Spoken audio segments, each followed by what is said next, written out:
Chapter 1. Will you marry me? Wah. In a hazy state, Li Yi seemed to hear the sound of a girl weeping, followed closely by a cacophony of voices, rising and falling like tumultuous waves. Struggling to open his eyes, Li Yi was momentarily bewildered by what lay before him. No longer did he find himself in a hospital ward instead. He was in a dim, narrow adobe house, and the antiseptic scent had vanished, replaced by a faint, delicate fragrance. Peering through the paper window, Li Yi could see a crowd gathered outside, and he vaguely discerned their chaotic chatter. What a calamity! How could Tang Xue be sharing a quilt with that inheritable from the Li family? What was she thinking? Isn't it the truth? Little Tang is about to return to the city. Now what do we do? If this gets to the brigade, do you think little Tang will be paraded through the streets? Sigh, what a beautiful flower growing out of cow dung. Such a pity for that innocent girl. Tang Xue. Sharing a quilt? Tang Xue? A flicker of clarity pierced through Li Yi's muddled memory as he turned to the corner where a figure was sobbing. Although the girl was wrapped in a thin blanket, her small head tucked between her legs, a jolt of recognition struck him. It was her Tang Xue, the woman who had haunted him with guilt for a lifetime. Slap! Li Yi gave himself a resounding slap across the face, instantly swelling half of it. It hurt. Could it be true? Had he genuinely returned to 40 years ago? Compelling himself to regain his composure, Li Yi struggled to recall the current situation. From the outside noise, it seemed he had returned to the day after his unexpected encounter with Tang Xue, and he was cornered on the comm. Tang Xue was not from the Qinzishan Brigade. She had come 3 years prior from her hometown in Shaanxi province to serve as an educated youth. Due to her close friendship with Li Yi's eldest sister, Li Na, Tang Xue frequently visited the Li household and was well loved by the elderly couple. Just days ago, Tang Xue had received a notification from the county announcing her return to the city, signaling the end of her experience as an educated youth in Qinzishan. To bid farewell to Tang Xue and a few other educated youths being sent back, the brigade had organized a farewell gathering, and many, Tang Xue included, had indulged a bit too much in drink. To care for her tipsy friend, Li Na brought Tang Xue back to her home and settled her in Li Yi's room, given that he had been absent for several days. Who could have anticipated that Li Yi, intoxicated himself, would unexpectedly return home in the dead of night? Thus, Li Yi and Tang Xue had found themselves entangled together without understanding the implications. The next morning, several of the village's educated youths arrived at the Li household to help Tang Xue pack for her return to the city, only to find the two of them ensconced within the quilt. Before long, word had spread to Li Yi's parents and other villagers, all of whom congregated outside his room to observe the unfolding drama. Outside the wooden door, the secretary of the Qinzishan Brigade, Feng Kai, glared angrily at Li Shankue, who was squatting nearby, and snapped, "Shankue, how could your family do such a thing? How do you expect me to explain this to the county?" Li Shankue remained silent, furiously puffing on his pipe, concealing his thoughts from everyone. Meanwhile, Li Yi's mother, Zhang Yuehong, anxiously interjected, "For heaven's sake, think of a way. My son cannot be imprisoned." Feng Kai replied grimly, "If little Tang chooses to press charges, your son will certainly face a prison sentence. Oh Lord, the sky is falling. He is our only son. He cannot go to jail." Perhaps unable to bear Zhang Yuehong's lamentations, Secretary Feng shouted, "Enough already. There's only one way out, and it might just save little Yi." "What way?" "Li must marry Tang Xue, but only if Tang Xue agrees." Upon hearing this, Li Yi's parents fell silent. Putting aside the fact that their son was uneducated and unemployed, completely unworthy of Tang Xue, they knew that under current policies, if an educated youth married locally, their return to the city would be forfeited. During this time, the County Civil Affairs Bureau had seen a surge of educated youths seeking divorces. Tang Xue had already received her notification to return to the city if she married now. Her chance would likely be canceled, something no one would agree to. At that moment, Li Yi's eldest sister, Li Na, stood up declaring, "I'll go ask Tang Xue." Creak! The door of the adobe house swung open, revealing Li Na's determined figure. First, she shot an angry glare at Li Yi, then coldly commanded, "Get dressed and go stand aside." Recognizing his sister's ire, Li Yi refrained from saying more, quickly finding his clothes and dressing before stepping outside. As he opened the door, all eyes turned toward him, and Li Shankue, who had been smoking, suddenly stood up, seizing a whip from a nearby spot and lunging at Li Yi. The whip struck Li Yi squarely. Li Yi vividly remembered the sting of the whip from his previous life, not due to the pain, but because he had managed to escape, while his father had broken an arm in his attempt to catch him. This time, however, As the whip came down, he did not prepare to dodge. The excruciating pain coursed through Li Yi, causing him to shudder, yet he did not evade or flee. Instead, he knelt before his father. In his rage, Li Shankue paid no attention to his son's submission, continuing to strike him mercilessly with the whip.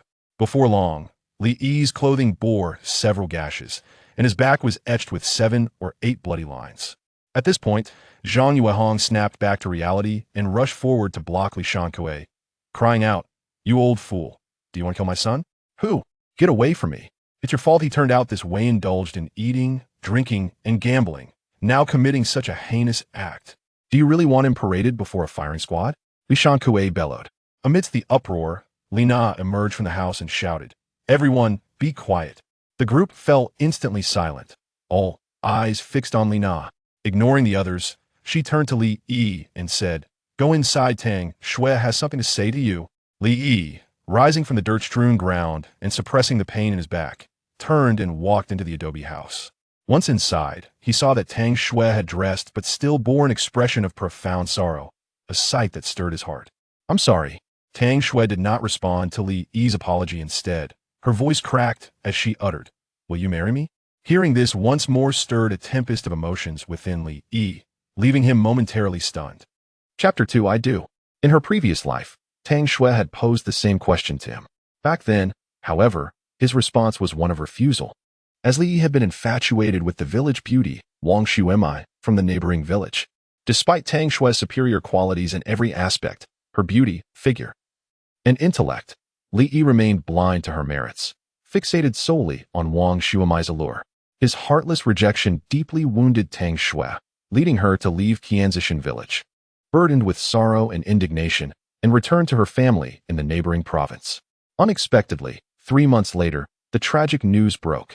Tang Xue had taken her own life, and in her despair, had ended 2 lives, her own and that of her unborn child. Upon returning home, she had discovered her pregnancy just 2 months later, an intolerable circumstance in the eyes of society. The scorn from her parents and neighbors ultimately crushed her spirit. On a frigid night, she chose to end her life at the tender age of 19 with a pair of scissors. The news sent the Li family into a state of grief and regret. Li Yi's elder sister, Li Na, overwhelmed by guilt and resentment towards her brother, left home and never returned for 40 years, only sending money to their elderly parents each year. Their father, Li Shankue, tormented by the realization that he had failed to guide his son and had indirectly caused the demise of such a virtuous young woman, succumbed to despair 3 years after Tang Xue's death. As for Li Yi, he found himself ostracized from the village, forced to leave his home in search of a livelihood. Though he ultimately became a billionaire in the wake of the economic reforms, he was haunted by shadows of his past, remaining unmarried and childless, perpetually tormented by regret. It was evident that his cold-hearted decision had not only led to Tang Xue's tragic end, but had also fractured the Li family, leaving it in ruins. In his previous life, Li often reflected upon the question Tang Xue had posed, each remembrance piercing his heart with regret. If fate granted him another chance, he vowed to respond differently. Meanwhile, Tang Xue awaited his answer, but as silence enveloped them, despair began to take root in her heart. Struggling to suppress her discomfort, she staggered toward the door, desperate to escape the presence of this scoundrel. At that moment, Li Yi finally regained his senses, pulling Tang Xue into his embrace, and resolutely declared, "I am willing to marry you." Tang Xue was momentarily stunned, then tremulously inquired, "Do you truly mean it?" Indeed. Upon hearing his affirmative response, she could no longer contain herself, collapsing to the ground in tears. Although Li Yi had agreed to marry her, she still grappled with the harsh reality of having lost her innocence in confusion. Furthermore, she had just received notification of her return to the city, and marrying Li Yi would inevitably jeopardize her chance to go back. The thought of spending her life in this impoverished mountain valley overwhelmed her with sorrow. Upon hearing Tang Xue's sobs, Li Na was the first to rush into the room, immediately launching a barrage of accusations at Li Yi. She shouted angrily, "You wretched scoundrel!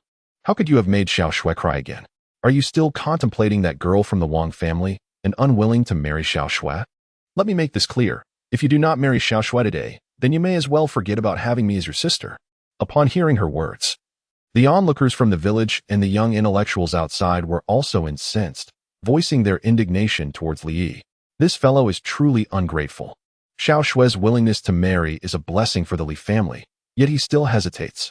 Indeed, it's disheartening for Xiao Xue. Why should she settle for this insufferable brat? Li could not help but let out a bitter laugh, quickly turning to his third sister and declaring, I am willing to marry Tang Xue. With that, Li Yi strode outside and addressed the gathered villagers and young intellectuals, proclaiming, Dear uncles and aunts, I acknowledge my misdeeds from yesterday's drunken folly, and I am prepared to take responsibility. I hereby declare my intention to not only marry Tang Xue, but also to offer the highest bride price and carry her into my home in a grand sedan chair. I will keep my word. The village leader, Feng Kai, was the first to voice his support, exclaiming, Excellent. Now that's what a man should do. On behalf of the community, I will also make a declaration. If you marry, we shall allocate extra land to your family. At this moment, a young woman with 2 braided pigtails from the crowd suddenly inquired, When will you marry our Xiao Xue? Li Yi recognized her as Zhang Xinyao, a close friend of Tang Xue. He pondered for a moment before responding, Marriage is a sacred affair, and I do not wish for Xiao Xue to suffer any indignities. Therefore, we need to prepare properly and ensure a splendid wedding for her. How long will it take? Can you give us a definite answer? She pressed. About a month. In 1 month, we shall host a banquet for the wedding and invite everyone. Since Xiao Xue has agreed, we will give you a month. If you dare to go back on your word, even if Xiao Xue chooses not to pursue it, we will take you to the county to seek justice. Zhang Xinyao asserted. Understood. Seeing the matter finally resolved, Feng Kai declared, All right, it's settled then. Everyone can disperse now.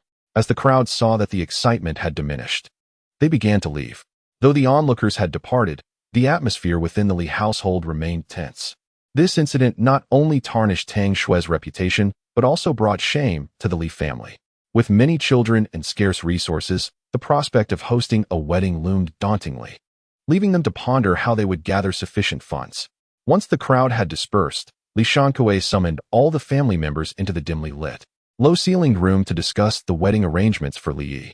Squatting by the stove, Li Shankue looked at his son and asked, So, how do you plan to proceed with this wedding? Li Yi cast a glance at the weary-faced Tang Xue and said, Let us first heed Xiao Xue's opinion. Li Na chimed in, Yes, let us hear Xiao Xue's thoughts. Tang Xue opened her mouth, but ultimately refrained from voicing her concerns. Beside her, Zhang Yuehong hastily urged, Xiao Xue, please express any request you may have. I shall do my utmost to accommodate you. After a moment's hesitation, Tang Xue bit her lip and confessed, I do not wish to inform my parents about the marriage. How can that be? One must inform their parents about such matters. Zhang Yuehong replied urgently, I do not want them to see me marrying in this manner. Yet, how long can such a thing truly be concealed? Besides, you have already received notification of your return to the city. Surely your parents have been informed as well. You cannot hide this from them. Aunt, I shall write to them, explaining that there has been a sudden change in the county, and my return has been postponed until next year. I will conceal it for as long as possible. Seeing that her mother was about to interject, Li Yi swiftly interrupted, stating, We shall abide by Xiao Xue's wishes. He then turned to Tang Xue and inquired, What are your expectations regarding the dowry? Aware of her family's circumstances, he added, Let us forego the dowry. All that is required is to clear out the room you inhabit. Before Tang Xue could finish her sentence, both Li Shankue and Li Yi exclaimed in unison. No. Li Shankue took a couple of puffs from his pipe and declared, Child, this entire matter arises from our family as shortcomings towards you. If you are willing to marry into the Li family, it is a blessing from our ancestors, and we cannot allow you to feel such injustice in this union. I shall take charge of this. The dowry shall consist of 88 yuan, a watch, 3 new outfits, and everything else must also be new. Li Yi added, I shall not elaborate further. What others possess, you must have as well, and I shall strive to provide you with what others lack. In summary, I will ensure your entrance into my home is grand and will not allow anyone to speak ill of you.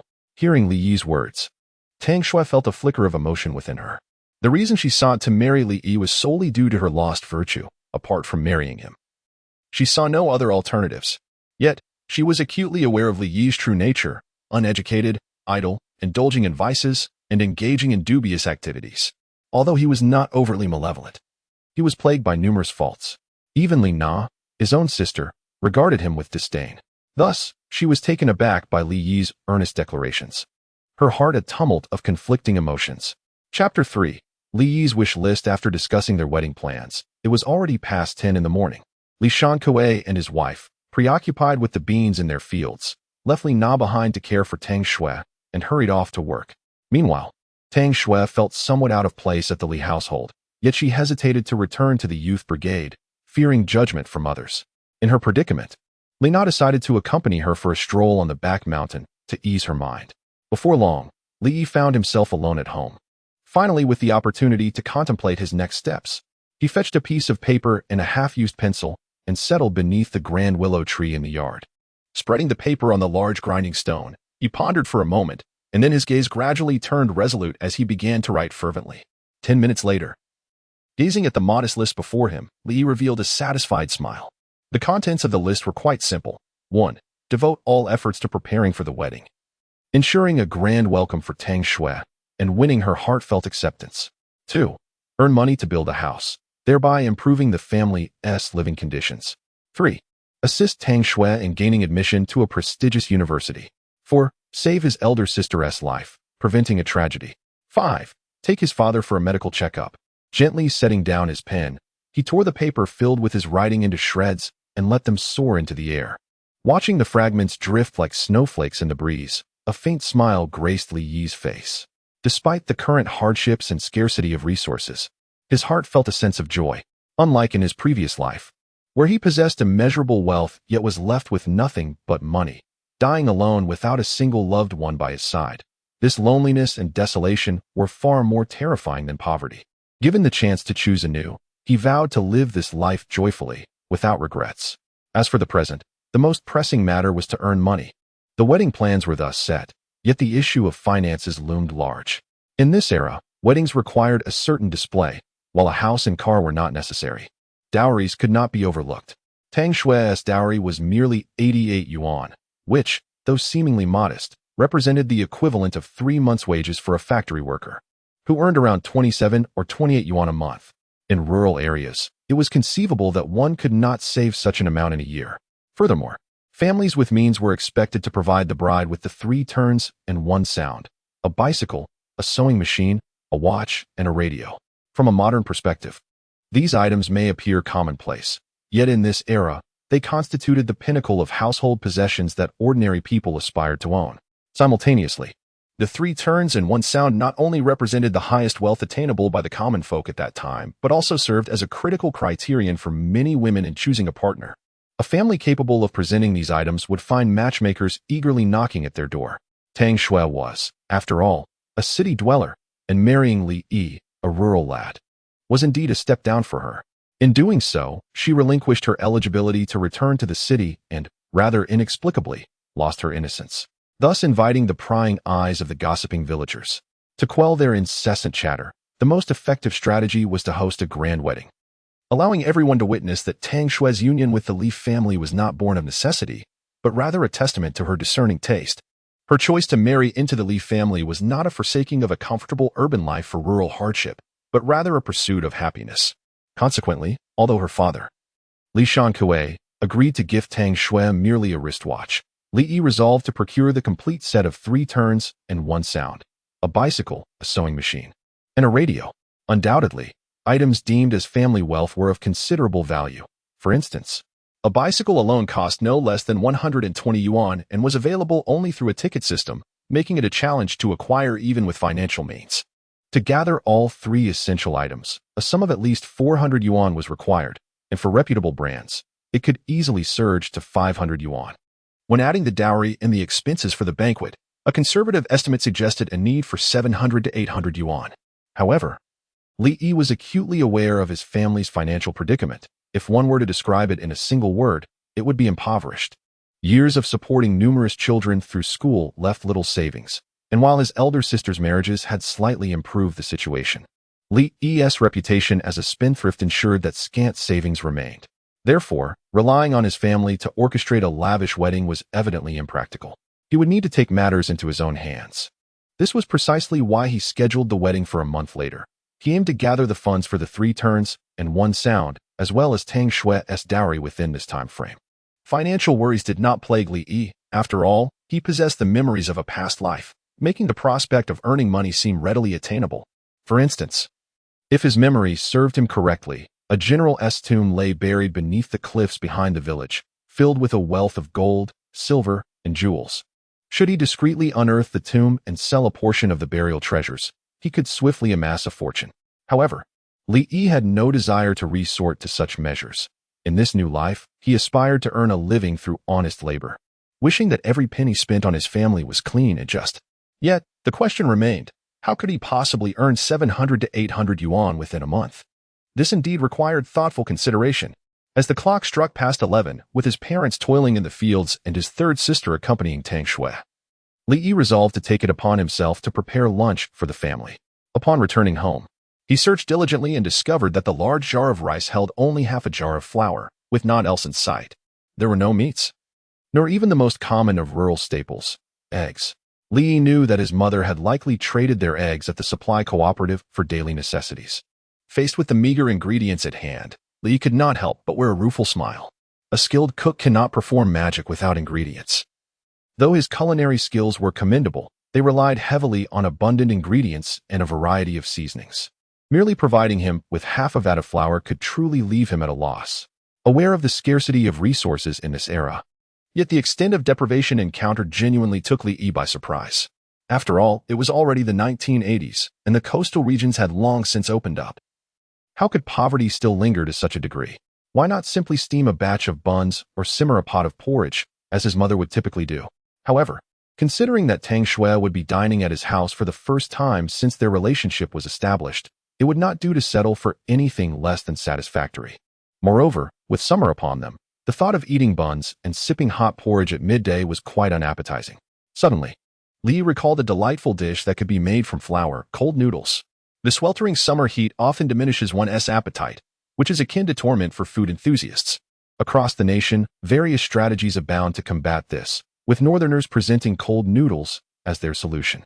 The refreshing quality of cold noodles establishes an unbreakable bond with the scorching summer. Under the blazing sun, what could be more appetizing than the tangy and spicy allure of cold noodles? With this thought in mind, Li no longer hesitated and promptly set to work. Chapter 4. The secret of wealth. The preparation of liangpi is rather intricate. However, this does not daunt Li Yi. In his previous life, he resided in Ling province for an extended period, developing a fondness for this delicacy, and even sought instruction from local masters for a time. Yet, upon inspecting the white flour at home, he was taken aback once more. The creation of liangpi necessitates all-purpose flour, but the flour in his household was produced using traditional methods, containing not only flour but also a considerable amount of bran and impurities. With these elements present, the flour's utility was diminished, and the resulting liangpi would lack the desired texture. Determined, Li Yi retrieved a fine sieve from his home and scooped out 2 large bowls of coarse flour from the jar for filtering. After sifting, the bran and larger particles were eliminated, leaving behind the all-purpose flour suitable for crafting liangpi. Subsequently, he added water to the flour in a 2:1 ratio, kneading it into a dough and allowing it to rest for fermentation. The crucial step in making liangpi lies in washing the dough, wherein the rested dough is submerged in water to extract the gluten and starch. This process is time-consuming and laborious, consuming a full half-hour of Li Yi's efforts. Once completed, the gluten was allowed to rest for over 30 minutes, and the starch was filtered and set aside, with the upper layer of clear water discarded. Li Yi then procured a large iron tea tray, greased it, poured in the starch mixture, and steamed it, 5 minutes for the liangpi and 10 for the gluten. Soon, the delicate sheets emerged. He sliced the sheets into long strips, tearing off a piece to taste, experiencing a delightful, slippery, and chewy texture, accompanied by a subtle aroma of wheat. Absolutely refreshing. In the ensuing time, Li Yi utilized the remaining starch mixture to produce a total of 11 sheets of liangpi.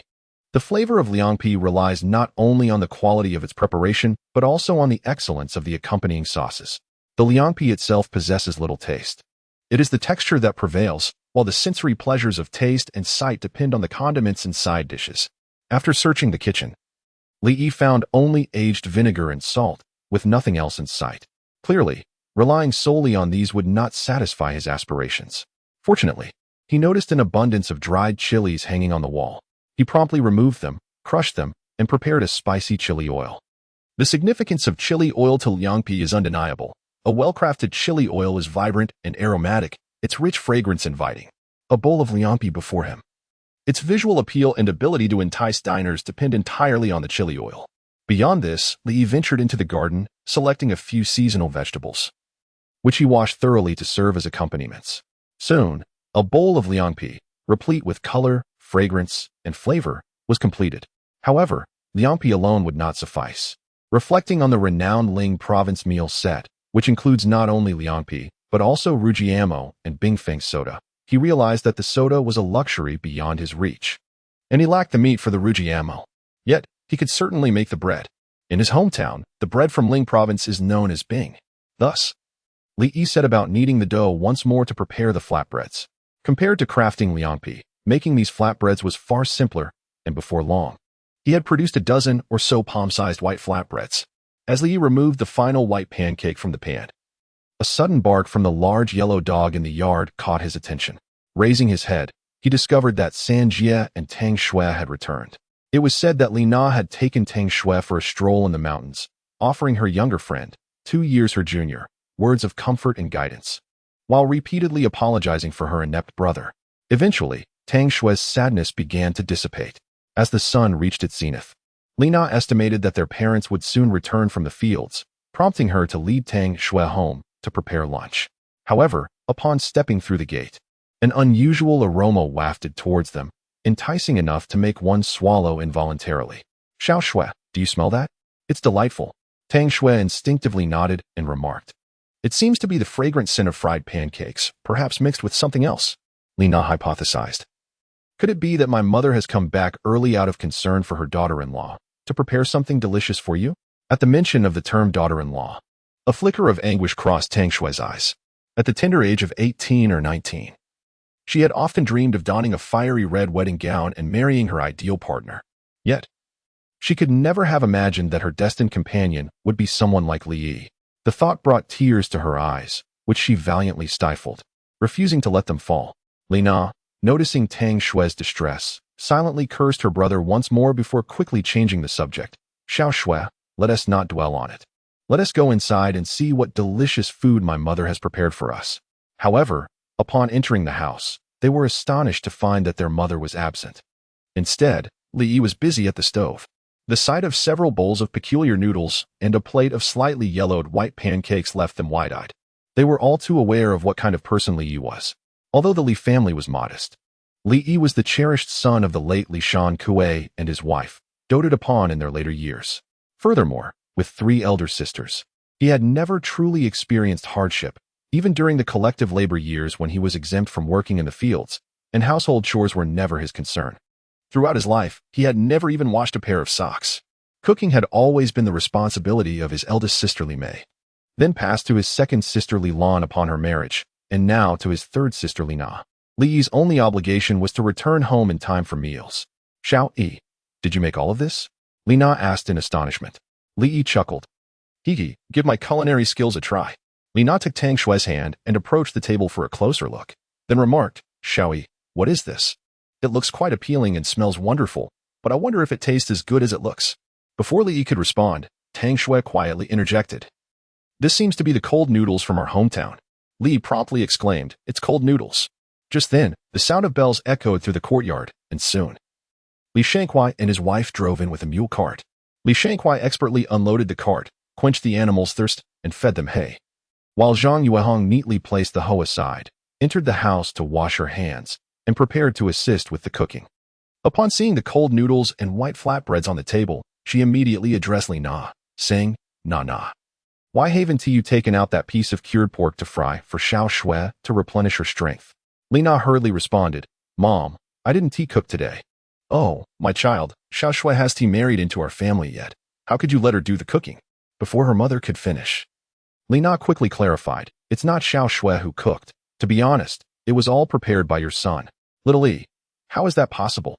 At that moment, Li Shankuai, having settled the big red mule, walked in, and, upon hearing Zhang Yuehong, inquired, "What are you talking about?"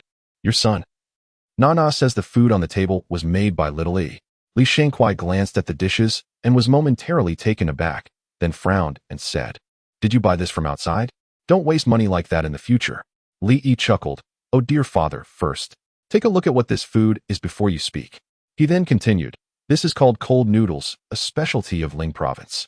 Don't think that just because my pockets are empty now, It means we could buy this in our county, even if I had money. Humph. Li Shankwai wore an expression of disbelief, causing Li Yi to feel quite awkward.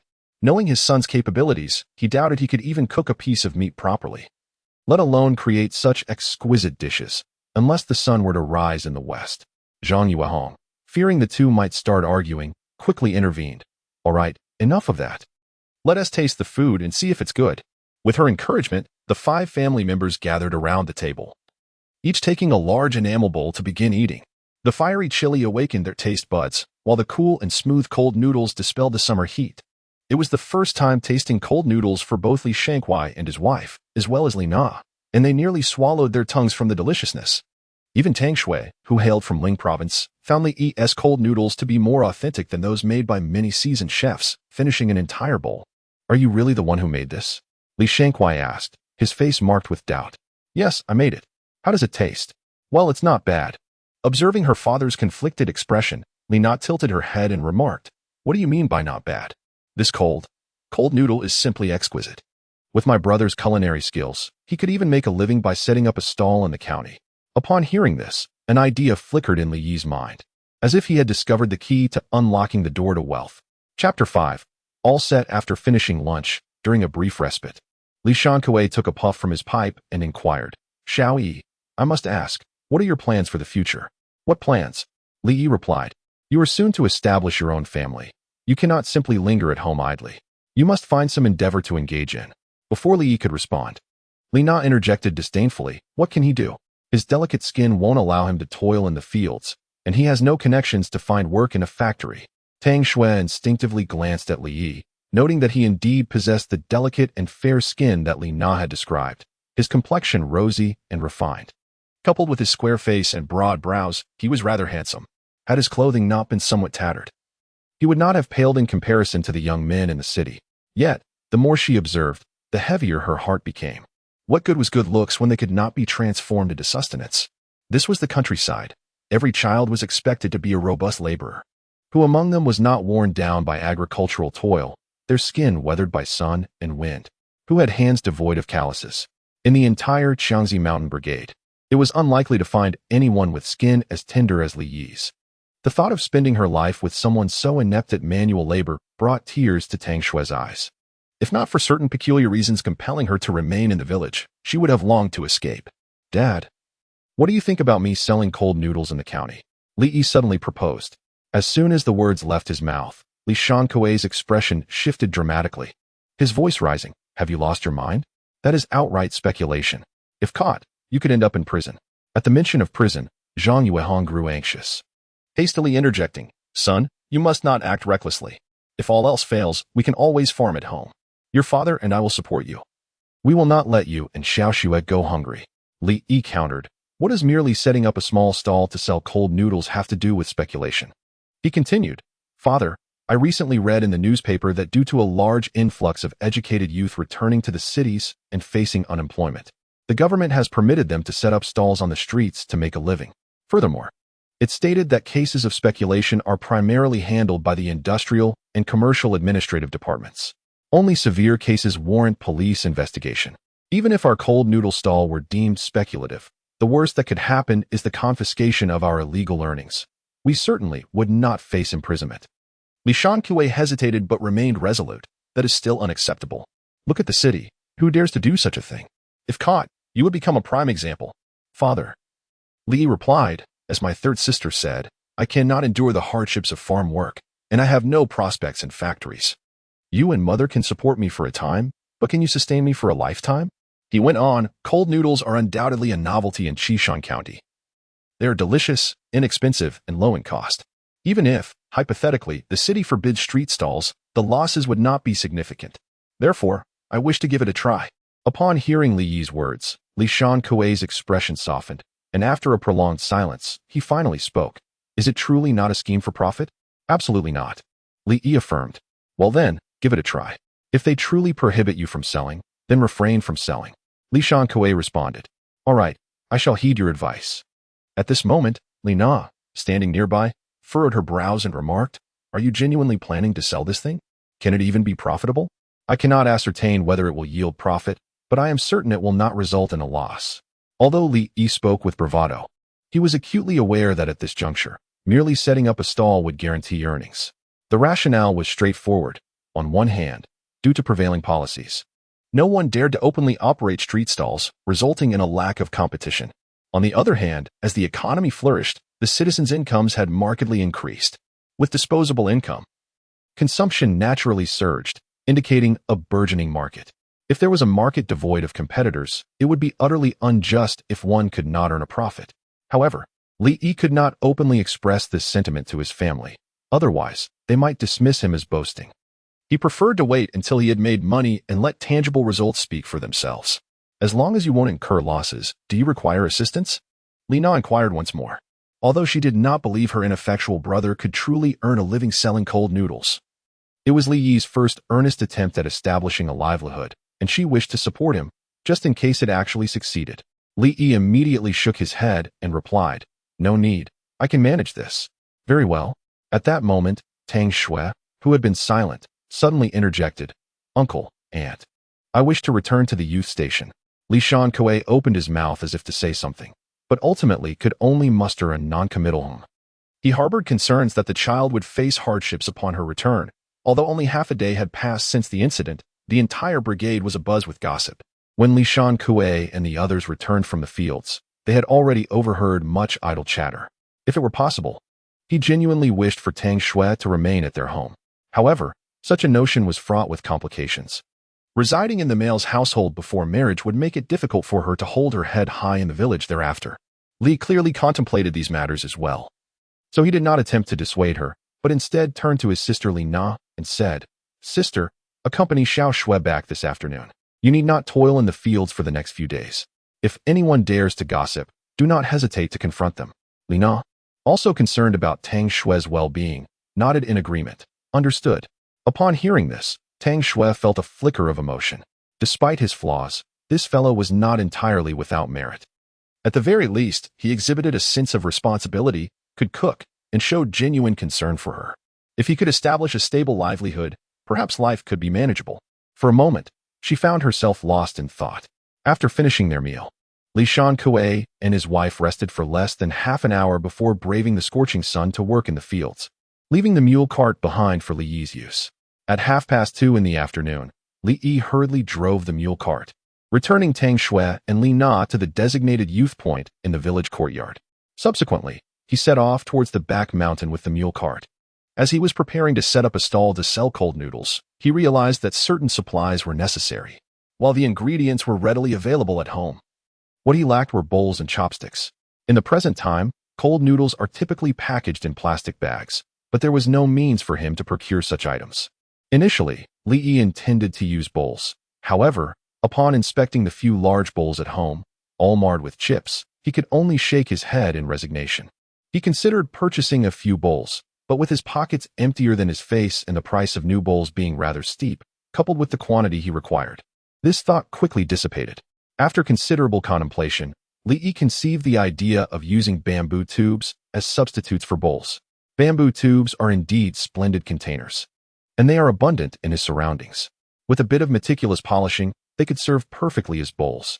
After spending 2 hours in the bamboo grove, Li Yi returned home with a cart laden with thick bamboo. The next phase involved crafting the bamboo tubes. He sawed the bamboo into cylinders approximately 12 centimeters in height, then smoothed them with a file until both the interior and exterior were refined and silky. But the endeavor did not end there. He then retrieved a carving knife and began to etch simple patterns onto the bamboo tubes. The entire afternoon was dedicated to these preparations. By the time the sun dipped below the horizon, he had successfully fashioned 50 bamboo tubes and over 60 pairs of bamboo chopsticks. Additionally, he had sifted out several pounds of flour and prepared half a basin of spicy oil. With all preparations complete, Li Yi's venture into selling cold noodles was poised for success, awaiting only the opportune moment. Chapter 6: The first stall. At the break of dawn the following day, Li Yi awoke to find that his parents had already ventured into the fields. After refreshing himself, he quickly had a light meal and commenced his preparations. The village of Nianzishan lay a considerable distance of 15 kilometers from the county town, and with the mule cart, the journey would take at least 2 hours. To ensure he arrived in the county before noon, he needed to complete the preparation of the liangpi and the accompanying ingredients within that time frame. Fortunately, he was quite adept at this task, and it wasn't long before everything was ready. With all the goods loaded onto the mule cart, Li Yi set off towards the county town.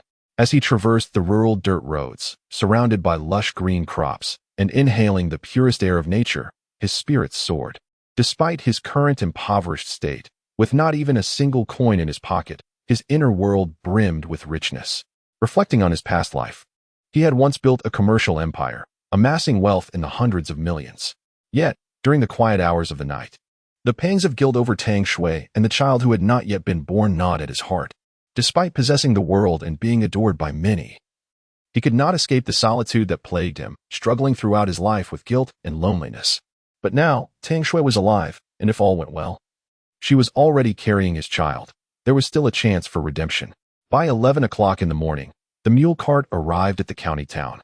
But Li Yi did not head to the city center. Instead, he directed the cart to the entrance of the sugar factory on the outskirts. Although the county town was bustling with people, it was still in the early stages of reform and opening up. Xishan County, being a remote inland area, had a conservative mindset, and the populace was not yet very receptive to individual entrepreneurship. If he were to boldly sell liangpi in the city center, he might indeed find himself in trouble. Conversely, the area near the sugar factory was different.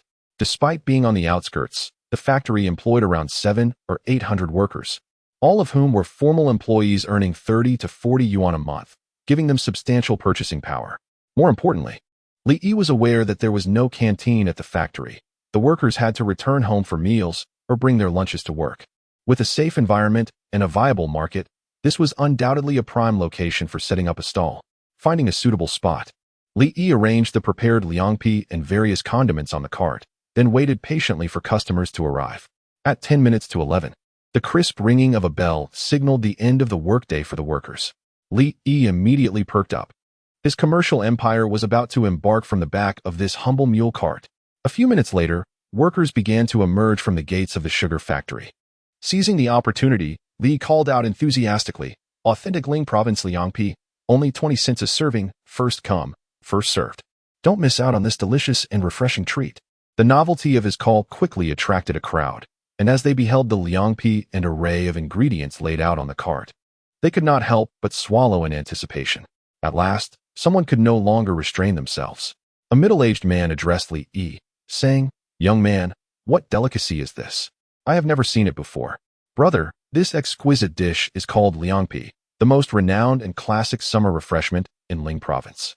I assure you, once you taste it, you will crave it again." Li Yi replied with a smile. "How much do you sell it for?" The man inquired. "With soup and toppings. One portion costs 20 cents along with 2 liang of grain tickets."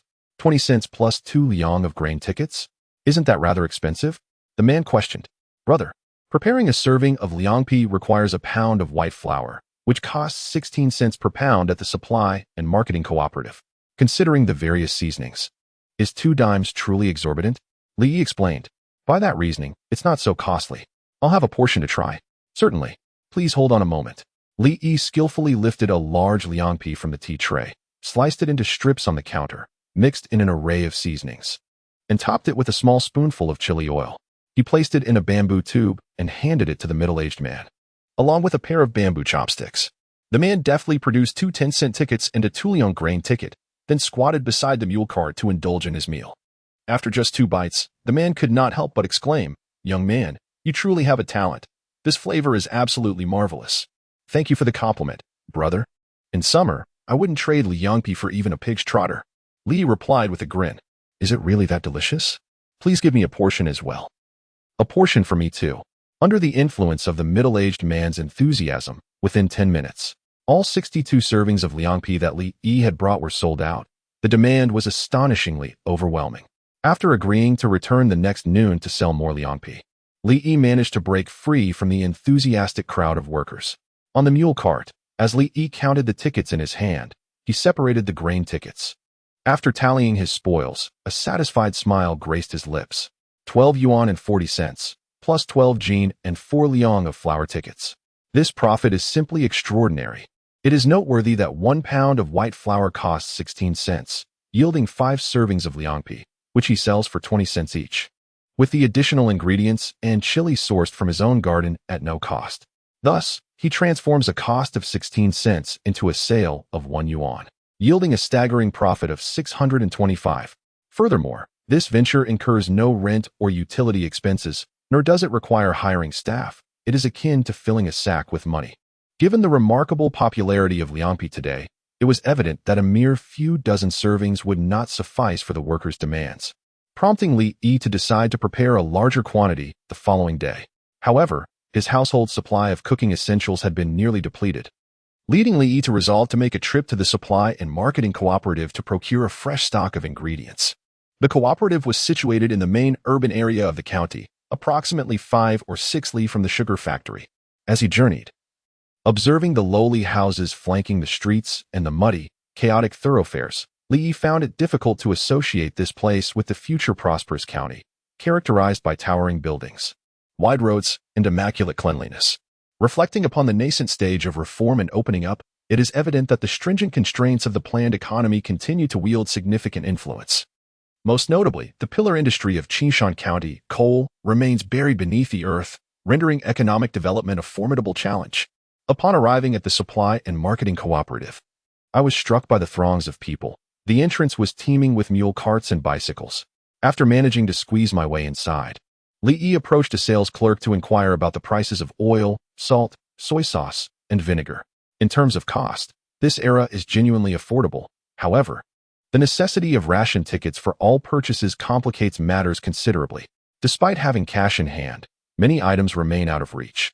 Reluctantly, Li Yi resorted to spending 2 yuan and 8 fun on 12 jin of flour, along with 2 large twists of fried dough, before departing the cooperative.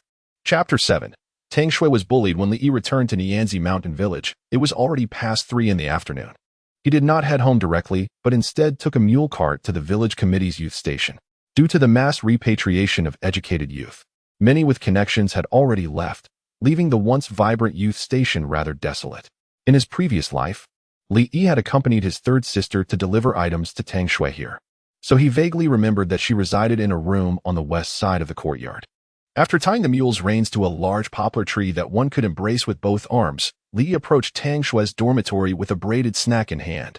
As he reached the doorstep, he heard muffled sobs from within, accompanied by the comforting voice of his sister, Li Na. Fearing that something had happened to Tang Xue, Li pushed the wooden door open with urgency. What met his eyes was a chaotic room.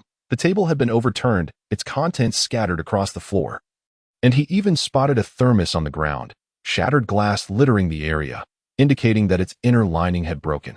Tang Xue sat on the cold floor, weeping uncontrollably, her shoulders quivering slightly, her expression one of heartbreak and despair. Li Na was holding her tightly, offering continuous solace. The noise from Li Yi pushing the door startled both women, and upon seeing him, they froze. Although Li Yi was unaware of the specifics, it was evident that Tang Xue had suffered some injustice.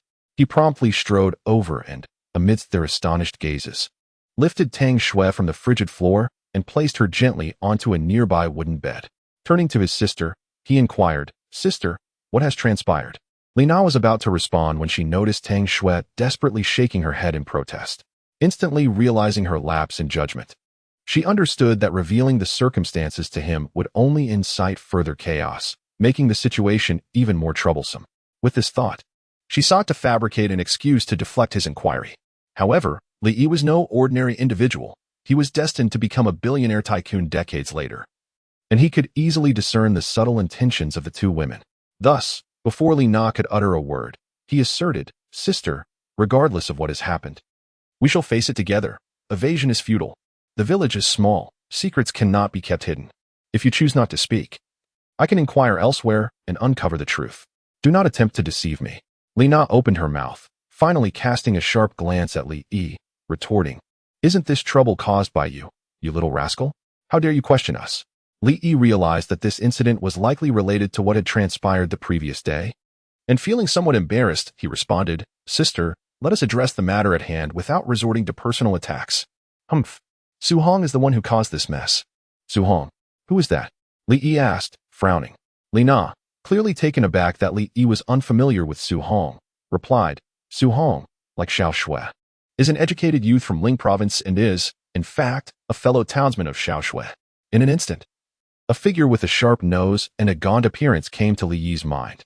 This character occasionally lingered around Tang Xue, often presenting himself as her fellow townsman. It must be that young man. Why did he vandalize Xiaoxue's dormitory? Was it not for the coveted quota to return to the city? The quota? Indeed.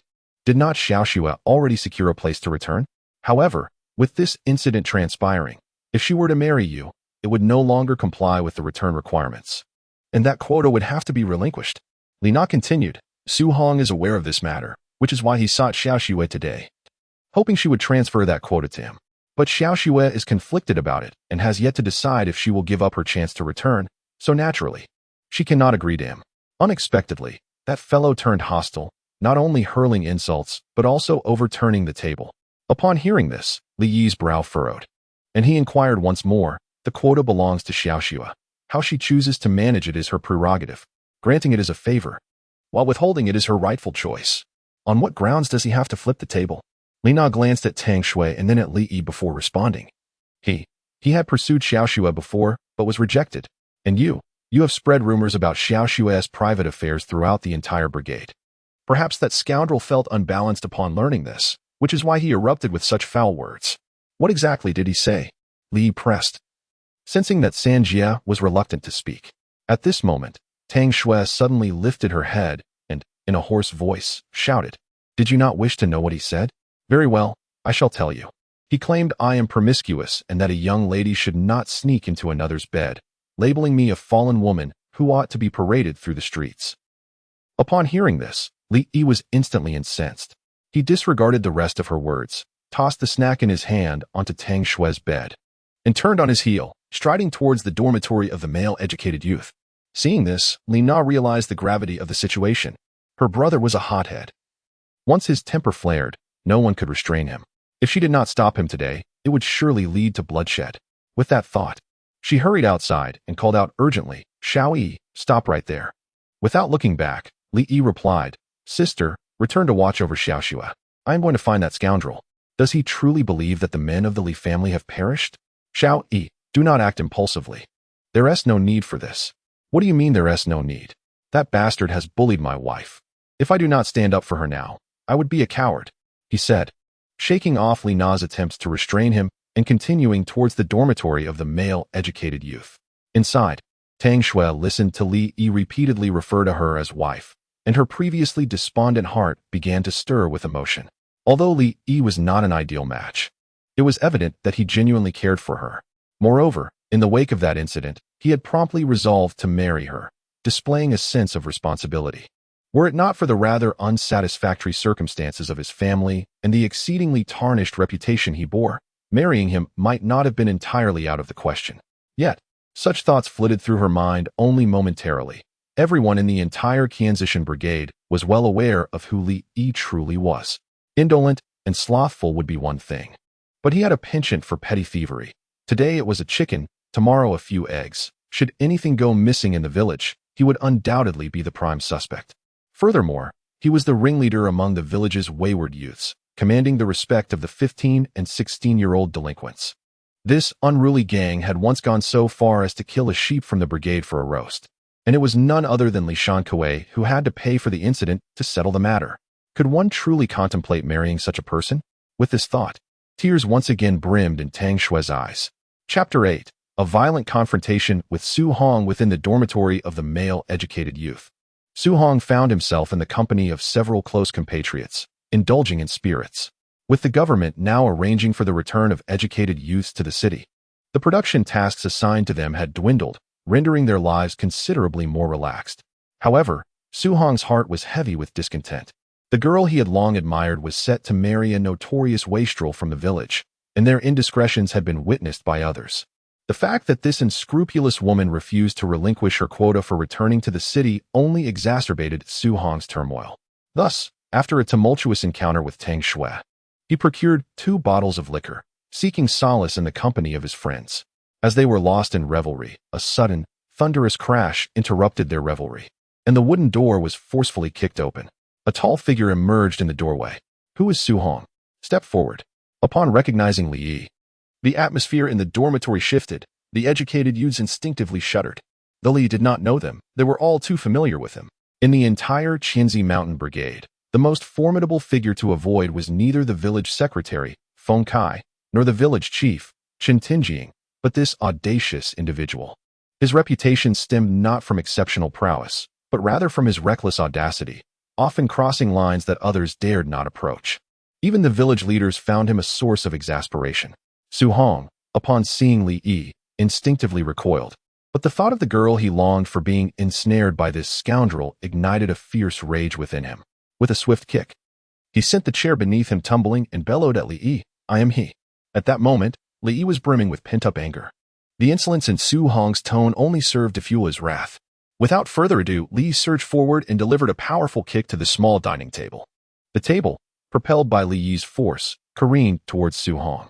Bang! Su Hong's abdomen collided with the table, the tremendous impact sending him sprawling backward, pinned beneath the weight of the table. In an instant, remnants of their meal, along with dishes and bowls, cascaded on Su Hong, creating a scene both repulsive and pitiable. Realizing the commotion, the other educated youths rallied. Friends of Su Hong, witnessing his humiliation, felt a surge of indignation. They rushed to assist him while confronting Li Yi. "On what grounds do you assault him? Is there no law left? Are you bullying us, mere outsiders? If we do not receive an explanation today, we shall seek out Secretary Feng." However, Li Yi's piercing gaze swept over the group of youths, and he coldly responded, "An explanation? You shall receive one once I am finished." With that, he charged once more at Su Hong. The earlier encounter had merely whetted his appetite. Today, he was determined to ensure that this brash fool paid dearly for his indiscretion. As Li Yi charged towards Su Hong once more, the other young intellectuals were instantly incensed. Someone in the crowd shouted, "This is too much. Take him down." And the group surged towards Li Yi. Yet, Li Yi remained unfazed. Fighting was his forte. Setting aside his natural propensity for bravado and aggression, he had also trained in martial arts in his past life, making it nearly impossible for 3 or 5 individuals to approach him closely.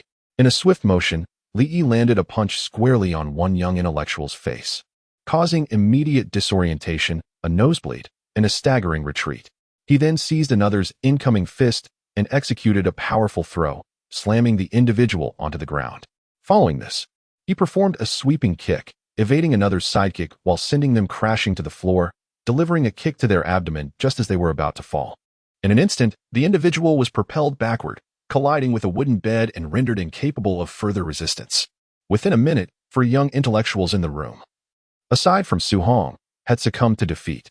As Li Yi approached, Su Hong's legs trembled in fear, the earlier intoxication and rage giving way to clarity. "What do you want? Don't come any closer," Li Yi responded with a cold smile, gripping Su Hong's hair without a hint of disgust for the mess he had made, and delivered a series of resounding slaps that left Su Hong bleeding from his mouth and nose, his vision spinning. "Aren't you so tough?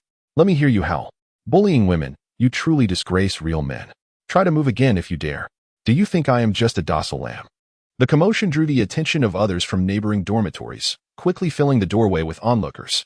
However, upon recognizing Li Yi as the aggressor, none dared to intervene. At that moment, Li Na and Tang Xue hurriedly arrived with the village secretary, Feng Kai. Upon witnessing the scene, Feng Kai's voice boomed, "Stop this at once." Seeing Feng Kai, Li Yi promptly released Su Hong, who now resembled a swollen mess. Feng Kai entered the room, surveying the battered young intellectuals and the chaos strewn about, then fixed his gaze on Li Yi and inquired, "Did you do all this?" "Yes," Li Yi replied without hesitation. "Why did you resort to violence?" "With your actions, I could easily call the police." Feng Kai questioned sternly. "There's a reason for everything. Who would engage in such acts without cause?" Li Yi retorted, "What reason? If you do not clarify the matter today, I will certainly call the police, and you will face detention for several days." Feng Kai declared loudly. Despite being a local, he was also the village secretary, and it was imperative for him to handle the situation fairly to avoid inciting discontent among the young intellectuals. Moreover, he genuinely believed that this ruffian from the Tang Xue family needed to learn a lesson. Otherwise, the turmoil he could cause was unimaginable. However, Li Yi's subsequent words took him by surprise, "Because he bullied my wife." "Bullied your wife? Where did you get a wife?" Li pointed towards Tang Xue, who stood behind Feng Kai, and declared, "Xiao Xue is my wife. Although our relationship began due to a misunderstanding, she is well liked by both my parents and myself. And she is recognized as the daughter-in-law of the Li family." He continued, "Now that my wife has been wronged, do you think I should stand up for her?" Feng Kai, who was previously organizing reports in the front yard, was abruptly pulled over by Li Na and Tang Xue, leaving him unaware of the unfolding events. Upon hearing Li Yi's words, he sensed that there was more to the situation and immediately inquired, "So, are you implying that they have bullied Xiao Xue, which is why you resorted to violence?" Li Yi pointed at Su Hong and stated, "It's not them, it's him. This scoundrel is the one who has bullied my wife." "Su Hong? How has he mistreated Xiao Xue?" Feng Kai asked with a furrowed brow. He held a certain disdain for Su Hong, who, while not as outrageous as Li Yi, was often lackadaisical and prone to dishonest behavior. Li Yi understood the necessity of clarifying the situation, not to absolve himself, but to ensure that everyone knew Tang Xue was his wife. Anyone who dared to speak ill of her behind her back would need to reckon with the consequences. Thus, he publicly recounted the ways in which Su Hong had mistreated Tang Xue. Chapter 9. Tang Xue's shock when the crowd heard Su Hong audaciously demand that Tang Xue relinquish her quota for returning to the city. Their gazes towards him shifted dramatically after she vehemently refused. His subsequent vitriolic assault on a vulnerable woman incited outrage among several female youth who were friends with Tang Xue, prompting them to defend her honor. Su Hong, overwhelmed by a tumult of shame and fury, felt as though his dignity had been trampled underfoot, causing him to momentarily lose his composure. "By what right do you condemn me? Am I not justified in what I say?" he shouted, pointing at Tang Xue. "She is a girl, yet here she is, entwined with this scoundrel, caught in a compromising situation. Is this not a mark of indecency? Is this not scandalous behavior?" He continued ranting about her alleged impropriety, insisting that since she was set to marry this rogue, she had no right to claim her quota for returning to the city. Before he could finish, Li Yi stepped forward, delivering a series of resounding slaps that sent Su Hong crashing to the ground. With fiery determination, Li Yi glared at him and declared, "While my actions with Xiao Xue may have crossed a line, the fault lies predominantly with me, not with her. If we speak of disgrace, it is I, Li Yi, who am to blame. She is entirely innocent." Turning to Feng Kai and the other youths behind him, he continued, "Tang Xue has been a part of our team in Xiangxi Mountain for 3 years. Everyone here knows her character. She is warm-hearted, eager to assist, diligent in her studies, resilient, virtuous, and kind, akin to an angel among us. Prior to this incident, has anyone ever heard of her engaging in any disreputable behavior? How can such malicious terms as scandalous even be associated with her?" Listening to Li Yi's words, the crowd nodded in agreement. They had witnessed Tang Xue blossom from a mere girl of 15 or 16 into the remarkable person she was now, especially as she prepared to return to the city. There was no conceivable reason for her to become entangled with someone like Li Yi. Thus, even if there were faults in this matter, they rested solely with Li Yi and had nothing to do with Tang Xue. Su Hong's assault on a victimized young woman was reprehensible in the extreme. Nevertheless, Su Hong, undeterred, clutched his cheek and retorted, "The fact remains that she has been in bed with you. Does that not signify immorality? Is it not disgraceful to engage in such activities before marriage? Shut your mouth. If you cannot articulate your thoughts properly, I shall silence you." Li Yi shot back, locking eyes with Su Hong. "I have heard you once pursued Xiao Xue, only to be spurned. Your venomous words stem from jealousy. She chose me, an unambitious man, over you." I did not," Su Hong stammered. "Do not deny it or attempt to argue. Excuses only veil the truth. The people's eyes are sharp. Moreover, Xiao Xue has merely postponed her return to the city. She has not definitively decided against it. By what right should she surrender her quota?" Li Yi continued, "This is not a matter of simply yielding like a steamed bun or a sweet potato. Moreover, there are over 30 young men and women from the entire Qinzi Mountain Brigade, with 6 or 7 coming from Ling Province alone. Even if Xiao Xue truly decides to stay here, what gives you the right to claim that quota? Who do you think you are?" Su Hong was rendered speechless by Li Yi's words, his face alternating between shades of green and red, his chest heaving, betraying his inner resentment. The onlookers, both inside and outside the room, regarded him with disdain and disgust. It was one thing to hurl insults, but to covet someone else's opportunity to return to the city was beyond reproach. No one understood better than they how precious a return quota was. Since the government announced the phased repatriation of educated youth 2 years prior, countless individuals had clashed fiercely over such an opportunity, with many resorting to bribery, and some women even sacrificing their bodies to navigate the unspoken rules. Others, already married locally, abandoned their spouses and children to return to the city. resulting in long queues at the county's Civil Affairs Bureau for divorce procedures. You, Su Hong, are merely a distant acquaintance to Tang Xue, a mere half-fellow townsman. What right do you have to demand such a coveted quota? To insult and vandalize someone's dormitory for not yielding it to you speaks volumes of your character. It is no wonder that Tang Xue would prefer to marry a ne'er-do-well than associate with you. Hearing the whispers outside, Li recognized that he had gained the upper hand in public opinion. He then declared, "No matter how dark your heart may be, if I hear of you bullying my wife again, I will ensure you regret ever coming into this world." After making this fierce proclamation, Li turned to face everyone present, his expression stern as he stated, "Unless unforeseen circumstances arise, I shall officially marry Tang Xue in a month. We became engaged yesterday. Our union is both reasonable and justified. Should anyone dare to gossip behind our backs, let Su be a warning." As Li Yi's piercing gaze swept over the crowd, an involuntary chill ran down their spines, their hairs standing on end. Ignoring the spectators, he turned and strode towards the door, seizing Tang Xue's hand as he passed her, pulling her along with him. Both Tang Xue and Li Na were taken aback by Li Yi's earlier display, setting aside his formidable combat prowess. His defense of Tang Xue was astonishing in itself. Previously, while Li Yi had been domineering, his tongue had often faltered, resorting to physical confrontation even in justifiable situations. Today was different. He not only defended Tang Xue's reputation, but also thoroughly dismantled Su Hong's arguments. The entire episode showcased not only his overwhelming strength, but also his articulate reasoning and clear logic, as if he had transformed into an entirely different person. Consequently, when Li Yi led Tang Xue back to the female-educated youth dormitory, both women remained momentarily stunned. Li Yi understood that his performance today would take some time for them to process, yet he chose not to elaborate further.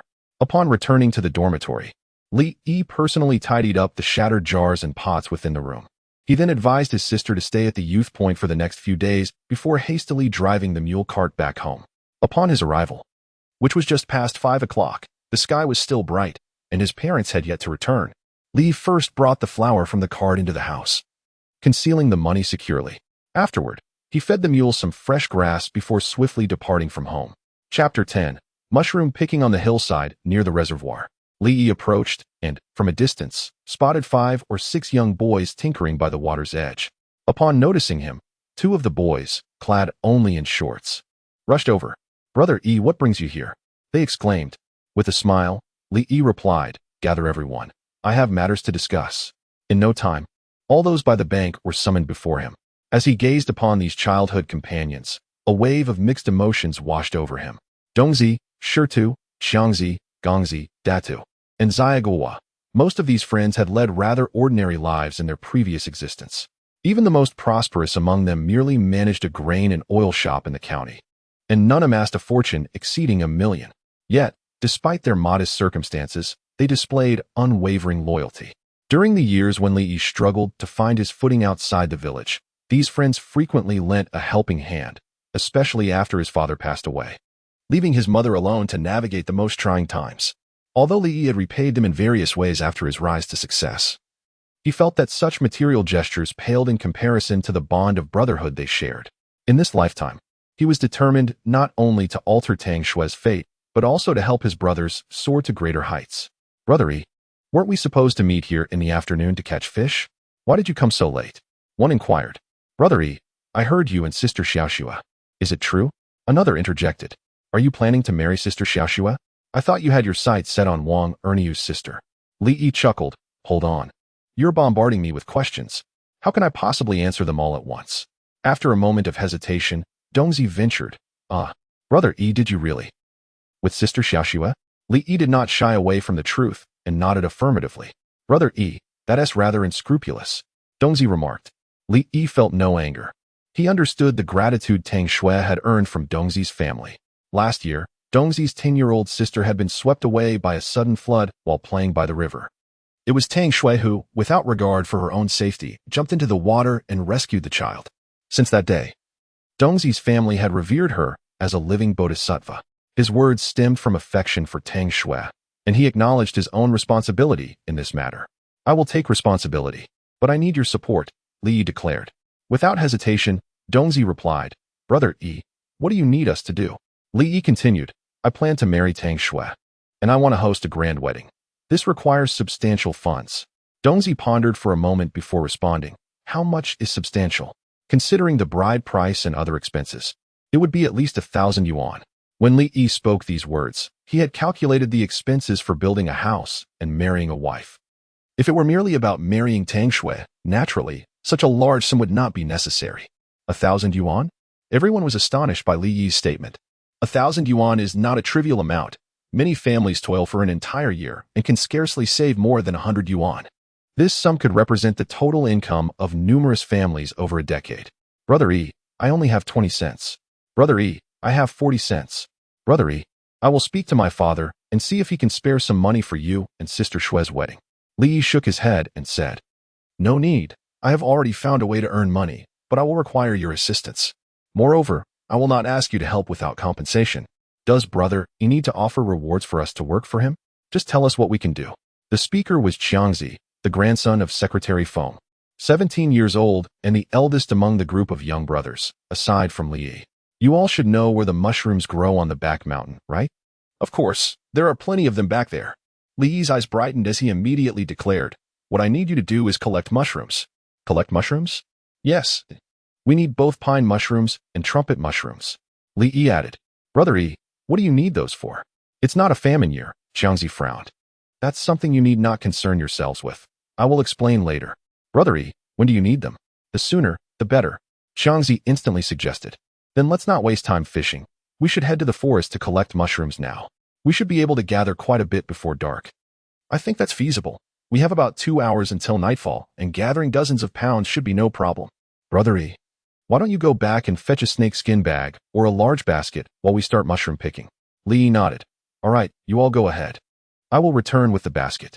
Got it. The back mountain is 3 miles from Nianzi Mountain Village.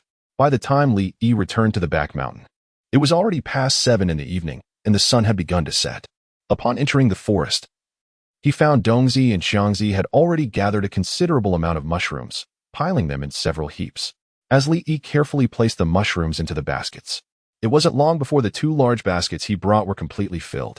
Noticing the time was getting late, Li Yi called for his younger brothers to return to the village, as it could be quite dangerous in the dark. While the back mountain did not harbor ferocious beasts like wolves or tigers, wild boars roamed freely, and their ferocity was no less than that of a wolf. Thus, the group, carrying 2 large baskets of mushrooms and their fishing gear, made their way back to the village in a grand procession. By the time Li Yi and his companions returned to the village, night had fully descended, and many homes had lit their kerosene lamps. Although Nianzi Mountain Village had been electrified, only a few were willing to use electric lights. The majority of villagers still preferred the frugality of kerosene lamps. Upon returning home, I found my parents had already arrived. My father was providing water for the mule, while my mother busied herself around the stove, presumably preparing a meal. Upon seeing Li Yi and a group of young lads carrying 2 large baskets inside, Li Shankuei expressed surprise and promptly inquired, What have you brought in those baskets? Mushrooms, replied Li Yi. What do you need those for? We have plenty of food at home, Li Shankuei questioned, puzzled. They're useful. You needn't worry about it. Li Yi responded, directing Xiangzi and the others to assist in bringing the mushrooms indoors, then instructing them to continue their foraging the next day, promising to join them in the afternoon. Afterward, he saw them off. Once Xiangzi and the others had departed, Zhang Yuehong, while tending to the fire, asked, Xiao Yi, I noticed your tea tray is quite clean. How did the cold noodles sell? Li Yi smiled and replied, Quite well, they all sold out. Did you make any money? Indeed, today I earned around 10 yuan. 10 yuan? At that moment, Li Shankuei entered from outside and interjected, What is this about 10 yuan? Zhang Yuehong stammered, Old man. Xiao Yi said he earned 10 yuan selling cold noodles today. Li Shankuei was taken aback, then furrowed his brow and remarked, You young lad should not speak so lightly. Money does not come easily. Li Yi understood that mere words would not suffice. So he lifted the felt mat from the Kong, retrieved a pouch filled with money from beneath, and poured its contents onto the Kong. As a scattering of small bills, worth 1 and 2 jiao, spread across the surface, Li Shankuei and his wife stared in astonishment, their eyes wide with disbelief. Chapter 11. The Unrelenting Frenzy. The following morning, Li Yi arose early, for he had a dual purpose, to sell cold noodles and mushrooms in the city. Given the previous day's booming business, he had prepared an ample amount of dough. with practiced ease. He kneaded over 30 pounds of flour and crafted more than 150 sheets of cold noodles. After packing the freshly cut accompaniments, he harnessed his vibrant red mule and set off towards the county town. Aware that mushrooms lose substantial moisture when exposed to the sun, Li Yi resolved to sell them first in the urban area before setting up his stall outside the sugar factory. Rather than opting for the bustling market, he headed straight to the state-run restaurant in the heart of the county. In these times of scarcity, he understood that the common folk favored rich, fatty meat, with mushrooms being a rarity in their diets. If he were to sell his mushrooms on the streets, they would hardly fetch a decent price. Conversely, the state-run restaurant, frequented by officials and affluent patrons, had a keen interest in wild mushrooms. Over the years, the establishment sporadically sourced mushrooms from the countryside, offering competitive prices that could reach up to 50 or 60 cents per pound, though not every supplier was accepted. Thus, Li decided to visit the guest house nearby, hoping to strike a deal that might establish him as a mushroom supplier. The state-run restaurant was conveniently located on Xinglong Street, just a stone's throw from the county government, and was known as the most bustling thoroughfare in Qing County. Even though it was barely past 10 in the morning, throngs of people filled the area, leaving Li Yi to wonder where such a crowd could have come from in this small county. Upon arriving at the restaurant, he secured his mule to a large poplar tree at the entrance and made his way inside. Just as he reached the doorway, a girl with 2 braided pigtails intercepted him. "Excuse me, may I ask whom you are looking for?" she inquired. Li Yi promptly replied, "Hello. I am from a nearby village and heard that your guest house purchases mushrooms. I came to inquire about it." "Purchase mushrooms? I haven't heard of such a thing." The girl frowned. "That's all right. You can check with your supervisor. If you don't buy them, I can take them elsewhere. It's just a matter of a word," he reassured her. The kind-hearted girl, seeing the weary traveler before her, hesitated briefly but eventually nodded. She asked him to wait at the front desk and even poured him a cup of hot water before hastily ascending the stairs. Before long, she returned with a middle-aged man dressed in a Zhongshan suit. Upon reaching Li Yi, the man introduced himself. "Comrade, I am Lu Jingshan, the director of the state-run restaurant. I understand you are here to sell mushrooms?" "Indeed, I have authentic wild pine mushrooms, as well as some trumpet mushrooms," Li Yi replied. "May I see your goods?" Lu inquired. "Of course," Li Yi responded, leading the director to his mule cart and unveiling the 2 large baskets covered with straw mats. Upon seeing the mushrooms in Li Yi's crate, Lu Jingshan expressed a slight surprise. It was not the quantity of mushrooms that astonished him, but rather the evident meticulousness in their preparation. Every mushroom was free of soil and impurities, rendering them irresistibly appetizing. Over the years, there had been instances where individuals brought freshly foraged mushrooms to restaurants for sale, yet these offerings were often muddied and littered with weeds, creating a considerable hassle for the kitchen staff. "How much do you intend to sell them for per pound?" Li countered. Lu Jingshan pondered for a moment before responding. "Currently, the market price for fresh mushrooms hovers around 4 to 5 dimes per pound, with fluctuations not exceeding 5 cents. Your mushrooms are of commendable quality, clearly handpicked. So I offer you 70 cents per pound. What do you think?" 70 cents. I see you've processed these mushrooms well. They are uniformly sized, and any dirt and impurities have been removed. It's unlikely that 2 pounds of mushrooms would yield even 1 pound of premium quality, right? Li Yi chuckled and remarked, "You truly possess an astute eye for value. Let us weigh them." With the assistance of several staff members from the restaurant, 2 large baskets of mushrooms were weighed. The total came to 57 pounds, amounting to 39.9 yuan. Lu Jingshan, being a straightforward individual, promptly handed Li Yi 4 10-yuan notes. After the transaction was completed, Li Yi left the state-run restaurant in high spirits. His joy stemmed not solely from the 40 yuan earned from selling mushrooms, but also from Lu Jingshan's remark before his departure, indicating that if Li Yi had mushrooms of such quality in the future, they would be purchased without hesitation. It could be said that through this transaction, Li Yi had unearthed a new avenue to prosperity. Unlike the solitary nature of his cold noodle business, selling mushrooms required the assistance of his younger brothers, allowing him to bring his companions along on the path to wealth. In an exuberant mood, Li Yi soon arrived at the entrance of the sugar factory. Though it was not yet 11 o'clock, a considerable crowd had already gathered, identifiable as factory workers by their attire. Upon noticing Li Yi's arrival, the workers swiftly surrounded him, clamoring for cold noodles. Li Yi, without hesitation, swiftly set up his stall and commenced business for the day. Thanks to the spontaneous promotion by the workers the previous day, Many in the factory were now aware of this culinary delight and sought to indulge. Thus, business soared from the outset. Despite having anticipated such a scenario and prepared an ample supply, he still underestimated the workers' enthusiasm. In less than an hour, all 156 servings of cold noodles were sold out. Furthermore, numerous individuals were left disappointed, voicing their grievances that he should have prepared more. Hearing their complaints, Li Yi could only repeatedly apologize and promise that he would ensure everyone could enjoy cold noodles the following day before he packed up and left. After closing his stall, Li returned once more to the supply and marketing cooperative. However, he did not enter immediately. Instead, he searched around the entrance. Despite today's excellent earnings, he was reminded of a pressing issue he faced when purchasing items from the cooperative: the lack of tickets. In this era where acquiring anything necessitates tickets, wealth does not always equate to ease of purchase. For instance, a pound of grain costs merely a few dimes with a ticket, whereas without one, the price doubles. Moreover, certain items, such as bicycles, sewing machines, and watches, various industrial products, are unattainable even for those with ample funds if they lack the requisite tickets. However, where there are policies, there are countermeasures. Thus, a certain demographic emerges: ticket scalpers. These individuals traverse the entrances of various supply and marketing cooperatives as well as state-run restaurants, selling assorted tickets to those in need. Currently, Li Yi is in search of such individuals, requiring the exchange of some tickets. Soon, his gaze settles upon a young man in his 20s.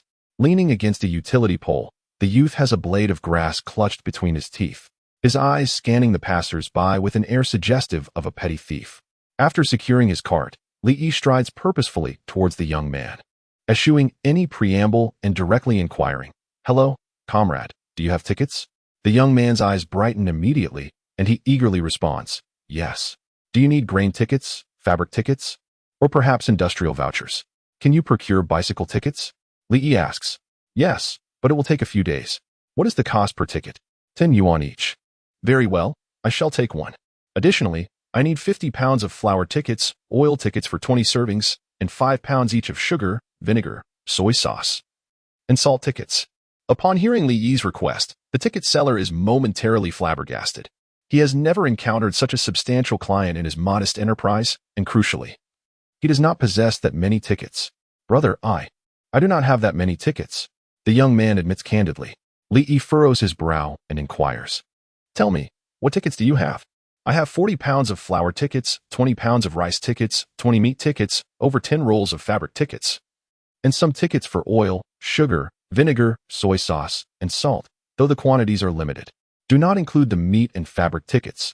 I will take all the rest. Please calculate the total cost." "Well, let me round it up for you. 5 yuan. To be frank, this price is rather steep, given that a pound of fine flour currently costs merely 0.16 yuan, and rice is just 0.18 yuan per pound. 5 yuan could easily purchase over 30 pounds of flour." Nonetheless, his needs compel him. Without the essential condiments like oil, salt, and vinegar, he cannot set up his stall tomorrow. In comparison to that potential loss, this expenditure seems trivial. Deal.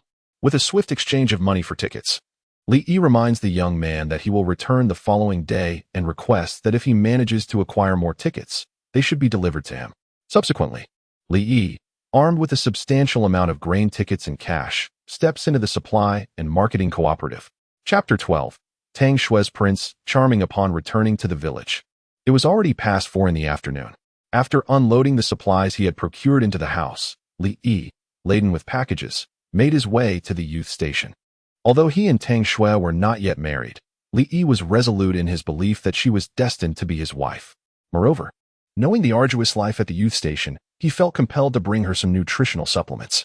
Furthermore, he was aware that, barring any unforeseen circumstances, Tang Xue was likely carrying their child. At present, she was nourishing 2 lives, necessitating the assurance of adequate nutrition. Upon arriving at the youth station, Li Yi discovered that Tang Xue's dormitory was securely locked, indicating that she was not present. It was evident that she had gone to work. Despite the nationwide trend of youth returning to the cities having already commenced and the resumption of college entrance examinations having taken place for 3 years, only a select few among the youth had managed to leave the countryside. The first batch of returnees were not ordinary individuals. They either had connections or outstanding academic records. However, these individuals were but a minority, with the vast majority of youth still enduring their time in the countryside, awaiting their opportunity. Take the youth station at Nianzi Mountain. For example, originally comprising 16 male and female youths, only 5 had returned to the city in recent years, leaving 11 still at the station. Their lives remained unchanged, as they continued to toil alongside the production team to earn work points. Otherwise, they would face the dire prospect of hunger come autumn. Nevertheless, with the new pathway to university, many stayed up late to study after work. In summary, the unmarried youths were all desperately seeking a way back to the city. Li inquired about the day's production task, which was weeding at the Xiaohuan area. Xiaohuan was not far from the village, approximately a kilometer away. So he decided to carry his things over. In the cornfield, Tang Xue was hoeing the land alongside her fellow workers. The corn had already grown to a height of over 10 centimeters, necessitating the loosening of soil and removal of weeds, as well as the thinning of excess corn seedlings to ensure that the remaining plants received sufficient nutrients. While weeding, her compatriot Zhang Xinyao asked, "Xue, are you truly going to marry Li Yi?" Tang Xue nodded and replied, "Given the circumstances, do I have any other options?" Zhang Xinyao continued, "Well, indeed. Your choices are limited. However, once you marry Li Yi, your household registration will be transferred to Qingshan County, making it impossible for you to return to the city. Don't you think that's a pity?" The thought of potentially spending her life toiling in the fields, facing the earth day in and day out, weighed heavily on Tang Xue's heart, plunging her into a state of melancholy. "Perhaps this is fate," she sighed. "Li Yi is not truly a suitable match for you. If you genuinely do not wish to marry him, why not consider this matter as if it had never occurred?" "How can that be?" she protested. "Why not? You have already received notification to return to the city. As long as you obtain a certificate from the production team, you can leave this place." Continuing, Zhang Xinyao remarked, "Once you leave this place, it is highly probable that you will never cross paths with the people or events here again. You may as well treat it all as a fleeting dream." Upon hearing Zhang Xinyao's words, Tang Xue was rendered speechless. The incident had occurred so abruptly, and being cornered on the Kong had completely disoriented her, leaving her in a state of desolation for the past few days. Whether it was marriage or other matters, she had been passively complying with the wishes of the Li family, without giving it much thought. Now, with Zhang Xinyao's statement, Tang Xue suddenly felt as though she had other options. Yet, upon reflecting on her family's situation, she hesitated. Life in the countryside was arduous, yet it was merely the body that suffered. Returning to the city, confronting her family, might not yield a life any better than the current one, and could potentially be worse. Perhaps it is best to let it be. Xinyao, some occurrences are simply unavoidable. Even if one could evade them temporarily, could one truly escape for a lifetime? Nevertheless, if you marry Li Yi, what will become of your beloved Shenggu? Can you truly let him go? Zhang Xinyao, being from the same place as Tang Xue and sharing a close bond, was well aware of her circumstances. She knew that Tang Xue harbored feelings for someone named Tan Qing, her childhood sweetheart from the courtyard. Had it not been for the current predicament, Tang Xue would likely have married Tan Qing upon returning to the city. Upon hearing Tan Qing's name, Tang Xue's grip on the hoe trembled involuntarily. Yet, she quickly regained her composure. Deep down, she felt unworthy of Tan Qing. He was exceptional, akin to a prince from a fairy tale. While she had been sent to the countryside by her parents and had lost her virtue, feeling less than a Cinderella, how could she dare to aspire to stand alongside him? Xinyao, let it be. The past cannot be revisited. Observing the tears held back in Tang Xue's eyes, Zhang Xinyao sighed deeply and said, "Little Xue, do not dwell in sorrow. One must always look forward. During our years in the countryside, we have endured countless hardships and trials. I believe there is no obstacle in this world that cannot be overcome, as long as we do not give up. Indeed, at present, although Li Yi may not be an ideal match, the Li family's reputation is quite distinguished.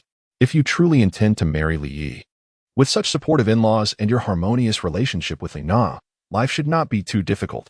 Continuing, Zhang Xinyao added, "If Li Yi can settle down after marriage, it might just work out." Tang Xue replied with a bitter smile, "You know what kind of person Li Yi is. Can he truly settle down? This, perhaps, should, might.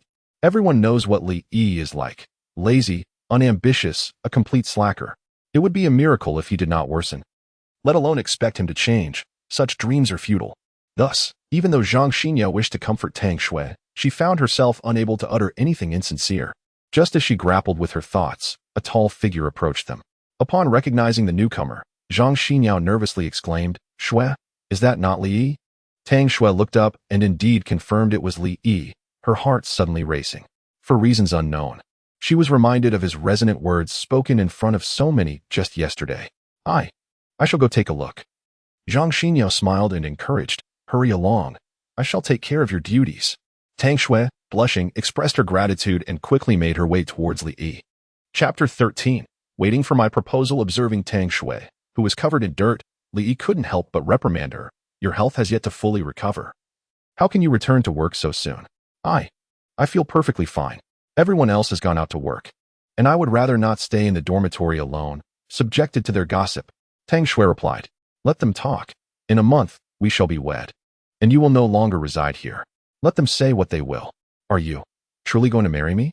Li Yi recognized that this revelation was exceedingly sudden for Tang Xue, effectively disrupting the trajectory of her life. Had circumstances been different, she would soon have ventured to the city, at the very least securing a workeress status. Yet now, she faced the daunting choice of relinquishing her urban dreams to settle permanently in the countryside. Moreover, losing her purity before marriage would inevitably diminish her agency within the union, causing her to feel increasingly anxious. Tang Xue, listen closely. Not only will I marry you, but I shall do so with the utmost grandeur. I intend to give you a splendid wedding, Li Yi proclaimed with unwavering determination. Upon hearing his resolute words, Tang Xue seemed to solidify her own resolve. She gazed into his eyes and earnestly replied, I shall wait for you. Li Yi's spirits soared as he shook the various packages in his hands. Let us return together. I have brought you some food to take back to your dormitory. Be mindful of your spending. It is not easy for uncle and aunt to save money. Tang Xue cautioned. Do you think I am so thoughtless? This money is all earned by me. Li Yi chuckled. Suddenly, Tang Xue recalled something and inquired. Did you earn it from selling cold noodles? Indeed. How's business? Not bad. It will be no problem to support you and our future child. Tang Xue's face instantly flushed. She was, after all, a young maiden just stepping into adulthood, having never engaged in a serious romance, let alone contemplated the prospect of raising children. Do not speak nonsense. Li Yi noticed her embarrassment and smiled, choosing not to dwell on the topic. Instead, he asked, where is my third sister? The wheat fields at the east of the village need watering. Nana and Uncle Li went there to earn work points. Oh, that is why she hasn't accompanied you today. Tang Xue glanced at Li Yi, hesitated for a moment, then continued. Nana has informed me about your family's situation. If you face difficulties, let Uncle Li handle the bride price. Regardless of the dowry, I will marry you, so we can avoid the famine together. Li Yi chuckled softly. You need not worry about that. Simply look forward to becoming my bride. The distance of 1 kilometer felt exceedingly brief. Before long, the two returned to the youth station. Li did not enter Tang Xue's dormitory, but instead handed her the parcels and prepared to leave. Tang Xue gazed at the numerous packages in her hands, deliberating for a few seconds before finally saying, be careful, aware of her concerns about being caught while selling goods. Li chuckled and reassured her, do not worry, I know my limits. Just as Tang Xue turned to head back to her dormitory, Li suddenly inquired, do you have time tomorrow afternoon? For what? She asked. I intend to propose to you tomorrow, so prepare yourself. Tang Xue was momentarily taken aback, her body trembling with surprise. Although she had resolved to acquiesce to reality and accepted the notion of marrying Li Yi, the prospect of marriage being brought to the forefront left her feeling somewhat unsettled. Thoughts of her opportunity to return to the city flooded her mind, accompanied by the image of the person she held dear. If she were to truly wed Li Yi, her life would be irrevocably tied to this small mountain village. Distancing her further from her beloved Chengge, Li Yi discerned Tang Xue's inner turmoil and recognized her apprehensions, yet he offered her no time for hesitation, stating firmly, remember to change into clean clothes and dress beautifully for my proposal tomorrow. With that, he turned and departed. After leaving the youth cadre site, Li Yi did not return home, but instead made his way to the back mountain. Upon arriving at the secret base, he found no sign of Dong Xue or Yong Xue. However, he did spot several large baskets brimming with mushrooms atop the dam. Realizing that the boys were likely still foraging in the mountains, Li Yi settled down on the dam to await their return. As the sun began to dip toward the west, 5 or 6 young lads emerged from the forest, each carrying a small basket woven from willow branches. Upon catching sight of Li Yi on the dam, Dong Xue and the others quickened their pace. Ego, look at how many mushrooms we gathered today, Dong Xue exclaimed. eager to showcase their haul. Before him lay 3 large baskets overflowing with fresh mushrooms, complemented by the contents of the baskets in the boys' hands. Li Yi estimated they had collected no less than 100 pounds. According to the price they had agreed upon for the day, the profits from these mushrooms alone would amount to 60 or 70 yuan. In high spirits, Li Yi beckoned. "Come closer. I have something to say." Once the young brothers had gathered around, Li Yi pulled out a stack of colorful banknotes from his pocket, declaring, "The mushrooms we gathered yesterday have been sold, and the credit belongs to everyone, so the profits will be shared."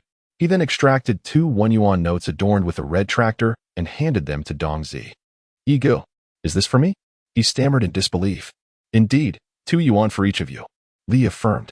Tang Xue, taken aback, replied, This is too much. After all, 2 yuan was a considerable sum. A legitimate worker in the city earned only 35 to 36 yuan a month, averaging about 1 yuan a day.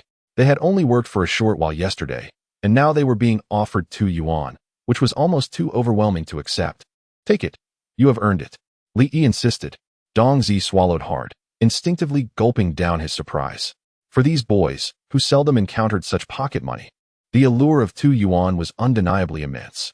Seeing that Li Yi was not joking, Tang Xue bit his lip and said, "Brother Yi, then I shall truly take it. Take it, for it is the fruit of your labor. Do not feel hesitant." Upon receiving the 2 bills from Li Yi, Tang Xue could hardly conceal his excitement. This was his first experience of earning money, and the sense of achievement and fulfillment was overwhelmingly delightful. With Tang Xue leading the way, the remaining young brothers, filled with exhilaration, also received their rewards for the labor they had contributed the previous day. Witnessing the joy and eagerness on their faces brought immense happiness to Li Yi as well. Though 2 yuan may not seem substantial, after all, he had sold the mushrooms for a total of 40 yuan the day before. For these young brothers, it represented a significant sum. More importantly, Li Yi had shown them their own worth. These young rogues, often viewed unfavorably by others, could indeed earn money through their own efforts. As dusk approached, he suggested, "Let us return. We shall distribute the earnings after selling the mushrooms tomorrow." All right. Chapter 14.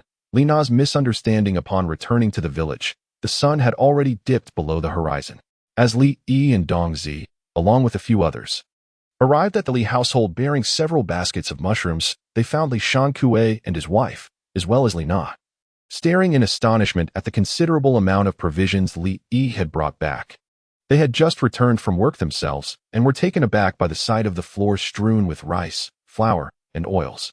While they were uncertain of the exact monetary value of these items, it was evident that it would require a substantial sum to procure such a bounty. They were aware that Li Yi had been busy selling cold noodles in the county town for the past few days, but to Tang Xue and his wife, it seemed he had only earned a meager income.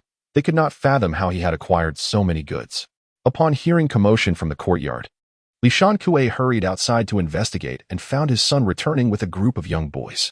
From the large baskets they carried, it was apparent that the boys had been foraging for mushrooms once again. After assisting in bringing the baskets inside, Tang Xue called Li Yi into the house once the boys had departed. Squatting beside the stove, he pointed to the provisions on the floor and, with a serious expression, inquired, "Did you bring all of this back?" Li Yi nodded affirmatively. "Yes, that must have cost quite a bit. Where did you obtain so much money?" Tang Xue asked in a low voice. Understanding his father's concerns, Li Yi promptly replied, "Indeed, it cost a fair amount. But I earned it all." Before Tang Xue could respond, Li Na interjected, unable to contain her skepticism. "Li Yi, do you take us for fools? You've only been selling for 2 days. How could you possibly make so much money?" Li could hardly blame his sister for her disbelief. After all, his past actions had been fraught with mischief, and each time he faltered, his family had to come to his aid. Relying solely on selling noodles would not yield such a profit. There was also the income from selling mushrooms to consider. As soon as he finished speaking, his mother, Zhang Yuehong, expressed her surprise. "Are there truly people interested in those mushrooms?" With a smile, Li Yi responded, "Not only are there people interested, but they are quite valuable." "Valuable? How much per basket?" Li Na asked, her curiosity piqued. Li Yi enunciated each word, 70 cents per pound. The 3 in the room were momentarily stunned, as if they had just heard the most astonishing revelation. Even Tang Xue's smoking pipe fell from his hand to the floor.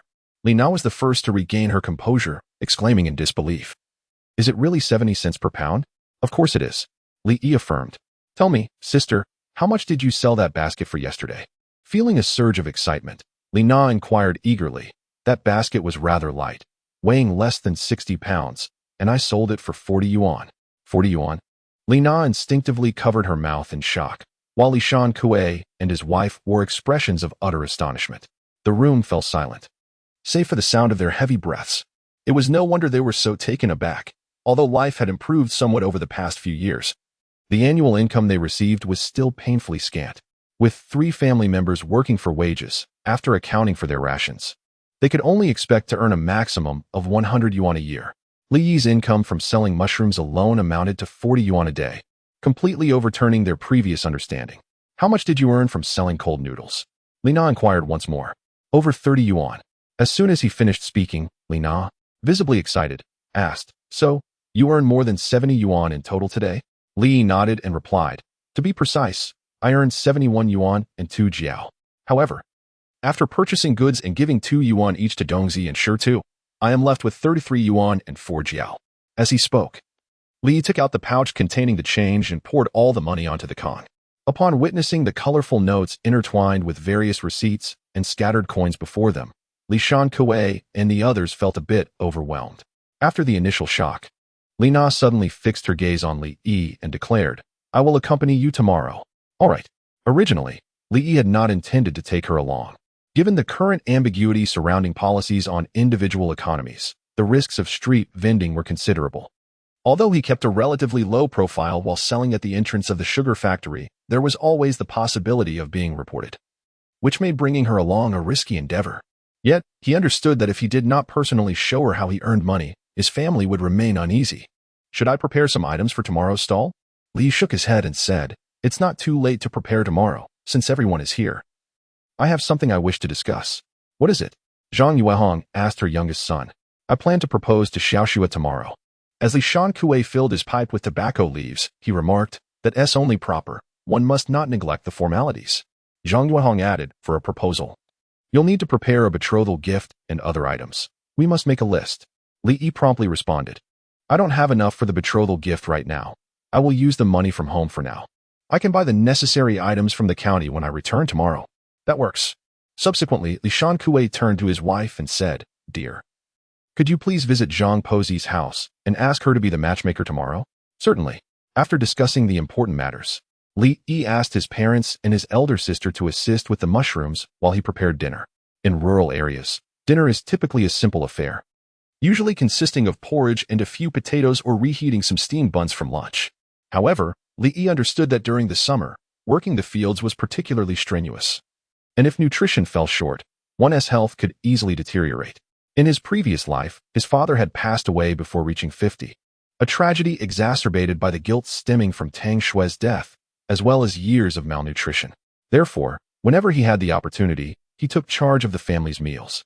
For dinner, Li Yi prepared oil-splashed noodles, a classic dish that is both convenient and delicious, and highly nutritious, perfectly suited to the taste of seasoned farmers like Li Shan-Kue and Zhang Yuehong. Mixing the dough, rolling it out, and boiling the noodles, Li Yi executed the entire process with the grace of a flowing stream, as if he had performed it countless times before.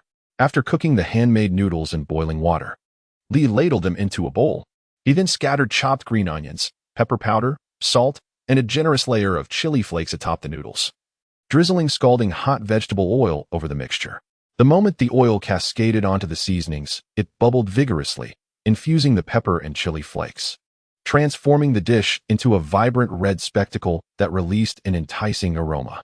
With a bowl of fragrant oil-splashed noodles consumed, the Li family experienced an indescribable sense of satisfaction.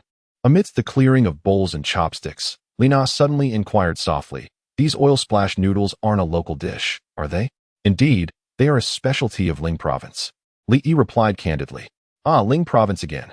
You keep mentioning it. Have you had your eye on Xiaoxue for a while? Ah, what do you mean? Li Yi asked, puzzled. Don't play coy. Xiaoxue's hometown is in Ling Province. I know, but what does that have to do with it? How can it not be related? Cold noodles, meat sandwiches, and these oil-splashed noodles are all specialties of Ling Province. What are the odds of that? Can you honestly say that your knowledge of these Ling Province delicacies has nothing to do with Xiaoxue? Li Yi was taken aback by his sister's line of thought. He intended to explain, yet upon reflection, he realized there was no denying the truth. for the matter was indeed directly connected to Tang Xue. In his previous life, after Tang Xue's tragic demise, she was laid to rest in Ling province, and each year, Li Yi would visit her and the unfortunate child who never had the chance to see this world. Sometimes, he would even spend an extended period in Ling province, naturally learning to prepare many of its culinary delights. Have you been secretly watching Xiao Xue all along? You learned these dishes just for her. Li Yi's silence was interpreted by Li Na as tacit agreement. She seemed to have stumbled upon something significant, her gaze fixed intently on him. Feeling somewhat uneasy under her scrutiny, Li Yi offered a wry smile. This was indeed a perfect misunderstanding, and he found himself at a loss for how to clarify it. Chapter 15.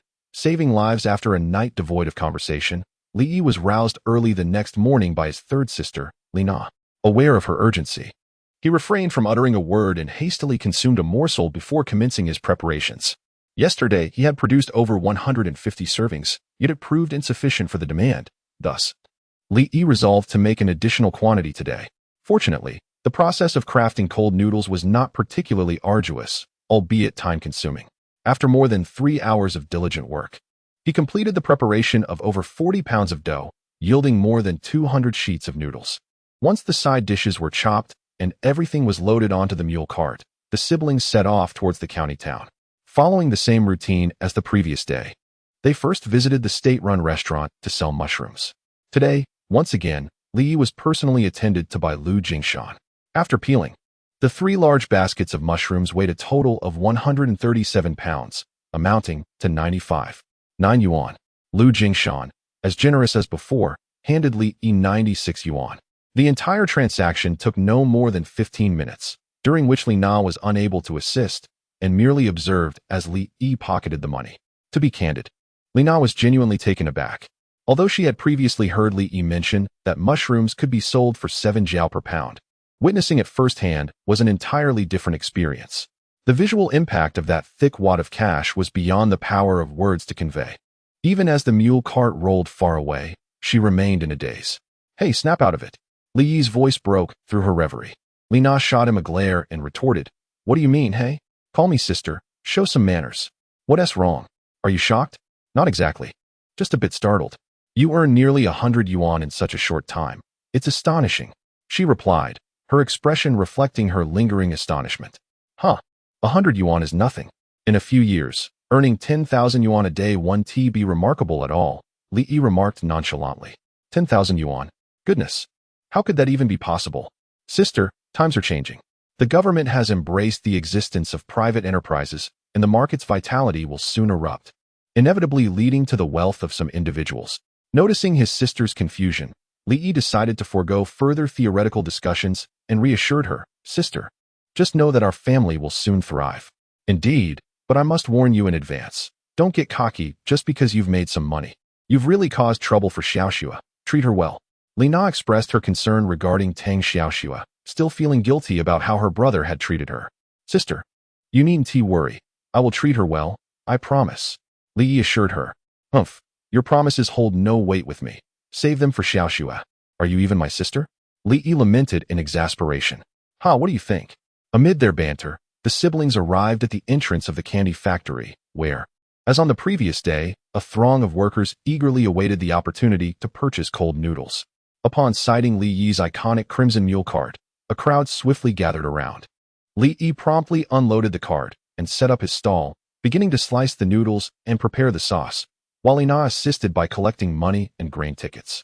Today, having brought an ample supply of noodles, they remained occupied until past 1 o'clock before finally selling the last portion of cold noodles. After tidying up the litter on the ground, the siblings departed from the sugar factory. As they were to visit the youth commune today to propose, they needed to prepare several items. Furthermore, the supply of noodles at home was rather scant, necessitating a shopping trip. Hence, the siblings hurriedly drove their mule cart straight to the supply and marketing cooperative in the city. This was not Li Yi's first visit to the cooperative. Each time he came, he displayed a bold purchasing demeanor, thus the sales staff were well acquainted with him.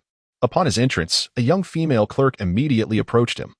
Smiling cheerfully, "Comrade, you are back again. Indeed, here to trouble you once more," Li Yi replied with a grin. "What shall we get today?" "First, I need 50 pounds of white flour." "All right, anything else?"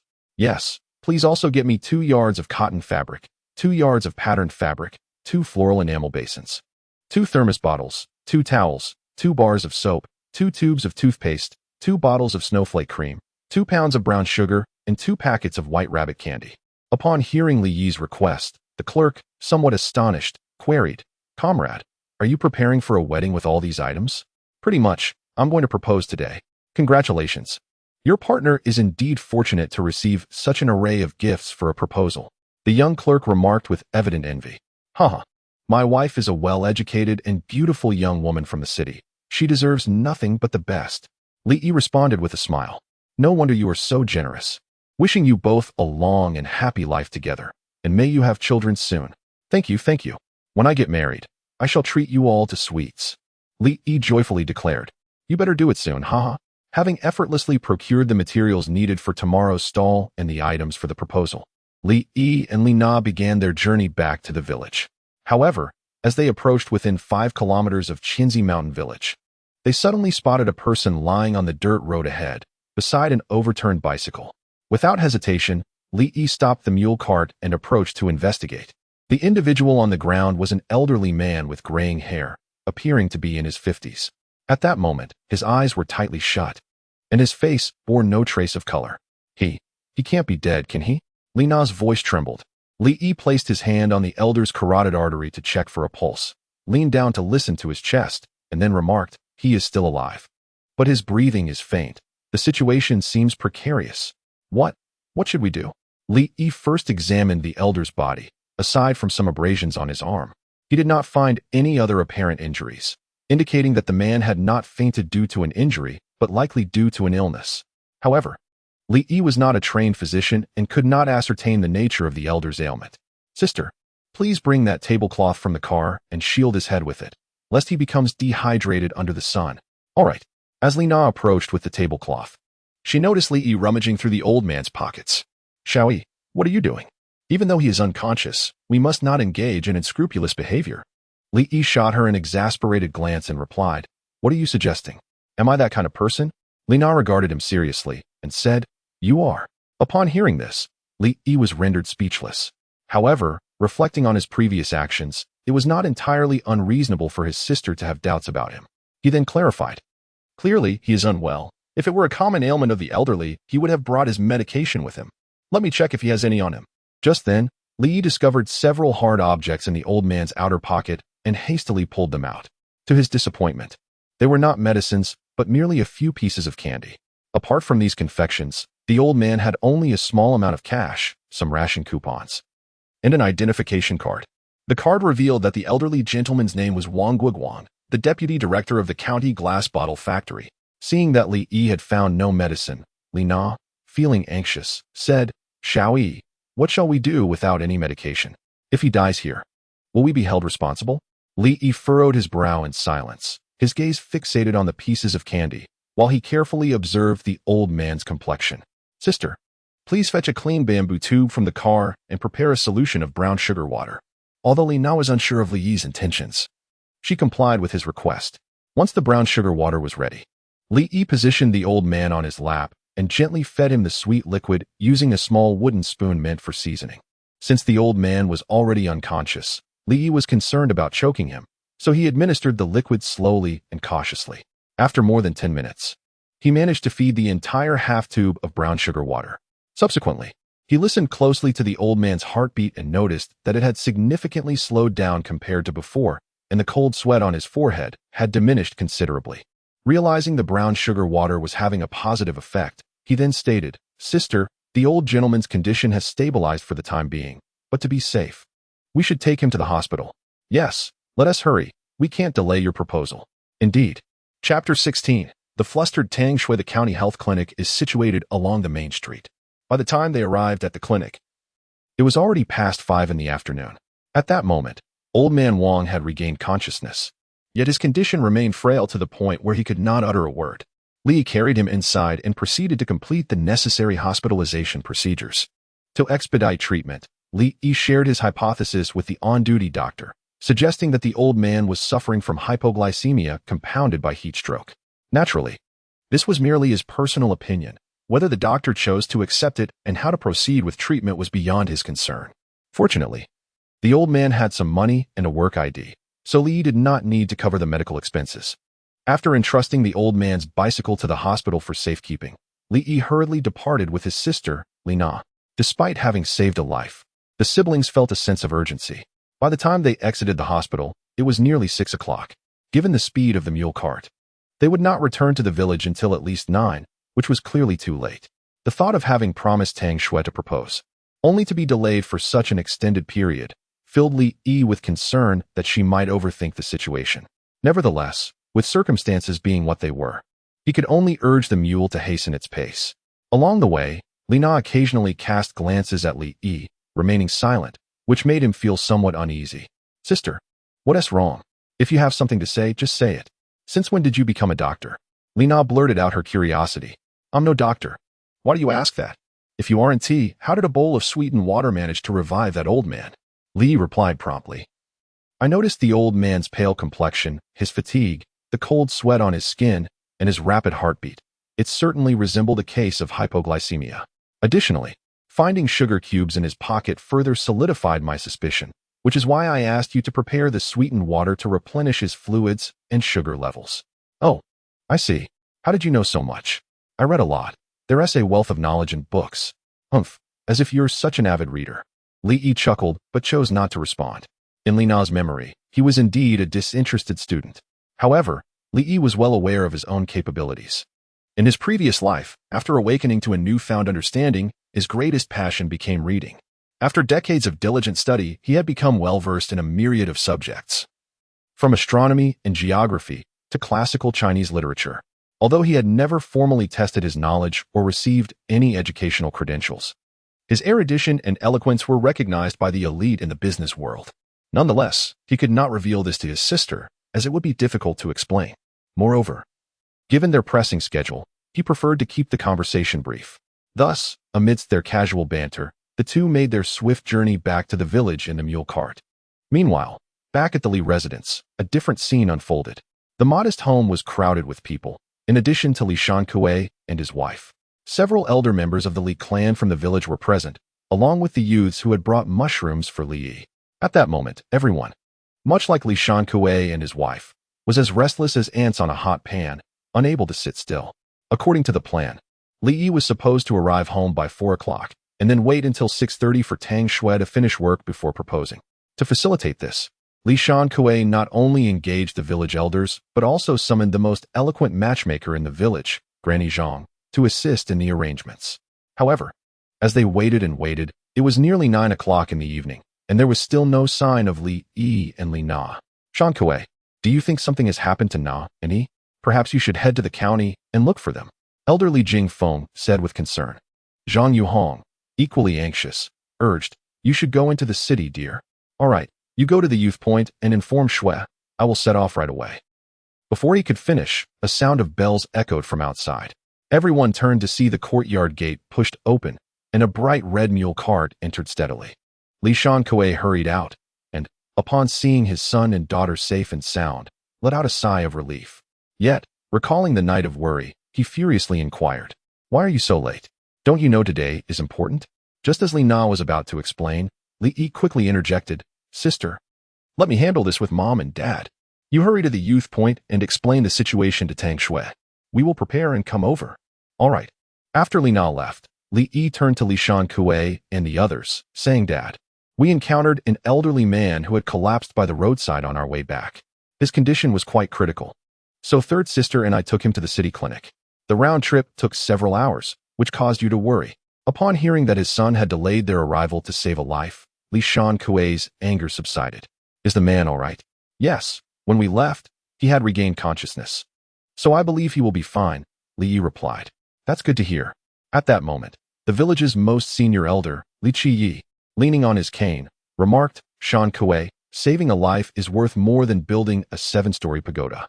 Yi's act of saving a life before proposing is a tremendous blessing. Let us not chastise the child. Li Shanque nodded in agreement. Indeed, you are right, Elder Qi. Quickly get ready. We wouldn't want Xue to be kept waiting. All right, just give me a few minutes. Meanwhile, the atmosphere at the youth point was rather peculiar. In the girls' dormitory, several young women surrounded Tang Xue, offering words of comfort. Little Xue, something must have delayed them at Li's place. They wouldn't just not come. Yes, I heard someone mention earlier that Li Yi's mother went to Granny Zhang's house, likely to ask her to act as a matchmaker. Li Yi was so certain that he wouldn't stand you up. Yet, amidst the comforting voices, Tang Xue remained silent, her face pale and her heart in turmoil. She recalled Li Na mentioning that Li Yi favored the girl from the neighboring village, Wang Xuemei, and had vowed that he would marry no one but her. She also remembered the day she had been cornered on the Kong and asked him if he would marry her. He hesitated for a long time before finally saying he would. Evidently, he was reluctant to marry her deep down. Thus, one could say he escaped from the wedding today. No, they were never wed. It was merely a matter of not proposing. The thought that she, a blossoming maiden, had been inexplicably defiled, only to be confronted by the entire village on the bed, and in the end, that very person was unwilling to take her as his bride, overwhelmed her with a profound sense of injustice. Tears streamed down Tang Xue's cheeks uncontrollably. Meanwhile, beneath a towering poplar tree outside the boys' dormitory, a group led by Su Hong sat on small stools, engaged in idle chatter. Naturally, their conversation revolved around the matter of the Li family's proposal, albeit with a tone laced with schadenfreude. What did the Li family mean by this? It was already quite late, and they had yet to arrive. Were they perhaps standing her up? The lateness of their arrival clearly indicated they would not come. Thus, Tang Xue's disgrace would be monumental. Such was the fate of a woman who strayed from her path. No one could hold her in esteem. Indeed, having lost her virtue before marriage, even if she were to marry, happiness would elude her. However, just as these young men and women, each harboring their own thoughts, awaited the unfolding drama, a figure sprinted towards them from afar. Chapter 17, The Proposal Bang. The door of the girls' dormitory was thrust open with great force. Amidst the astonished expressions of everyone present, Li Na rushed in, breathless. Upon seeing Tang Xue, who was quietly shedding tears, Li Na immediately approached her. "Don't cry, Xiaoxue. I kept you waiting. Xiaoyi is right behind me and will be here shortly." Hearing Li Na's words, a glimmer of hope flickered in Tang Xue's despairing eyes as she tremulously asked, He really will come? Of course. You have no idea how much that guy cares for you. To save face for you. He dragged me to the supply and marketing cooperative and spent a fortune, leaving the sales clerks utterly astonished. Li Na replied with a smile. "You arrived so late because you went shopping in the city?" Tang Xue inquired anxiously. "Yes, but our delay wasn't solely due to shopping." "What was it then?" "On our way back, we rescued an elderly man who had collapsed and took him to the hospital, which caused our lateness." As soon as Li Na finished speaking, Tang Xue's close friend, Zhang Xinyao, chimed in. "So it was because you saved someone. That is indeed justifiable. I told you. There must have been something that held you up. This is an act of kindness, Xiaoxue. You were truly fortunate." Upon learning that Li Yi was late due to his heroic deed, Tang Xue's mood brightened considerably. Observing this, Li Na quickly added, "Xiaoyi is worried you might be anxious, so he asked me to come and inform you of the situation. He and my parents will be here shortly. So prepare yourself." Tang Xue recalled her earlier tears and laughter, realizing she must look quite disheveled. She quickly rose and, with the assistance of several young female comrades, washed her face and tidied her attire. Just as they finished, a series of knocks echoed from outside, accompanied by a chorus of chatter. Today, Tang Xue was undoubtedly the protagonist, and she promptly opened the door. Outside stood Li Yi's family, along with the village elders and matchmaker, each holding one or several items. Tang Xue had evidently made a special effort to present herself. She wore a simple floral blouse, black trousers, and nearly new cloth shoes, yet she exuded an extraordinary charm. Her face appeared to be touched with a light cream, giving her a fair and radiant complexion, accompanied by a faint fragrance.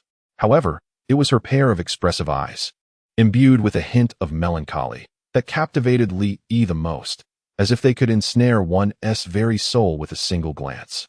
To be honest, Li Yi was utterly enchanted by the sight of Tang Xue before him. Though she wore no extravagant garments or heavy makeup, she held an ethereal beauty that transcended time. Noticing Li Yi's unwavering gaze upon her, Tang Xue's cheeks flushed, and she lowered her head, unable to meet his eyes. The matchmaker, experienced in such matters, stepped forward and declared, "Comrade Tang, we are here today on behalf of the Li family to propose marriage. Although you are in a relationship of free love, the Li family will not neglect any of the necessary formalities. Now, Let us invite the village elder from the Li family to read the marriage contract. Grandpa Li, one of the few literate individuals in the village and also the highest-ranking elder, was naturally chosen for this honor. Under the dim glow of a kerosene lamp, the elderly Mr. Li, with his head crowned in white hair, held a wedding certificate crafted from vibrant red paper and with a flashlight illuminating his path. He read aloud, "A union of two families, a covenant made under one roof. May this auspicious match endure forever, with both parties equally honored. Behold the peach blossoms in full bloom today, fitting for a harmonious home. May the coming years be filled with abundant blessings, and may you flourish and thrive. With this vow of growing old together, I inscribe it upon this fine parchment. Let the bond of our hearts be recorded in the annals of love." As his voice resonated through the room, the matchmaker, Granny Zhang, interjected, "To welcome the young scholar Tang into our family. The Li family is prepared to offer a bride price of 88 yuan, along with 2 pounds each of rice tickets, flour tickets, and oil tickets. Additionally, there will be 2 yards of cotton fabric, 2 yards of floral cloth, 2 beautifully adorned enamel basins, 2 thermoses, 2 towels, 2 bars of soap, 2 tubes of toothpaste, 2 bottles of snowflake cream, 2 pounds of brown sugar, and 2 packets of white rabbit candy." The young men and women gathered, both inside and outside the room, were astonished by the matchmaker's declarations. Such a bride price seemed excessive. Not only the monetary sum of 88 yuan, but the value of the gifts was indeed considerable. Although there were no bicycles, sewing machines, or radios among the offerings, it was evident that the Li family held Tang Xue in high regard. However, to their surprise, once the matchmaker finished speaking, Li Yi added, "This is merely the initial offering. I assure you, before the wedding, I will also prepare a set of 3 appliances, and, if time permits, I shall provide a splendid house as well." Buzz. Li Yi's words once again left the crowd in disbelief. Although they were skeptical about the Li family's financial means, they couldn't help but admire Li Yi's audacity in making such promises before so many witnesses.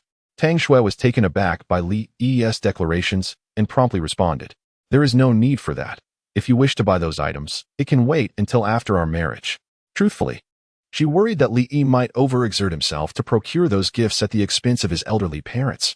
Li understood her concerns, yet he chose not to elaborate further, believing that action spoke louder than words. Seeing that Tang Xue had no objections, Granny Zhang proclaimed, "Then this engagement is settled. Once a suitable date is chosen, you may proceed with your wedding. I wish you both a loving marriage, a united heart, and may you soon be blessed with children, growing old together." The crowd immediately congratulated Li Yi and Tang Xue, causing the latter's cheeks to flush with embarrassment. In turn, Li Yi promptly distributed the prepared sweets and cigarettes to those around him, sharing in the joyous occasion. Although this proposal had its ups and downs, the outcome was ultimately favorable. By 10 o'clock that evening, everyone finally returned to their respective homes. Li Yi, too, did not linger at the youth commune, for he had a multitude of responsibilities awaiting him back home. At the Li household, under the dim light of the kerosene lamp, Dongzi, Shitu, and Xiangzi, along with other young ones, occupied every available space, whether perched upon small stools, sitting on makeshift benches, or simply on the floor. These children had been summoned by Li Yi, both to distribute the earnings from the mushroom sales and to organize the tasks for the following day. Li Yi extracted a stack of coins from his pocket and remarked, "Yesterday, we gathered quite a number of mushrooms, so each person can receive 5 yuan. Dongzi, please distribute the money to the brothers." Without hesitation, capitalizing on the experience gained from the previous day, Dongzi took the money and methodically handed it out. Once the distribution was complete, Li Yi continued, "Over the past 2 days, we have collected nearly 200 jin of mushrooms, and with today's additional 100 jin, it seems the supply from the forest may soon dwindle. Therefore, I will allocate tasks to ensure a steady supply of mushrooms. Brother Yi, what do you propose?" "We are all ears," Dongzi instantly responded, with the others echoing his sentiment. "Tomorrow, you all shall venture to the forest on the western mountain to gather not only mushrooms, but also wildwood ears, silver ears, inch mushrooms, golden needle mushrooms, and white jade mushrooms if encountered." Li instructed. "Brother Yi, can blackwood ears be sold as well?" Shitu inquired. "Indeed, they are even more valuable than mushrooms." Li Yi replied. "Is that so? Today, I spotted a large decayed tree on the back mountain, laden with blackwood ears. If I harvest them all, it should yield at least 10 jin. If that's the case, I shall clear the whole lot tomorrow." Sure to exclaimed with excitement. If you manage to bring them back, I shall ensure you receive a greater share the day after. Thank you, Brother E.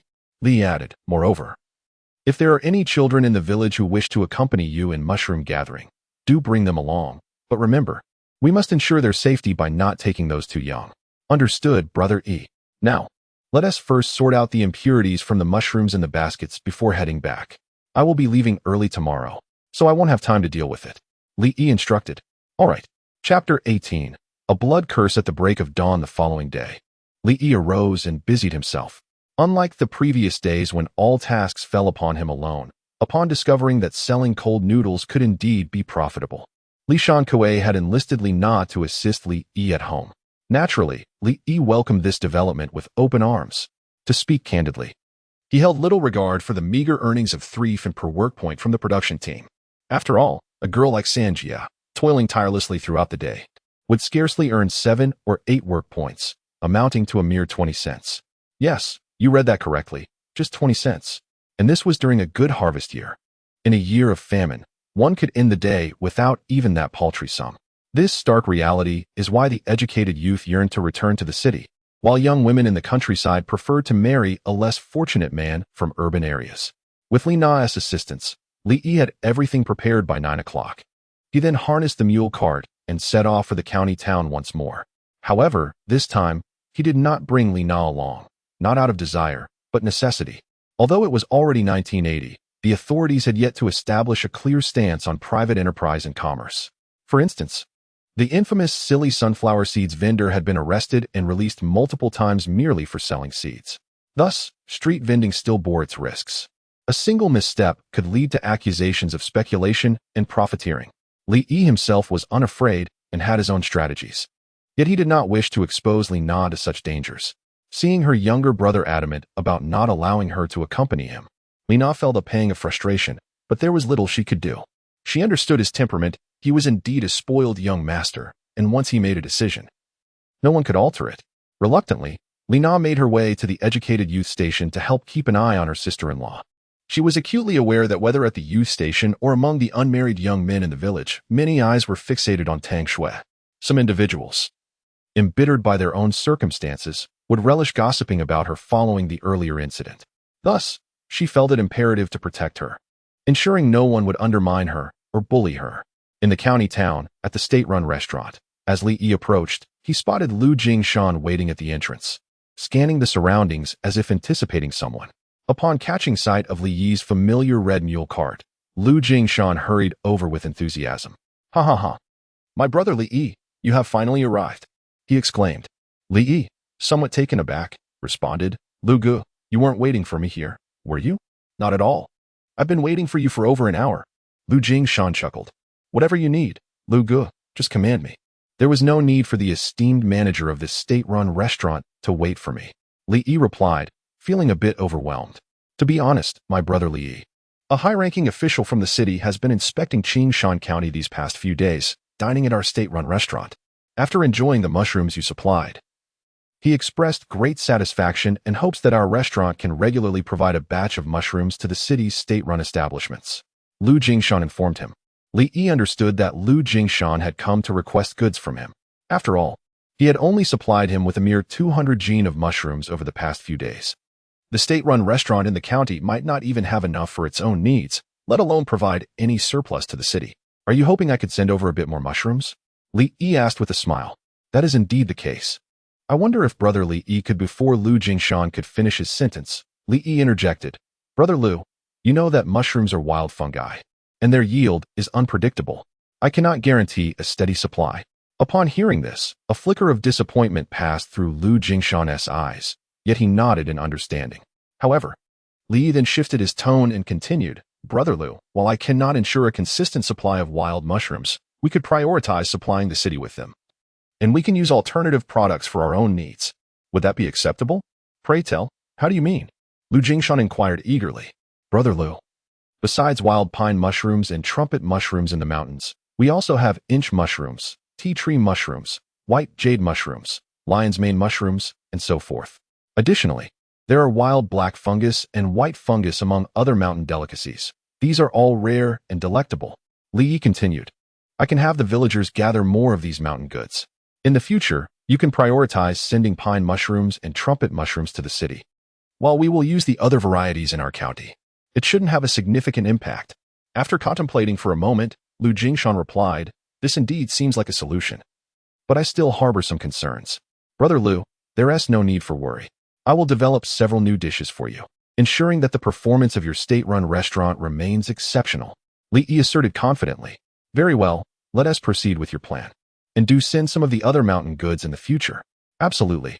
With that, the two proceeded to weigh the 3 large baskets of mushrooms Li Yi had brought, totaling 187 jin, which amounted to 131 yuan. As Li Yi walked out of the state-run restaurant with the money, he felt as if he were floating. Although in his past life he had a fortune in the hundreds of billions, in his view, this modest sum felt far more rewarding. It was not about the amount of money, but rather the joy of earning it and sharing that happiness with others. In his previous life, he had been utterly alone, watching the digits in his bank account rise, numb and hollow inside. As Li exited the restaurant, preparing to set up his stall at the sugar factory, he was unexpectedly jolted by someone rushing towards him. Caught off guard by the person's speed, he was knocked to the ground. "I'm so sorry. I truly have an urgent matter." The individual, who wore olive green and a wide-brimmed hat, clearly a police officer, apologized while helping Li Yi to his feet. Realizing that the person might indeed be in a hurry, Li Yi quickly responded, "I'm fine. If you have something urgent to attend to, please go ahead. I am truly grateful to you." Just as the other party was about to depart, Li Yi suddenly recalled something and hurriedly exclaimed, "Wait a moment. Comrade, do you have any further matters?" Li Yi scrutinized his face closely and, upon confirming that it was indeed the familiar individual, promptly retrieved a 1 yuan coin from his pocket. He then approached the officer and placed the coin into the breast pocket of his uniform, saying, "Comrade, take this. Comrade, fellow townsman. We do not accept even a thread from the masses." Li chuckled and responded, "This money is not for your personal use. Rather, it is meant to save your life. Save my life." The police officer clearly did not grasp the meaning behind Li Yi's words and looked at him in bewilderment. "I observe a dark omen upon your brow, indicating imminent misfortune. Keep this coin in your pocket and do not take it out. It may prove vital when the time comes." Seeing the officer regarding him as if he were delusional, Li Yi reiterated, "Whether you believe it or not, take this coin for now. If, by chance, you survive, you may return it to me later." With that, Li Yi turned and departed without looking back, leaving the officer dumbfounded and rooted to the spot. Chapter 19. Purchasing a bicycle. After departing from the state-run hotel, Li Yi felt a certain heaviness in his heart. If he was not mistaken, the police officer he had just encountered was named Wang Anghua, the captain of the county's criminal police. It was likely that within the next few days, he would meet his tragic fate during an operation to apprehend a suspect. In his previous life, Li had witnessed that very pursuit, where the fugitive was a notorious criminal who had committed crimes across multiple provinces and was armed. Due to the unforeseen presence of a lethal weapon and an underestimation of the fugitive's alertness, the criminal police made a grave error during the chase, allowing the suspect to escape into a bustling urban area. In the heat of the pursuit, Wang Anghua led the charge, bravely pushing ahead. But just as he was about to catch the fugitive, the latter opened fire. Wang Anghua was shot in the chest and subsequently sacrificed his life. On that fateful day, Li Yi had been in the city conducting errands and had witnessed Wang Anghua's sacrifice in its entirety. In this life, encountering this valiant defender of the people once again, Li Yi truly wished that he would not meet the same fate as in his past, falling victim to a worthless criminal. However, he could not express this directly, so he could only offer a subtle reminder and place a coin at the location of Wang Anghua's wound. This was the only action he could take, hoping to alter his destiny. Simultaneously, Li Yi was conducting an experiment. He wanted to see if his reckless attempt to change someone's fate in this timeline would have significant repercussions. After all, he was already trying to alter Tang Xue's fate, and he would inevitably change the outcome of her suicide. Thus, before proceeding further, Li needed to ascertain whether his actions might trigger unforeseen disasters. With this uneasy sentiment, Li arrived at the sugar factory. As always, it was crowded with workers eager to savor the cold noodles. Once he steadied his emotions, he began setting up his stall for the day. By 1:30 in the afternoon, the last portion of cold noodles was sold, and Li promptly closed shop, heading straight to the county's supply and marketing cooperative to restock. Ideally, Li had planned to purchase supplies after selling mushrooms, allowing him to return to the village immediately after. Unfortunately, Despite not lacking in funds, he was short on grain tickets. Without these tickets, the price of flour would increase by approximately 1/3. For instance, purchasing 50 pounds of flour would cost him an additional 3 yuan. Therefore, he had to wait until he finished selling before he could collect his grain tickets and head to the cooperative. Although this daily back and forth was somewhat exhausting, it was simply unavoidable. Upon arriving once more at the cooperative, as Li Yi was about to enter, he suddenly noticed someone across the street waving at him. Upon closer inspection, it was the ticket scalper he had encountered that day. After securing his mule cart, Li Yi strode over. "Is there something you need?" he inquired. The young man glanced around and replied, "Brother, I found out about the industrial tickets you asked me to inquire about. There is one bicycle ticket and one sewing machine. Which one do you want?" Li Yi's eyes brightened instantly, and he eagerly responded, "I want both." Both? The young man stammered. "Yes, both. Just tell me how much." Li Yi asserted confidently. "The bicycle ticket costs 10 yuan, and the sewing machine ticket is priced at 8 yuan. What do you think?" The ticket seller inquired cautiously. "Sounds good," Li Yi replied, pulling 2 notes from his pocket and handing them over. Clearly, this young man was no novice at this trade. He promptly accepted the money, scrutinized it carefully, and then produced 2 tickets wrapped in a handkerchief from his inner pocket, returning 2 yuan to Li Yi. After inspecting the tickets and finding no discrepancies, Li said, "I would also like a watch ticket and a radio ticket. Can you manage that?" "The watch is not a problem, but the radio ticket is difficult to obtain. It will require additional payment." The unexpected twist caught Li Yi off guard, reminding him of the infamous money grabber from his past life. In 10 years, no one knew a fresh face. In one morning of extra payment, the world was aware. Could this young man also be a reincarnated soul? Yet, observing him clandestinely trading these tickets, it seemed unlikely. After all, a genuine reincarnator would not stoop to such dealings. They could effortlessly earn a fortune with just a small venture, avoiding such risks altogether. "Money is not an issue. Just get the tickets, and I will find you here. I come almost every day," Li Yi assured him. "All right, give me 2 days." With tickets and money in hand, Li Yi resolved to procure something substantial first. He then strode directly into the supply and marketing cooperative. It was Sunday, and the cooperative was somewhat crowded. After a lengthy wait, it was finally his turn. The salesperson, a familiar face, greeted him with a smile. "Comrade, why do you come to the cooperative every day? What do you need today?" "Haha. I'm here to purchase rice and flour for the unit. I have to come daily," Li responded. He continued, as usual. "I'll take 60 pounds of white flour, 2 pounds of salt, and 5 pounds each of vinegar and soy sauce." Once he had gathered all the supplies, Li asked the salesperson, "Comrade, do you have bicycles available?" "Yes, we just received 3 new ones yesterday. Are you looking to buy?" "Yes, I want to buy one, but I'm not sure if I have enough money," Li replied. "The 28-inch is 175 yuan, while the 26-inch is 165 yuan, the salesperson informed him. Li calculated his finances. He had earned 131 yuan from selling mushrooms, recouped about 65 yuan from selling cold noodles, and had brought along 10 yuan in change. After deducting the 18 yuan spent on supplies, the 20 yuan for the bicycle and sewing machine tickets, and the 1 yuan coin for Wangangua, he still had 167 yuan remaining. While he fell short for the 28-inch model, he had sufficient funds for the 26-inch women's bicycle. Considering that the primary purpose of the bicycle was to allow Tang Xue to ride it, he promptly instructed the salesperson, "Then I will take a 26-inch bicycle." The salesperson, taken aback, exclaimed, "You're really going to buy it?" Although bicycles were no longer as rare as in previous years, the prestige of owning one had diminished. Nevertheless, we were still in the era of planned economy, where purchases typically required tickets. However, in a quaint village, tickets are rather scarce, rendering them quite a rarity. Thus, the prospect of purchasing a bicycle in the remote county of Qingshan is indeed a surprising occurrence.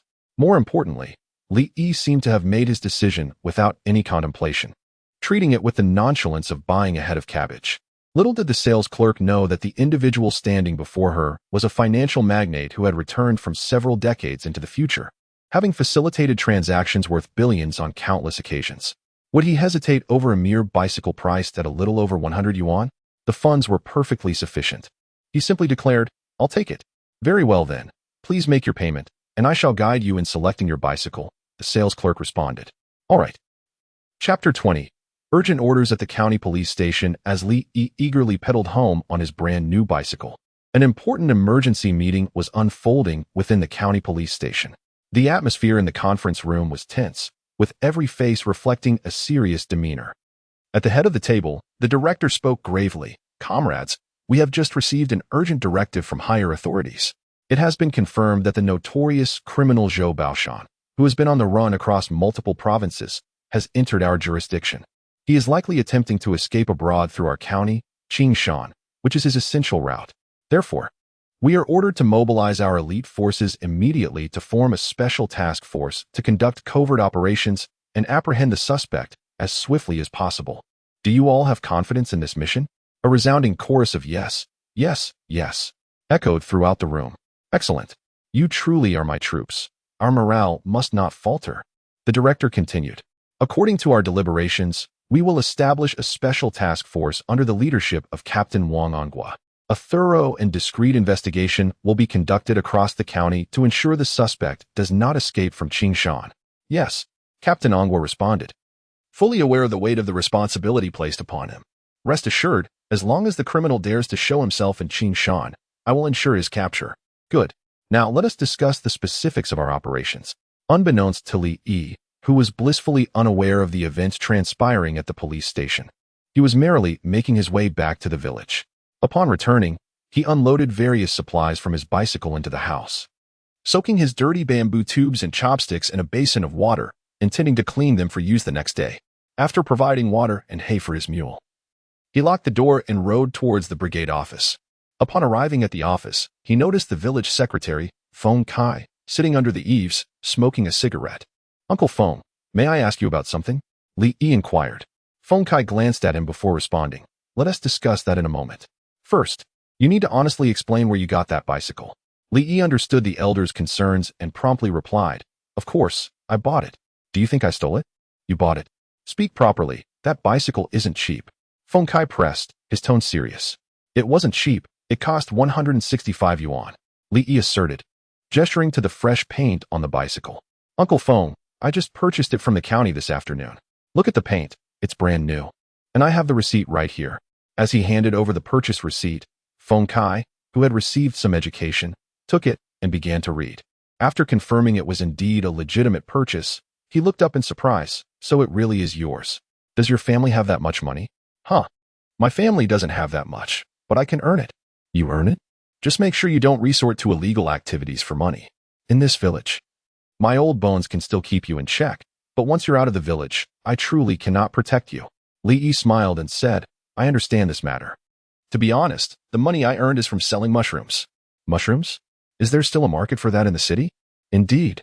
I have found a way to sell them. Every day, I send Dongzi and Shirtu up the mountain to gather mushrooms, and they have made quite a bit of money. I am aware of this. Yesterday, Qiangzi's mother mentioned that he brought home 7 yuan these past few days, claiming it was from you. She asked if he could take it, and I was just about to inquire with you regarding this." Qiangzi, the grandson of Secretary Feng, is 15 years old and has just graduated from junior high. "Uncle, the money is clean. There's no issue in taking it." Li Yi replied immediately. "Well then, by the way, what were you planning to ask me?" Feng Kai took a few puffs from his pipe and then inquired. "It's nothing much. Just wondering where the educated youth are working." "At the Lanjingwa irrigation fields." "All right, then you carry on. I shall go check on my wife." With that, Li pedaled away swiftly. Observing Li Yi's retreating figure, Feng Kai chuckled and shook his head. Youth is indeed a blessing. Whenever they acquire something good, they wish to flaunt it before their partners. He also noted that this rascal from the Shankue family had genuinely changed for the better since becoming engaged. Meanwhile, Li Yi arrived at the Lanjingwa irrigation fields, as indicated by Secretary Feng, and indeed found numerous men and women busily at work. Among the crowd, he immediately spotted a familiar silhouette. In the fields, Tang Xue was wielding a shovel to irrigate the land. Since the onset of summer, rainfall had been scarce, leaving the crops parched. Consequently, the village leader rallied all villagers and educated youth to channel river water for irrigation. Due to the lack of irrigation facilities, the men were responsible for directing the river water to the irrigation ditches, while the women managed the watering tasks in the fields. Amidst the flurry of activity, someone suddenly pointed into the distance and exclaimed, "Hey, look, who is that riding a bicycle?" The group of women raised their heads to gaze into the distance. "Isn't that the rascal from the Li family? Do you see? Nana, Could that be your brother, Xue? No way. I don't think the Li family owns a bicycle. Hearing the women's discussion, Li Na and Tang Xue also looked up and saw Li Yi speeding towards them on a small bicycle. Tang Xue, somewhat surprised, turned to Li Na and asked, Sister Na, did your family buy a bicycle? They didn't have one yesterday, but perhaps today? Li Na replied candidly. What do you mean? Tang Xue inquired, puzzled. You don't know? Xiao Yi has become quite capable. He earns almost 100 yuan a day. Li Na initially intended to share the news about Li Yi's daily earnings with Tang Xue, but, noticing the crowd around, hesitated to avoid trouble. Sister Na, what happened to him? Why did you stop mid-sentence? Li Na, wanting to tease her friend and sister-in-law, smiled and said, curious to know. Yes, Tang Xue instinctively replied. Xiao Yi has arrived. You should ask him yourself. Sister Na, you are too mischievous. Tang Xue exclaimed, her cheeks flushed. Although her perception of Li Yi had undergone a significant transformation, it remained at a level of mere acceptance, devoid of aversion. The prospect of engaging in face-to-face conversation with him still made her feel somewhat bashful. However, the events that unfolded in the next moment took her entirely by surprise. Li parked his vehicle at the edge of the field and strode confidently towards Tang Xue. To her astonishment, he seized the shovel from her hands. Dear wife, allow me to take over. You should take a break.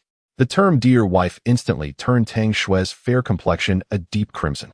She intended to retort with a playful who is your wife, but was abruptly reminded of his proposal from the previous night. Thus, referring to her as dear wife seemed entirely appropriate. After a moment of stunned silence, Tang Xue managed to stammer, but we aren't married yet. Nevertheless, Li Yi, with a teasing smile, responded, my dear wife, are you upset that I scheduled the ceremony for too late? Do you wish to marry me sooner? Tang Xue, flustered, thought to herself, do I? That is not what I meant. I'm simply feeling shy, all right? Observing Tang Xue's adorably bewildered demeanor, Li Yi felt an overwhelming urge to embrace her and savor the moment. Yet, he recognized the inappropriateness of such an action, setting aside the societal norms of this era. He knew that this innocent little rabbit would be utterly frightened if he were to act on his impulse. Chapter 21. Li Yi's sweet nothings as he spoke. His sister Li Na approached and inquired, what is the story behind that vehicle? I bought it, of course. Li Yi replied nonchalantly. Did you really purchase it? Did you manage to get a bicycle ticket? Li Na asked, astonished. I did, and it cost me 10 yuan. Wow, that's quite expensive. Li Na gasped. 10 yuan is equivalent to over 300 work points. Well, it's not easy to come by, so 10 yuan is justified. Li Yi retorted. Why did you opt for a 26-inch bike instead of a 28-inch? Li Na frowned. This bicycle is for my wife, so naturally, I had to choose the smaller one. At this remark, Tang Xue was taken aback. For me? Li Yi smiled and replied, of course it's for you. Haven T, I mentioned that whatever others possess, you shall have as well. Not just the bicycle, but also a sewing machine, a watch, and a radio, anything you desire, even the stars in the sky. I would procure for you. His sudden declarations of affection warmed Tang Xue's heart. She could discern the kindness embedded in Li Yi's words. Despite his notorious reputation, some labeled him a ne'er-do-well, while others called him a spendthrift. Few spoke of him positively. Their union was not born of love, but rather of circumstance and necessity. Yet, in that moment, Tang Xue perceived sincerity and admiration in his words, a feeling both tangible and exhilarating. Yet it also filled her with trepidation. Tang Xue recognized her own heart. It belonged to her childhood friend, Tan Sheng. She had also heard Li Na mention that Li Yi seemed to harbor affections for the village beauty from the neighboring hamlet. Thus, she had never held any expectations for their marriage. She understood her situation. If it meant settling for a life as familiar strangers, she could manage that. However, if Li Yi genuinely developed feelings for her, she would be at a loss for how to respond. In an instant, Tang Xue fell silent. Li Yi noticed her unusual demeanor and affectionately patted her head, gently saying, don't feel pressured. Just let things unfold naturally. He noticed. Tang Xue's heart raced, her pulse quickening uncontrollably. Just as she grappled with how to confront Li Yi, the whistle signaling the end of work rang out. In a fluster, Tang Xue grasped her shovel, preparing to return to the brigade to submit her tasks. Yet, just as she was about to leave, Li Yi grasped her hand. Let your sister handle the task and tools. You can ride the bicycle back to the youth station. Tang Xue was momentarily taken aback, then promptly shook her head and said, let us not. What do you mean let's not? This bicycle is meant for you. If you don't ride it back, who will? Li Yi frowned, insisting. Upon seeing Li Yi furrow his brow, Tang Xue felt an inexplicable fear and hastily remarked, "I appreciate your kindness, but as you know, the situation at the youth station is quite desolate. There isn't a soul in sight when work begins, and a bicycle is a precious possession that isn't safe just anywhere." Li Yi pondered for a moment and conceded that Tang Xue's reasoning held merit. "How about this?" he suggested. "Let's keep the bike at my home for now, and once we are married, you can ride it to work every day. All right, come, let me take you for a ride." Li Yi added once more, "Oh, perhaps that's not necessary." Li Yi recognized her gentle and introverted nature if he waited for her to agree on her own. It might take a lifetime to bridge the gap between them. He seized Tang Xue's shovel and tossed it to the side, addressing Li Na's sister. "Please take care of my wife's tasks. I shall escort her home." On the rustic dirt road, Li Yi pedaled the brand-new bicycle while Tang Xue embraced his waist from the rear seat. The handsome young man and the lovely young woman appeared striking against the backdrop of the setting sun, their silhouettes elongated in the golden light.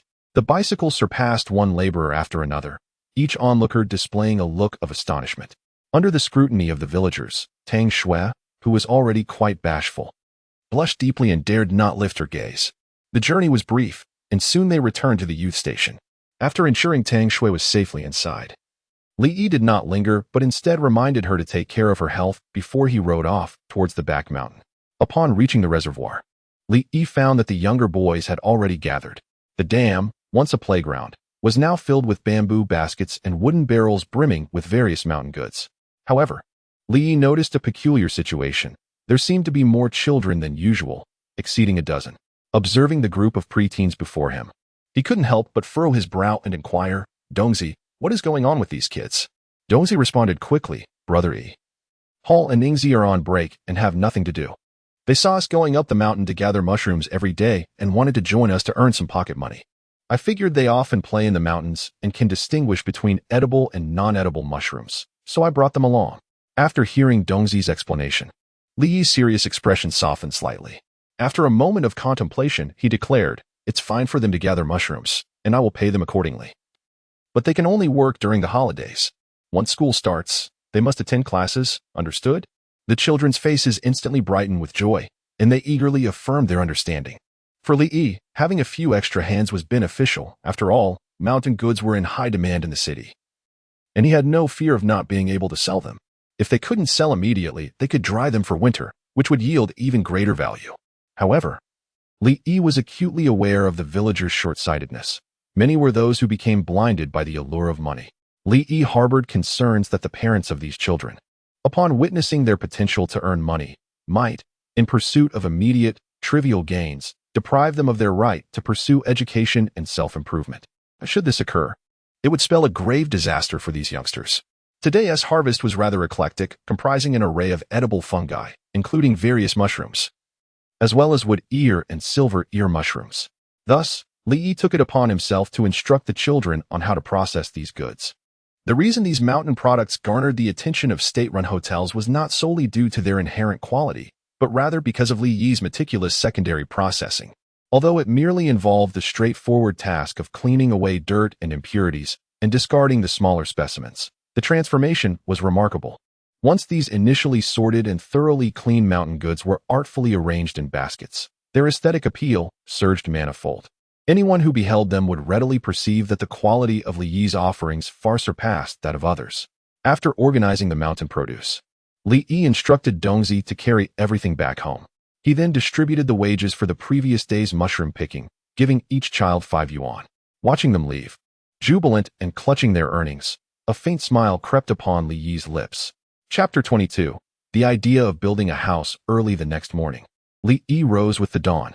He first took the red mule out for a drink and provided it with some fodder. Given that the mule had been tirelessly pulling the cart to and from the county town, it was imperative to ensure a steady supply of feed.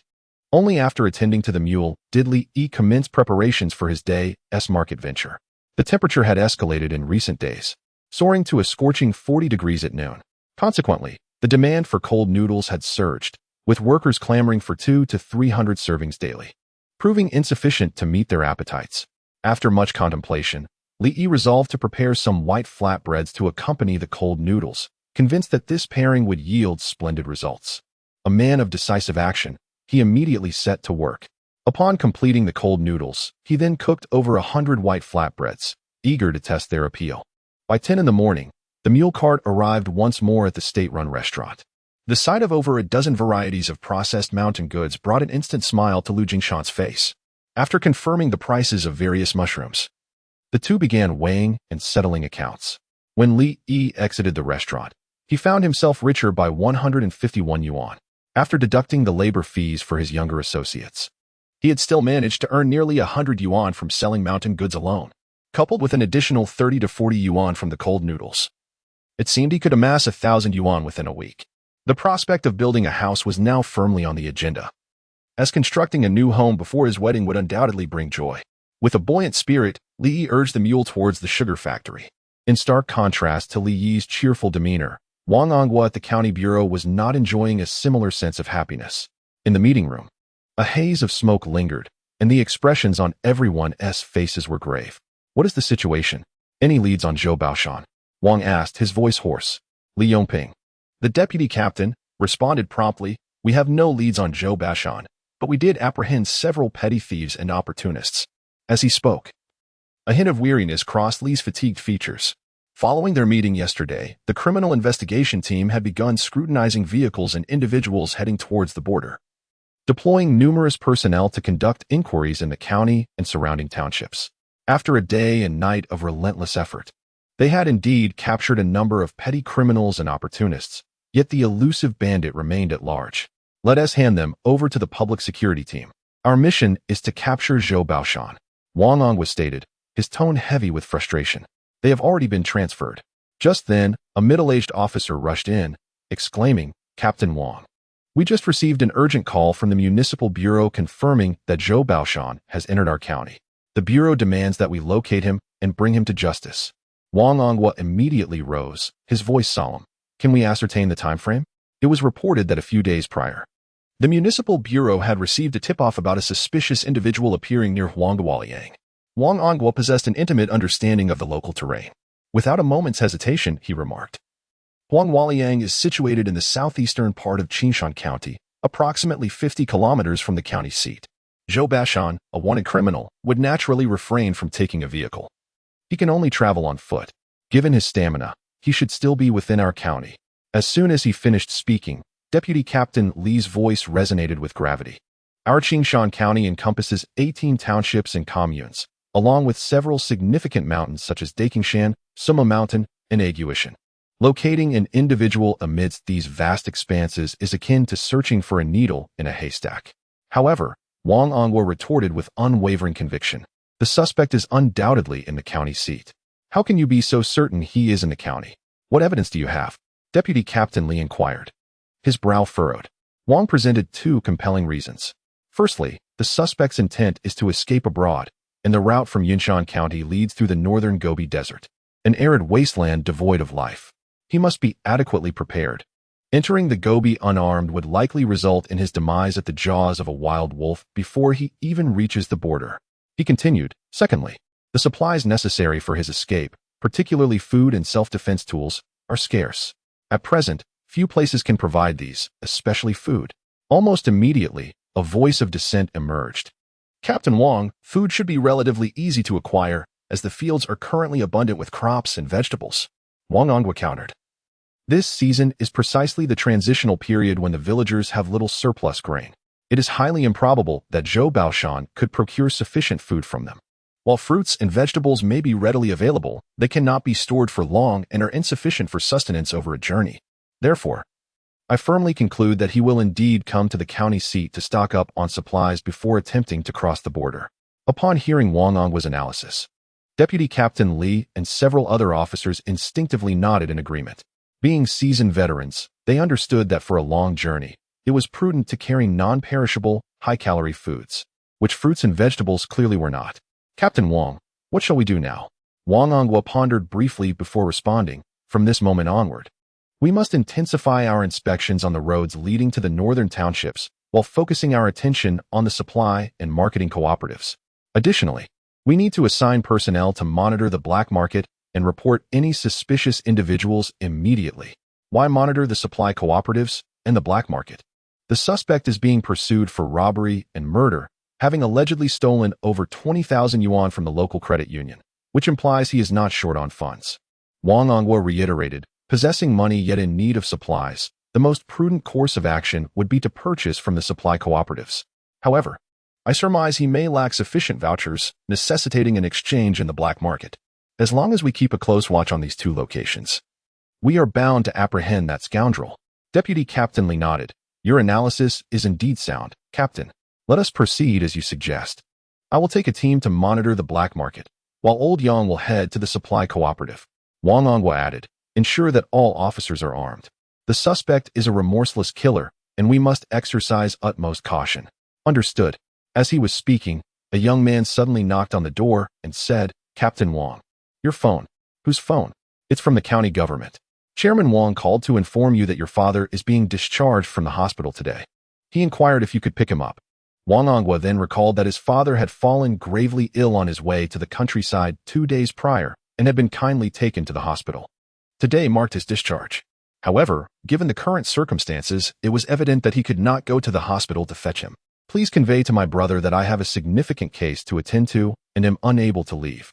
He should go and pick up our father himself. Understood. Chapter 23.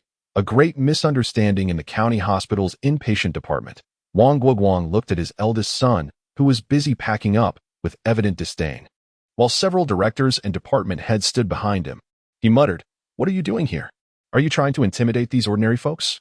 Wang Amin managed a wry smile and replied, Is that how you see me? Do you think this is important? Your presence here is causing quite a stir.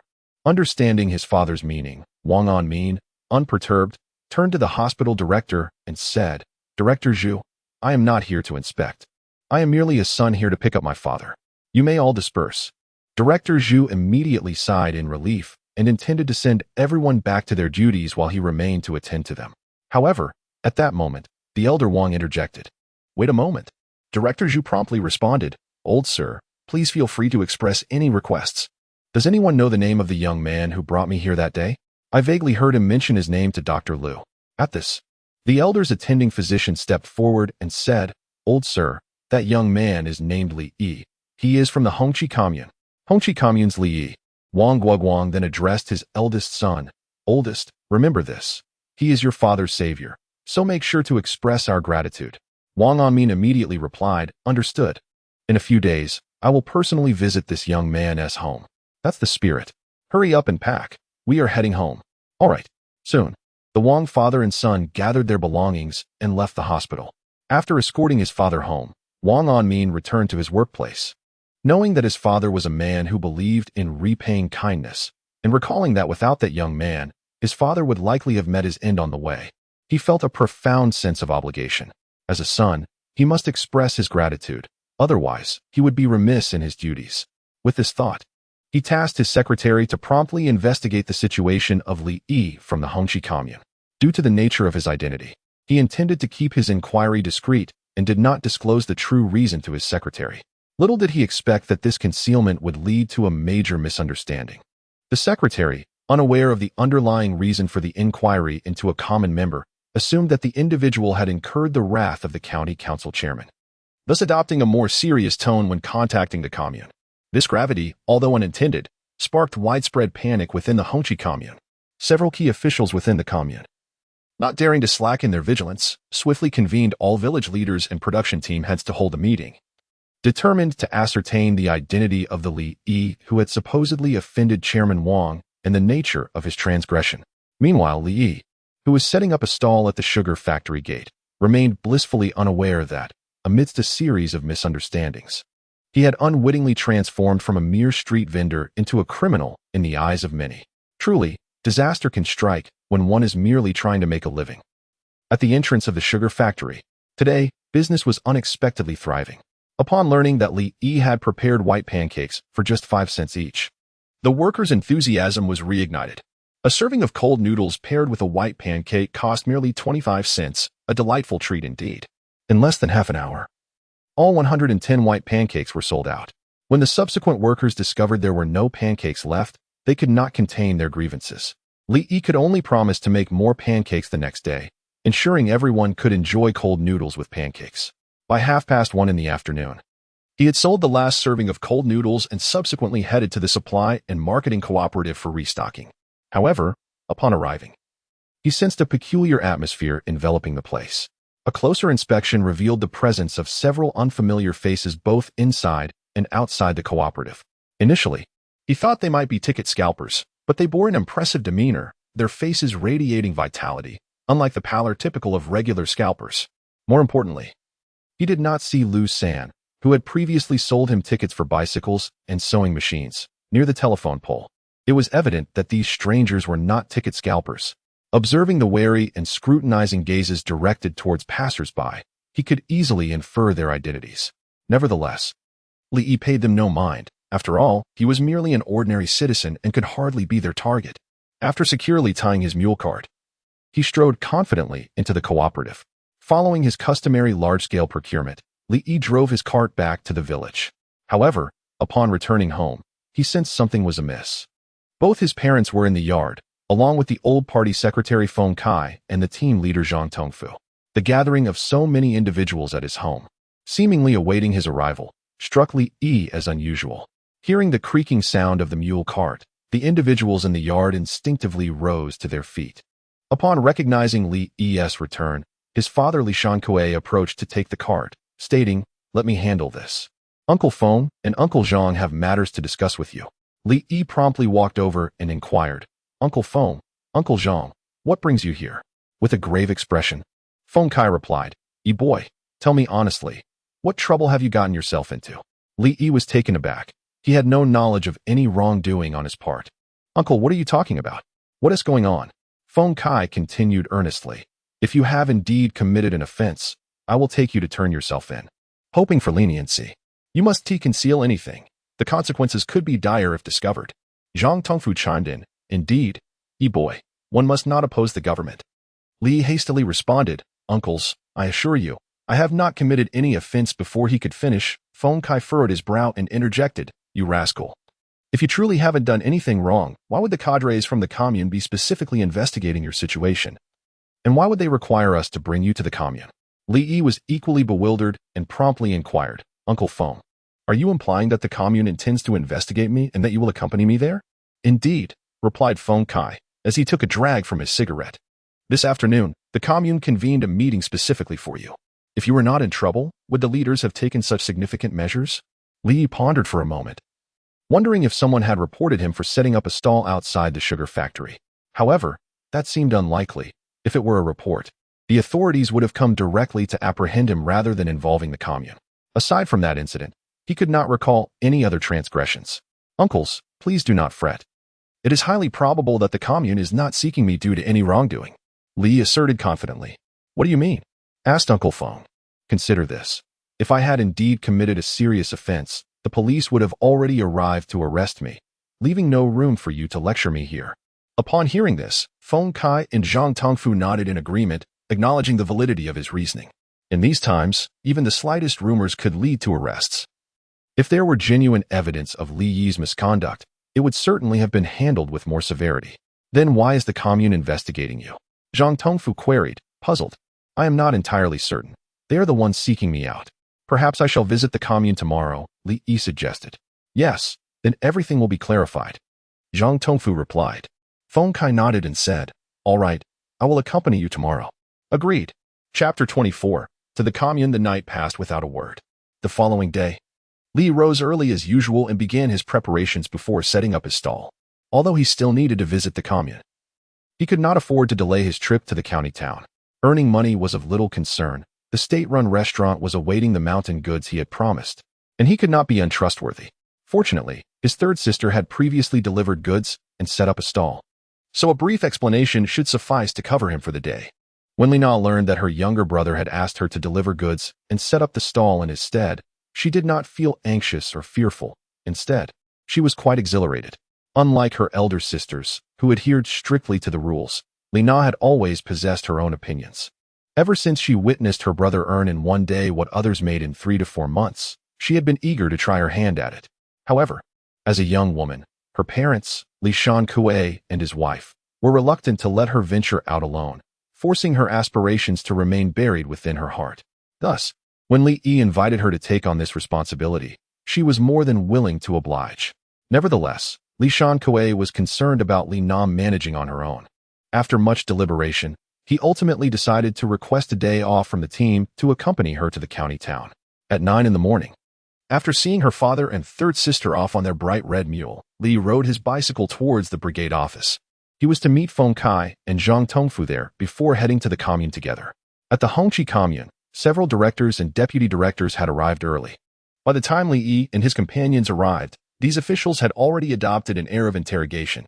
They had gathered sufficient information about Li Yi, knowing him to be a troublemaker since childhood, lazy, prone to fighting, and involved in petty thefts. Thus, the commune officials unanimously believed he must have committed some misdeed in the county town, and that Chairman Wang had caught wind of it, prompting their investigation. Consequently, they planned to give Li Yi a stern reception as soon as he entered. Accompanied by Secretary Feng and Captain Zhang, Li Yi entered the commune's meeting room.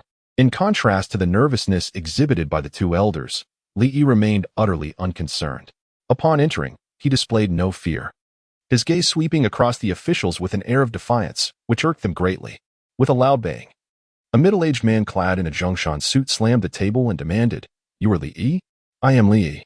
What do you want with me?" Li replied nonchalantly, his demeanor neither overly humble nor disrespectful. "Mind your tone. Do you know what you have done?" the man queried sternly.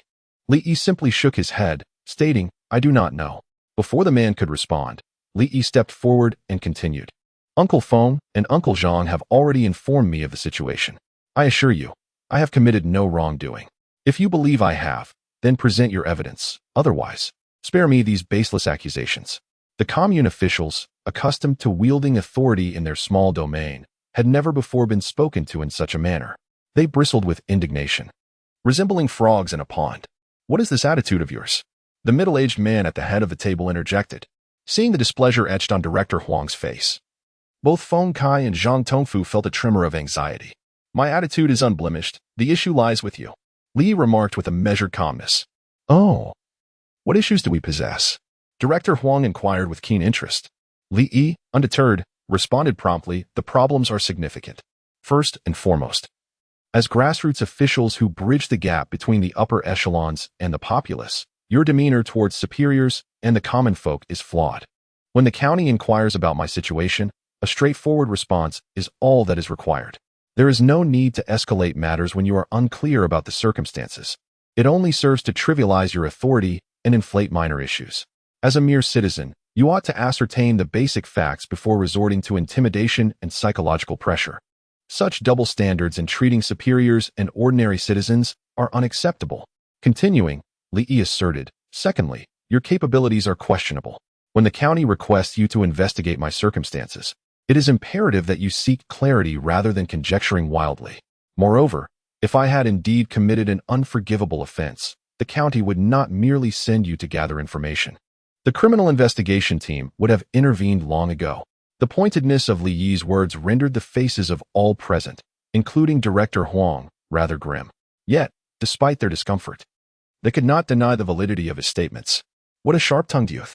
If you were innocent, why would the county council's secretary specifically call to investigate your situation? Are they merely idle? A deputy director bellowed, his voice echoing like a rooster's crow. Li frowned and replied, "Do not shout at me. These are not the old days. If you wish to understand the situation, I too am eager to learn." Suddenly, an idea struck him. "You have a phone here, correct?" "Yes. What do you intend to do?" "Then what are you waiting for? Simply call the county council and inquire," Li Yi urged. "Ridiculous. The county council's office line cannot be called at will." Another deputy director interjected, furrowing his brow. "Foolishness. The county council has tasked you with investigating my situation. You can claim that your inquiries are complete and that you need to report to the main leadership." Upon hearing Li Yi's suggestion, the commune officials whispered among themselves, finding merit in his reasoning. Subsequently, the official seated to the right of Director Huang rose and exited, evidently to make the call. Meanwhile, Director Huang regarded the composed Li Yi with a sense of astonishment. Based on the investigation, this young man was perceived as unambitious. However, it was now evident that he was anything but. In less than 5 minutes since entering, Li Yi had transformed the dynamics of the situation, taking control and deftly directing the actions of the officials. This remarkable audacity and intellect were qualities not possessed by the average individual. Director Huang understood clearly that the other party was genuinely unafraid of them, rather than merely boasting bravado. It was perplexing to ponder whether this young man truly had backing or if he was simply audacious. "You seem entirely unconcerned about your predicament," Director Huang remarked with a smile. "What is there to worry about? A clear conscience fears no shadow," he replied with a chuckle. "However, according to our investigations, your integrity appears questionable," Director Huang countered. "Oh, so you imply that I have issues? Pray tell. I too wish to understand where I have erred," Li Yi responded calmly, seemingly unfazed by Director Huang's words. "Let us not overlook the matter concerning you and that young woman, Tang. How do you explain that? I engaged in a free romance with my fiancée Yi. We are now betrothed and set to marry at the end of the month. Is that a problem?" Li Yi stated confidently. "Yet, our understanding suggests that you first indulged before the engagement transpired." Young people often find it difficult to restrain themselves. Succumbing to temptation is a common human experience. We merely committed the errors that any youth might make, nothing more. Li Yi's nonchalant response left Director Huang utterly perplexed. Ordinarily, such matters would instill profound anxiety in anyone, as they were not merely issues of conduct, but could potentially lead to formal investigations. Should the young woman express any unwillingness, it could escalate to allegations of assault, which carry severe legal ramifications. Yet, this young man appeared completely unconcerned, a reaction that was both unexpected and left Director Huang at a loss for how to proceed. Chapter 25. Recognition. Just as the atmosphere in the conference room grew somewhat awkward, the middle-aged man who had stepped out to make a phone call returned. He strode purposefully towards Director Huang and whispered something in his ear. Although the content of their conversation remained a mystery, the onlookers were taken aback when Director Huang abruptly stood up, his face a portrait of astonishment as he inquired, "Did Secretary Yang truly say that?" "It is indeed certain. The individual is likely already en route." Director Huang glanced at Li Yi and remarked, "I hope you are as righteous as you claim, unperturbed by the shadows that may loom." "Rest assured, I remain steadfast," Li Yi replied with confidence. Though he had his share of minor transgressions, he had never committed a grave offense. His most pressing concern at the moment was his unauthorized street vending. Nevertheless, numerous regions across the nation were gradually opening their markets. And this year, Lingyi boldly issued the first batch of individual business licenses nationwide. With just a few months having passed, his current activities, while technically prohibited, were not deemed overly serious. Even if apprehended, he would likely face nothing more than a reprimand. "All right, everyone, let us prepare. I have just received word that Chairman Wang from the County Council is en route to our Hongqi commune," Director Huang announced. Upon hearing this, the attendees were collectively taken aback, their gazes towards Li Yi shifting dramatically. Each individual present was astute. They quickly surmised that the county's interest in this young man was not for punitive measures. If it were truly a matter of discipline, there would be no need for Chairman Wang to come in person. Clearly, there were underlying circumstances of which they were unaware. Fortunately, the distance from the county seat to Hongqi commune was merely a few kilometers, a journey of only a few minutes by car, and the truth would soon be revealed. While preparations commenced to welcome Chairman Wang, Wang Anmin was already en route to Hongqi commune. "Xiaoyang, is everything ready?" he inquired. "Yes, leader. Everything is prepared. One certificate of honor, 200 yuan in cash, and a selection of daily necessities," Secretary Yang responded. "Excellent. The recipient is a benefactor to my esteemed father. We must not be remiss," Wang Anmin expressed. In truth, he felt immense gratitude towards the young man he had yet to meet. Without his timely intervention, his father would likely have succumbed. He had taken the initiative to consult with his father's attending physician, who revealed that his father had suffered from both hypoglycemia and heat stroke, leading to a state of shock. Under such dire circumstances, without immediate assistance, survival was unlikely. Fortunately, the young man had bravely intervened, accurately diagnosing the ailment and administering targeted treatment, which allowed his father to reach the hospital in time. Thus, the debt of gratitude was indeed considerable. Before long, their vehicle arrived at the entrance of Hongqi commune, where Wang Anmin spotted his old classmate and former subordinate, Huang Yuejin, waiting to greet him. Upon disembarking, after a brief exchange of pleasantries, Wang Anmin promptly inquired, "Might I ask which of you is Comrade Li Yi?" Stepping forward from the crowd, Li Yi responded, "Greetings, I am Li Yi." Wang Anmin appraised Li Yi from head to toe and was immediately captivated by the striking young man before him. He then broke into hearty laughter, exclaiming, "What a splendid and handsome youth. Thank you for your kind words, leader. I am Wang Anmin, the son of Wang Guoguang. I am profoundly grateful to Comrade Li Yi for your gallant intervention, which preserved my father's life," Wang Anmin declared loudly. At this revelation, all present, including Director Huang, were taken aback. It turned out that this young man was the savior of Chairman Wang's father. He had sought out Li Yi to express gratitude, not to apprehend him. In an instant, the cadres in the commune were drenched in cold sweat. Had that young man chosen to speak ill of them in front of Chairman Wang, it would have spelled trouble indeed. Li Yi, momentarily stunned, had not anticipated that the elderly man he had rescued that day was the father of the county's chairman. Such fortuitous happenstance was indeed rare. It was merely a small act. I believe that any person of conscience witnessing such a situation would not remain indifferent, Li Yi remarked. Despite his modesty, Wang Anmin continued, "Nonetheless, your decisive action in that critical moment, which ultimately saved my father's life, has left my family and me profoundly grateful to you." He proceeded, "Comrade Li Yi, to express our appreciation, I, representing the county council and government, bestow upon you the honorary title of active participant in courageous acts, along with a monetary reward of 200 yuan. Additionally, I have brought some personal necessities as a token of my gratitude." Li Yi maintained a calm demeanor as he inquired, "Chairman Wang, is the certificate of honor and the reward provided by the county?" "Yes." "Very well, I shall accept this. However, I must decline the personal items you have brought. My action stems solely from my conscience, not from a desire for your gratitude." While speaking, Li Yi pondered the rarity of having the county chairman indebted to him. Such an opportunity was not to be easily relinquished. Conversely, Wang Anmin interpreted Li Yi's principled stance as indicative of a selfless young man, further enhancing his admiration for him. "Since you insist, I shall not press the matter. Should you encounter any difficulties in the future, do not hesitate to come to my home." "Thank you, Chairman Wang. Haha, it is I who should be expressing my gratitude. Were it not for you, my family and I would indeed have become orphans." Wang Anmin chuckled as they observed the light-hearted banter between Wang Anmin and Li Yi. Those around them were astonished, secretly envying Li Yi's fortunate circumstances. This fellow had casually saved an individual who turned out to be the father of the county chairman. How fortunate he was. Yet, they could hardly fathom that, given the urgency of the elder's condition, few would have dared to intervene. After all, a misstep could have led to dire consequences. Moreover, in his quest to save others, Li Yi nearly jeopardized his own lifelong aspirations. Wang Anmin initially came merely to repay a personal favor to his elderly father. However, after engaging in conversation with Li Yi, he discovered that this young man resonated profoundly with him. As their dialogue progressed, they found themselves increasingly in sync, experiencing a sense of regret for not having met sooner. Just as Wang Anmin was about to suggest they share a midday meal at Hongqi Commune, his secretary, Xiaoyang, hurriedly approached him and whispered a few urgent words in his ear.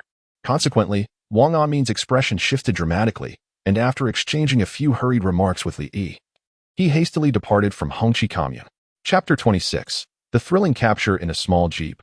Wang Anmin wore a solemn expression as he inquired, "Xiaoyang, what news do we have from the police station?"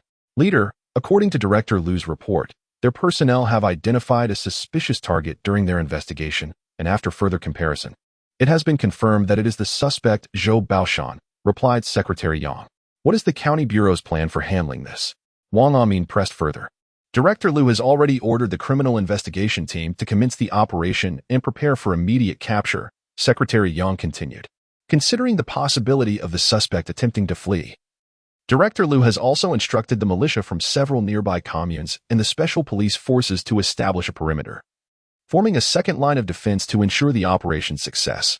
Indeed, the overall arrangement is sound, but they must prioritize the safety of the citizens during the capture." Wang Anmin stated gravely. "Understood. Old Zhang, increase your speed. There is no need to return to the county committee. Head directly to the county bureau. For such a significant matter, I must oversee the operation on site." Yes. At the county bureau, the atmosphere was equally bustling and tense. Wang Ang's voice was sharp as he asked, "What is the status of the suspect's identity verification?"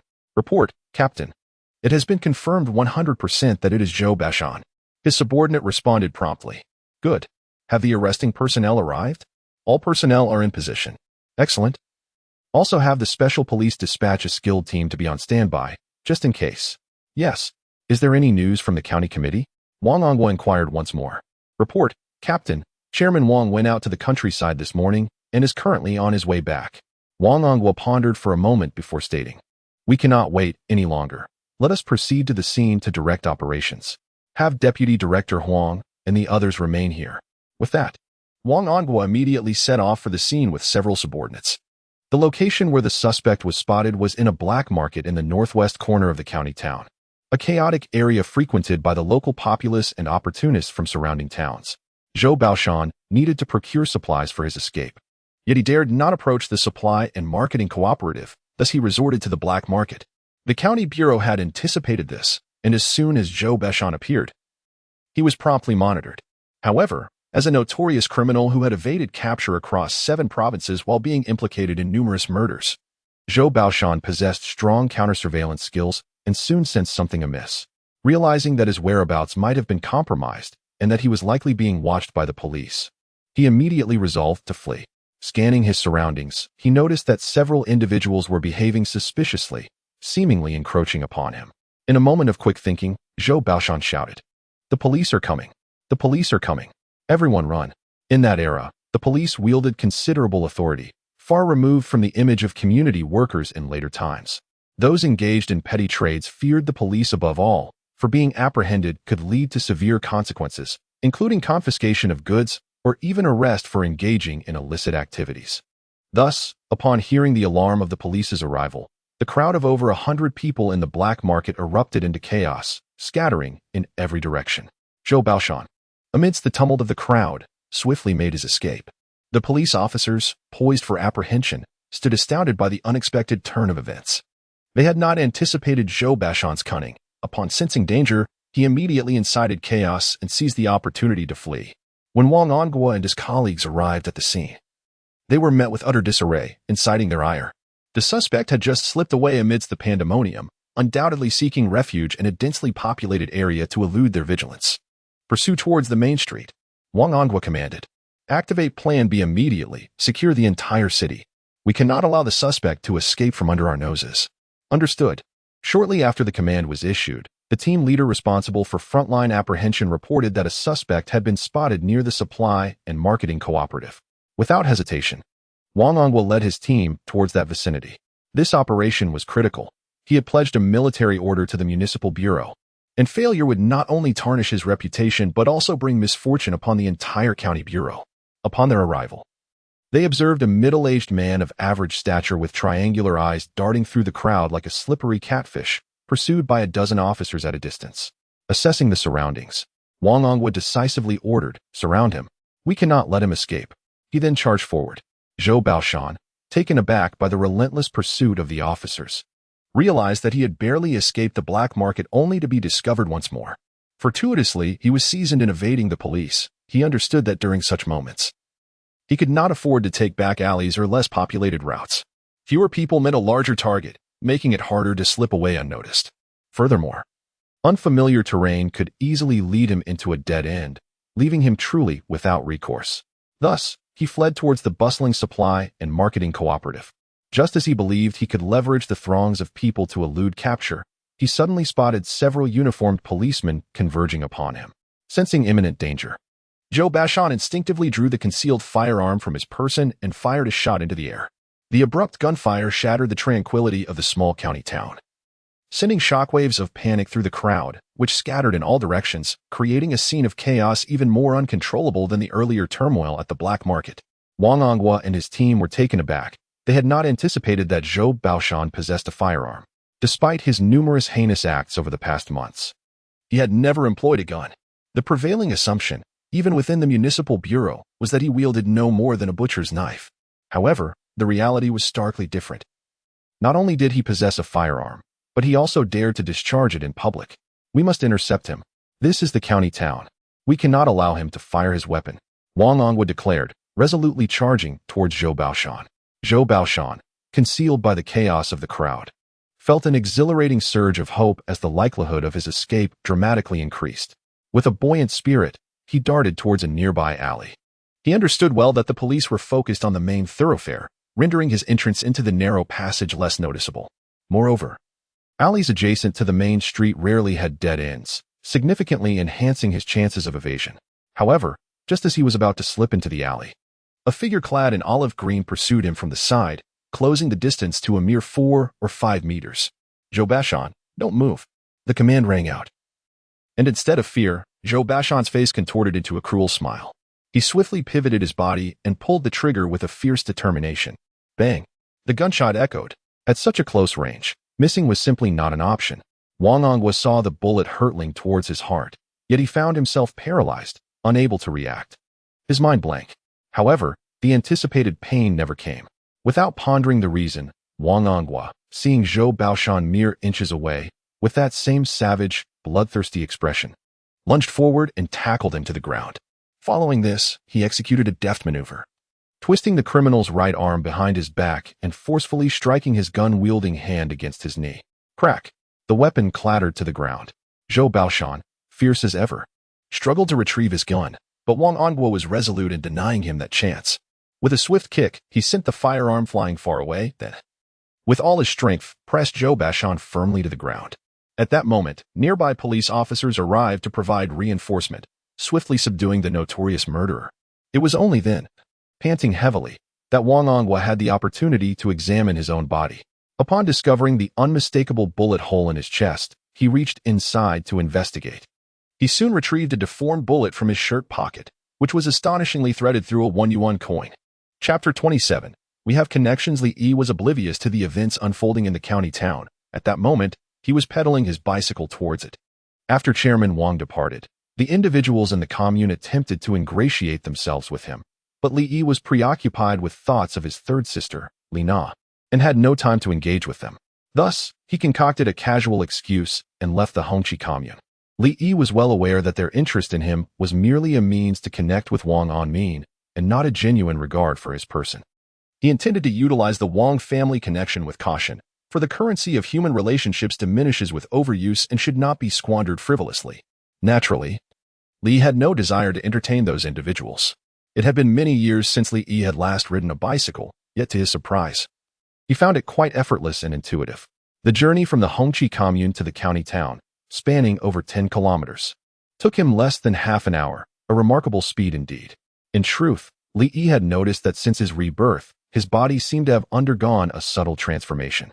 This change was not as extraordinary as a protagonist's golden finger in a novel. Rather, it was a modest increase in strength and an enhancement of physical fitness. Though the difference was not overtly apparent, Li Yi felt it deeply. Upon arriving in the county town at 11 o'clock, Li Yi did not head to the state-run restaurant, but made a beeline for the sugar factory.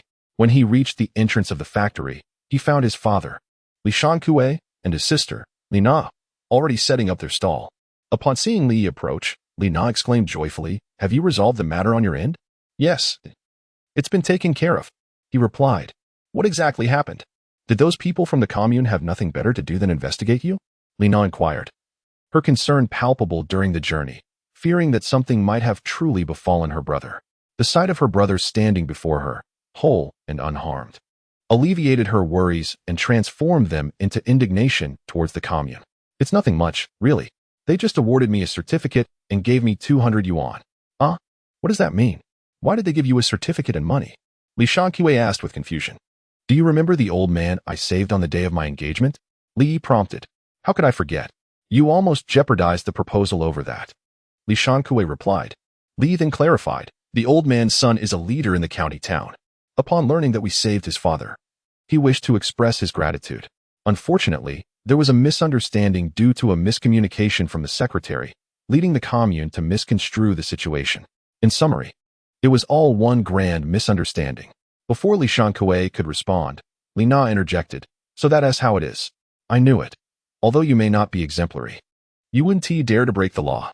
Li wished to avoid further discussion on this topic with his sister and promptly shifted the conversation, asking, "Sister, how are the mountain goods selling?" "Guess what? Yesterday's sales weren't particularly high, but I estimate we made about 120 yuan. Li Na smiled as she replied, "Surely it must be more than that." Li Yi expressed his curiosity, confident in his own assessment of their sales. Yesterday, the mountain goods amounted to only about 170 to 80 jin, which, according to the prices, would fetch at most 120 to 30 yuan, with fluctuations not exceeding 5 yuan.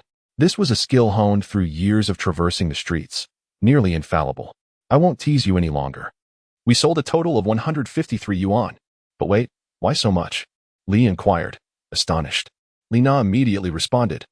The gentleman surnamed Lu mentioned that among our mountain goods, there is a type of mushroom called monkey something, which is incredibly valuable. It sells for 5 yuan per gene. We have 6.5 gene of that particular mushroom, which alone brought in over 30 yuan. With Li Na's reminder, Li suddenly recalled that the younger brothers had indeed gathered a bag of monkey head mushrooms yesterday. Although he was aware that such mushrooms were quite valuable in later years, fetching at least 100 yuan per kilogram for pure wild varieties, he had not anticipated that they would command such a high price in this era, rivaling 6 or 7 times that of ordinary tea tree mushrooms. Since it is so valuable, let us have Dongzi and the others gather more in the future, Li declared. Just then, a pleasant ringing sound emanated from the sugar factory. Both of them understood that the factory workers were finishing their shifts and would soon flock to buy cold noodles and white flatbreads, prompting them to prepare. Indeed, within minutes, hundreds of workers streamed out of the factory, heading straight for Li Yi's stall. By 4 o'clock in the afternoon, after completing the stock acquisition, the three of them returned to the village. Upon unloading the goods at home, Li Shankuei did not head to the fields to assist, but rather sat on the ground, his expression inscrutable as he smoked. Observing his father's demeanor, Li Yi sensed that there was something of significance to discuss. After all these years, he knew his father's character well. Father, what troubles you? Li Yi asked as he tidied up. Sit down, I have something to ask you. Li promptly set aside his tasks and approached, saying, Father, ask away, I am listening. Perhaps you should just sell mountain goods from now on. Let's refrain from selling cold noodles, shall we? Before Li Yi could respond, his sister Li Na interjected. Why not? Father, you've seen how thriving Xiaoyi's business is. It would be a shame not to continue. Li Shankuei took 2 deep puffs from his pipe and replied. It is precisely because I see the business flourishing that I hesitate to let your brother continue. Do not forget, the agricultural cooperative has yet to disband. Li Yi understood his father's concerns. With the agricultural cooperative still intact, the country was still operating under a planned economy. Consequently, his street vending activities were technically illegal. Engaging in such practices could lead to denunciation or even arrest and imprisonment. Father, times have changed. The state has allowed private enterprises to emerge. Although we have not yet implemented this here, the southern regions have already begun, Li asserted. Let us wait until policies are established in our area before proceeding. Even selling mountain goods will still yield a considerable profit. Li Shankuei replied solemnly. Father, selling mountain goods is not a long-term venture. Once winter arrives, mushrooms and black fungus will be gone, Li Yi remarked. Even if they vanish, what do we have to fear? At your current earning rate, will you not have enough to celebrate the new year? Li Yi pondered for a moment before responding. Father, I understand your concerns, but I assure you that nothing will go awry. What do you offer as a guarantee? Li Shankuei retorted loudly. You are no longer a child. You must think not only for yourself, but also for that girl, Xiao Xue. She is a city girl who has already faced gossip for being with you. If you were to get apprehended again, her reputation would be further tarnished. Li Yi immediately replied, Father, do you know who the son of the old man I saved that day is? Realizing that reasoning alone might not suffice with his obstinate father, Li Yi decided to invoke the name of a powerful figure. Who? His name is Wang Anmin, the head of our county, Li Yi proclaimed astonishingly. The head? The president of the county council? Indeed, he even stated that if any issues arise, I can approach him directly. We have connections. Li Shankuei understood the implication behind his son's words and fell silent. Truthfully, witnessing his son earn in a single day what others make in a month from selling cold noodles made Li Shankuei reluctant to abandon this venture. However, recalling the stringent crackdowns on speculative practices from previous years, he resolved to urge his son to abandon the endeavor. Yet, if his son indeed had influential connections, perhaps this venture could be sustained after all. The circumstances had changed over the past few years. Many families had chickens and pigs far exceeding the quotas set by the commune, and numerous individuals clandestinely sold their livestock on the black market.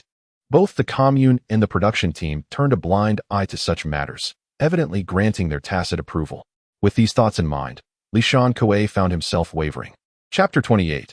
I wish to build a house. Li Yi understood that his father's mindset was somewhat conservative, and it was reasonable for him to find it difficult to accept what seemed like a risky endeavor. Therefore, Li Yi refrained from elaborating further. He believed that, With the passage of time, his father's thoughts and attitudes would inevitably evolve. After exchanging a few words with his father, Li Yi promptly made his way to the back mountain. By the time he arrived, there were already several baskets laid out on the dam of the reservoir, and a number of children were engaged in the preliminary processing of the mountain goods they had gathered. As soon as they spotted Li Yi, the children flocked around him. Upon a cursory glance, Li Yi noticed that the number of children involved in foraging had significantly increased over the past few days, reaching as many as 30. Dongzi, what is going on here? Li Yi inquired, gesturing towards a few children around the age of 7 or 8. Dongzi promptly responded, Brother Yi, it's because everyone in the village knows we've been making money picking mushrooms with you, so their parents approached me, wanting them to join in as well. They're too young. Li frowned. At that moment, a scruffy little boy exclaimed loudly, We're not small. We can pick mushrooms too. Li Yi recognized the child as the third son of Dong Kazi from the west end of the village. His father suffered from polio and was unable to move easily, while his mother was mute. They had 5 children in total and lived a rather difficult life. Dongzi chimed in, Brother Yi, they're all mountain kids. Picking mushrooms shouldn't be a problem for them. Li Yi sighed and responded, The mountains are inherently unsafe. Not to mention the presence of wolves, tigers, leopards, and wild boars. Foraging itself is not a simple task. Climbing up and down poses real risks, and I worry for their safety. As soon as he finished speaking, the children began to voice their determination. We're not afraid. Yes, we're not afraid. We run in the mountains every day. And we really aren't scared. Li Yi gestured for them to quiet down and said, If you wish to earn money alongside me, that is fine. But you must return home and have your parents come to my house to discuss it clearly. Only then will I feel comfortable taking you along. Otherwise, it simply cannot happen. It was not that Li Yi was overly cautious. Rather, there were certain matters he had to consider in advance. The profession of foraging for mountain goods indeed carried risks. Although, in recent years, the government had organized militia efforts to eradicate large beasts like wolves, tigers, and leopards from the mountains, some still lurked in the deeper woods. Wild boars, yellow goats, and roe deer were still present, and wild boars, in particular, were quite common. Should the children encounter one, it could lead to genuine peril. If a child were to be injured or worse while foraging, the adults in their family would undoubtedly blame Li Yi, and he could not take that risk. Realizing that Li Yi was outright rejecting them, but rather asking for their parents' consent, the children fell silent. Subsequently, under Li Yi's guidance, a large group of children carried the numerous baskets filled with assorted mushrooms and fungi back to the village. Upon returning home, Li Yi also distributed the wages from the previous day to them. In the evening, after the production team finished their work, villagers began to arrive at Li Yi's home one after another. The aspirations of the villagers are unified. They wish for their children to work alongside Li Yi, thereby earning a modest allowance to contribute to household expenses. Li Yi's stance is unequivocal. If one wishes to join him, a formal agreement must be signed. The terms of this agreement are straightforward. The children will engage in part-time labor during their leisure hours, thereby not being classified as child laborers. Furthermore, it stipulates that the children must adhere to the directives of the older ones while on the mountain, and any safety issues that arise will not be his responsibility. The villagers, understanding Li Yi's predicament, readily consented to the agreement. Some even inquired whether the adults harvesting mountain goods should be included, but Li Yi declined. This was not due to a lack of market for the goods, but because the agricultural cooperative had not yet disbanded. Encouraging the adults to gather produce would inevitably disrupt the production schedule of the work team, which was entirely unacceptable. Additionally, his motivation for involving Dongzi and the others in the mountain trade stems from both a need for income and a desire for these younger brothers to earn alongside him. However, if the village's adults were to venture into the mountains for mushrooms and wood ears, what would become of the children? Thus, despite being tempted by the adults' proposal, Li Yi ultimately refrained from endorsing it. As the villagers departed from Li Yi's home, it was already past 10 o'clock in the evening. The family tidied up and prepared for rest. At that moment, Li Yi suddenly addressed his parents. Father, Mother, I have something I wish to discuss with you. Li Shankue tapped his smoking pipe against the edge of the Kong and responded, What is it? I want to build a house. Li Yi declared earnestly. This notion had been on his mind for several days. He understood that his parents intended to prepare the room he currently occupied as a wedding chamber when he married Tang Xue. However, Li Yi felt this arrangement was rather inadequate. That room was primarily used for storing odds and ends, small in size and lacking warmth. While it might suffice in summer, during winter, It was drafty and unsuitable for a bridal chamber. Moreover, if all goes well, Tang Xue is likely already expecting their child, and he must consider housing for the sake of the child as well. After a moment of contemplation, Li Shanque inquired, what prompted this desire to build? His mother, Zhang Yuehong, added, though the west room is small, it is still livable. If it becomes necessary, once Xiao Xue joins our family, your father and I can move to the west room while you young couple take the east room. Li quickly replied. The idea of building has long been in my mind. On one hand, I wish for a small home of our own after marrying Xiao Xue, and on the other, our current home is simply too cramped. Over the years, my elder sisters seldom return to their parental home, and even when they do, they rarely stay overnight. Upon hearing Li Yi's words, both Li Shanque and Zhang Yuehong fell silent. They recognized the truth in their son's statement. However, constructing a house is far from simple, requiring both labor and materials, which are not inexpensive. After a long pause, Li Shanque finally spoke. Building a house requires funds, and you are soon to be married, which also demands financial resources. Should we perhaps delay the construction? I currently have approximately 500 yuan, but I am unsure if that will suffice, Li Yi replied. Li Shanque and Zhang Yuehong exchanged glances, astonished that their son still possessed 500 yuan after providing the betrothal gift and purchasing a bicycle. If we are building a brick house, that might be a bit short, but it should be sufficient for a mud brick house. Li Yi contemplated before stating, Father, I aspire to construct a brick house, 3 rooms this year, and next year, I will renovate the old house into a brick structure as well. After taking a puff from his cigarette, Li Shanque remarked, let us not worry about the old house for now. Let us prioritize your needs. If you both agree, I will visit Uncle Feng tomorrow to request a plot for the house.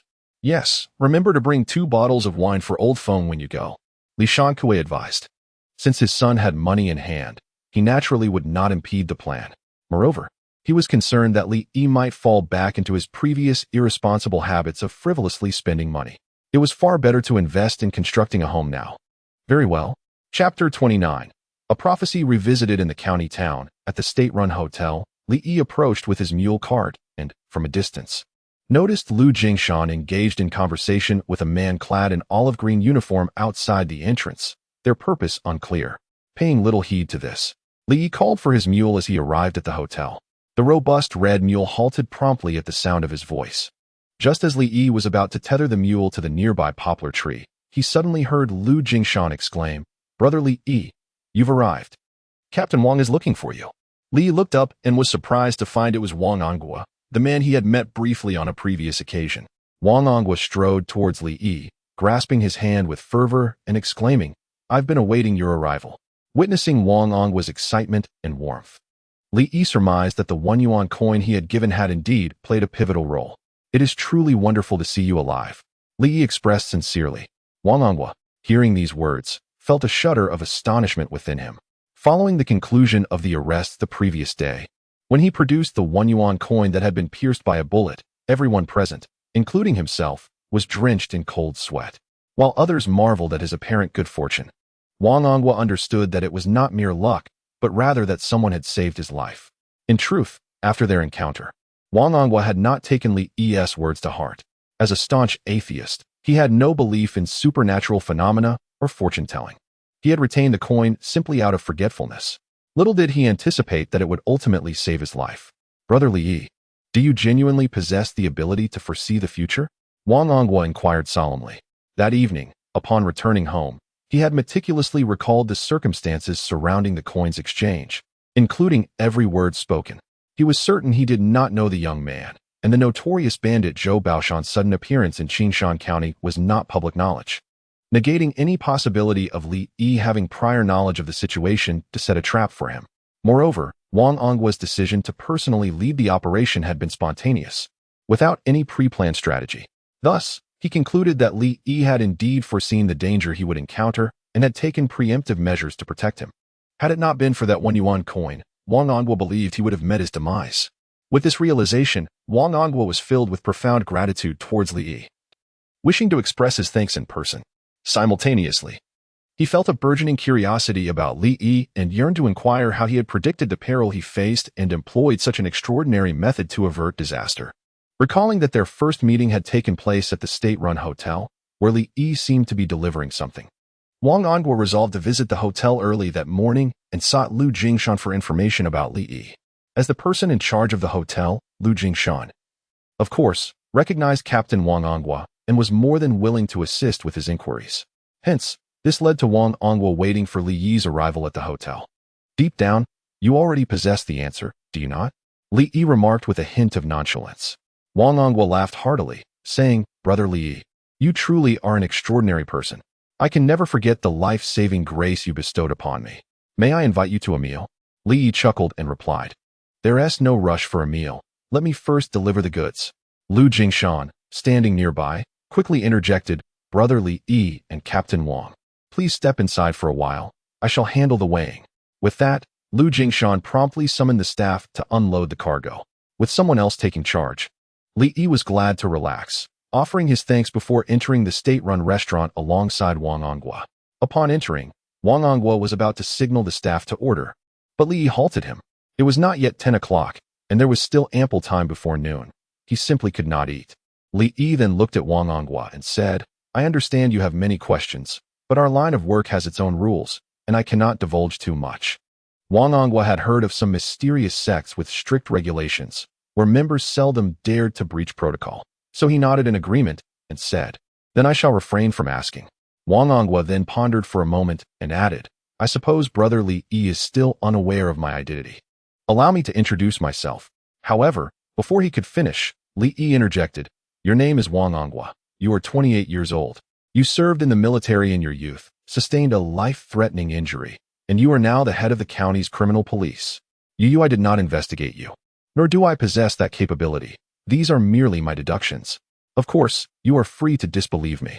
Li stated, No, I believe you. Wang Angua replied hastily.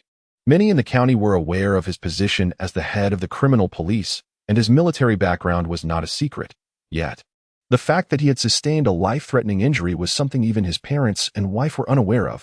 How could Li possibly know? Coupled with the prior incident involving the coin that saved his life, Wang Angua was now utterly convinced of Li Yi's ability to read fortunes. Captain Wang, I am merely an ordinary citizen. My intervention was driven by a desire to ensure that a man who has sacrificed for his country does not fall victim to a scoundrel. Thus, you need not take it to heart. Li Yi remarked. Brother Li Yi, how could I easily forget such a life-saving grace? If you ever require assistance, do not hesitate to come to the county bureau.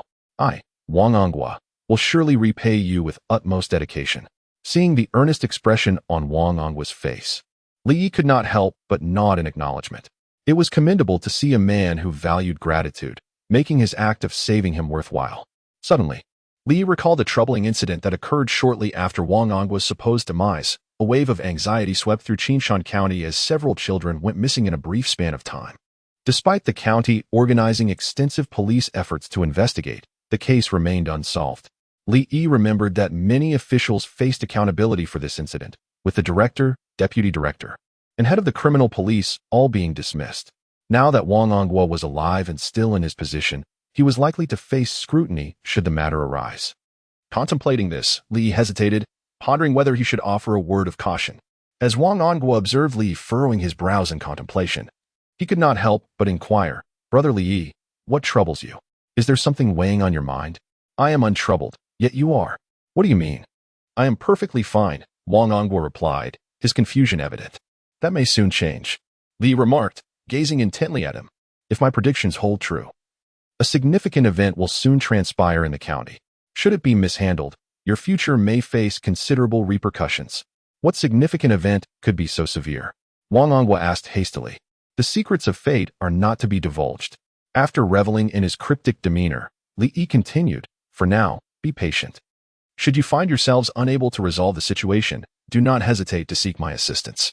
With that, Li Yi turned away to approach Lu Jingshan, who was busy calculating the payments, leaving Wang Angua in a state of bewilderment. Chapter 30. Under surveillance. As Li Yi emerged from the state-run hotel, his spirits were remarkably elevated. His decision to rescue Wang Angua stemmed not only from a sense of compassion, unwilling to let such a hero meet a tragic end, but also from a deeper desire to explore the possibility of altering one's destiny. It is important to note that the inertia of history is formidable. Forcibly changing an individual's fate proves to be an arduous task. In his previous life, Li Yi had watched a film where the male protagonist, aware of the female protagonist's impending car accident, altered her itinerary to prevent her from encountering the ill-fated vehicle, only for her to be struck and killed by another car moments later. Regardless of the male lead's efforts, the outcome remained unaltered. In this new life, Li Yi's greatest aspiration is to change the fates of Tang Xue and the unborn child. Yet, he harbors doubts about the limitations of his solitary strength in altering the predetermined course of fate. Additionally, he is curious about the broader implications of recklessly changing another's destiny. While he is reluctant to experiment with Tang Xue, Wang Anghua has willingly presented himself as a subject for Li Yi's inquiries, and thus, he will not hold back. At present, the results appear promising. Wang Anghua remains alive, the perpetrator has been apprehended, and Li Yi has established a connection with the criminal investigation team leader. As long as it does not involve significant matters, this individual alone could ensure his safety. However, this remains merely Li Yi's preliminary assessment. Whether he can fundamentally alter Wang Anghua's seemingly doomed fate is yet to be determined. With a buoyant heart, Li Yi urged the mule cart towards the sugar factory. Embarking on his entrepreneurial venture, passing by the supply and marketing cooperative, he entered to purchase a substantial quantity of rice and flour, along with 2 bottles of fine sorghum liquor. Armed with money and ration coupons, he no longer needed to wait until the end of his market stall duties to procure goods, as he could now conveniently buy the necessary supplies while returning with his mountain goods. Unbeknownst to Li Yi, a discerning observer noted his conspicuous exit from the cooperative, laden with bundles. Su Hong was taken aback to spot Li Yi in the county town, as he had ventured into the city primarily to check the post office for any packages. Despite having been part of the Qianzishan Brigade for nearly 5 years, he still struggled to adapt to the harsh conditions. Most of the educated youth required regular financial support from home. Su Hong's family resided in Ling Province, and although their circumstances were not particularly favorable, both parents were workers, earning a combined monthly salary of around 80 yuan, which was not insignificant. Consequently, his family would send him a package each month, sometimes containing money, other times food. However, as the end of the month approached and no package had yet arrived, Su Hong felt a growing sense of urgency. Seizing a brief respite from the fields, he sought leave from the brigade leader to inquire at the post office. As he passed the supply cooperative, a casual glance revealed Li Yi. Su Hong harbored intense resentment towards Li Yi, viewing him as an uneducated good-for-nothing, a parasite on society, and a scoundrel. These matters were originally none of his concern. However, the vile scoundrel had wronged his beloved lady and even coerced her into marriage, thus crossing a line that he could not tolerate. Yet, in comparison to the imposing and local giant, Li Yi, Su Hong found himself utterly powerless. That day, emboldened by his audacity, he had dared to bully Tang Xue, only to narrowly escape with his life from Li Yi's wrath, which only deepened his trepidation towards the latter. Consequently, he had kept his distance from Li Yi in recent times. Initially, he intended to feign ignorance today, but Li Yi's conspicuous actions drew his attention. He observed him repeatedly entering and exiting the supply and marketing cooperative, each time emerging with an abundance of goods, although separated by a street. Su Hong could vaguely discern rice, flour, cooking oil, and an array of condiments, even bottled liquor. It is worth noting that despite the ongoing reforms, life remained arduous in their remote county. A household with even a few spare coins was considered fortunate, so who would dare engage in such extravagant purchases at the cooperative? As for alcohol, when the craving became unbearable, one would typically settle for some loose spirits, who would splurge on bottled liquor costing a couple of yuan. Thus, upon recognizing Li Yi, Su Hong's jealousy surged uncontrollably. Yet, after indulging in envy, Su Hong pondered a pressing question. Where did the Li family acquire such wealth? What justified their ostentation?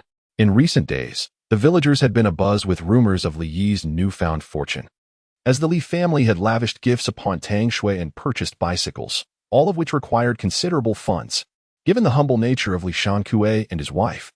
Even if they exhausted their savings, they could not amass such sums. Additionally, it was rumored that Li Yi was organizing the village's young lads to venture into the mountains to forage for mushrooms to sell, leading many to speculate that he was profiting from these endeavors. However, Su Hong was acutely aware that while there might be buyers for mushrooms, the prices were certainly not high. They had previously contemplated gathering mountain goods to supplement their livelihood, only to find that, despite collecting a significant amount of mushrooms, they garnered little interest in the city and ultimately had to dispose of them for mere pennies. He could not fathom how Li Yi's mushrooms could command a price that theirs could not. Thus, Su Hong deduced that Li Yi must possess an alternative source of income. With this realization, Su Hong felt less urgency about heading to the post office. He resolved to keep a watchful eye on Li Yi today to discern his true activities. Unbeknownst to him, Li Yi was already under scrutiny. At that moment, he had successfully procured all the necessary supplies and was contentedly preparing to set up his stall at the entrance of the sugar factory. His immediate desire was to sell all the cold noodles and white pancakes swiftly, then return to the village to seek residential land from Feng Kai, aiming to construct a house as quickly as possible. After all, only 20 days remained until his wedding with Tang Xue, and with such a tight timeline, the task of building and preparing a home was indeed daunting. Yet, he was determined not to let Tang Xue suffer any indignities. For the vast majority of people in this era, marriage was a once-in-a-lifetime affair, and everyone aspired to celebrate it with grandeur. The conditions of the old house are exceedingly poor. It is not only cramped and confined, but also inconvenient as I share it with my parents and sister. Constructing a home and marrying a wife has become the foremost priority for Li Yi, while earning a living through street vending is merely a secondary concern. In his haste to proceed, Li Yi remained oblivious to the fact that a fleshy tail had mysteriously attached itself to the back of his bright red mule cart, trailing him at a distance. Thus, Su Hong stealthily followed Li Yi all the way to the entrance of the sugar factory. Upon witnessing Li Yi skillfully unloading the equipment for his stall and swiftly setting it up after parking the cart, a strange glimmer of madness flickered in Su Hong's eyes. Chapter 31. The sick cow. Today as business thrived as usual. In less than 2 hours, over 300 servings of cold noodles and more than 200 white pancakes were completely sold out, conservatively estimated to earn 70 to 80 yuan. After closing, Li Yi cleared the litter from the ground and drove his mule cart back toward the village. Not long after Li Yi departed, Su Hong arrived at the spot where Li Yi had set up his stall. Engaging in light conversation with several elderly gentlemen from the security department who were lounging in the shade. While Li Yi was selling, Su Hong had been lurking in the shadows, observing closely. He noticed that the cold noodles Li Yi was selling were the most common in Ling province, and the white pancakes were a staple at his own home. If there had been some meat, it would have been even more perfect. If it weren't for the fact that Li Yi was the vendor, he would have been unable to resist ordering a serving himself. Though he had been watching from a distance, not clearly, Su Hong could sense Li Yi's thriving business. After all, the bustling crowd was undeniable. In that moment, Su Hong felt as though he had unraveled the secret to Li Yi's prosperity. Upon realizing that Li Yi had become wealthy by selling cold noodles from a stall, Su Hong's first thought was whether he could embark on this venture himself. Truth be told, he was utterly terrified of his poverty, having spent 5 years in this place. The most he had ever received in a year, aside from his meager salary, was a mere 43 yuan. That was his annual cash income, averaging less than 4 yuan a month. If there was a chance to earn money, he would certainly not let it slip away. However, he soon despondently discovered that, despite being a native of Ling province, he had no skill in making cold noodles. He had seen his mother prepare them before, but he only had a vague recollection and had never actually attempted it himself. Su Hong understood that the preparation of cold noodles was a delicate art. A slight misstep could lead to vastly different flavors. Thus, he reluctantly abandoned the thought of pursuing this livelihood. Since he could not engage in this trade, Su Hong's next thought was that if he could not do it, neither should Li Yi. Considering the current policies, he was certain that Li Yi's actions constituted speculative behavior, bound to be severely punished. If caught, regardless of whether he would be imprisoned or sentenced, it would at the very least put an end to his business. Furthermore, Su Hong believed this matter was also connected to Tang Xue. He resolved to report both of them. After all, in his eyes, how could someone like Li Yi, who had never even ventured beyond the county, possibly master the art of cold noodles? It was undoubtedly Tang Xue who had prepared them, with Li Yi merely handling the sales. It must be said that jealousy can indeed transform one's character.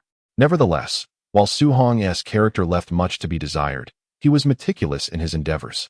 Since he had decided to report Li Yi and Tang Xue, he needed to gather concrete evidence, aiming to bring Li Yi down decisively, preferably with irrefutable proof of wrongdoing. Therefore, he resolved to closely monitor Li Yi's routine to ascertain whether he came to set up his stall daily or just occasionally. If it was a daily occurrence, it would be straightforward. He could simply alert the police or the commerce department to apprehend him. If not, he must ascertain the locations where Li Yi frequently sets up his stall, so he can catch him red-handed. After engaging in casual conversation with the security guard at the sugar factory, Suhong finally learned that Li Yi had been setting up his stall there almost daily. This knowledge gave him a sense of assurance. Subsequently, he decided against visiting the post office and returned directly to the youth commune, where he intended to compose a letter of complaint.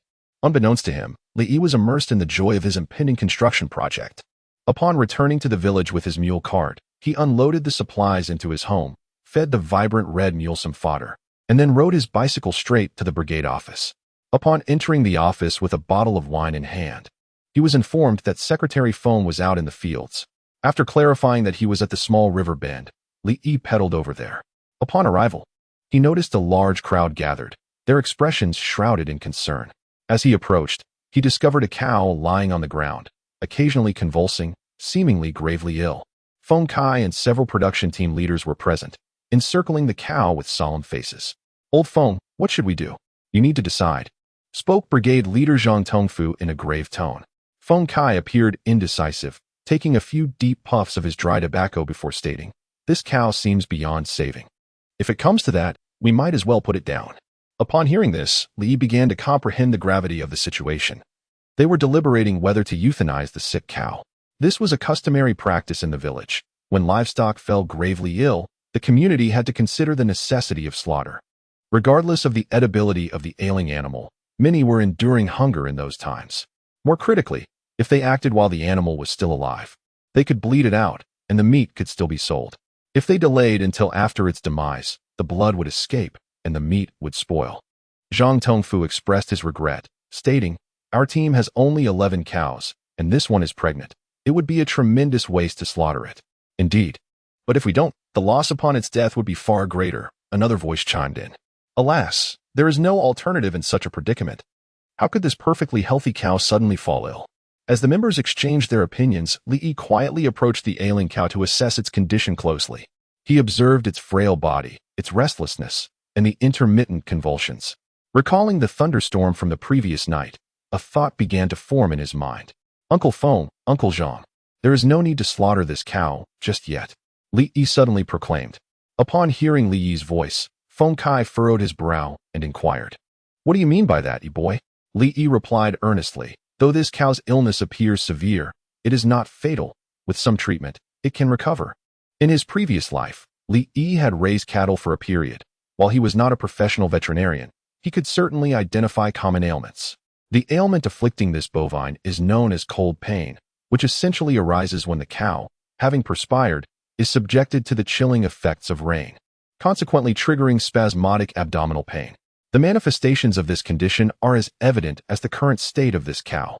Furthermore, it is accompanied by an increase in defecation frequency, resulting in loose, watery stools, heightened intestinal sounds, and incessant rumblings from both the large and small intestines. In severe cases, the cow may experience muscle tremors, collapse, extend its head and neck, and emit groans. Yawazi, this is no trivial matter. You are well aware of the value of a cow. Any delay could lead to significant losses for the team. Zhang Tongfu asserted gravely. "Uncle Zhang, rest assured. I will take charge of treating this cow and guarantee its swift recovery," Li replied with confidence. Feng Kai immediately inquired, "Are you truly certain?" "Indeed." Chapter 32. Treating the cow. Before Feng Kai could utter a word, some members of the collective expressed their discontent, voicing their skepticism. "Secretary, are you truly considering allowing this young man to administer treatment? Isn't that just absurd?" "Indeed, I've never heard of treating cattle. What if it dies?" Another chimed in, "Exactly. This is hardly the setting for someone to show off. They clearly lack discernment. If it dies now, we might still salvage some meat money. But if it perishes later, that would be catastrophic." Upon hearing the voices of doubt, Li calmly replied, "When I say I am confident, I mean it. If you all feel this way, then I shall not concern myself. The death of the cow bears no significance to me." With that, Li retreated to the back of the crowd. He had approached the situation with good intentions, only to be met with such harsh words. Did they expect him to swear an oath before attempting to treat the cow? He was no saint. Feng Kai frowned and raised his voice. Enough of the clamor. Once the crowd fell silent, he turned to Li and inquired, "Be honest with me. What are the odds you can cure this cow?" "If there is medication available, I would say 90%, Li replied. He held a great deal of respect for Feng Kai. Thus his tone was considerably gentler than before. "Very well, Uncle trusts you. Proceed, Feng Kai declared. Without hesitation, Li Yi explained that the treatment of such a common ailment was not particularly challenging. The principles of Western medicine entail relieving spasms and alleviating pain while cleansing the intestines to inhibit fermentation. One could employ 40 milliliters of a 30 analgesic injection administered intramuscularly, or utilize 30 milligrams of atropine sulfate injection given subcutaneously while simultaneously performing a deep enema with warm water. Additionally, a concoction of 30 milliliters of belladonna tincture mixed with 3,000 milliliters of warm water could be administered in one go.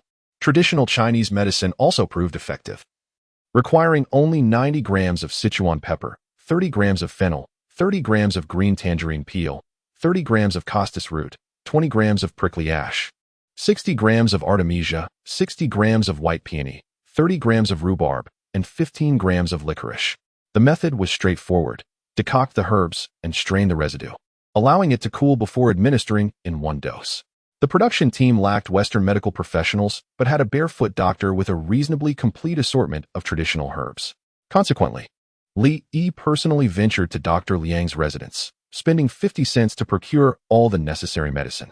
He then utilized the doctor's medicinal stove to brew the concoction. Given that it was intended for livestock, the exact quantity of the brew was of little consequence, so he completed the preparation swiftly. After filtering out the herbal residue, Li returned to the small river bend with the medicinal broth. By this time, the members of the collective, having heard that Li Yi was to treat the cow, gathered around in anticipation, filling the area with onlookers who were oblivious to the unfolding situation. As Li Yi approached, he spotted Tang Xue and his sister Li Na among the crowd. However, he did not pause to greet them. The treatment of the ailing cow was his priority. Arriving beside the sick cow, Li Yi immediately called upon two young men. One was to restrain the cow's head, while the other inserted the administering horn into its mouth. The ailing bovine, weakened by illness, had neither the strength nor the will to resist the efforts of the two robust men. Li Yi, disregarding any concerns about whether the cow was pregnant, showed no hesitation as he poured 2 large bowls of thick medicinal broth into the creature's mouth. Concerned that the medicinal concoction might be expelled, Li Yi gently adjusted the cow's mouth and tenderly stroked its neck. Once he was certain that the ailing cow had ingested all the medicine, he allowed it to be released. Observing that the treatment had been administered successfully, Feng Kai approached Li Yi, holding a pipe, and inquired, "Yi, do you truly believe this will work? Whether it works or not is not for me to say. It depends on the cow," Li Yi replied, gesturing towards the pregnant cow on the ground, which was panting heavily. "I hope it can pull through," Feng Kai sighed. "Are you doubting my abilities?" Li Yi asked with a smile. "You're no veterinarian. How can I have confidence in you?" Feng Kai shot back with a roll of his eyes. "Then why did you ask me to treat it? Aren't you afraid I might end up killing it?" Li Yi retorted, exasperated. "Better to try than to do nothing. What is the alternative?" Feng Kai sighed. "I can't bear to see it harmed." He then stood up and surveyed the onlookers before declaring, "Today, I have entrusted Yi to treat this cow. If it dies, the responsibility falls on me. I will compensate for its worth." Team leader Zhang Tongfu quickly interjected, "Old Feng, why go through this?" Feng, the village secretary, raised his hand to silence him and continued, "You may not realize, but this cow is already 22 years old. I brought it back from the county myself when I was 28. I remember it was just a calf, less than 8 months old, and I raised it day by day, even after becoming the accountant. Then the deputy team leader and finally the team leader. I continued to care for it. This cow has become like family, much like a beloved pet. I cannot bear to see it end its life after serving us so faithfully."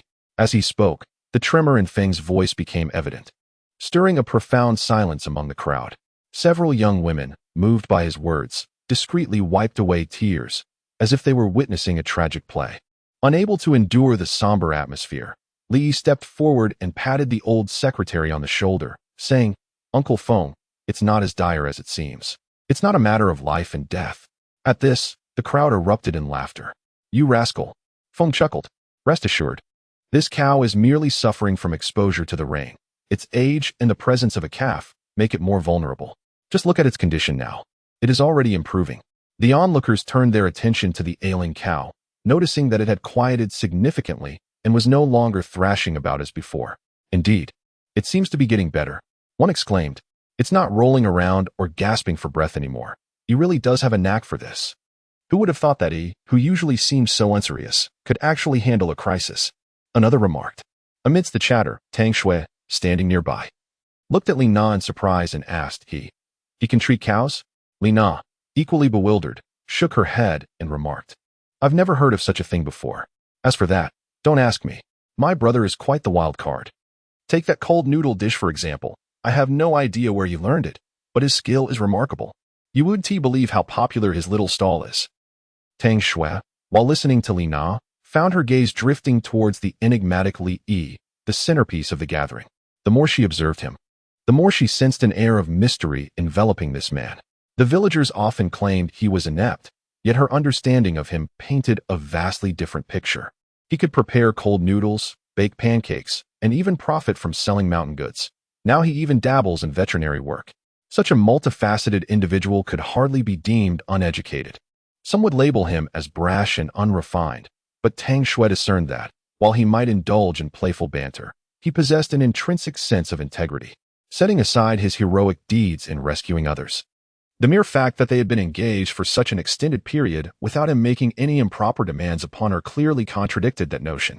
Moreover, for reasons unknown to her, she felt an undeniable charm radiating from Li Yi at that moment.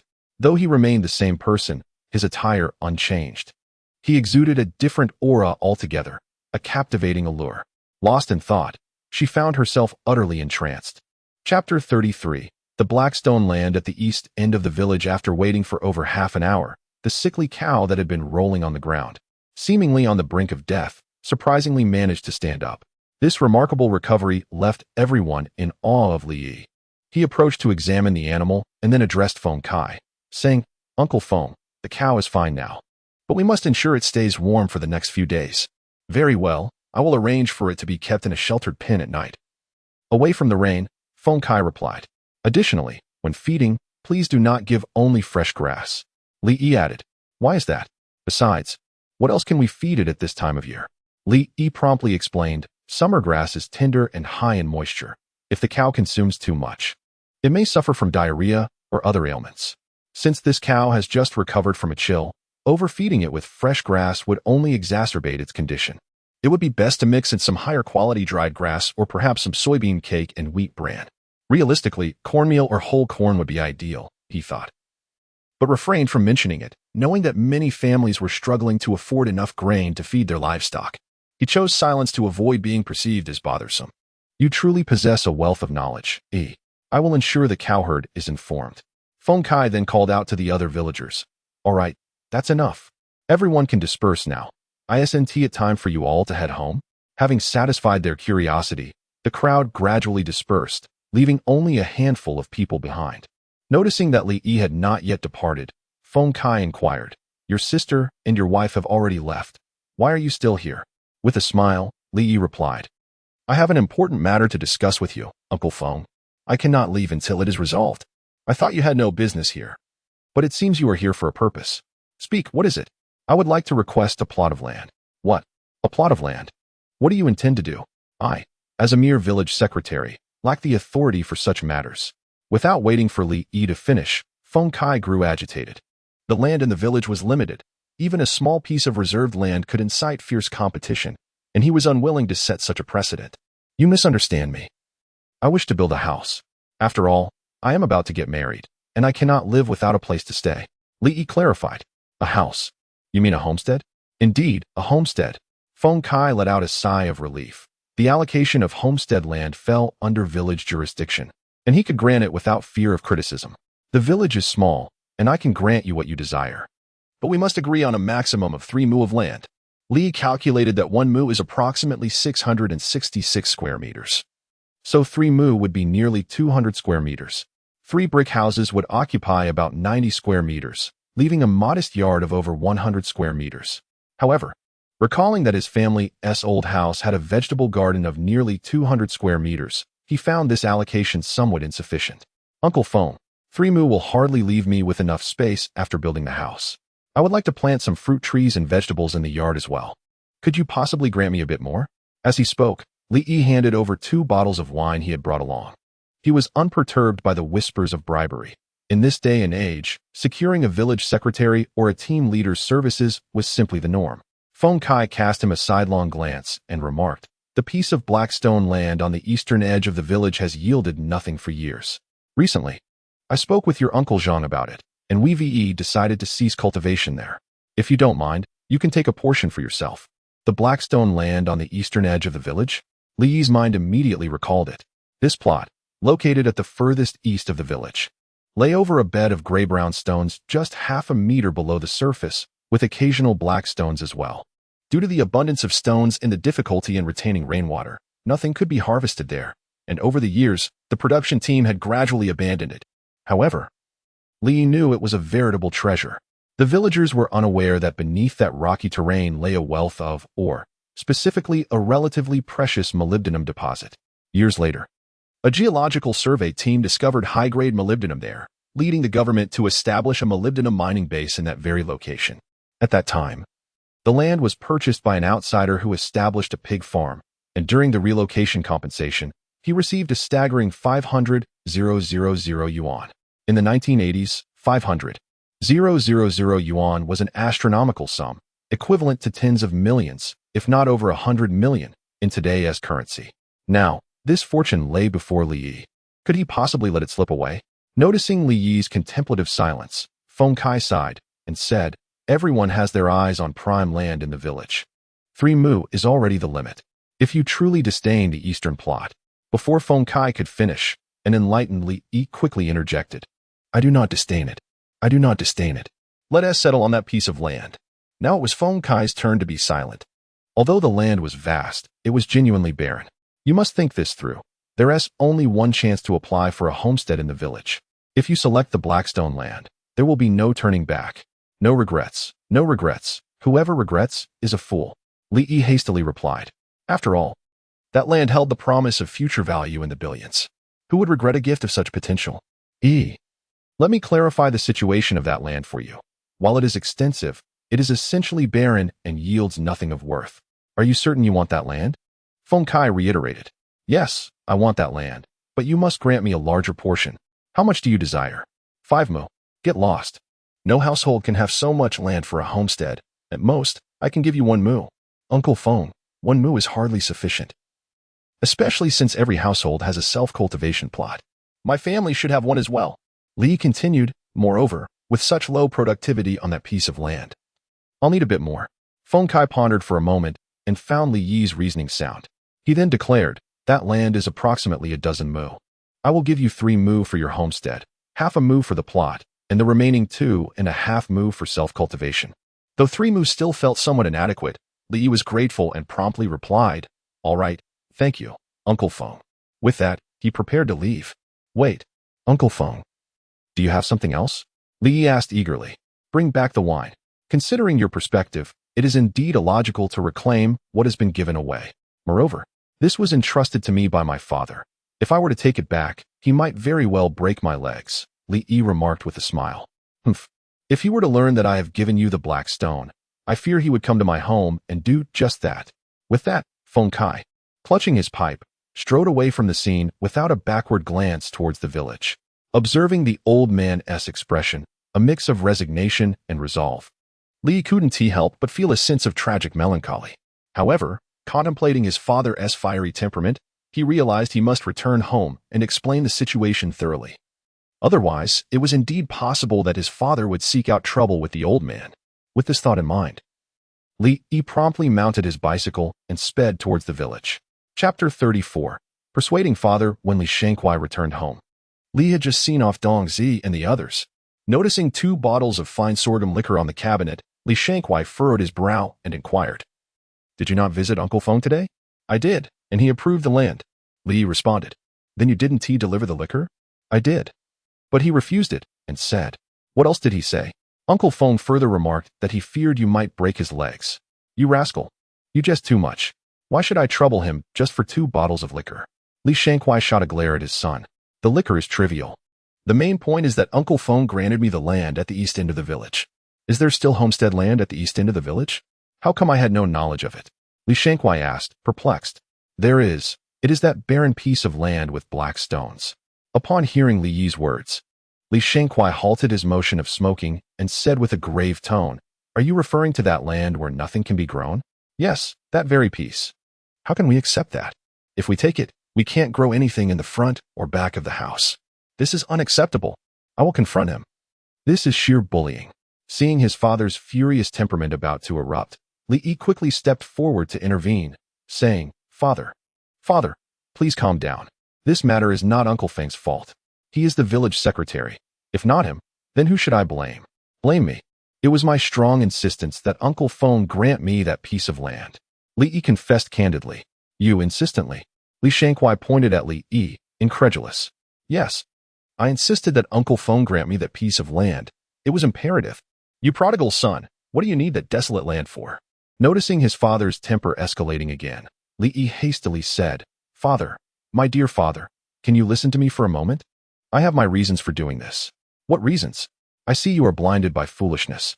At that moment, Li Na happened to return from the youth station and, hearing her father's shouts from afar, entered to inquire about the commotion. Although Li Shangqai had a short temper, he was always kind to his youngest daughter. He immediately stated, Third, this prodigal child actually asked Uncle Feng for that barren land at the east end of the village as a homestead. Is this not madness? She cast a glance at Li Yi, her brow furrowing. The condition of that barren land was known to everyone in the village, and Li Na found it hard to believe that her younger brother was unaware. Furthermore, given the relationship between Uncle Feng and their father, even if her brother were oblivious, Uncle Feng would have clarified the situation. Xiao Yi, tell third sister your reasoning behind this. With his sister nearby, Li Yi felt that his father's anger might be somewhat tempered, providing him an opportunity to justify himself. Father, I am aware of the condition of the Blackstone land. Aside from being unfit for cultivation, it poses no significant problem. Li Yi asserted. The fact that it cannot be cultivated is already troublesome enough. What more do you wish for? Li Shangqai retorted. Father, do you know how much land Uncle Feng has granted me? How much? A full 3 acres.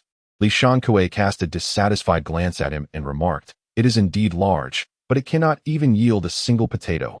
What use is it to be bigger? The utility is significant. Li Yi continued. Father, I implored Uncle Feng to allocate that piece of land to me primarily because it is sufficiently expansive. I intend to establish a breeding farm there in the future. I cannot do without a place. A breeding farm? What do you plan to raise? Li Shangqai was taken aback by his son's whimsical aspirations. Although the authorities had relaxed their regulations on livestock raising compared to previous years, where families were restricted to merely 3 chickens and prohibited from keeping pigs, cattle, sheep, horses, and donkeys, the oversight was still minimal and did not constitute a genuine loosening of restrictions. Raising a few chickens and a pig clandestinely was already a source of anxiety. The thought of his son ambitiously establishing a breeding farm seemed like a blatant invitation for trouble. Father, I understand your concerns, but the policies have changed. Li Yi reiterated. The land contract system has been implemented in Xing province for over 2 years now, and the household responsibility system is being piloted in several provinces. Our ability to secure food in the future will depend on ourselves. Then you should acquire some good land to increase your grain yield. Li Shangqai responded. Father, while one can indeed survive off the land, wealth cannot be amassed that way, given my ability to earn. Do you truly believe I would toil in the fields merely for sustenance? Upon hearing his son's words, Li Shangqai fell silent. Had Li Yi made such a statement in the past, he would have certainly reprimanded him harshly. However, after the last time he assisted Li Na in selling goods, he was profoundly impressed. In less than half a day, his son had earned as much as a formal worker's salary for 6 months by selling mountain goods and cold noodles. It would take them, the seasoned farmers, 2 years to earn that much. Thus, when Li Yi claimed he would not cultivate land merely for food, Li Shangqai believed him, sensing that his father might be swayed. Li Yi continued, Father, my intention for that Blackstony land is not only to build a large house, but also to establish a breeding farm once policies permit. This is part of my future plans, not a mere whim. Li Na glanced at Li Yi and asked, Can a breeding farm be profitable? Absolutely. Li Yi asserted with conviction, for he knew that with the recognition of private economy, the nation's economy would accelerate. In just a few decades, the economic standing of the country would transform from looking up at Western nations to overseeing the globe. In such an environment, the demand for meat among the populace would surge explosively, making the breeding industry profitable for most of the coming years. If that is the case, I support Xiaoyi's decision. Li Na declared. Li Shankue was somewhat bewildered. Did I ask for your opinion? What good does your support do? However, he could not help but seriously contemplate the words his son had just spoken. If his son were to contentedly embrace the life of a farmer, the prospect of cultivating fertile land would indeed be appealing. Yet, it was evident that his son's aspirations did not align with the simple, arduous existence of a humble farmer. Thus, even the black soil of Dongling would hold little value for him. Consequently, that patch of rocky land might prove to be of greater utility. With this thought, Li Shankue could only sigh and say, I have spoken my piece. I hope you do not come to regret your decision. Regret? Absolutely not. Li Yi replied with a smile. Well then, since you have made up your mind, when do you plan to commence the work? Li Shankue inquired once more. After a moment's reflection, Li Yi responded, Father, the sooner, the better. After all, we are constructing a building with a soft interior and a hard exterior. The walls will be made of mud bricks, encased in brick on the outside, which necessitates preparing the mud bricks in advance. The process of drying them in the sun will take at least a week. Moreover, we need to gather other materials and hire carpenters and tilers. Delays could hinder our progress. Li Shankue nodded in agreement and said, Then I shall seek out workers tomorrow. Fortunately, this season's agricultural chores are not too demanding, so it should be relatively easy to find help. Yes, I leave this matter in your capable hands. Subsequently, Li Yi handed over the more than 600 yuan he had saved during this period to Li Shankue, urging him to use it for the construction of their home. Li Shankue, not one to be polite, promptly accepted the money. Chapter 35. A sudden major case. County Town, Police Station Meeting Room. While Li Yi was engaged in a battle of wits with his father over land and housing issues at home, the police station's meeting room was shrouded in smoke.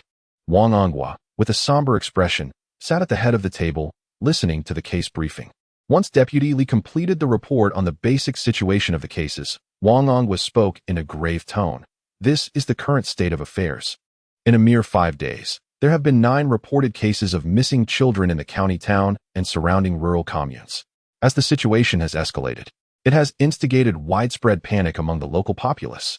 Many citizens are now afraid to leave their children at home, even reluctant to let the elderly supervise them. This has severely impacted the normal production and daily lives of the people. Consequently, the county has mandated that we solve this case promptly, otherwise, we will all face repercussions.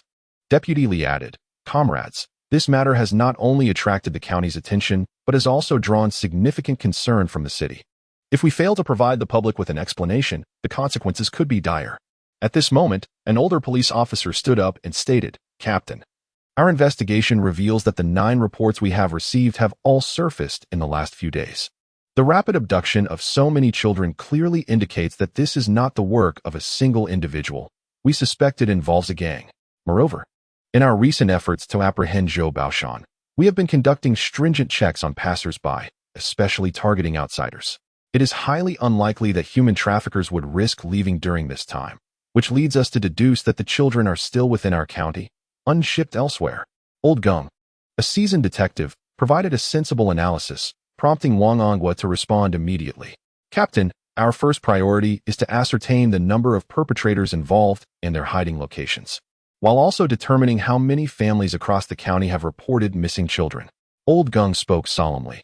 Are you suggesting that the families of the missing children exceed these 9? Indeed, Captain, as you are aware, certain areas are hindered by poor transportation or parents who are still searching for their children, and thus have not opted to report the incidents. Notify all local police stations under the county's authority immediately. Have them verify, village by village, the number of households that have reported missing children and require them to submit accurate data by tomorrow afternoon. Wang Onghua commanded. Understood. Wang Goen continued. The loss of a child is nothing short of a catastrophic blow to a family. Therefore, regardless of the challenges we face, we must recover these children. We will promptly apply to higher authorities in the name of the Criminal Investigation Unit, stating that Zhou Baoshan and his accomplices remain at large, and request an extension of the lockdown and inspection period.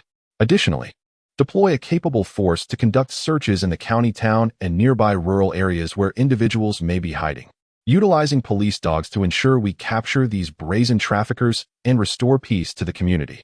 Yes.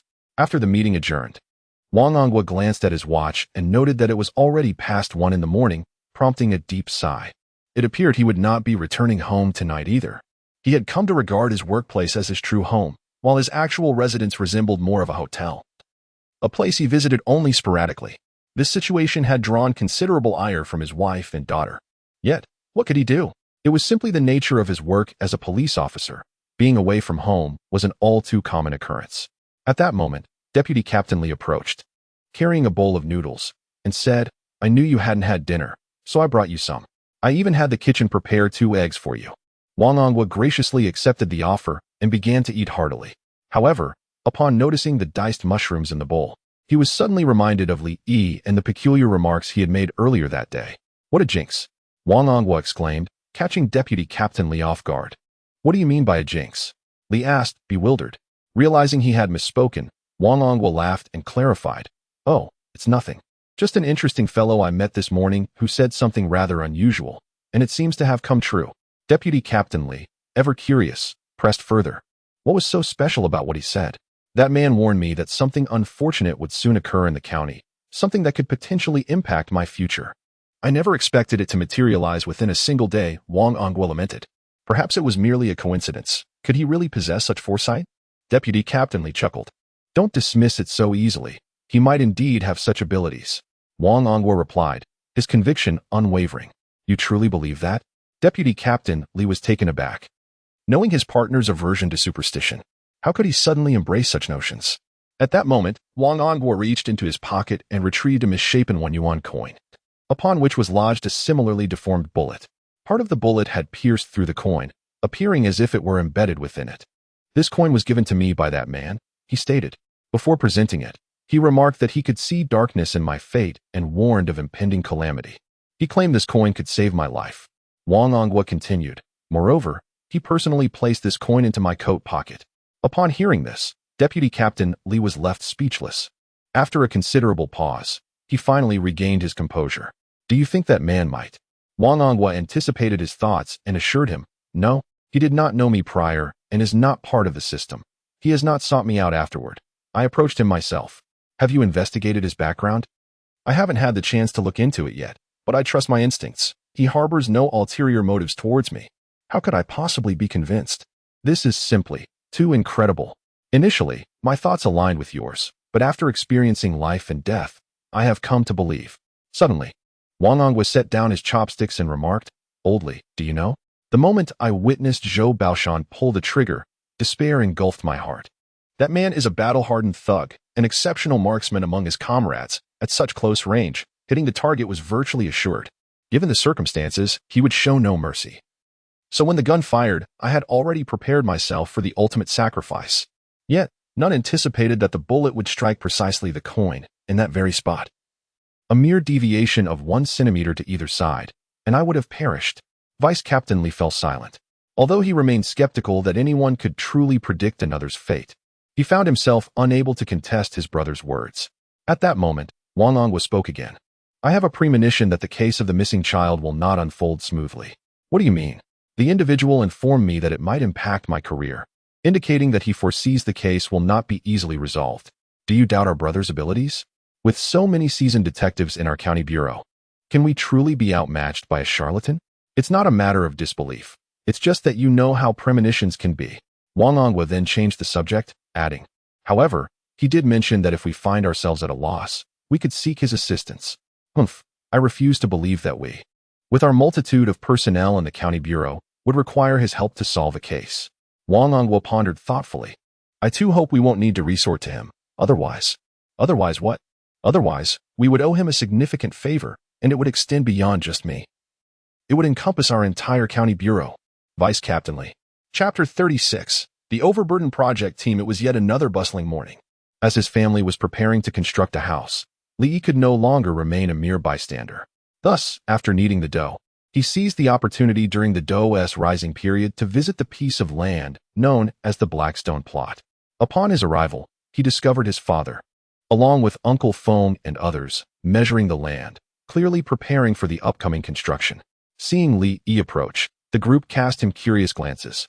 Captain Zhang Tongfu, somewhat perplexed, inquired, Do you truly intend to build a house here and even claim a plot for yourself?" Li smiled and replied, "Uncle Zhang, this is indeed a treasure of a location. My foresight is commendable, isn't it?"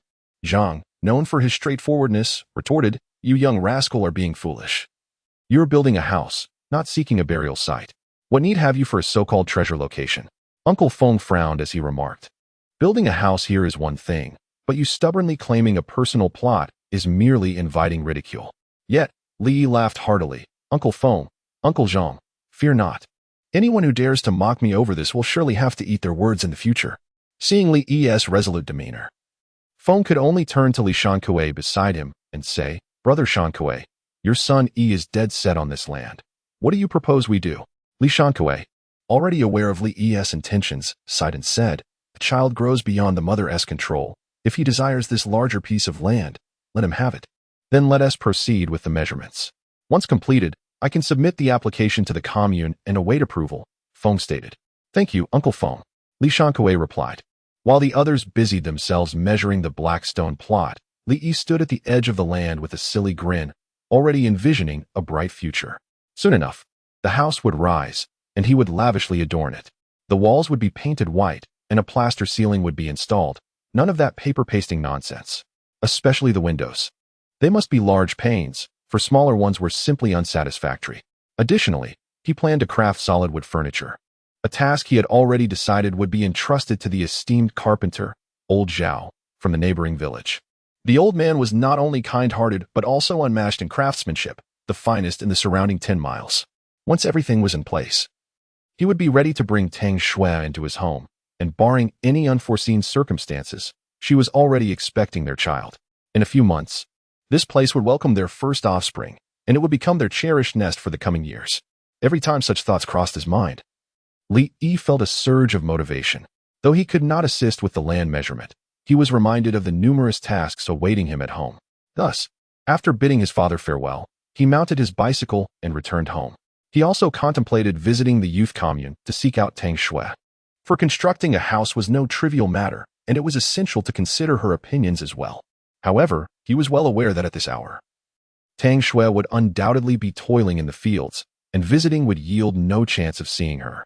Unbeknownst to him, he had no idea where the youth were laboring today, so he resolved to venture out in the evening instead. Upon returning home, Li commenced the preparation of cold noodles and white flatbreads for the day. As ever, Li set up his stall to earn a living, while Wang Onghua and his colleagues at the county bureau were ensnared in a whirlwind of chaos. As reports from the police stations of various towns and communes flooded in, they discovered that the first family to lose a child was not the one that had reported it earliest from the county seat, but rather a family from the Zhaijingzi commune, whose child had gone missing on June 1st. Half a month had already elapsed. The delay in reporting was attributed to 2 reasons. First, the Zhaijingzi commune was over 80 kilometers from the county seat, making the round trip excessively time-consuming. Second, the family resided in a mountain village adjacent to vast stretches of primitive forest, often frequented by wolves and bears, leading them to believe that their child had been taken by a wolf. Thus, they refrained from alerting the authorities. Furthermore, after compiling reports from various locales, the total number of missing children had astonishingly risen to 17, far exceeding their earlier estimations. Such a grave matter compelled Wang Onghua and his team to act with utmost urgency, promptly reporting the situation to the county bureau, which in turn escalated it to the municipal bureau. The municipal bureau swiftly issued directives, ordering the county bureau to spare no effort in resolving the case expeditiously to quell the public's anxiety. Additionally, a deadline was imposed. The case must be solved within a week, or the leadership, from the bureau chief to the deputy chief, would face disciplinary actions. The gravity of this directive instilled a sense of panic among the county bureau's leadership, for the repercussions could range from a few years without promotion to the potential loss of their positions. In desperation, the county bureau's leaders exerted pressure on Wang Onghua, who was in charge of the investigation. The county chief personally convened a meeting with the criminal police team, commanding them to overcome all obstacles and locate the abductors' hideouts within 3 days, ensuring that every child would be rescued within a week. Failure to do so would result in disciplinary measures for all, from the team leader to the ordinary officers. Faced with such pressure, Wang Onghua and his colleagues soon found the case growing increasingly complex. They were entirely in the dark regarding the abductors' circumstances, unaware of their numbers or whereabouts. Nor could they ascertain whether the children had been relocated. While the challenge of solving the case within a week loomed daunting, Wang Onghua and his team refrained from negotiating terms, recognizing the stakes involved. The lives of numerous children and the fates of their families demanded their utmost attention. Consequently, under the intense scrutiny of both municipal and county authorities, the criminal police team swiftly established a special investigation unit for the 6/15 major child abduction case, deploying substantial police resources and local security personnel to conduct thorough inquiries throughout the county. It was imperative to uncover the hiding places of the abductors and rescue the children. However, despite the considerable manpower involved, progress remained frustratingly elusive. As this incident continued to escalate, particularly with numerous distraught parents of missing children lamenting at the county bureau, the entire populace became acutely aware that child abductors were operating within the county. Moreover, as the rumors spread, they took on an increasingly sinister tone. What initially began as abduction and theft gradually morphed into outright robbery. In such an environment, panic ensued not only in the county seat, but also throughout various townships and communes. In these times, who among families does not have at least 2 or 3 children? With some larger households boasting 10 or more. The thought of children being kidnapped or snatched away was utterly harrowing. Consequently, many community members chose to forego work to remain at home, vigilantly watching over their children.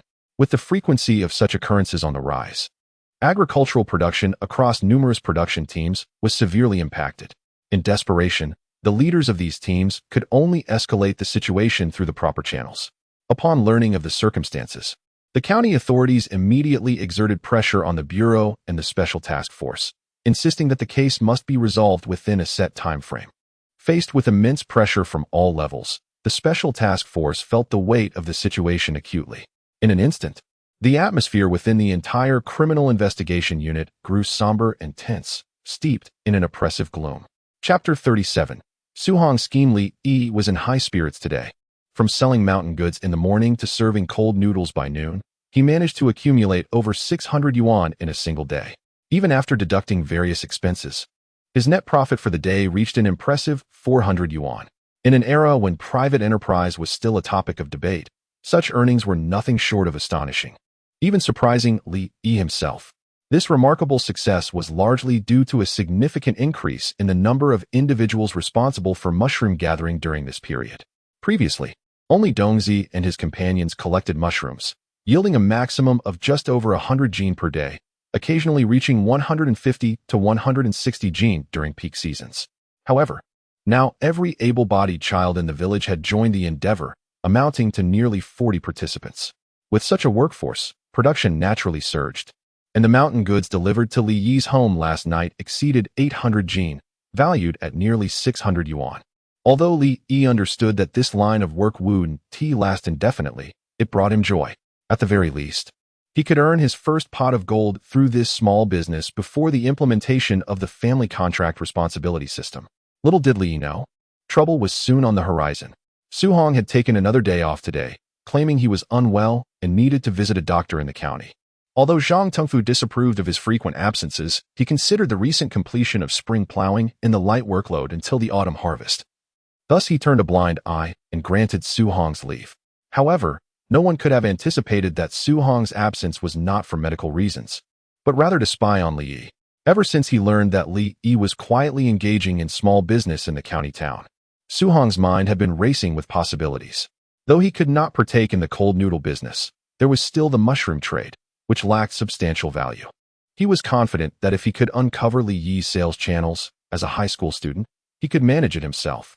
Thus, Suhong arrived early near the county town to keep watch over Li Yi, careful not to follow him from the village to avoid detection. Upon seeing Li Yi deliver mushrooms to a state-run restaurant, Suhong felt he had finally grasped the essence of Li Yi's money-making secret. In his excitement, Suhong visited the restaurant immediately after Li Yi left. The staff at the restaurant greeted him as he entered. "Comrade, we only serve after 11 o'clock. Suhong quickly replied, "Greetings, comrade. I am not here to dine." As soon as he finished speaking, the staff frowned and asked, "If you're not here to eat, what business do you have at a state-run restaurant?" Unlike the service staff in later times, the workers at the state-run restaurant, from the chefs to the servers, were formal employees with secure positions. Thus, one should not compare the current restaurant staff to those of the future. They would not hesitate to respond sharply. The walls of the supply and marketing cooperative even bore the inscription, strictly prohibit the abuse or assault of customers. Su Hong paid no heed to the staff's attitude and hurriedly inquired, "I would like to ask if you buy mushrooms here?" The staff member cast a glance at Su Hong and remarked, "Of course we accept. However, how much is it per pound?" "That depends on the quality. For higher quality, we can offer around 60 to 70 cents, and for average quality, merely 30 to 40 cents, the staff replied nonchalantly. Upon hearing that a pound of mushrooms could fetch such a price, and recalling the abundance of them on the grinding hill behind the village, Su Hong felt a surge of excitement, as if countless coins were beckoning him. "Thank you, comrade. I shall deliver a batch to you tomorrow," Su Hong declared. "Very well." With a heart full of enthusiasm, Su Hong departed from the state-run restaurant. However, unbeknownst to him, just moments after his exit, Lu Jingshan arrived at the front desk and summoned several staff members. Once they were gathered, he announced loudly, "I have an announcement. Apart from Brother Li Yi, we will no longer accept any mountain goods from anyone else." "Director, why is that?" someone asked in surprise. Lu Jingshan promptly responded, "Our restaurant does not require a large quantity of mushrooms, and our supply to the city is minimal. Previously, Brother Li Yi would deliver just over 100 pounds a day, but now he can bring in several hundred pounds daily, which is more than sufficient for our needs. Why should we accept goods from others?" It dawned on everyone that today, Li Yi had delivered over 800 pounds of mountain goods, with over 600 pounds being mushrooms. Moreover, mushrooms cannot be stored for long. If they aren't sold the same day, they must be dried, making it impractical to accept in excess. Lu Jingshan was indifferent to how the others might perceive this decision and left after issuing the announcement. Little did Su Hong know, his mushroom venture had met an untimely demise even before it began. During noon, Su Hong found himself hidden in a small grove far from the sugar factory, enduring the scorching sun and the relentless bites of mosquitoes, enviously watching as Li Yi made a fortune. On his way back, Su Hong was consumed by feelings of jealousy and resentment. He had witnessed Li Yi delivering a substantial load of mountain goods to the state-run restaurant, easily amounting to several hundred pounds. According to the staff, they would pay 60 to 70 cents per pound. Thus, Li Yi could potentially earn several $100s from just that day's haul. Su Hong was aware that the money Li Yi distributed to the village children was meager, with older children receiving $4 to $5 a day and younger ones merely $1 or $2. A cunning businessman, indeed. Without lifting a finger, he merely transported the mountain goods collected by the children to the county town, effortlessly pocketing hundreds of dollars. Surely, there could be no easier money to earn than this. Then, there was the cold noodle business, bustling with hundreds of customers each day. Even if he earned just 5 cents from each person, that would amount to several dozen dollars. Given Li Yi's mercenary nature, he might only profit 5 cents. Clearly, that cold noodle enterprise was thriving as well. More importantly, selling mushrooms was a seasonal endeavor. With uncertain yields, as soon as the weather turned cooler, the mushrooms would vanish. However, the business of Liangpi is markedly different. It can thrive year-round, akin to a golden goose in Baoji. It is truly regrettable that I, a genuine native of Ling province, am unable to master its preparation. Isn't that infuriating? Thus, Su Hong clandestinely resolved to usurp Li Yi's mushroom enterprise. If he could not engage in the Liangpi trade, he would seek to ruin him instead. Throughout his journey, Su Hong meticulously contemplated how to seize Li Yi's business, while simultaneously ensnaring him in a trap.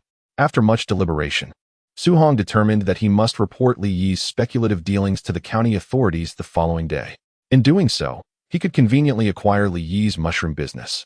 Su Hong estimated that even if Li Yi were not sentenced to prison for his speculations, he would at least face 3 to 5 months of confinement. By the time that scoundrel emerged, autumn would be imminent, and the mushroom season would nearly conclude, allowing Su Hong to reap a substantial profit. With this thought, Su Hong's pace quickened considerably. Chapter 38. The construction of a house. Upon returning home, Li Yi was greeted by the sight of the courtyard gate wide open, bustling with activity as people moved about. Ox carts and horse-drawn vehicles were coming and going, some transporting soil, while others carried water. It appeared that his father had enlisted help to create adobe bricks, and the presence of numerous drying bricks in the courtyard indicated that work had commenced some time ago. After securely tethering the spirited red mule, Li unloaded the cart and exchanged greetings with the workers before retreating indoors. He soon emerged with a jar of sugar, a thermos of hot water, and a stack of large bowls. "Uncles and brothers, take a moment to rest and enjoy some sweetened water," He began mixing the sugar with boiling water on a stone millstone sheltered beneath the eaves. Despite it being the year 1980, resources remained scarce. White sugar sold for 2 yuan per gene at the supply and marketing cooperative. Moreover, it could only be purchased with ration tickets, which were limited for each family throughout the year, making this sweet treat quite a rarity among the villagers. Upon hearing of the sweetened water, the laborers paused in their tasks and gathered eagerly for their bowls. Li Yi generously filled each bowl with 2 hefty spoonfuls of sugar, pouring in the scalding water, and the delightful aroma wafted through the air. Seizing the opportunity to relax, the men gathered to chat.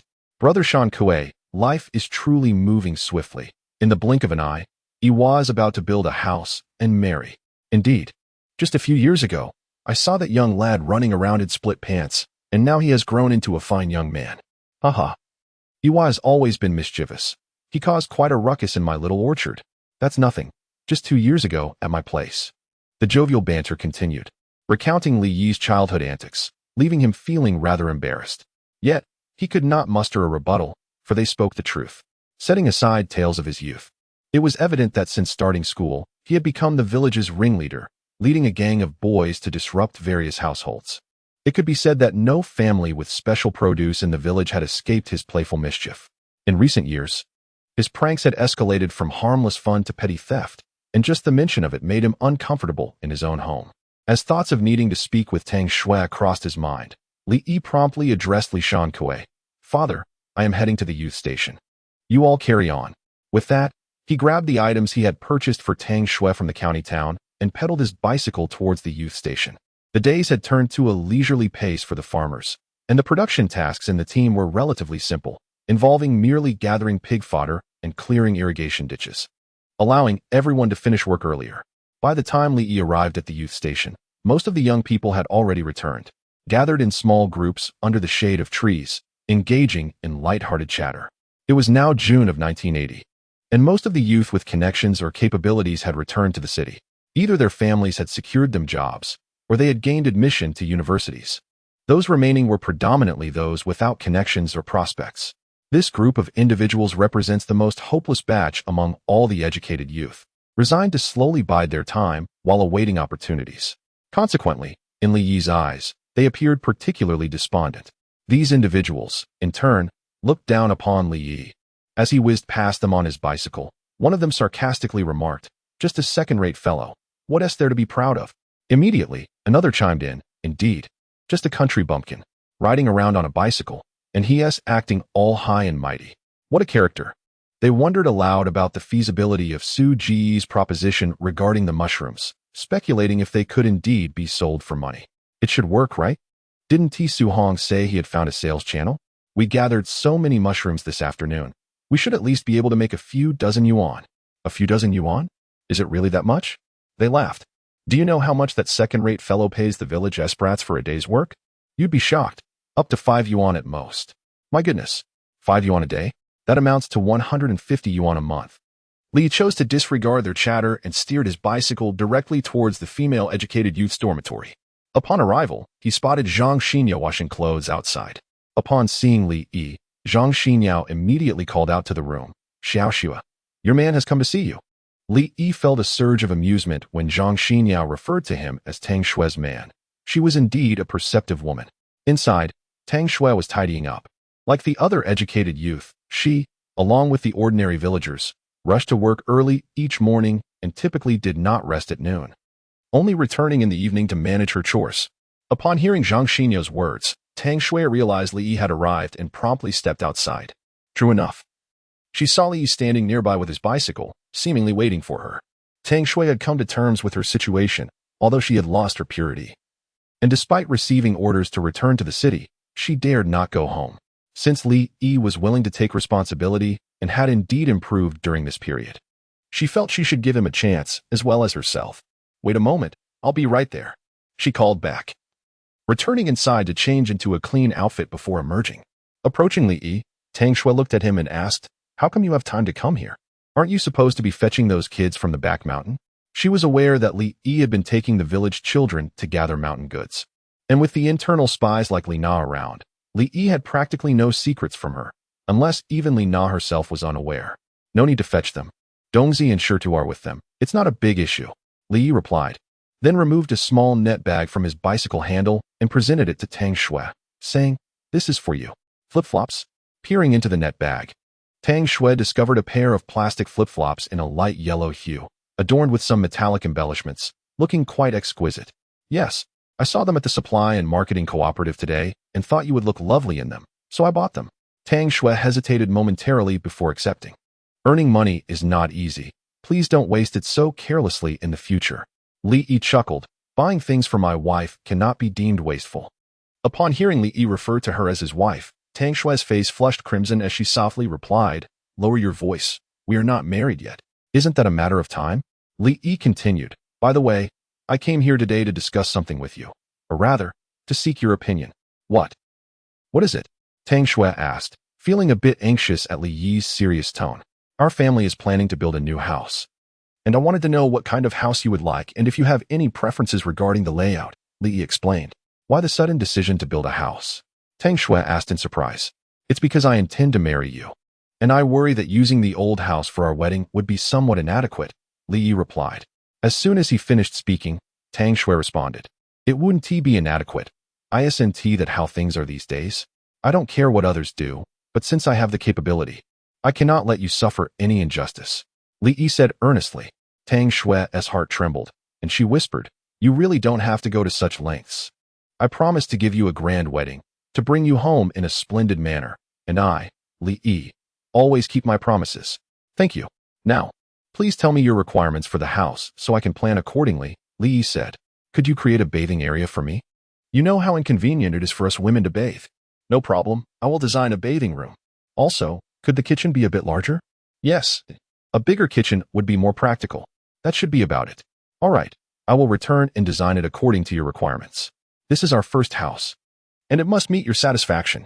Li chatted with Tang Xue for a little while longer until the sky began to darken, at which point he reluctantly departed from the youth station. Chapter 39. Conversations in the dormitory in the stillness of the night. Within the confines of the female youth cadre dormitory, Tang Xue and Zhang Xinyao lay side by side on the earthen calm, both wide awake. Suddenly, Zhang Xinyao sat up and said, "Xue, have you noticed? Li Yi seems to have changed." "Changed?" "Indeed, the transformation is quite significant. He used to be rather arrogant, lacking in manners. But look at him now. He greets everyone he encounters, and what?" Tang Xue inquired immediately. "And it appears he is particularly attentive towards you. Is that so?" "He, Xue, don't pretend you're oblivious to it. Let us not even mention the lavish betrothal gifts he presented. Just consider how many things Li Yi has brought you during this time. Surely, you have some awareness of that?" Zhang Xinyao said, smiling. Tang Xue could not deny it. In fact, she was an exceptionally perceptive girl. She remembered every kindness shown to her, especially the overt expressions of affection from Li Yi. How could she remain indifferent? Yet, she found herself at a loss on how to respond to him, her heart a tumult of emotions. Noticing Tang Xue's sudden silence, Zhang Xinyao sighed and said, "Xue, you're not still thinking about Tancheng, are you?" Zhang Xinyao was aware that Tang Xue had harbored feelings for her childhood companion, Tancheng, and had been waiting for him over the years. However, Zhang Xinyao held no affection for him at all. "No, not at all. Xue, we have been together for 3 or 4 years. How could I not understand what you're thinking?" Zhang Xinyao continued. "It's not that I want to criticize you, but your childhood friend Tan Cheng may not be the right match for you. Consider this. In all these years of your work team, has he ever come to see you?" "We've exchanged letters." "Yes, there has been correspondence, but I believe he has only replied to you once." "That. Xue, I know you grew up together, and he indeed took care of you back then. Yet, from my perspective, he either sees you as a sister or simply does not harbor feelings for you." "How do you know this?" "Because one cannot conceal their affection." "What do you mean?" "For instance, take Li Yi. He understands the challenging living conditions we face, hence he brings you delicious treats from time to time. He knows we girls appreciate beauty, so he buys you snowflake cream, floral skirts, and sandals. Though seemingly trivial, it undeniably shows that you occupy a special place in his heart." Upon hearing Zhang Xinyao's words, Tang Xue fell into silence once more. Reflecting on Li Yi's recent behavior, she realized that his concern for her was not merely a sense of obligation, but a genuine desire to marry her. "Xinyao, you are right. He has indeed changed significantly, and he has treated me very well. Therefore, I have decided to give him a chance." "A chance?" For what? A chance to pursue me. Tang Xue declared earnestly. What? My dear, you are on the verge of marriage, yet you want him to pursue you? What are you thinking? Zhang Xinyao exclaimed in astonishment. The banquet has yet to be arranged. Moreover, my previous intention to marry him was merely a matter of necessity. I never truly envisioned a life together. And now, are we truly preparing for a harmonious existence? Well, if his actions can satisfy me, I shall wholeheartedly embrace a life with him, even if it means living as a village woman for the rest of my days without regret, Tang Xue stated earnestly. Zhang Xinyao smiled and replied, Xue, I am genuinely pleased to hear you express such thoughts. It is indeed rare for us women to find someone who sincerely cares for us. I hope you will cherish Li Yi. I worry he may be merely fleeting in his affections, Tang Xue expressed with concern. I don't believe that to be the case. If he were not fond of you, he wouldn't exert such effort, Zhang Xinyao countered. She continued, You are aware that Li Yi has been taking the village children to forage for mushrooms, correct? Yes, Najia mentioned it to me, Tang Xue replied. Do you know how much he pays those children each day? No, I haven't inquired. Why? Today, I spoke with the mother of Go Sheng, who shared that Go Sheng has been foraging with Li Yi for 5 days now and can bring home 2 yuan daily. 2 yuan? That is quite substantial. Though Tang Xue had heard from Li Na that Li Yi had been earning well lately, she had not inquired about the specifics. After all, she had yet to officially marry him, and asking such questions might lead to misunderstandings about her eagerness to manage a household. Go Sheng's mother mentioned that this wasn't the maximum. I hear that Dong Zi, Shi Tu, and Chang Zi, the older boys, receive 5 yuan each day from Li Yi. Zhang Xinyao said, her tone laced with envy. To put it in perspective, they work tirelessly to earn merely 8 to 10 labor points daily, each point translating to only 3 or 4 cents, amounting to mere dimes. The prospect of earning 5 yuan daily was tantalizing for them. Then I should ask him to take you along to earn money, Tang Xue suggested. Xue, my intent in saying this is not to imply that I wish to follow Li Yi for profit, but rather to remind you that the Li Yi of today is not the same as before, Zhang Xinyao reiterated. Now, everyone in the village acknowledges Li Yi's capabilities. I heard from Go Sheng's mother that even the well-off Lao Li family has discreetly expressed interest in forming a connection with Li Yi's family. If you continue to think of merely settling for a life together as you did before, I fear you may one day lose Li Yi, and then it will be too late for regrets. Tang Xue was evidently startled by Zhang Xinyao's words and quickly inquired, Xinyao, is the girl from the Lao Li family named Li Mei-Qin? Yes, that young girl you have met. Not only is she attractive, but she is also 17 and has studied in the city, not inferior to us educated youth. What? Xinyao, what should I do? Tang Xue, who had just resolved to give Li Yi a chance, now found herself at a loss upon hearing such news. Do not be anxious. It is evident that Li Yi holds a fondness for you. If you merely reciprocate his feelings, coupled with your engagement, none shall rival your bond, Zhang Xinyao remarked. Indeed, should he dare to waver in his affections, I shall have Sister Na teach him a lesson, Tang Xue declared, raising her small fist. Ha ha ha, indeed. It is said that Li Yi harbors quite a fear of his third sister. Undoubtedly, I have witnessed Sister Na's methods of disciplining Li Yi. She wielded a fire stick and struck him without hesitation, and he did not dare to retaliate. Such a pitiful sight. Tang Xue laughed heartily. In that case, you must cling tightly to your elder sister's support. If Li Yi ever dares to mistreat you, summon Sister Na to deal with him. Certainly. Chapter 40. Apologies, we no longer accept mushrooms at 4 o'clock the next morning. Li Yi rose early to prepare cold skin noodles. With the ongoing construction of his house, he had no choice but to rise earlier to avoid being seen while making the noodles. After all, street vending was currently prohibited, and he had been rather conspicuous of late. If anyone spotted him, there might be those with ill intentions who would report him to the commune. Although Li Yi was not particularly fearful of such consequences, it was still a hassle, and it was wise to exercise caution. By 7 o'clock, when the assisting villagers arrived at Li's home, Li had already completed the cold skin noodles and white pancakes. Moreover, with the abundant mountain goods available at this time, the onlookers were completely unaware that the mule cart contained not only mushrooms and wood ear mushrooms, but also other contraband items. At 9 o'clock in the morning, Li Yi made his punctual appearance at the entrance of the state-run restaurant. The staff there had become quite familiar with him. Upon seeing the bright red mule cart, they promptly came out to greet him. They were well aware of how much Director Liu valued this young man from the countryside. As per usual, they weighed and settled the transaction, and when Li Yi exited the restaurant, The baskets filled with mountain goods had been exchanged for cash. With an additional income of 650 yuan, Li Yi's spirits soared. If this continued, it would not be long before he became the first 10,000 yuan household in the village. However, what Li valued was not merely the title of a 10,000 yuan household, but rather the accumulation of capital. As a successful businessman, Li Yi understood that many individuals possess both the ability and opportunities, yet remain trapped in the monotony of a 9-to-5 existence. A significant reason for this predicament is the inability to achieve the initial accumulation of capital without startup funds, no matter how brilliant the ideas or formidable the talents. They remain unexpressed. With the dawn of reform and opening policies, it was anticipated that this year, the Lingyi region would initiate pilot reforms for a private economy, leading to a surge of individual businesses emerging like mushrooms after rain. This would serve as a catalyst, propelling the national economy into a fast lane within a few short years. From that point onward, business success would no longer hinge on mere audacity, but rather on the depth of one's capital and the sharpness of one's insight. Thus, Li Yi resolved to accumulate sufficient capital before this transformation took place. After leaving the state-run restaurant, he headed straight to the supply and marketing cooperative. With the ongoing construction at home, not only did he need to pay the workers, but he also had to provide meals. Since he had invited them to assist, he was mindful that while the wages were modest, the meals needed to be satisfactory. Consequently, Li Yi decided to procure some tofu, vermicelli, and other essentials. He could not afford to have people think that the Li family was stingy.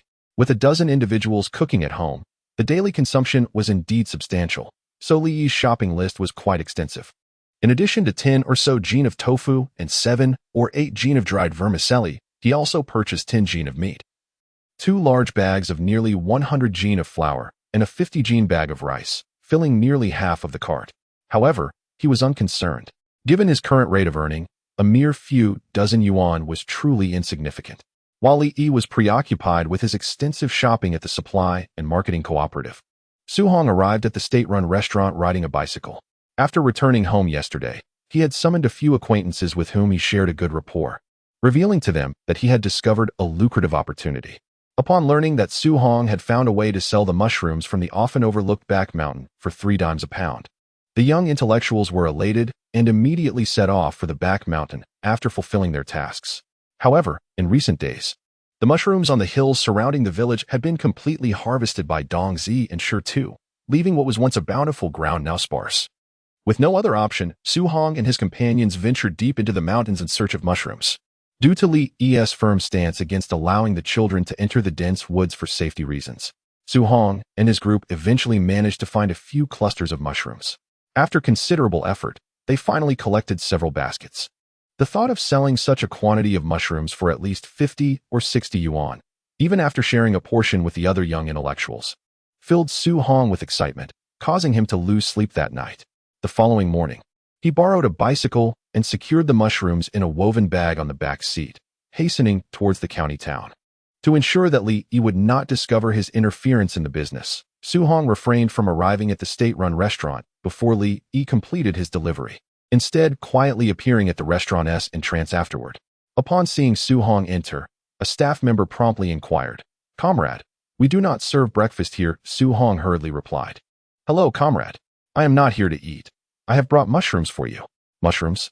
The staff member immediately understood that this individual was there to sell mushrooms. Recalling Director Lu's announcement from the previous day, he responded, "I'm sorry, but we are no longer accepting mushrooms at this time." Not accepting? Su Hong was momentarily bewildered and quickly exclaimed, "Wasn't everything fine just yesterday? Why the sudden change?" "I apologize. This is a decision made by our leadership, and I am not privy to the details." "That is not right. I just saw someone else selling mushrooms. Why do you accept theirs but refuse mine?" "This is unfair, comrade. Whether or not to accept mushrooms, and whose mushrooms we accept, is a matter for our state-run restaurant to decide. Please do not create a fuss here." The staff member, increasingly irritated by Su Hong's persistence, spoke with a tone that became noticeably more brusque. At that moment, Lu Jingshan happened to emerge from his office, drawn by the commotion, and approached to investigate the situation. "Shaoli, what is happening here?" "Director, this comrade came to sell mushrooms, and when I informed him that we no longer accept mushrooms, he became upset," Shaoli reported. Lu Jingshan glanced at Su Hong and replied, "It is as follows, comrade. Our state-run restaurant has a limited capacity, and we have already procured enough mushrooms to meet our needs. Therefore, we will not be accepting any more mushrooms from outside sources. Perhaps you should explore other options. How can you do this? Why do you accept the same mushrooms from others, but refuse mine? Su Hong was seething with anger, and his voice involuntarily rose significantly.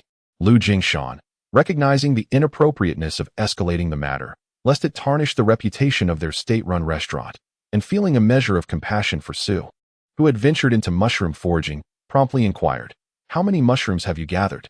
If their quality is acceptable, we shall purchase them today. But let it be known that this is a one-time concession, and it shall not occur again." Upon hearing these words, Su Hong felt an immediate sense of relief. Although the arrangement was not entirely aligned with his expectations, at the very least, he could sell the mushrooms he had foraged the previous day and provide an explanation to the other educated youth. Furthermore, Su Hong was calculating that once that good-for-nothing was out of the picture, no one would deliver mushrooms to the state-run restaurant anymore. Surely they would then have to rely on him. With this thought in mind, Su Hong hurried outside to his bicycle, retrieving the tightly bound sacks made of snake skin and bringing them into the restaurant. Lu Jingshan, witnessing Su using such unconventional bags for the mushrooms, was suddenly gripped by an ominous premonition. Chapter 41. Reported mushrooms are indeed delicate creatures. Any misstep in their harvesting, transportation, or preservation may adversely affect their quality. Each day, numerous individuals venture into the city to sell mushrooms, yet Lu Jingshan singularly favors the goods delivered by Li Yi, even willing to pay a premium above market price for them. Beyond Lu Jingshan's perception of Li Yi as an astute individual, the more significant factor lies in the undeniable quality of the mushrooms he provides. This young man clearly does not present as a seasoned merchant, nor does he possess a thorough understanding of the mountain produce trade. To think he would use a snakeskin bag to transport mushrooms is quite astonishing. As soon as the bag was opened, Lu Jingshan's expression shifted dramatically. It was evident that the quality of these mushrooms was commendable. They were not only sizable, but also plump and white, unmistakably wild.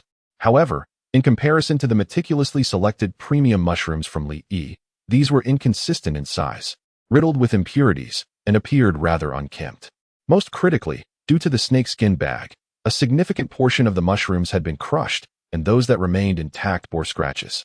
Such mushrooms were hardly suitable for prolonged storage. If not processed promptly today, they would surely spoil by tomorrow. "Comrade, your mushrooms do not meet quality standards. We cannot accept them," Lu Jingshan stated sternly.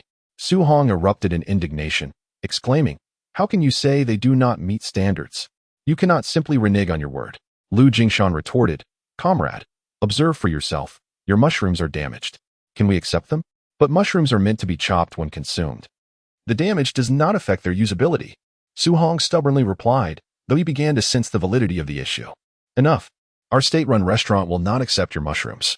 If you believe someone else will, seek them out yourself." Lu Jingshan's patience wore thin. It was bewildering how Su Hong could be so unreasonable. Having already stated that the quality of his mushrooms was subpar, yet he continued to argue incessantly. Having said his piece, Lu Jingshan turned to leave. The other staff members, showing no courtesy to Su Hong, promptly ushered him and his mushrooms out the door. Su Hong seethed with frustration. His mushrooms were harvested from the same mountain as Li Yi's. Why were Li Yi's deemed acceptable while his were not? Was this not an act of bullying? Reflecting on his status as an educated city dweller, he found it intolerable that he was outdone by a mere local ne'er-do-well. While his family may not be affluent, both his parents held jobs in a factory, and he himself was a high school student. What did that ne'er-do-well possess? Aside from a handsome exterior, what did he have? That wretched Tang Xue preferred to marry that ne'er-do-well rather than associate with him. The personnel at the state-run restaurant seemed to share this bias, choosing the goods of that ne'er-do-well while rejecting his. Su Hong felt maliciously targeted by these ignorant individuals. The more he pondered, the more his expression twisted with rage. Originally, he intended to report Li Yi today, seeking to relocate his mushroom business. The recent events have only solidified his resolve to proceed with the report. Subsequently, he pushed his bicycle, clutching the pre-written denunciation letter, and made his way to the county police station. Unbeknownst to Li Yi, he had already caught the attention of a scheming individual. After procuring his supplies, he hurriedly drove his vibrant red mule cart to the entrance of the sugar factory. The gatekeepers of the factory had grown quite familiar with Li Yi, and upon seeing him approach, they promptly came to assist him in unloading his cart. Li Yi, in turn, was gracious and, after setting up his stall, immediately served each of the two gentlemen a portion of his freshly made cold noodles, eliciting broad smiles from them. The factory workers held a fondness for this young man, although his cold noodles were rather pricey, costing 2 dimes per bowl, enough to purchase over a pound of white flour. It was undeniable that they were exceptionally delicious. The chewy and springy texture, combined with the spicy and fragrant flavors, made it irresistible after just one taste.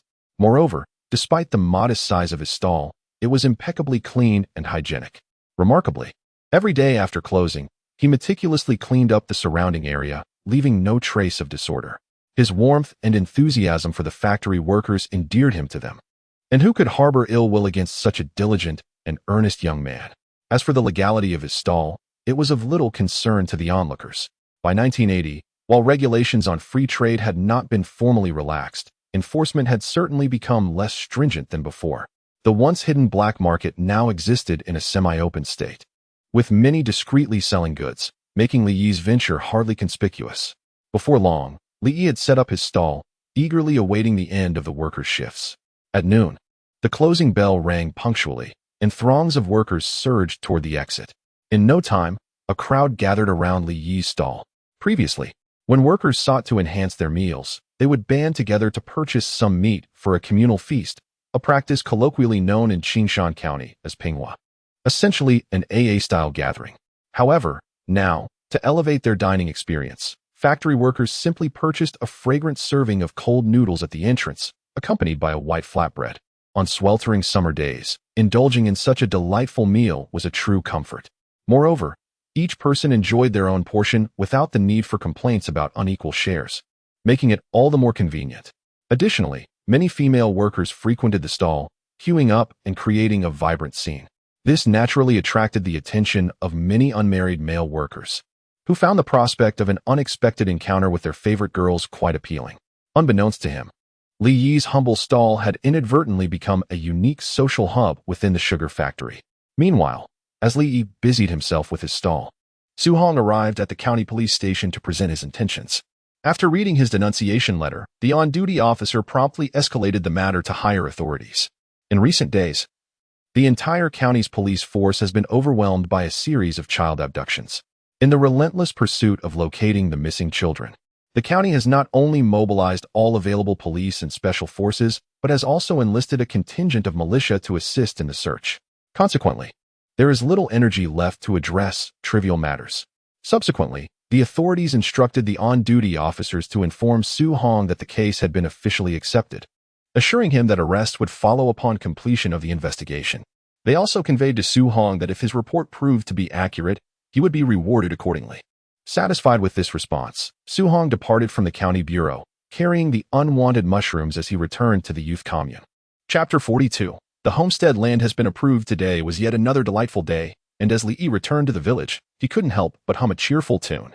However, as the mule cart was about to exit the town, he noticed a considerable queue of people in the distance, leaving him curious about the unfolding situation.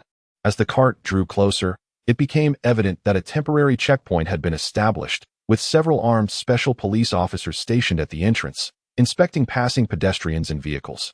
Li Yi instinctively sensed that this might be related to a certain incident. He vividly recalled that following that incident, all military personnel, police, and militia in Qingxian County had been mobilized, even enlisting thousands from neighboring counties to aid in the search. In a desperate move, the county issued an order urging all citizens to participate in the hunt. Yet, after nearly a month of efforts involving over 100,000 people, they achieved nothing. Ultimately, not only did they fail to locate the missing individuals, but the case also remained unsolved, leading to significant repercussions, including disciplinary actions against dozens of responsible officials, such as the county police chief, deputy chief, and criminal investigation team leader. This incident sparked an unprecedented tremor within the political landscape of Qingxian County.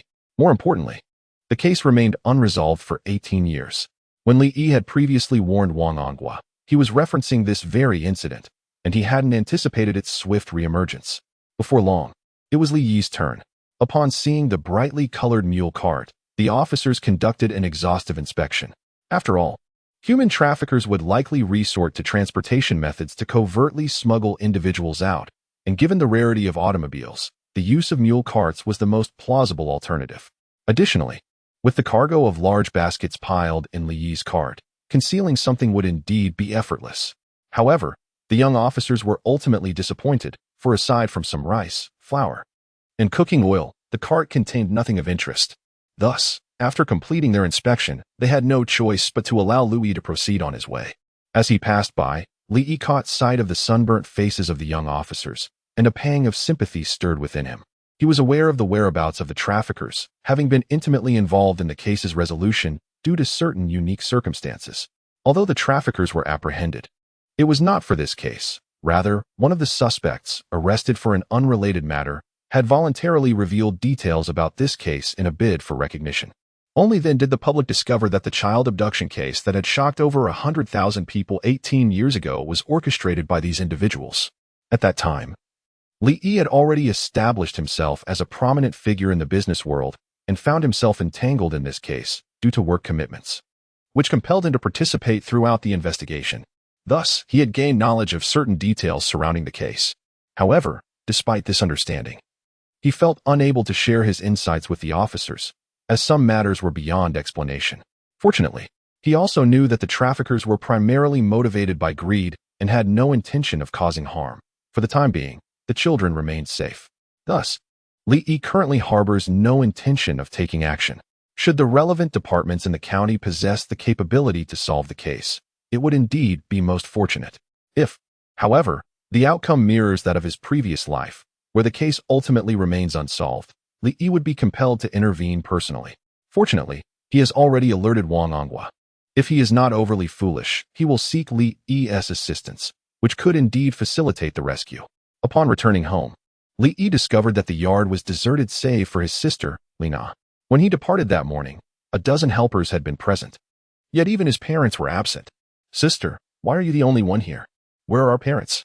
Li Na approached to assist with unloading the cart and replied, "The adobe bricks are all prepared, just waiting to dry, and before nightfall. Our parents went with Uncle Fong to measure the homestead plot on the eastern side of the village." Upon hearing this, Li Yi immediately halted his actions and thrust the canvas bag containing money into Li Na's hands. "Sister, you handle this. I shall go take a look." With that, he dashed out of the yard. "Slow down," Li Na called after him. Li Yi's home was not far from the location of the new homestead, and soon he arrived. From a distance, he spotted a considerable gathering of people surrounding the area of black stone. Some held ropes, while others wielded shovels, clearly engaged in measuring the land. Upon noticing Li Yi's approach, Feng Kai called out, "Boy, come here." After reaching Feng Kai, Li Yi greeted, "Father, Uncle Feng. Boy, the homestead plot you requested has been approved. 5/10 of an acre for the homestead and 2.5 acres for personal use, totaling 3 acres. Feng Kai announced. Li Yi felt a surge of joy and immediately expressed his gratitude. "Thank you, Uncle Feng. This land encompasses nearly dozens of acres. Choose any section, and we shall measure it out for you." Feng Kai continued. Li Yi surveyed the surroundings and pointed to a section that appeared remarkably flat, stating, "Let us take this spot for building the house, and we can establish a small courtyard. The remainder shall serve as my personal land." Agreed. Subsequently, under Feng Kai's supervision and with the collective witness of a dozen members, the homestead plot for Li Yi was duly established. Once the plot was confirmed, they could commence construction on the house. That evening, after Li Yi had seen off the group of children who had brought mountain goods, the family finally settled down to rest. On a small stool by the stove, Li Shankue filled his pipe with tobacco while remarking, "Now that the homestead plot is secured, I will take a crew to the stone quarry tomorrow to fetch stones and lay the foundation. Remember to prepare meals for the workers. Third girl, you need not go to work tomorrow. Stay home and help your mother, as she cannot manage alone." Li Na nodded in agreement. "All right." At this moment, Li interjected, "Mother, I bought a substantial amount of tofu and vermicelli today. And I also procured several pounds of meat. Please prepare it for tomorrow. The tofu and vermicelli can be made, but let's hold off on the meat. We can prepare that when the roof is raised," Zhang Yuehong replied, a hint of concern in her tone. "In this day and age, it suffices for the hired hands to have decent provisions, for ultimately, the household must compensate them." Li Shankue took a couple of deep puffs from his tobacco pipe and, in a solemn tone, said, "Listen to Xiaoyi, let us proceed." "Master, are we truly going to do this? What shall we eat during the bean-laying ceremony?" Li Yi promptly replied, "Mother, I can simply purchase more when the time comes. It's not a matter of a few coins. My child, now that you've earned a bit of money, you seem to have lost your sense of direction. This is not how it should be." Zhang Duahong admonished gently. Li Yi smiled and said, "Mother, today I spent merely 5 or 6 yuan on meat and vegetables. But do you know how much I earned today? How much? 500 yuan. How much? 500 and more. To be precise, 608 yuan and 50 cents. Li declared. The entire family was taken aback by Li Yi's words. Just a few days prior, he had earned barely over 100 yuan in a day, and on good days, he might reach 160 or 70. They were astonished that in just a few days, their son could earn 500 yuan in a single day, a sum comparable to an entire year's salary for many. Li Yi chuckled and explained, "Currently, there are over 40 children helping me gather mushrooms, and together we collect 700 to 800 jin of various mountain goods daily. With such abundance, it naturally follows that our earnings increase. There is nothing to be astonished about. Moreover, the mountain goods trade does not yield such profits every day. With so many people going into the mountains daily, it will not be long before the yield diminishes." Li Shanque nodded in agreement, saying, "Well, as long as you understand this principle, be sure to save some of your earnings, for you will need to support your family in the future." Understood. Recognizing Li Yi's impressive earnings, Zhang Yuehong no longer felt regret over the expenditure on meat and promptly decided to prepare pork stew with vermicelli for the workers the following day. Chapter 43. The frantic Wangangwa. In the ensuing 2 days, Li Yi busied himself with deliveries and market stalls while simultaneously assisting in the construction of a house. Feeling as if he were a spinning top, the progress of the building project, however, was quite encouraging. Within this short span, with the collective effort of many, all the necessary stones, red bricks, and timber had been procured. Despite the considerable expenditure, Li Yi's spirits soared. After all, these materials would soon transform into a spacious and grand brick house, where he would marry Tang Xue, thereby remedying a lifelong regret from his past life. In comparison, what did this amount of money truly signify? Conversely, Wangangwa found the past few days exceedingly trying, as the deadline imposed by the municipal bureau loomed closer. Their lack of leads left him increasingly agitated. Criminal police team, conference room. At this moment, the room was shrouded in smoke, with each individual clutching a cigarette, giving the impression from outside that a fire had broken out. Yet, no one paid heed to this. All heads were bowed, faces etched with grave concern. With a resounding slap, Wangangwa struck the conference table, his voice booming. "Still no news? What are you all doing?" Deputy Captain Li immediately rose, saying, "Captain Wang, please don't be angry. The team is doing their utmost." "Is doing our utmost sufficient? The citizens and the leaders above are awaiting our resolution. What they desire is results. Do you comprehend?" Wangangwa declared loudly. "Captain, over 3,000 of us have turned the county upside down. Yet we are unable to locate the hideouts of those traffickers or any trace of the children. We find ourselves powerless." Wangangwa slammed the table once more. "What do you mean by powerless? Do you expect me to explain this to the families of the lost children?" Deputy Captain Li pondered for a moment and suggested, "Could it be that our approach is flawed?" "What do you mean?" Wangangwa inquired. "Captain, our search has predominantly focused on the county. Might it be possible that the traffickers are not even in the county?" Deputy Captain Li posited. "There is a possibility. But if we expand our search to the outskirts or even the surrounding townships, we simply do not have enough personnel," Wangangwa replied solemnly. "However, we have already mobilized the militia from various communes. We truly lack additional manpower," Deputy Captain Li remarked. Wangangwa contemplated this and responded, "If we are short-handed, we must request reinforcements from other counties. In any case, we must solve this case in the shortest time possible. Otherwise, our county bureau's reputation will be utterly tarnished. Captain, requesting personnel from elsewhere requires approval from higher-ups. I will handle the report. You all need to immediately consult the map and redefine the key search areas. I will call the county and the municipal bureau," Wangangwa asserted. Understood. With the call from Wangangwa, numerous personnel from the neighboring counties swiftly entered Qingshan County, establishing checkpoints within their own jurisdictions to sever any potential routes for human traffickers. In an instant, the atmosphere in Qingshan County became increasingly tense. Aside from Wangangwa's sour disposition, there was another individual whose spirits were particularly low, none other than Su Hong, who harbored a deep desire for revenge against Li Yi. After returning from the county town that day, Su Hong was thoroughly ridiculed by the individuals at the educated youth station. Everyone had eagerly awaited his return to distribute their share of the money, only to find that not a single dime had materialized. Upon learning that the state-run restaurant refused to accept mushrooms from outside, the other educated youth looked at Su Hong with disdain. As the saying goes, ignorance is not to be feared. Rather, it is competition that brings dismay. They had heard that Li's family scion delivered hundreds of pounds of mushrooms to the county town daily, while Su Hong, who had confidently claimed he had a market, ended up selling not even a pound. The comparison was stark and immediately apparent. Su Hong's anger simmered within him. He had not intended for things to unfold this way. The workers at the state-run restaurant had assured him they would accept his mushrooms, but unexpectedly reversed their decision the following day. Enraged, Su Hong accused Li Yi of deliberately sabotaging their sales, claiming that the restaurant staff labeled their mushrooms as subpar. Upon hearing this, the educated youth at the station erupted in outrage against Li Yi, collectively condemning his unscrupulous actions. Relieved to have redirected their ire, Su Hong felt a sense of respite. Now filled with resentment and jealousy, he resolved that if his business was to fail, then no one else should succeed either. After all, he had already submitted a report. Now he merely awaited Li's downfall. Additionally, he intended to ensure that the vile woman, Tang Xue, would also be implicated, as this would serve as a balm for his wounded pride. However, what vexed Su Hong was the absence of news regarding Li Yi's arrest. Each day, he watched as Li Yi drove the vibrant red mule cart into the county town, returning laden with goods to the village, igniting a whirlwind of anxiety, anger, and helplessness within him.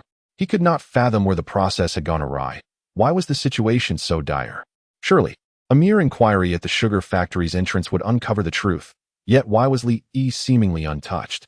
In his fury, he remained oblivious to the fact that the entire county's military, police, and militia were preoccupied with the search for traffickers and missing children, leaving little attention for small-time traders like himself. After all, in the entire county, the number of clandestine traders could easily reach 2,000 or 3,000. Could they possibly apprehend them all? Moreover, in recent years, oversight from above had become rather lax. Even if they did catch someone, the consequence would merely be the confiscation of illicit gains, with the higher-ups turning a blind eye. Su Hong's perceived grand case was but a trivial matter to the county bureau. Had it been a time when the bureau was less busy, such a report would undoubtedly have garnered attention. At the very least, they would not neglect the matter entirely. They would certainly dispatch personnel to investigate the actual circumstances. As long as the scale of the issue is not substantial, it is highly probable that they would merely issue a warning or detain the individuals involved.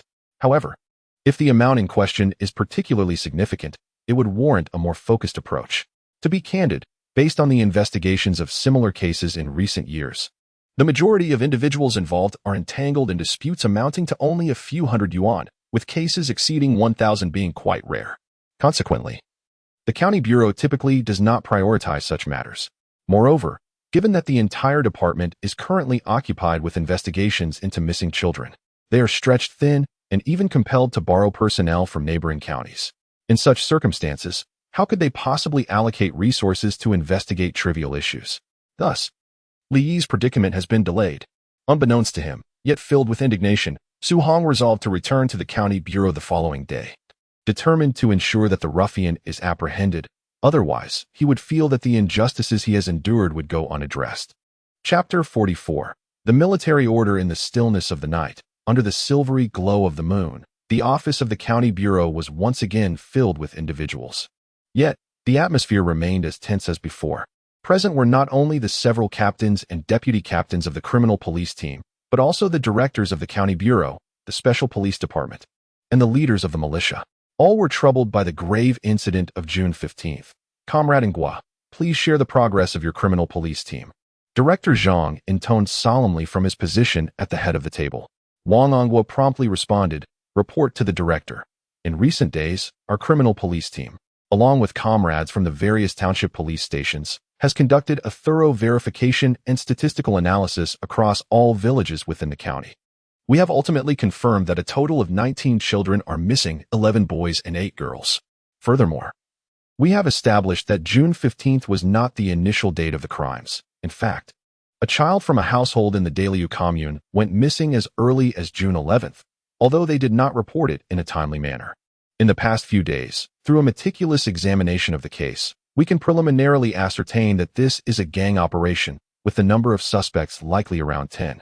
They must possess a well-organized channel for child trafficking, and it is probable that a significant portion of the gang comprises outsiders, with local accomplices, or even local individuals involved in this case.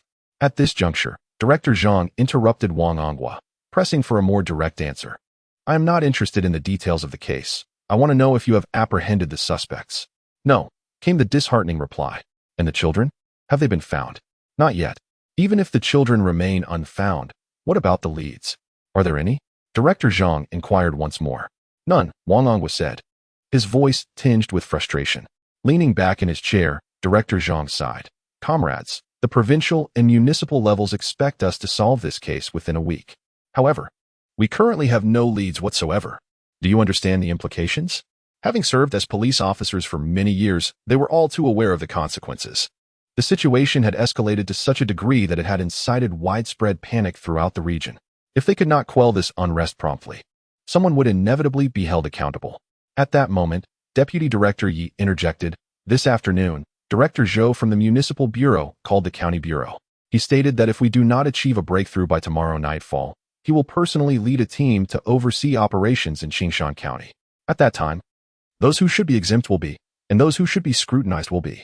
Comrades, we are all in this together now. If we fail to solve the case, each one present will face consequences, Director Zhang stated gravely. Disciplinary action is secondary. I am simply frustrated. We have deployed numerous personnel, including not only outstanding graduates from police academies, but also combat heroes who have transitioned from the military. How can we not locate those children? Are they capable of becoming invisible? Furthermore, this uniform we wear carries the responsibility of protecting the citizens. If we cannot resolve this case, we will not only betray the trust that the nation has placed in us, but also the faith that the public has bestowed upon us. Wang Anghua suddenly rose and declared, Director Zhang, Director Yi, I, Wang Anghua, am determined to apprehend those human traffickers. If we fail to resolve this case, I shall resign in disgrace. Well said, came the encouraging response. Director Zhang then interjected, however, this does not address the core issue. Our most pressing concern is to capture the traffickers and rescue the children. What suggestions do you have from the criminal investigation team? Director Zhang, we have scoured every conceivable hiding place with our military, police, and militia, yet we remain empty-handed. Clearly, the traffickers have concealed their victims in exceedingly secretive locations. Rather than continuing this futile search, why not enlist the public's assistance? Wang Anghua proposed. Director Zhang frowned and replied, enlisting the public would imply to them that we, the police, are at a loss. This could inevitably incite greater panic. Wang Anghua retorted, at this point, it is our only option. Only by rallying the citizens can we uncover more valuable leads. Enough. I shall reconsider this matter, Director Zhang interrupted. And the meeting room fell once more into silence. Upon returning to his office, Wang Anghua appeared weary. He had not slept for 3 days, suffering from dry, tearful eyes, and a pounding headache. He recognized this was due to his excessive fatigue. Should it worsen, it could even lead to a sudden demise. Yet, sleep eluded him. Every time he closed his eyes, he was haunted by the derisive laughter of the traffickers and the terrified cries of children, preventing him from finding any semblance of peace. Knock, knock, knock. Come in. The door swung open, revealing his good friendly gang, who entered carrying a large bowl. Where did the dumplings come from? Wang Anghua asked, surprised. My sister-in-law sent them. When did your wife arrive? While you were in the meeting. She knew you must be struggling to eat and sleep these past few days, so she made some dumplings for you. I envy you. Li Gang chuckled. Why envy me? You're not even married. Your father is chasing you down the street with your pants in hand over this. Wang Anghua couldn't help but tease. Li Gang was a good friend in every respect, except for his inexplicable aversion to interacting with women. At 24, while others were already establishing families, he had yet to find a partner. Women are too troublesome. I can't be bothered. You. Before Wang Anghua could retort, Li Gang cut him off. I heard you expressed in the meeting that you would resign if the case is not solved. Are you serious? I've made my commitment. How could I not be serious? Wang Anghua replied, devouring the dumplings. What are you thinking? This case is inherently challenging. How do you expect to solve it in just a few days? Do you truly wish to cast aside your uniform? Li Gang said solemnly. Perhaps it is not impossible to solve. Do you have a lead? Li Gang asked eagerly. None. Then how can you be so confident? I plan to meet that individual tomorrow. Wang Anghua suddenly uttered a perplexing statement. Li Gang was initially taken aback, then exclaimed, You cannot genuinely believe that charlatan could assist you in solving the case, can you? Wang Ongwa chuckled and replied, Not necessarily. If he can predict my life and death, he might indeed be able to aid me in unraveling this mystery. Besides, he cautioned me about this matter from the very beginning. Meeting him could prove beneficial. Then, I shall accompany you tomorrow, Li Gang declared. Very well. Moreover, let him read your fortune. Perhaps that young man might forewarn you of some impending calamity. Wang Ongwa said with a smile. If he dares to utter such words, I will slap him right then and there. Enough. If he truly says that, you cannot resort to violence. He is, after all, my savior. Understood. Chapter 45. Benefits in the Southeast, County Town, State-Run Hotel. Following a considerable thunderstorm the previous night, the road leading to the county town had become somewhat muddy, causing the mule cart to progress at a sluggish pace. Thus, Li Yi arrived later than usual. As he approached the entrance of the hotel, he noticed several individuals clad in olive green uniforms emerging from within. Upon closer inspection, he was astonished to recognize that the leader among them was none other than Wang Ongwa. Li hesitated, contemplating whether to greet him, as he was uncertain if Wang Ongwa was conducting official business and whether his interruption would be inappropriate. At that moment, however, Wang Ongwa took the initiative to approach him, exclaiming, Brother Li Yi, we have been waiting for you for over an hour. Ah, Captain Wang, were you specifically waiting for me here? Li Yi replied with a smile. Yes, please wait a moment while I complete the delivery, and then we can chat. Before he could finish speaking, Lu Jingshan interjected, Brother Li Yi, Captain Wang must have something urgent to discuss with you. I'll assist you with the weighing. You two can talk. Li Yi did not decline, merely chuckling. Lu Ge, there is half a basket of monkey head mushrooms inside. So please don't weigh them as if they were ordinary mushrooms. Rest assured, you won't be at a loss. They laughed together. As they bantered, Li Yi followed Wang Ongwa and another police officer into the hotel, where they found a relatively quiet corner to sit down. Once seated, Wang Ongwa turned to Li Yi and asked, Brother Li Yi, is what you said that day truly the case? What did I say? Li feigned ignorance.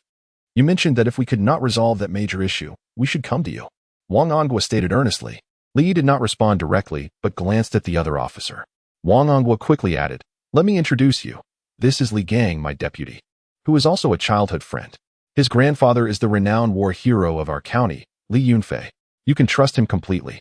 Upon hearing Wang Ongwa mention that this young man was the grandson of the esteemed hero, Li Yi scrutinized Li Gang closely, finding him to resemble the photos he had seen in newspapers, albeit a rather short-lived fellow. Hello, I'm Li Gang. If we trace our lineage back a few generations, we might even be considered family, Li Gang said with a smile. Li Yi regarded him for a moment and nodded, replying, It would be an honor to be related to the old hero Li. Then, turning to Wang Ongwa, Li Yi continued, I understand what you wish to inquire about. You seek benefits in the Southeast. Southeast? Yes, trust my words and dig deep in that direction. You will undoubtedly uncover what you are searching for. After speaking, Li Yi disregarded Wang Ongwa and stood up to seek out Lu Jingshan. Suddenly, Li Gang interjected, Brother Li Yi, considering our familial connection, could you read my fortune? Li Yi looked at him and asked, You wish to have your fortune told? Yes. 500 yuan. Ah, why do you charge me but not him? Aren't we family? Li Gang retorted.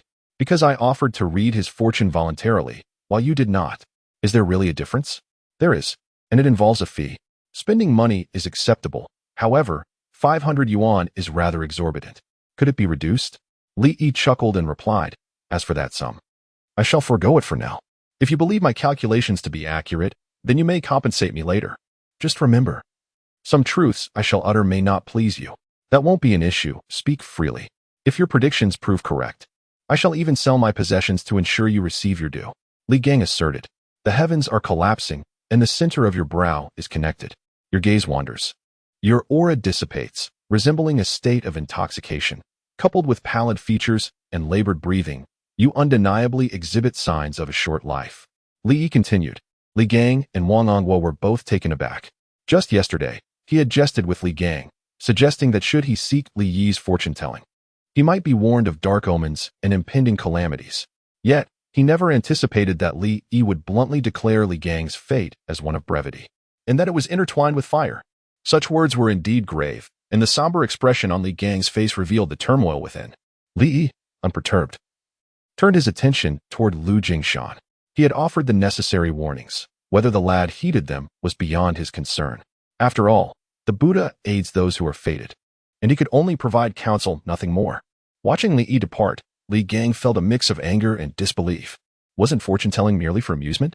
A few flattering words could elicit a smile and a monetary reward. Yet, this young man had the audacity to point at him and label him as a harbinger of death. What sort of nonsense was this? Had he not promised Wang Ongwa the previous night to refrain from violence, he would have relished the opportunity to slap the insolent youth. Before Li Gang could voice his frustrations, Wang Ongwa interjected with a smile. Enough, he is merely speaking whimsically. Do not take it to heart.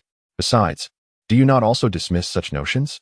While he may not believe, the discomfort lingered in his chest. Let us move on. I was contemplating that the southeast direction is indeed a vulnerable area for us. Before he could finish, Li Gang furrowed his brows and interjected. Surely you do not take that young man's ramblings seriously? Apart from the mining area, there is nothing of value in the southeast. And our team conducted a thorough search on the first day, uncovering nothing. The mining area? Yes, precisely the mining area. Wang Ongwa exclaimed, slapping his thigh. I have been pondering. If I were a trafficker, where would I conceal those children to evade the scrutiny of police and special forces? After much deliberation, I concluded that no open space would suffice, as they would risk exposure. Only an underground hiding place would be viable. Wang Ongwa continued. However, with so many children, ordinary basements would be inadequate, as they would suffocate due to lack of oxygen in no time. It appears that hiding them within a mine would be most suitable. By your reasoning, caves would suffice as well, Li Gang remarked. The opportunities presented by caves far surpass those of mines, as caves are typically desolate and devoid of human presence, making the procurement of sustenance quite inconvenient. Subsequently, Wang Ongwa remarked, however, the situation is different with mines. Being reliant on mining sites, they possess ample justification for acquiring supplies. Yet, could the workers at the mine truly remain oblivious to any issues? Li Gang interjected once more. What if those children were abducted by individuals from the mine? He pondered incredulously. Is that even a possibility? Li Gang expressed his disbelief. As law enforcement officers, we must possess the audacity to entertain bold hypotheses and the courage to act upon them. Come, let us return to the station to rally our team and conduct a thorough search of the several mines in the southeast direction. Wang Ongwa declared in a grave tone. Is this truly necessary? Li Gang questioned. Indeed, it is of utmost importance. I have a premonition that we may uncover something significant this time. With that, Wang Ongwa hastily seized Li Gang's arm, and they rushed out of the state-run restaurant. Chapter 46. Search of the mining area as Li Yi emerged from the state-run hotel. His spirits soared. Not only had he earned several hundred yuan today, but more significantly, due to his intervention, those 10 children had ultimately been rescued by the police, effectively saving dozens of families. Furthermore, the human traffickers' den would be dismantled, and those malevolent beings roaming the streets would finally receive their just deserts, indirectly sparing countless families from suffering. Inherent in human nature is a profound altruistic sentiment, accompanied by an innate impulse to perform benevolent acts. This aligns with Mencius's assertion of the inherent goodness of human nature, akin to water flowing downward, indicating that people naturally gravitate toward kindness. When one engages in actions that benefit others and society, it elicits a sense of joy, resonating with human nature. Li Yi was no exception. After surreptitiously doing a good deed, he felt an overwhelming happiness, as if imbued with a refreshing aura. However, unbeknownst to him, as he hummed a cheerful tune while leaving the state-run hotel, Su Hong was lurking in a shadowy corner nearby, observing him. Frustration gnawed at him as his report had been submitted days ago, yet there was no sign of police activity. Li Yi continued his life as usual, unperturbed. Su Hong, feeling as agitated as a cat on a hot tin roof, resolved to venture into the city to ascertain the situation. He had arrived early in the county, awaiting Li Yi, and soon spotted him arriving in a bright red mule cart at the state-run hotel. To Su Hong's delight, he witnessed an exhilarating scene. Li Yi was promptly escorted inside by several police officers who had been waiting at the entrance. Su Hong's mood soared like enjoying an ice cream on a sweltering June day, pure bliss. Yet, his elation was short-lived. Within 10 minutes, the officers departed, leaving Li Yi behind. Shortly after the police left, Li Yi resumed his activities, driving his mule cart toward the supply cooperative, as if nothing had happened. Witnessing this, Su Hong felt as if he might explode with frustration. In his anger, he resolved to return to the police station to file another report, determined to ensure that they apprehended Li Yi this time. Unbeknownst to Li Yi, who was obliviously procuring supplies and setting up his stall outside the sugar factory. Today was destined to be anything but ordinary. Dahongshan Commune, the mining area, Wangangwa. Accompanied by a team of seasoned detectives and over 20 special police officers, suddenly arrived at the location. They first went to the local commune and instructed the commune director to assemble all local militia members to accompany them in their operation. After all, they were about to search a mining area exceeding 100 square kilometers, with more than 10 mining enterprises of various sizes. Their numbers alone would be insufficient. Soon, over 200 militia members from Dahongshan Commune were assembled, and under Wang Angwa's leadership, they headed straight for the various mining sites. Wang Angwa did not directly search the largest Hongxing iron mine of the Dahong Mountain Commune, as it is the largest iron mine in the entire Qingshan County, employing around 400 to 500 workers. It would indeed be quite challenging for the criminal suspects to conceal a dozen children under the watchful eyes of so many. Therefore, Wang Angwa shifted the focus of the investigation to smaller, less profitable, and even abandoned mines. However, after a morning of searching 2 iron mines and 4 stone quarries, they still found nothing, leaving everyone, including Li Gang, feeling exceedingly disheartened. Nevertheless, Wang Angwa remained steadfast in his judgment. He inquired of Director Zhou from the Dahong Mountain Police Bureau, "Old Zhou, how many mines are left to search?" "Only 2 remain. One is the Hongxing iron mine, and the other is a coal mine named Kingan," Director Zhou replied. "I'm familiar with the Hongxing iron mine, but what about this Kingan coal mine? Are you aware of its circumstances?" Wang Angwa asked again. "Not in great detail. The coal mine used to be a collective enterprise of Kingan village, but due to poor management over the years, it is on the verge of collapse. Are there any workers there?" Director Zhou promptly responded, "Yes. Just a few days ago, we sent someone to investigate and found 7 or 8 workers, but nothing unusual was reported." Wang Angwa immediately declared, "Let us proceed to the Kangan coal mine." Subsequently, the group made their way to the nearby coal mine. Upon their arrival, they coincidentally found the workers taking their lunch break. As Li Gang explained the situation to the person in charge, Wang Angwa counted the workers present and noted only 7 individuals, all of whom appeared to be somewhat off. First, their gazes were not quite right. Besides fear, there was a palpable wariness, which was clearly not the typical reaction of ordinary folk upon seeing them. Second, although their attire was unremarkable, it was relatively clean, an anomaly in a coal mine, where dust and smoke are rampant, making it nearly impossible for workers to emerge so tidy. At that moment, Wang Angwa became increasingly vigilant. After Li Gang had clarified the situation to the mine's overseer, Wang Angwa approached the mine manager, Mr. Ren, and asked, "Manager Ren, how many people are currently working at your mine?" "There are a total of 8, he replied. "Why so few? Logically, a coal mine should have at least dozens, if not thousands, of workers. Is this number sufficient?" Wang Angwa inquired, furrowing his brow. "To be honest, officer, we have no choice. The quality of our coal is poor, and the reserves are limited, so the coal we extract is only sold to the local villagers, resulting in unsatisfactory profits." Manager and continued, "Due to the lack of profitability, we cannot afford many essential tools. Thus, every time we descend into the mine, we are filled with trepidation, and consequently, few villagers are willing to work here." "So, all these workers are from your village?" Wang Angwa pressed. "Yes, all of them." "Very well, we are merely conducting a routine search. Not just here, but across all the nearby mines. We kindly ask for your cooperation," Wang Angwa declared. "Understood, we will fully cooperate." Chiefin wiped the beads of sweat from his forehead and responded. Subsequently, Wang Angwa and his team commenced their investigation at this small coal mine. However, after a thorough search, they found nothing. At that moment, a partially buried entrance concealed beneath stones and soil caught Wang Angwa's attention. Chapter 47. The children discovered what is the purpose of that place. Wang Angwa suddenly inquired. Upon noticing Wang Angwa's sudden interest, mine director and felt a jolt of anxiety, a flicker of panic flashing in his eyes. Nevertheless, he feigned composure and replied, "That is an abandoned mine we no longer utilize. Come, let us take a look." "Officer, that area has been buried for quite some time. There is nothing worth seeing," mine director and hastily asserted. "Not to worry. We are merely conducting a routine search to ensure nothing has been overlooked," Wang Angwa replied as he led his team toward the site. The mine appeared quite profound, with the entrance towering at 3 to 4 meters high. However, due to its abandonment, the entrance was cluttered with soil, stones, and coal gang. Abandoned mines and pits were exceedingly common in the mining district, thus failing to attract the attention of others. After observing the entrance for a while without uncovering anything unusual, Li Gang sighed and remarked, "Captain Wang, it seems there is nothing here that we seek. Shall we withdraw?" Yet Wang Anghua shook his head and responded, "Wait a moment." Then, under the astonished gaze of Li Gang, he commanded the nearby team members, "Excavate this area. Excavate, excavate."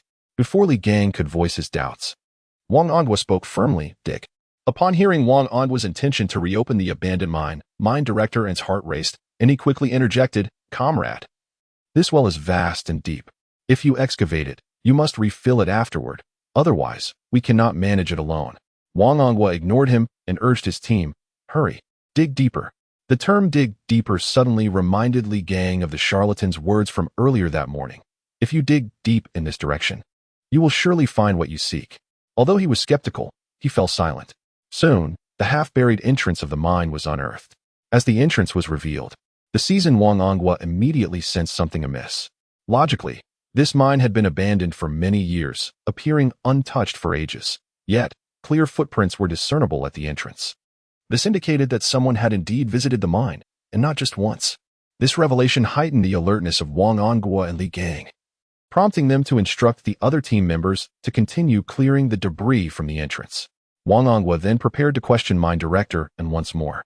However, when he turned to locate him, he found he had already vanished. "Where is he?" Wang Anghua urgently asked Director Zhou beside him. He said he was going back to tidy up the dining area and feed the dog. Zhou Director replied, "In which direction did he go?" "Over there." Zhou Director pointed toward the direction where the workers had been dining.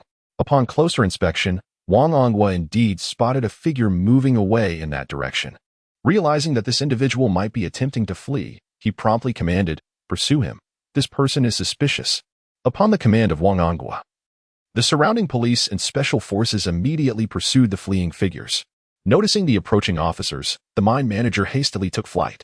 Similarly, at the gathering place of the coal miners, a similar scene unfolded as several workers scattered in all directions. Wang Anghua shouted emphatically, "Capture them. We cannot allow them to escape." Although he had brought over 200 personnel, they were dispersed, with merely 30 or so accompanying him to inspect the Kangen coal mine. Apart from those mining the abandoned shafts, there were not many others stationed nearby. The sight of these individuals fleeing instilled a sense of urgency in Wang Anghua. Simultaneously, he felt a surge of excitement. Although the children had yet to be found, the manner in which these individuals ran indicated they were undoubtedly involved in something nefarious. Li Gang was somewhat bewildered. The turn of events was too swift for him to fully comprehend. Despite the uncertainty surrounding the reasons for the flight, instinctively, he led a pursuit, signaling for the nearby militia to provide reinforcements. As the special forces and militia observed the flare and heard the warning shots fired by Wang Anghua and his team, they swiftly converged from all sides. While attempting to apprehend the fleeing miners, a breakthrough was also achieved in the search of the abandoned mine. As the entrance to the mine was excavated, several police officers descended with flashlights in hand. Although the depths of the mine were shrouded in darkness, the further they ventured, the more exhilarated they became. For after delving several dozen meters, they discovered signs of habitation, such as the ubiquitous presence of refuse. This indicated that there were indeed people down there, and quite a number at that. Upon reaching over 100 meters down into the mine, they unexpectedly encountered a large iron gate. This gate was embedded directly into the stone wall of the mine, secured with a substantial lock that appeared exceedingly robust. Lacking a key, the officers initially attempted to smash the lock with stones, but to no avail. They were then compelled to return above ground in search of a hammer and crowbar. Soon, the necessary tools were delivered to the depths of the mine. Working together, the officers finally managed to break the lock off the heavy iron gate. With hearts racing yet filled with trepidation, they pushed the gate open. The moment the gate creaked ajar, all present were rendered speechless by the sight before them. Within the dim, cold expanse of the mine, a nauseating stench of decay, mingled with excrement, permeated the air. Even before entering, the acrid odor induced a wave of nausea. Illuminated by the narrow beam of their flashlights, the searching officers finally discerned the scene within the mine. In the deep, yet not overly spacious cavern, several tattered straw mats lay strewn about, upon which curled the small, fragile forms of a dozen or so children. These were the abducted children, dressed in ragged and thin garments. They seemed relatively unbothered outside, as it was June, and even a pair of shorts would not cause discomfort. However, in the chilly confines of the mine, the temperature was frigid, prompting the children to huddle together for warmth. Moreover, the children appeared disheveled and weary, their spirits evidently diminished. Having endured considerable hardship during this period, a few lay motionless on the ground, leaving one to ponder their fate, whether they were alive or deceased. Perhaps the recent clamor of the lock being struck had instilled fear within them, as they huddled together in terror, their bodies trembling incessantly, evoking deep concern among the police officers present. Consequently, the officers swiftly approached to assess the children's condition. They discovered that while most of the children were not in optimal health, they bore no injuries and would likely recover with rest. However, a few were afflicted with illness, suffering from high fevers, and their condition appeared grave. Without delay, the officers began to carry the children out of the mine, one by one. Chapter 48. Farewell to Wang Onghua. While Wang Onghua was apprehending human traffickers at the Kangon coal mine, Li Yi found himself in a predicament. At noon, he drove his vibrant red mule cart to the entrance of the sugar factory, ready to commence another day of business. The exclusive trade was thriving as always. However, just as he had sold half of his cold noodles, a small 212 Jeep approached from the distance and halted before Li Yi's stall. In the next moment, several uniformed police officers disembarked from the vehicle and swiftly encircled him. Realizing the gravity of the situation, Li Yi understood that trouble was imminent. Before he could utter a word, the officers restrained him and swiftly placed handcuffs on his wrists. The workers who had gathered to purchase cold noodles, upon witnessing this scene, scattered in fear of being implicated. In these times, engaging in commerce held risks not only for the seller but also for the buyer. The situation bore resemblance to the future crime of child trafficking. Culprits were equally culpable in the eyes of the law. At that moment, an elder officer, seemingly the leader, bellowed, "Everyone disperse. Do not engage in private transactions carelessly. You risk being arrested." The police, clearly reluctant to complicate matters for the ordinary workers, recognized that they merely sought to improve their meals and had committed no grave offense. As for Li Yi, they intended to take him back for further examination and processing.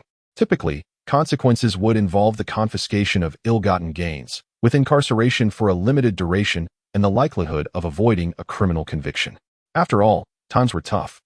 And for ordinary individuals, risking small ventures was often a desperate necessity, devoid of malicious intent. Without allowing the workers to voice their concerns, the officers led Li Yi to the vehicle and proceeded to transport him, along with his mule cart, to the county police station. Inside the Jeep, the elder officer regarded the composed Li Yi and inquired solemnly, "How long have you been engaged in this activity?" "About 10 days, Li Yi replied candidly. 10 days is manageable. If it were longer, you could truly face severe penalties." The officer acknowledged, revealing a hint of reluctance to arrest him over this matter. "Why?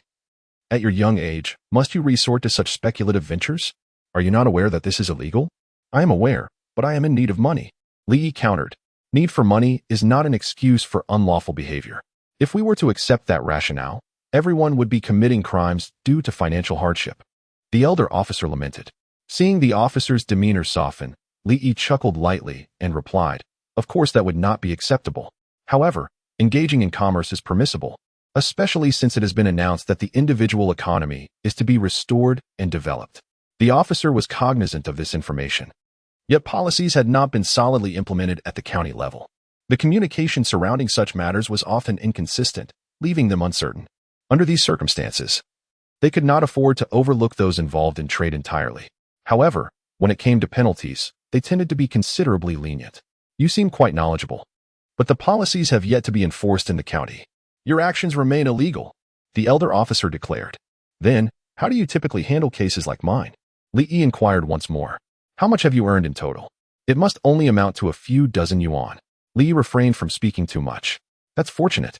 Typically, we only confiscate illegal gains and tools used in the crime, and the individuals are detained for about half a month," remarked the seasoned officer. "The money can be confiscated, but can we avoid detention?" "I don't want my wife and parents to worry," Li Yi replied. "To be frank, we initially had no intention of intervening in your case. However, there have been continuous reports against you, and someone has taken the initiative to monitor this matter at the station. We cannot avoid detaining you," the officer replied. Upon hearing this, Li Yi furrowed his brows. He had assumed these officers were merely conducting routine patrols or that perhaps someone envious had reported him. Little did he know that the opposition was so relentless. What animosity could fuel such persistence? Nevertheless, Li chose not to inquire about the identity of the informant, understanding that they would never disclose such information. After all, revealing the informant might lead him to retaliate, placing the officers who leaked the information in a precarious position. Subsequently, silence enveloped the vehicle. Before long, the small jeep arrived at the county police station. Once they reached their destination, the veteran officer exited the vehicle and instructed a nearby young officer. "Take him to the interrogation room. I will join you shortly." "Understood." The young officer then ordered Li to disembark and led him towards the interrogation room. At that moment, the roar of an engine echoed from outside the county office, followed by the sight of a convoy kicking up clouds of dust as it rushed in. The vehicles halted near the interrogation division, and a large contingent of SWAT officers escorted several disheveled figures from the cars. Shortly thereafter, another vehicle discharged a dozen children. Upon seeing the children, the officers responsible for apprehending Li erupted in jubilant cheers. The veteran officer dashed toward them, visibly exhilarated, momentarily forgetting that Li, the suspect, remained nearby. Just then, another jeep rolled in, revealing Wang Onghua and Li Gang as they stepped out. Both men appeared somewhat disheveled. Wang Onghua, in particular, seemed injured, with the sleeve of his right arm torn away and bandaged. However, their expressions were bright, and as they exited the vehicle, they shared laughter, clearly in high spirits. It was easy to surmise that they had successfully solved the case, apprehended all suspects, and rescued every missing child, an undeniable triumph. Comparatively, their minor injuries were inconsequential. As the two conversed, Wang Onghua inadvertently glanced to his right and spotted a familiar figure. At first, he thought he was seeing things. Upon closer inspection, it truly was him. Forgetting the traffickers for a moment, he made his way toward Li, drawing the attention of many onlookers. Li was equally astonished to encounter Wang Onghua in such a state, feeling a wave of embarrassment wash over him. Wang Onghua approached Li and immediately inquired, "Brother Li, what brings you here?" Li smiled and replied, engaging in speculative trade. "What? How have you come to that conclusion?" Wang Onghua asked, furrowing his brow. He had previously gathered a basic understanding of Li, knowing that he delivered mushrooms and local goods to state-run restaurants daily, which hardly seemed like an act of speculation. "I engaged in a minor business transaction and was reported," Li explained. A young officer, responsible for overseeing Li, hurriedly interjected, "Captain Wang. Someone reported that there was street food being sold at the entrance of the sugar factory, so we went to investigate and happened upon this comrade." Bringing him in for questioning, Wang Onghua immediately felt a sense of relief. It was merely a matter of setting up a stall, hardly a significant issue. "Remove the handcuffs and escort him to my office," he commanded. "Yes, sir." Wang Onghua then addressed Li once more, "Brother Li, please wait in my office for a moment while I attend to those human traffickers, and I shall join you shortly." All right. Chapter 49. What a small world with Wang Onghua's command. The young officer, filled with apprehension, promptly unlocked the handcuffs binding Li. Unable to restrain his curiosity, he remarked, "Why didn't you mention your acquaintance with Captain Wang sooner?" Li chuckled softly. "I was merely concerned about causing him trouble. Are you related to Captain Wang? I heard him refer to you as brother. Not by blood, but our bond is indeed quite strong." As they conversed, they soon arrived at Wang Onghua's office. After the young officer offered Li a glass of water, he departed, leaving Li alone in the office. With nothing to occupy his mind, he began to observe the modest furnishings of Wang Onghua's workspace. The office was not particularly spacious, featuring a simple layout with only a desk, a small sofa set, and a wooden cabinet filled with books and documents. Suddenly, Li's attention was drawn to a photograph on the desk. It depicted 3 individuals, 2 adults and a child. Presumably Wang Onghua with his wife and child. What captivated Li was not Wang Onghua himself, but rather the woman in the photograph. He recognized her. Her name was Hong, a formidable rival from Li's previous life. They had been adversaries for over a decade, neither able to gain the upper hand over the other. Li had once commissioned an investigation into Hong and discovered that she was a martyr's widow, raising her son alone after her husband's tragic death in the line of duty. Subsequently, when her workplace suffered a downturn, she was compelled to venture into business, ultimately rising to become a billionaire entrepreneur through her sheer determination. However, Li never imagined that Hong was Wang Onghua's wife. What a small world indeed. Moreover, the person he had inadvertently saved was the husband of his long-standing rival. This realization sparked a grave concern within Li Yi. In his previous life, An Hong had turned to business only after her husband's death and her subsequent job loss. Yet, in this timeline, Wang Ongwa not only remained alive, but appeared poised for even greater success. If that were the case, even if An Hong faced unemployment, she would not be driven by necessity to enter the business realm. Would she still pursue commerce as she had in her former life? Furthermore, it seemed that there were stringent regulations concerning the spouses of public servants engaging in business. Given An Hong's current status, such a pursuit would be inappropriate. Could it be that he had unwittingly resolved the future of his most formidable competitor? If so, the implications could be quite significant. Just as Li Yi was lost in contemplation, the office door swung open, and Wang Ongwa strode in with purpose. Upon seeing Li Yi, he greeted him with a warm smile. "Brother Li Yi, I apologize for keeping you waiting." "Not at all. Were it not for Captain Wang, I might have found myself confined to an interrogation room by now," Li Yi replied with a grin. After the two settled across the office desk, Wang Ongwa expressed his heartfelt gratitude. "Brother Li Yi, I cannot thank you enough for your assistance in this matter. Had it not been for you, not only would I have faced misfortune, but the entire county bureau would have incurred the wrath of our superiors. This situation has little to do with me. I merely provided a fresh perspective." "The credit lies entirely with you," Li Yi replied modestly. Upon hearing this, Wang Ongwa immediately comprehended the underlying meaning and erupted in laughter. I understand. Continuing, Wang Ongwa added, "By the way, Brother Li Yi, I have just spoken with old Zhao regarding your issue. It's merely a trivial matter. I have assured him that we can let it go. That is truly appreciated." Li Yi responded, "Brother Li Yi, there is something that puzzles me. With your capabilities, you could easily secure a respectable position. Why choose to engage in small-scale business?" Li Yi chuckled softly. "Do you look down upon those who engage in commerce?" "Not at all, but given the current environment, you are well aware that it is indeed not conducive to business." "Huh. Do you believe the state will soon lift these restrictions and even encourage individual enterprises?" Li Yi asserted. "There are rumors regarding this, yet." Wang Ongwa began, but Li Yi interrupted. "Captain Wang, you are well aware of my abilities. When I say the government will relax its constraints on individual economies, it will surely come to pass. When that happens, entering the business realm will become a societal trend. I am merely ahead of the curve, preparing for the impending wave of commerce." Wang Ongwa had intended to counter this assertion, but recalling Li Yi's enigmatic capabilities, he refrained from voicing his thoughts. "Brother Li Yi, do you truly believe that an edict will be issued permitting the existence of individual economies?" "Indeed. And it will be implemented swiftly. We need only await the announcement." Li Yi replied. "Ah, I see." Wang Ongwa then said, "I have already communicated with the public security team, informing them that you are part of our criminal investigation unit's intelligence staff. Your small-scale vending is merely a means of gathering information, so they should not trouble you in the future." Upon hearing this, Li Yi nearly burst into laughter. The reasoning was utterly absurd. If this were said a decade or so later, it would indeed hold some merit.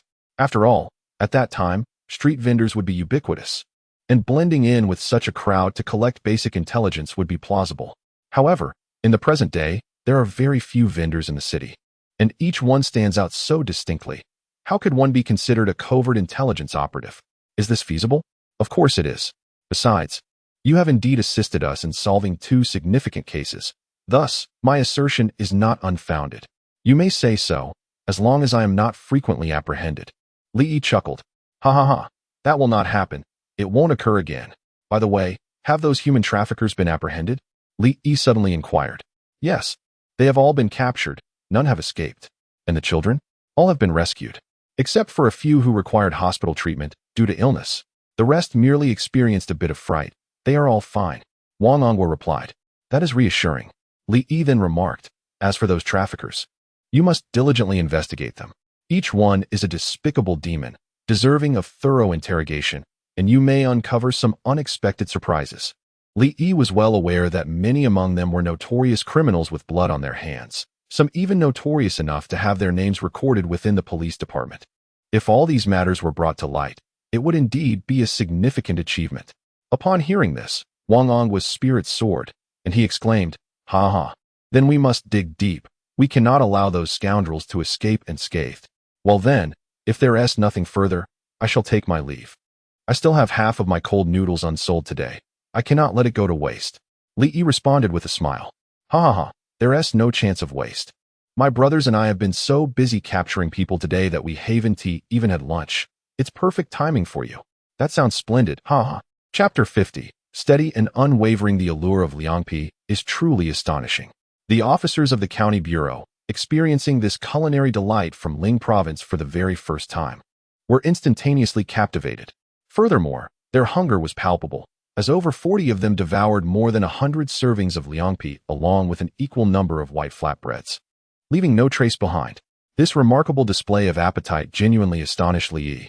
Afterward, Wang Angguo wished to offer Li Yi some money, but he graciously declined. On one hand, the sum was trivial to Li Yi. Accepting it would neither enrich him nor refusing it impoverish him. On the other hand, he recognized that these officers had just returned from the front line of apprehending human traffickers. While he could not offer them much assistance, providing them with a meal felt like a fitting way to express gratitude on behalf of the local populace. When Li Yi exited the county bureau, it was already past 4 in the afternoon, a full 2.5 hours later than usual. Yet, his spirits were buoyant. Despite the fact that he did not profit from today's Liangpi sales and instead incurred some losses, he understood that certain achievements cannot be quantified in monetary terms. Firstly, through his intervention, not only were all the traffickers apprehended, but the local community was also restored to a state of tranquility. More significantly, he successfully rescued over a dozen abducted children, an act of immeasurable virtue.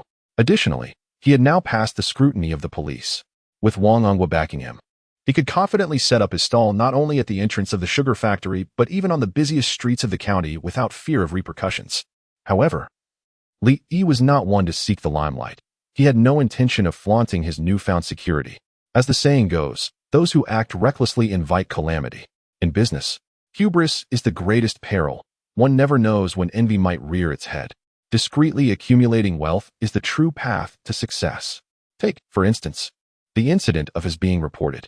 Although Li Yi ultimately refrained from inquiring about the identity of his informant, he could surmise the probable range of suspects. The persistent visits to the county bureau must have stemmed from someone familiar with him.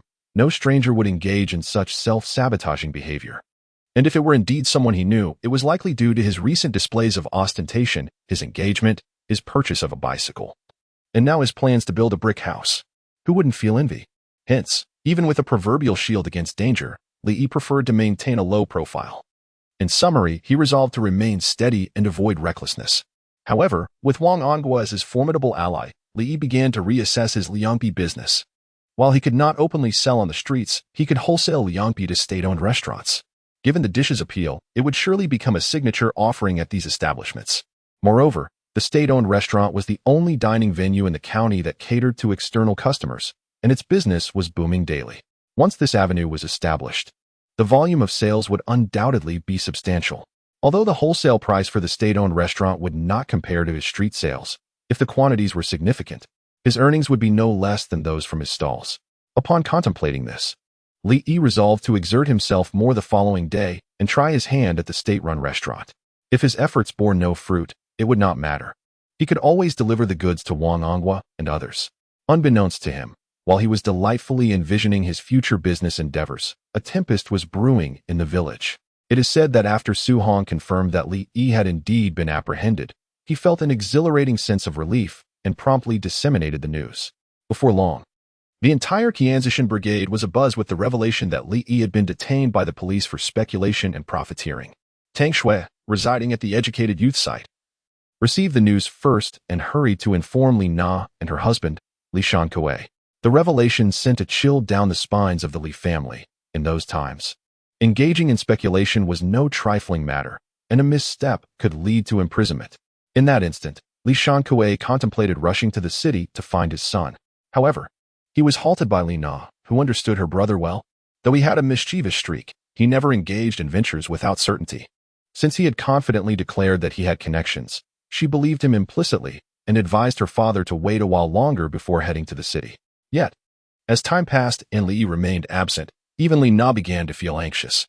At 6:30 in the afternoon, just as she deemed it necessary to venture into the city for news, the sound of a clear bell rang out from outside the courtyard. The family peered through the window to see the imposing figure of a large red mule appearing before them. Li Na's face lit up with joy, and she dashed out of the house in excitement. Upon stepping outside, she spotted Li Yi driving the mule cart into the yard, beginning to unload. Xiaoyi. Upon hearing his name, Li Yi looked up to see his sister rushing towards him like a gust of wind, seemingly intent on embracing him. Instinctively, he extended his hand and shouted, "Stop!" Li Na was momentarily taken aback by his sudden gesture, halting in her tracks. Was this impudent boy rejecting her? Once she regained her composure, her anger flared, and she approached him, tugging at his ear. "What a rascal you are! Have you grown wings and dare to disdain your elder sister? Just wait till I deal with you." Li Yi hurriedly pleaded for mercy. "Sister, my dearest sister. That hurts.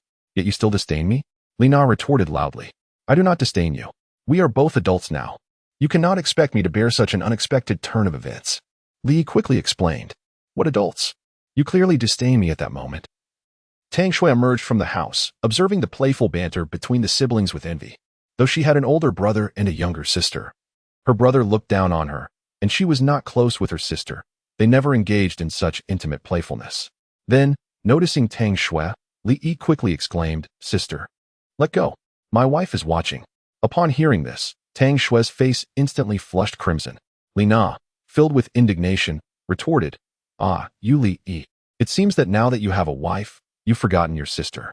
What is wrong with Xiao Xue? Can I teach you a lesson?" With a swift motion, Li Yi freed himself from Li Na's grasp and hurried to Tang Xue's side, feigning a pitiful demeanor as he implored, "Wife, save me."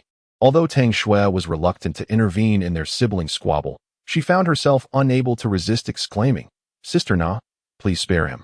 We still have pressing matters to discuss with him." Li Na gazed at her dear friend in astonishment, disbelief etched across her face. She was well aware that Tang Xue harbored no affection for her inept brother and that her acceptance of his marriage proposal was born of necessity. In fact, during the early days of their union, Li Na had been consumed with worry over Tang Xue's well-being. Yet just moments ago, when she heard her brother refer to Tang Xue as his wife, Tang Xue had not objected, and to her surprise, wore a bashful expression. Something was amiss. Very much amiss. Moreover, Tang Xue had even interceded on her brother's behalf. Had the sun risen from the west? Chapter 51. The Youth Station. Confronting someone upon hearing Tang Xue mention there was a serious matter at hand, Li Yi immediately inquired, "What serious matter?" Tang Xue scrutinized Li Yi from head to toe, noticing he bore no visible injuries. Although his clothing was somewhat soiled, it remained intact, not resembling the attire of someone who had been dealt with by others. Li Yi felt uneasy under Tang Xue's gaze and reiterated, "What on earth has happened? Why are you looking at me like that? There are rumors that you were arrested by the police and may face sentencing." Tang Xue replied. Li was taken aback that the news had spread to the village so swiftly. He responded, "It is true that I was apprehended. But the notion of sentencing is sheer nonsense." "Ah, you were truly arrested? Then, you didn't escape on your own, did you?" Tang Xue asked, a hint of panic in her voice. "What are you talking about? Do you think a police station is just a place one can waltz in and out of at will? You must have watched too many dramatic performances," Li remarked, holding his forehead. "Then how did you manage to get out?" "Naturally, I was released by someone. But didn't you engage in illicit trade? Why would the police let you go? I heard that while the crime isn't severe, you would still have to serve some time." Li Yi chuckled, "That applies to others.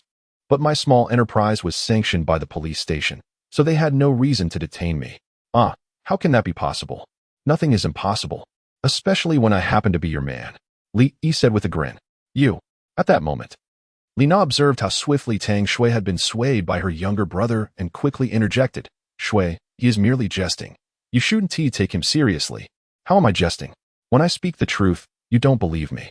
Here is the deal. Tomorrow, I will take you both to the city to verify what I've said." I still have work to attend to," Tang Xue murmured. "Forget about work. I will request a leave for you. Besides, you need to acquire some items for the wedding, don't you?" Li Yi replied. "Acquire what?"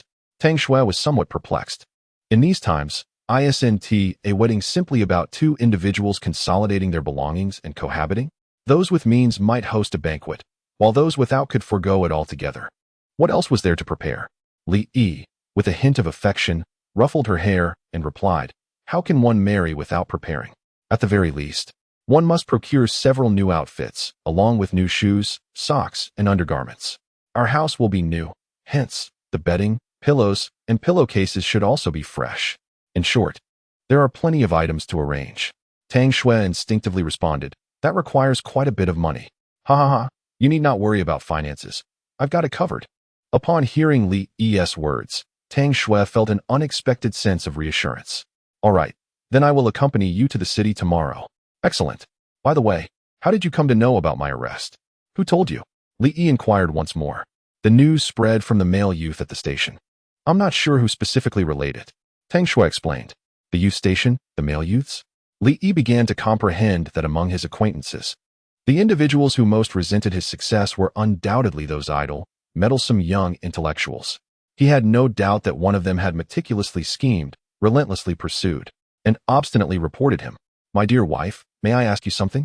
Who among the young intellectuals has been frequently taking leave these past few days? Li Yi was aware that the young intellectuals typically worked together. If someone was absent, ill, or on leave, the others would be well informed. It seems to be Su Hong. Everyone else is working as usual. Tang Xue replied.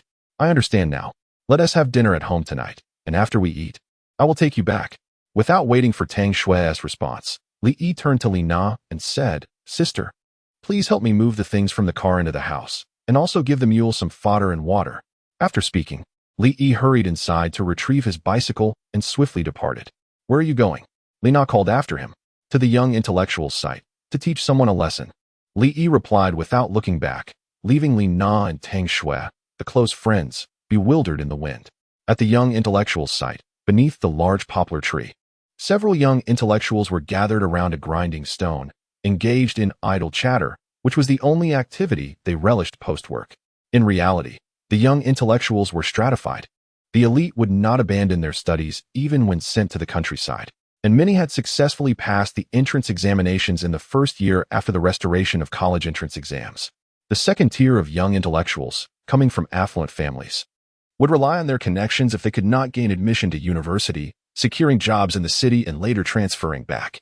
Others simply opted for a medical retirement. Although they returned without jobs, they escaped the hardships of rural life.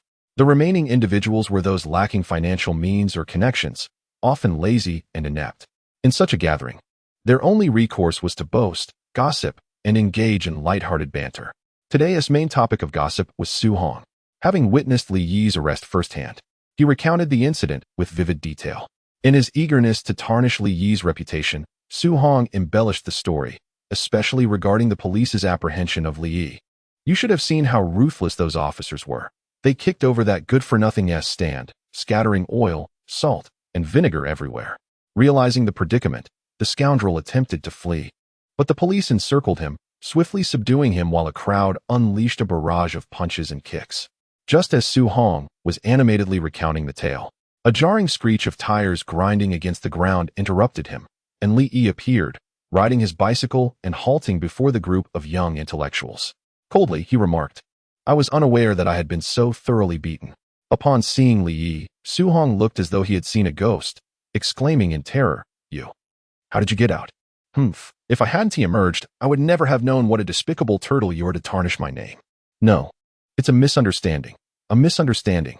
Su Hong hastily stammered. Li Yi dismounted from his bicycle and strode directly towards Su Hong, observing Li Yi's fierce demeanor. The other educated youth realized he was not there for idle chatter. Someone immediately rose to confront him. Li Yi, what do you intend to do? This is the educated youth station, and you cannot act recklessly. The speaker was Zhou Guangya, the current group leader of the station, regarded as the de facto head of the group.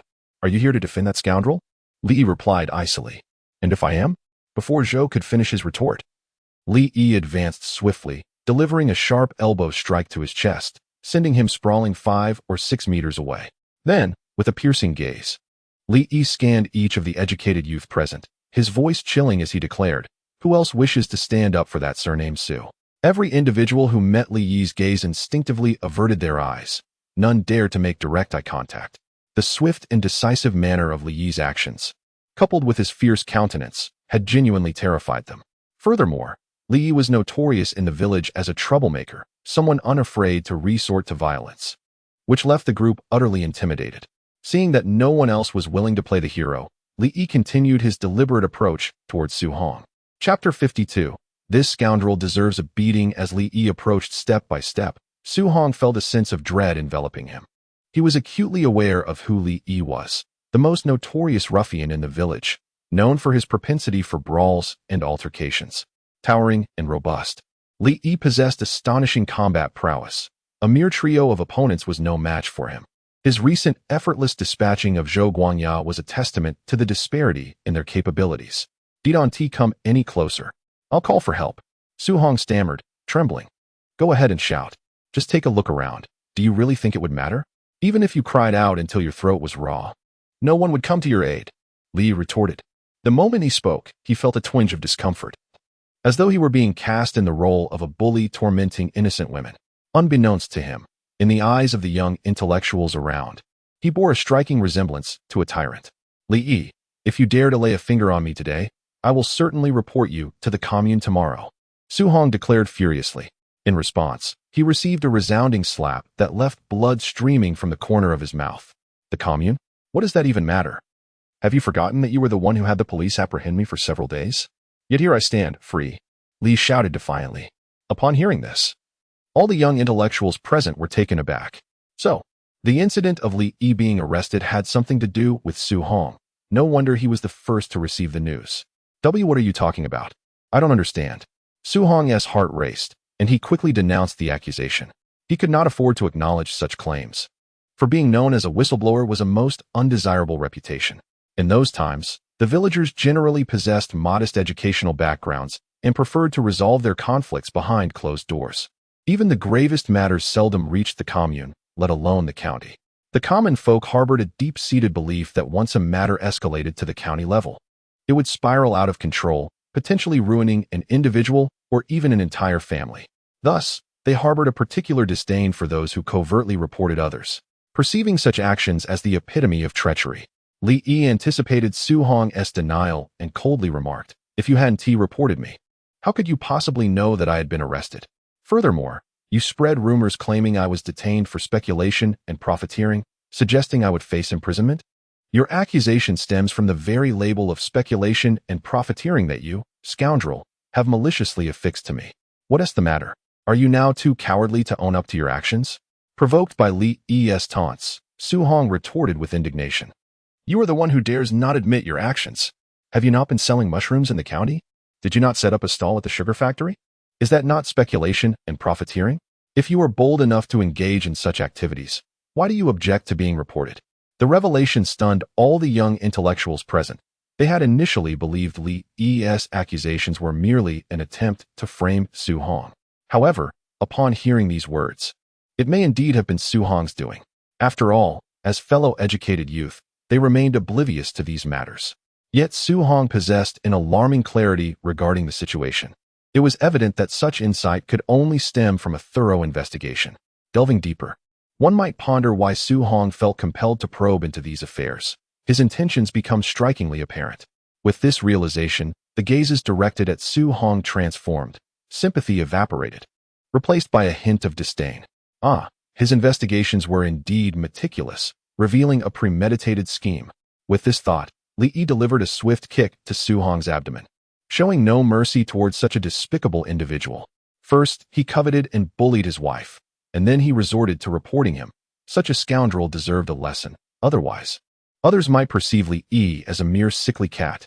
With that kick, Su Hong crumpled to the ground, arching his body like a boiled shrimp. Go ahead.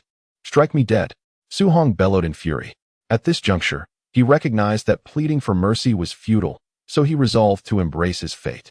Since this beating was inevitable, he might as well provoke the lout to strike harder, hoping to later report him to the commune.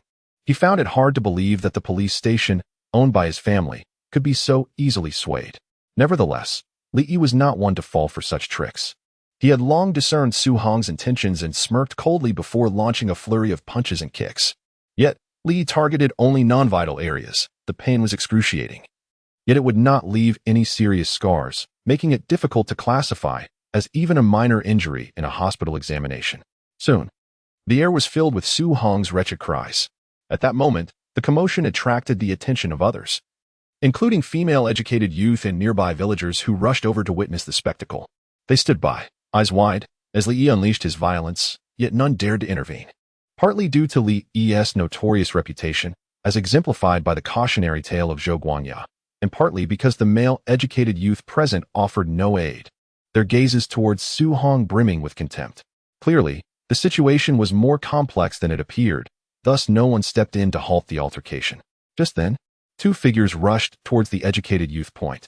Upon seeing the crowd gathered, they sensed trouble and hurried over. "Stop!" Li Yi turned to see Tang Xue and Sanjie Na, immediately ceasing his assault.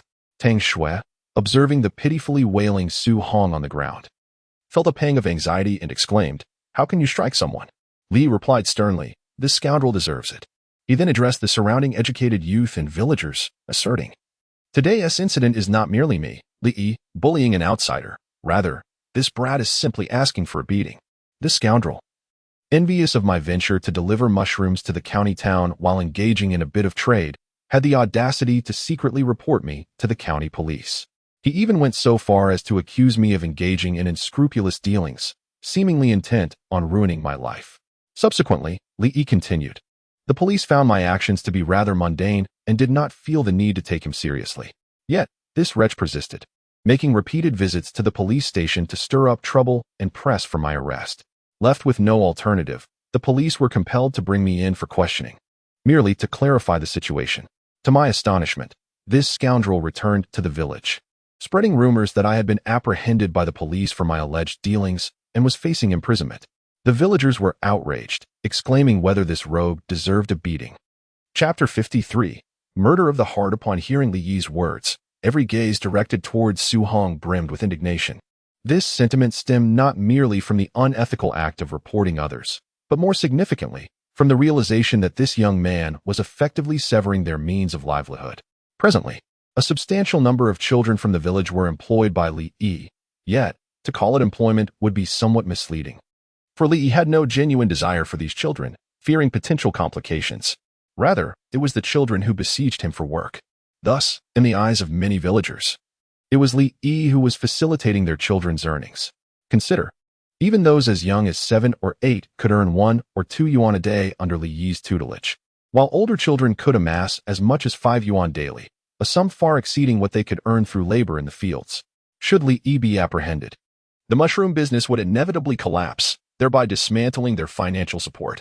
At that moment, a resonant voice broke the tension. "Su Jiqing, is it true what Xiaoyi claims? Did you indeed report him to the county?" The crowd turned to see that, unbeknownst to them, the village secretary, Feng Kai, had arrived.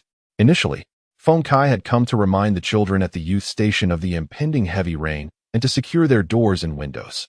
However, upon arriving to witness the gathering, he quickly grasped the situation and understood that Li Yi was once again embroiled in conflict. Although he felt a surge of anger and was prepared to intervene, he paused upon hearing Li Yi's explanation, which illuminated the underlying circumstances. Su Hong lay on the ground, groaning, but did not respond to Feng Kai's inquiry. He wished to deny the allegations, but feared Li Yi might drag him to the police station for confrontation. At the same time, he was bewildered, having witnessed his own apprehension by the police. How could he have been released so swiftly? Was small-scale commerce now permissible? Seeing his pitiful state, the others comprehended that he had not been wronged after all. "Su Jiqing," Feng Kai admonished, "I must say, your actions are quite unprincipled." After establishing his stance, he continued, "Even if you and Xiaoyi have differences, these are merely ideological discrepancies that could be resolved through internal organizational mediation. Your clandestine reports undermine the revolutionary camaraderie among comrades. On a larger scale, they constitute an act of retaliation. Moreover, should you discover any improprieties in Xiaoyi's conduct, your first course of action should be to report to the production team and the village committee, followed by the commune, rather than directly to the county police. You must realize that if Xiaoyi is captured, the repercussions will not solely affect him. The production team leader, myself as village secretary, and the leaders in the commune may all face consequences." As these words resonated, the villagers' gazes towards Su Hong intensified with anger. Feng Kai was indeed correct. This young man was causing harm. Exactly.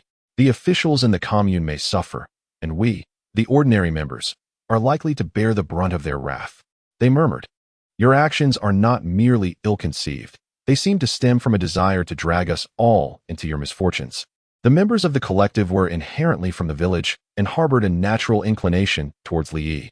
It is worth noting that even during the years when Li Yi was less than virtuous, engaging in petty thefts, no one contemplated sending him to the police. How could a newcomer, a sent-down youth from elsewhere, dare to voice his opinions.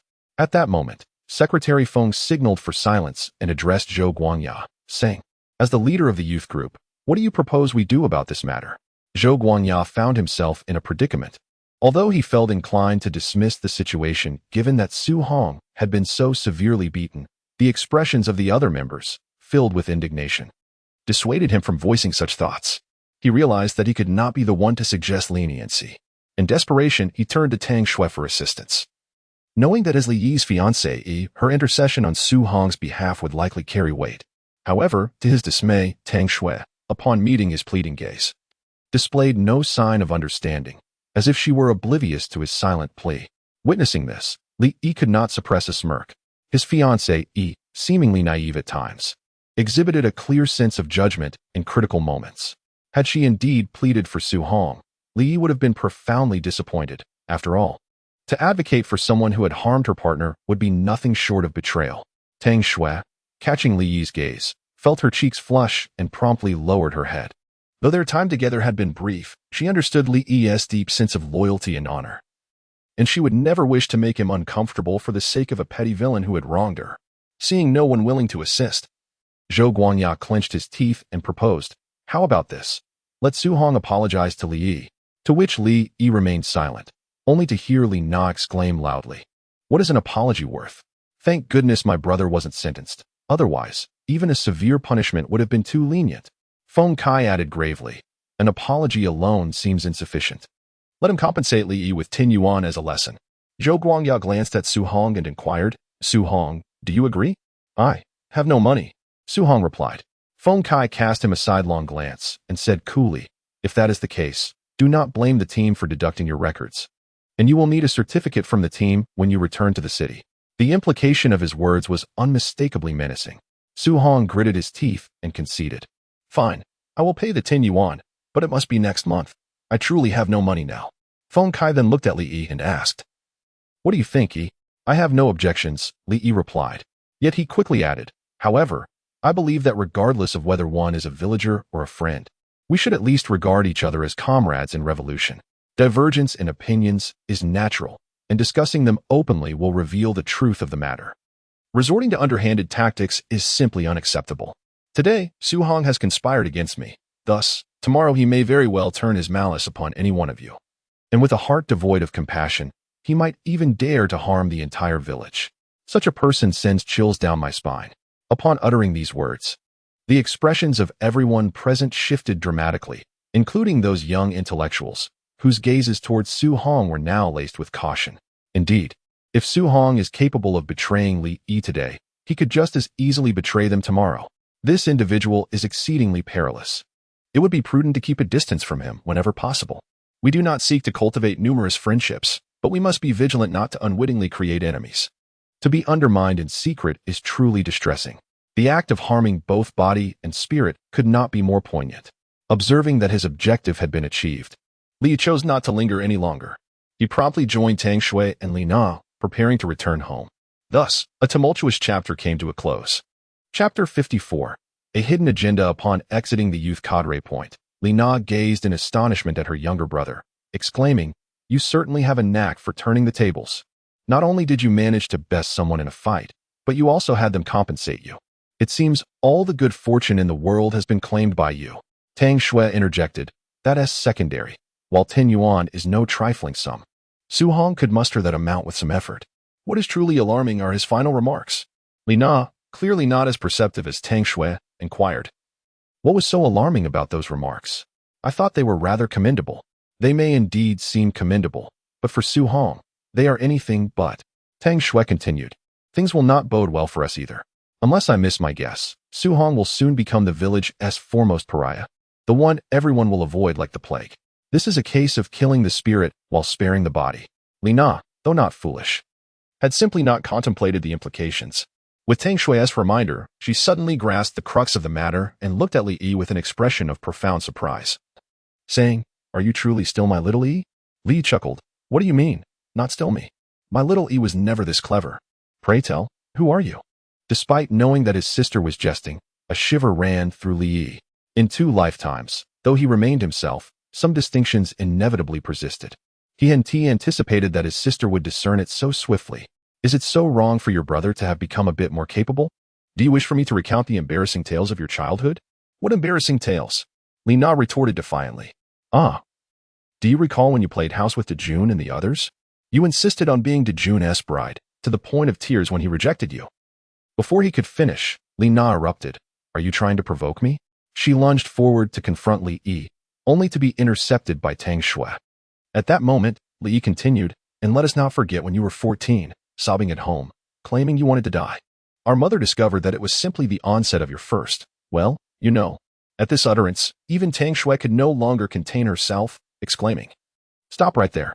Li Na's blood pressure soared at Li Yi's words, and she snatched a twig from the ground, ready to strike him. However, Li swiftly maneuvered away on his bicycle, laughing heartily. Sister, remember this. When it comes to disciplining your brother, do it early. Though infuriated, Li Na dismissed her doubts. This rascal was indeed her brother.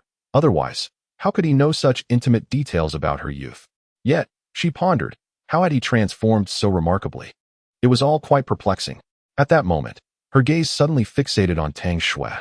The reason behind her brother's drastic change was evidently linked to their shared encounter, which had seemingly propelled him from boyhood into manhood overnight. Indeed, he had matured, from a mere boy into a man. Li Na felt as though she had stumbled upon a monumental secret, her gaze towards Tang Xue shifting once more. Indeed, my dear friend is a fortunate charm for the Li family. After just one fleeting encounter, her younger brother has transformed from an ne'er-do-well into a diligent earner. If they were to indulge in such encounters more frequently, he might well become a true affluent individual. At that moment, Li Na's gaze upon Tang Xue ignited with fervor. Tang Xue, feeling somewhat unnerved under Li Na's intense scrutiny, timidly inquired, Sister Na, why do you look at me like that? My dear Xue, I truly did not anticipate your allure to be so profound. What allure? I don't quite comprehend, Tang Xue responded, puzzled. Have you not noticed? Ever since your rendezvous, Xiao Yi has undergone a remarkable transformation. You know well how he used to be. Compare that to now. He has not only grown clever and industrious, but has also embraced a righteous path. Had I known you possessed such influence, I would have resorted to any means to bind you to Xiao Yi's side. Li Na chuckled. Sister Na, are you suggesting that his improvement is solely due to me? Tang Xue expressed her surprise. Indeed, beyond that, I can scarcely fathom another explanation. This cannot be true. As she spoke, Tang Xue began to concede that Li Na's words held a degree of validity. She recalled vividly the state of Li Yi prior to that incident. He was a vagabond, either gambling in the neighboring village or indulging in petty theft in the hills, often spending only a week at home each month. Most significantly, he was infatuated with Wang Xuemei from the adjacent village, disregarding all others. However, after that pivotal event, he had undergone a complete metamorphosis, one that compelled her to regard him with newfound respect, even allowing him the chance to pursue her affections. A sweet sensation suddenly flickered within Tang Xue's heart. She had heard that when a man is willing to make certain changes for you, it often signifies genuine feelings. Likewise, when you willingly make changes for someone, it indicates that you have fallen in love with them. Previously, she had not fully grasped the meaning of this sentiment, even believing it to be erroneous. As many individuals are stubborn and resistant to external influences, herself included. Yet now, she not only comprehended it, but also found it to be true. Li Yi was a living testament to this notion, and she was no exception. Before that incident, she had long fantasized about returning to the city to seek out her beloved Tan Qing. Yet after that event, she relinquished her dreams of returning, taking her first steps toward transformation. Initially, she thought her decision was born out of necessity, influenced by her encounter with Li Yi and her family circumstances. Although she ultimately chose to remain, her heart was steeped in despair. She held no belief in the hope of her future, nor any expectation for the impending marriage. And she never truly considered accepting Li Yi. However, after spending more than half a month together, she now perceived that Li Yi was not as unbearable as she had once imagined. Rather, she found him to be quite admirable. Now, she not only is willing to give him a chance, but also harbors a flicker of hope for her marriage. This marks the second transformation for Tang Xue. No one would make various changes or concessions for another without reason, unless they had deeply fallen in love. The thought that she might have developed feelings for Li Yi left Tang Xue momentarily stunned. Just as she was lost in her musings, Li Yi's voice suddenly echoed from ahead. Could you two hurry up? I still need to go back and prepare a delicious meal for you. Li Na first responded. then turned to Tang Xue and said, "Did you see that? This guy truly cares for you. He'll personally cook whenever you visit, which is quite rare for him." "Really?" "Yes, it seems he has been harboring intentions towards you for quite some time," Li Na remarked candidly. "Is that so? Wasn't he always fond of that Wang Xueme from the neighboring village?" Tang Xue asked, astonished. "What does Wang Xueme have to offer, apart from her prominent assets? What can she possibly compare to you, Xiao Xue?" Li Na continued, "I'm not deceiving you. You desire Liangpi, don't you? Surely, there must be other thoughts behind that. What does that have to do with Liangpi?" Tang Xue replied, bewildered. "Oh, my naive sister-in-law. Can't you see that Li Yi learned to make Liangpi just for you? It's a specialty from your Ling province, and no one around here has ever eaten it." Li Na persisted. Moreover, the number of people Li Yi knows from Ling province could be counted on one hand. Aside from being somewhat acquainted with you, he barely knows anyone else. If it weren't for you, why would he bother to study that dish? Hearing this, Tang Xue was truly taken aback. Could it be true that Li Yi had been fond of her all along? For reasons unknown, Tang Xue suddenly felt a surge of joy. Chapter 55. A good omen. When the trio returned to the Li residence, it was already 7:30, with only half an hour left until dusk. Upon entering the house, Li instructed Li Na to gather some fresh vegetables from the garden and peeled a few potatoes. Meanwhile, he began kneading the dough. Tang Xue offered to assist, but Li Yi gently declined, requesting that she sit nearby and observe. This prompted Li Na to express her dissatisfaction openly, exclaiming that her brother had become forgetful of his sister now that he had a wife. In response, Li Yi merely chuckled. While he cherished his sister, the presence of a wife held a different allure. Today, Li Yi intended to prepare sauce noodles, a renowned delicacy from Ling province.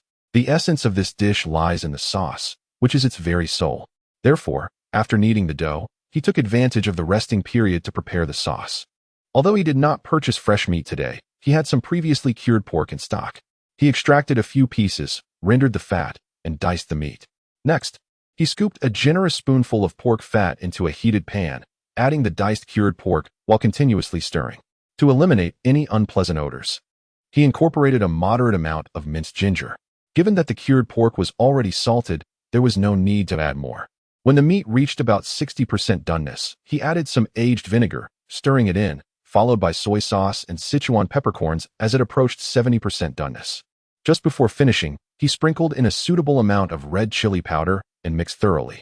After a brief simmer, the sauce was ready. In no time, a pot of rich sauce was prepared. The sauced meat appeared fresh, tender, and aromatic, with the oil glistening a vibrant red without being overly spicy. Once the sauce was complete, Li Yi began to knead and roll out the noodles. The hallmark of sauced noodles is their slender, uniformly thick strands. For Li Yi, this task posed no challenge, and soon a board was filled with freshly made noodles. At that moment, Li Na had also cleaned the pot and brought water to a boil, allowing Li Yi to promptly add the noodles. Once cooked, he drained them and generously ladled the sauce over the top, resulting in a bowl of authentic sauced noodles. Li Yi's creation boasted a fragrant sauce, glistening broth, and a delightful richness without being greasy. Additionally, he had blanched some fresh vegetables to accompany the noodles, enhancing the dish's exquisite flavor. Tang Xue could hardly believe that she was savoring a bowl of genuine sauced noodles from her hometown in this remote mountain village. Amidst her astonishment was a profound sense of gratitude. Previously, she had been skeptical of Li Na's claims about Li Yi's culinary skills, doubting that he would go out of his way to learn how to make cold noodles for her. However, witnessing this dish, she was now convinced. In Xishan County, situated in the northern region near Yan'an, the local populace primarily consumed knife-cut noodles and pot noodles. The notion of sauced noodles was unfamiliar to most, let alone having tasted them. If not for her, or to accommodate her, Li Yi had no reason to prepare sauced noodles. Realizing this, Tang Xue regarded Li Yi with increasingly tender eyes.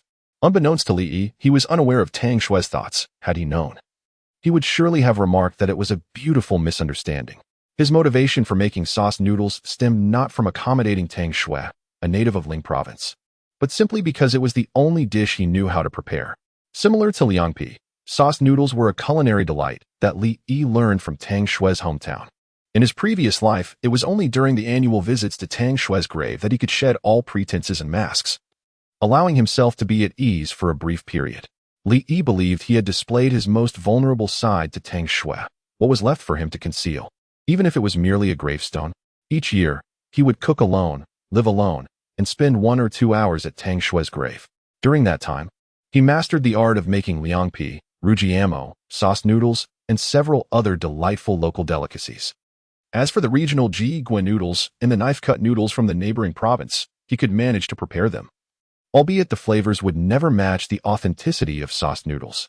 Though he remained unaware of the myriad images Tang Xue silently conjured in her mind, Li Yi could sense the changes in her demeanor. Not long ago, the way Tang Xue looked at him was markedly different, even starkly so. Initially, her gaze had been unfamiliar, cold, and tinged with a hint of disdain. Later, while the contempt faded, the emotional connection remained absent, her glances resembling those exchanged between strangers. However, recently, whether it was merely an illusion or not, Li noticed a flicker of curiosity, a glimmer of admiration, and a subtle, barely perceptible fondness in her eyes. This revelation stirred a sense of excitement within him. He was acutely aware that Tang Xue had always harbored feelings for another man, Tan Xiong, who, in his past life, ultimately became her brother-in-law. According to the findings from his previous existence, after Tang Xue returned to the city, she discovered that the man she had long cherished was on the verge of marrying her sister, Tang Bing. In fact, they had been engaged for 2 years prior. The entire Tang family was privy to this information, yet they chose to withhold it from her. Adding to her turmoil, when Tang Xue unexpectedly found herself pregnant, her parents, instead of offering support, chastised her for her indiscretion and even attempted to coerce her into an abortion. Reflecting on the adversities she faced in the Nianzi Mountain Brigade and observing her family's attitude, the cumulative blows ultimately forced Tang Xue into a corner. Thus, since his rebirth, Li Yi had harbored a lingering anxiety. He genuinely feared that Tang Xue would be unable to let go of that man. If that were the case, he would merely be marrying an empty shell gaining her presence, but not her heart. Yet, it now appeared that the significance of that man in Tang Xue's life was not as formidable as he had imagined, and she did not entirely lack feelings for him. This was undoubtedly a promising sign. Li Yi was convinced that as long as Tang Xue felt even a modicum of affection for him, she would be unable to escape him for the rest of her life. After all, he was her first man, and based on her traditional values, she could not simply disregard him. Moreover, it was reasonable to expect that Tang Xue was nurturing a small life within her. Given her gentle and kind nature, she would not allow her child to suffer any injustice as long as there remained a glimmer of hope. In her previous life, she would rather have perished than resort to abortion, underscoring just how significant this child was to her. Having embraced this child, it is but a matter of time before she accepts the child's father. In a state of bliss, Li Yi, oblivious to the peculiar glances from his parents and sister, diligently served dishes to Tang Xue during their meal, his enthusiasm truly tantalizing. Tang Xue found herself somewhat taken aback by Li Yi's fervor. Her cheeks flushed and her heart raced. Though feeling a hint of shyness, she did not reject Li Yi's attentions as she had in the past, but rather welcomed his care with open arms. Witnessing this scene, Li Shankue and his wife exchanged satisfied smiles, while Li Na appeared utterly astonished. It is no wonder that Li Na was so taken aback. The Tang Xue she knew was akin to a flower on a lofty peak, adorable yet exceedingly proud. She would never deign to entertain the affections of a second-rate scoundrel like her own younger brother, nor would she acknowledge the advances of renowned suitors from her youth, such as Song Wenji and Zhang Huanxiang. All gifts they presented were returned, and she would not accept their assistance in mundane tasks. Now, however, she was accepting her brother's intimate gestures. Truly, the sun must have risen in the west. Or perhaps, once a woman has shared a bed with a man, all other forms of intimacy seem trivial by comparison. Chapter 56. Bringing my wife to the city after a night of silence. Li Yi rose early the following morning. He had already resolved to prepare a greater quantity of cold noodles that day. In addition to setting up a stall at the entrance of the sugar factory, he intended to reserve a portion for the state-run restaurant to test the waters. Thus, he began his work at 5 in the morning, laboring until 8:30, by which time he had crafted over 400 sheets of cold noodles. Fortunately, with the assistance of his sister San, he managed to finish. Had he been alone, it would have taken him until at least 10 o'clock. Once all the cold noodles and the accompanying ingredients were loaded onto the cart, Li Yi and San set out. They first guided the bright red mule cart toward the youth commune. By the time they arrived, Tang Xue had already completed her preparations. There was no need for Li Yi or Captain Zhang to request leave for her. Tang Xue had efficiently handled everything herself. Subsequently, the trio made their way to the county town. This marked Li Yi's first outing with Tang Xue. although they were merely visiting the county. He felt a surge of joy. In contrast, Tang Xue appeared somewhat bashful. Whenever they encountered fellow villagers along the way, she lowered her head, anxious that others might notice her. Yet, with only 3 of them in the cart, it was difficult for anyone not to see her. Once they left the village, Tang Xue gradually emerged from her shy demeanor and began to speak softly with Sister Na. Najia, hadn't you accompanied him to the county to sell cold noodles before? How was it? Tang Xue inquired quietly. I found it quite delightful. You should have seen the scene. Hundreds of people encircled us, eagerly pressing money into our hands. It was wonderful. Sister Na responded candidly. Did that many people truly enjoy his cold noodles? Tang Xue asked, her surprise evident. Absolutely. Xiao Yi's cold noodles are both chewy and generous in portion. With quality ingredients, many indeed appreciate them. Sister Na proclaimed with pride. If the authorities truly turn a blind eye, this business could flourish. Tang Xue remarked. Indeed. If this enterprise takes off, you shall live in comfort. Tang Xue's face flushed instantly as she replied, Najia. You and uncle and aunt shall also share in the joy. Although their voices were hushed, under normal circumstances, Li Yi would not have been able to hear them clearly. However, since his rebirth, it felt as though some of his sensory faculties had been enhanced. Thus, he comprehended their conversation perfectly. The realization that Tang Xue was beginning to accept and integrate into his family filled Li Yi with immense happiness. As he listened to Tang Xue and Sister San whispering, Li Yi guided the mule cart to the county town. Upon entering the city, he proceeded as usual to the state-run restaurant to deliver mushrooms. After unloading the mushrooms, he instructed Sister San to hand them over to the staff for weighing, while he took Tang Xue to Lu Jingshan's office. Knock, knock, knock. Come in. Upon entering, Li Yi found Lu Jingshan seated at his desk, intently calculating with an abacus. Upon noticing Li Yi accompanied by a beautiful woman, Lu Jingshan quickly rose and said, Ah, it is my brother Li Yi. And who might this be? Li Yi smiled and replied, This is my wife, Tang Xue. Noticing that Tang Xue's face had once again flushed, Li Yi promptly added, However, we have not yet officially engaged. The wedding is scheduled for 2 weeks hence. Lu Jingshan first appeared taken aback, before responding warmly, Ah, so you are my sister-in-law. Please, take a seat. After both settled on the small sofa opposite Lu Jingshan's desk, Li immediately stated, Brother Lu, I have a matter to discuss with you and wonder if you have the time. Of course, what would you like to convey? Brother Li? Lu Jingshan inquired eagerly. I wish to explore a business venture with you. No, I should say, I hope to collaborate with the state-run restaurant. Is that possible? Li stated directly. Oh, what kind of business? Lu Jingshan asked, intrigued. Cold noodles. Cold noodles? Indeed, they are a renowned delicacy from Ling province. Recently, aside from delivering mushrooms to you, I have been selling cold noodles at a stall near the sugar factory on the outskirts of the city. And the business has been thriving. I sell hundreds of servings in just a couple of hours. Before he could finish, Lu Jingshan exclaimed in surprise. So the young vendor at the sugar factory was you, Brother Li. Ah, so you are aware of this? Yes, just a few days ago. Some leaders from the sugar factory dined here and specifically mentioned your cold noodles, praising them highly. Lu Jingshan continued. I was actually planning to find time to see what kind of divine dish could leave such an impression on those corpulent gentlemen from the factory. I had no idea it was you. Li Yi chuckled and replied, I truly was unaware of this. However, since you have heard of it, I shall be straightforward. I wish to collaborate with your state-run restaurant to sell cold noodles. What kind of collaboration do you envision, Brother Li?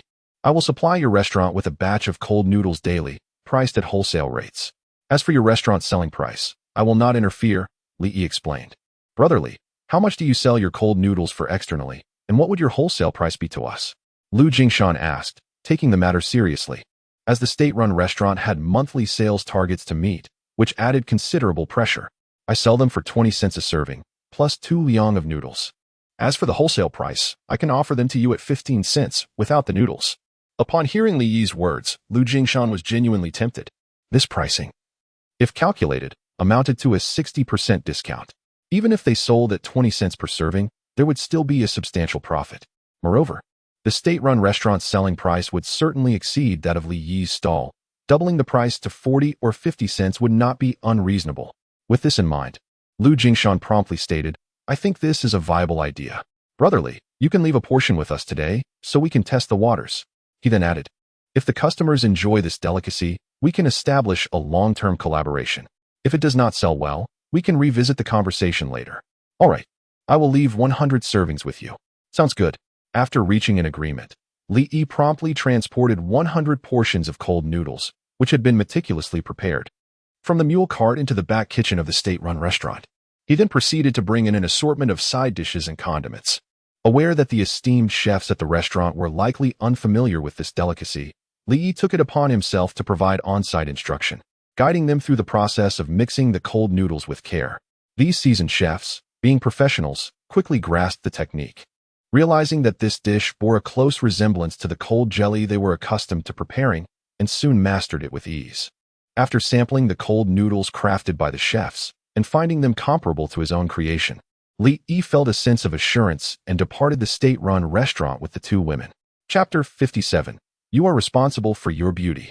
Upon exiting the state-run hotel, Li Yi hurriedly drove, taking Tang Xue and Li Na directly to the supply and marketing cooperative. Today, he intended to purchase items for Tang Xue's wedding. For in this era, marriage is a once-in-a-lifetime event for women, and one should strive to avoid any regrets.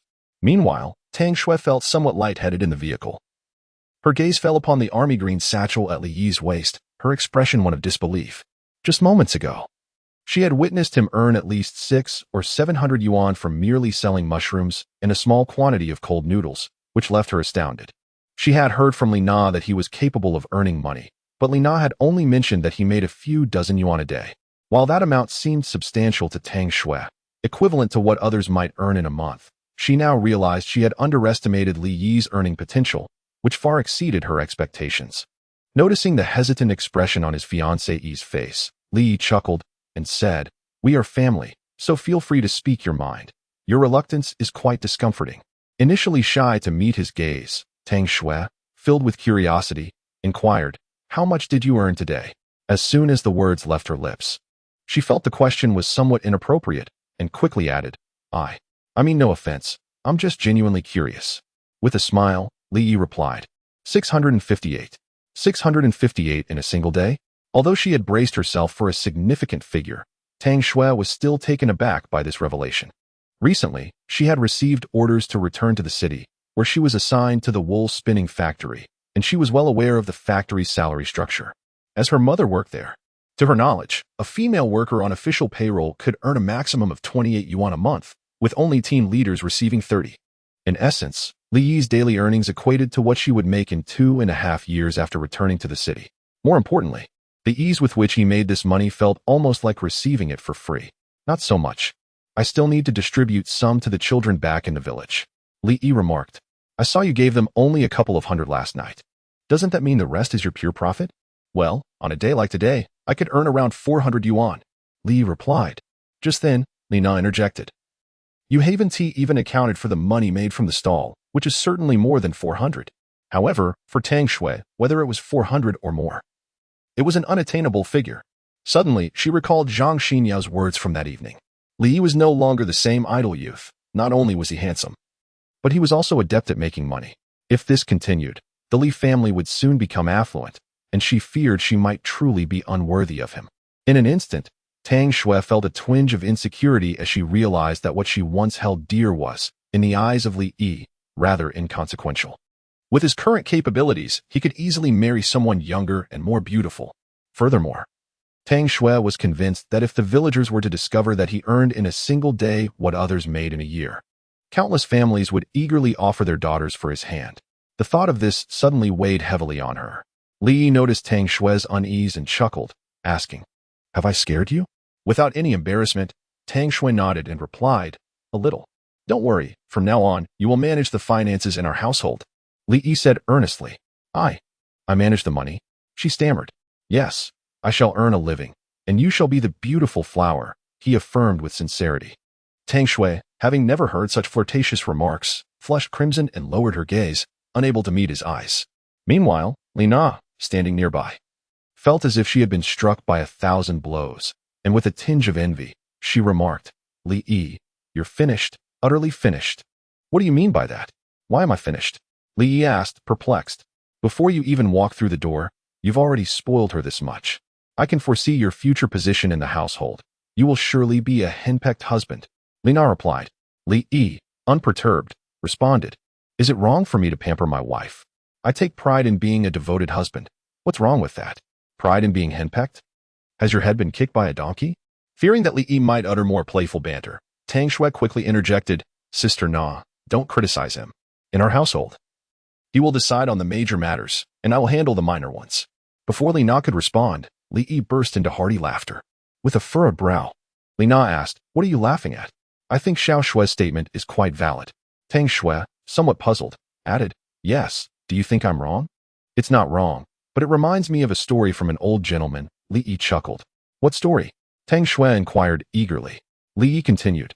I once heard an old gentleman recount that when he first married, his wife told him, you will decide on the major matters, and I will handle the minor ones. He was overjoyed, feeling incredibly fortunate for such a wonderful wife. However, he later realized he had fallen into a pit of troubles. For instance, just when he considered an issue to be significant and was about to voice his opinion, his wife would dismiss it by saying, this is a trivial matter. Why should a man like you concern himself with it? Consequently, after 30 years of marriage, there had never been a single significant event in their household. Upon hearing this, both Li Na and Tang Xue couldn't help but burst into laughter, drawing the attention of passers-by on the street. After a moment, Tang Xue suddenly said earnestly, as long as you treat me well, I will allow our household to have significant matters. Li Yi, with a gentle smile, replied, no worries. A home without major events can be quite delightful. Simplicity is a blessing. Indeed, observing the burgeoning affection between the two, Li Na lamented with a hint of exasperation.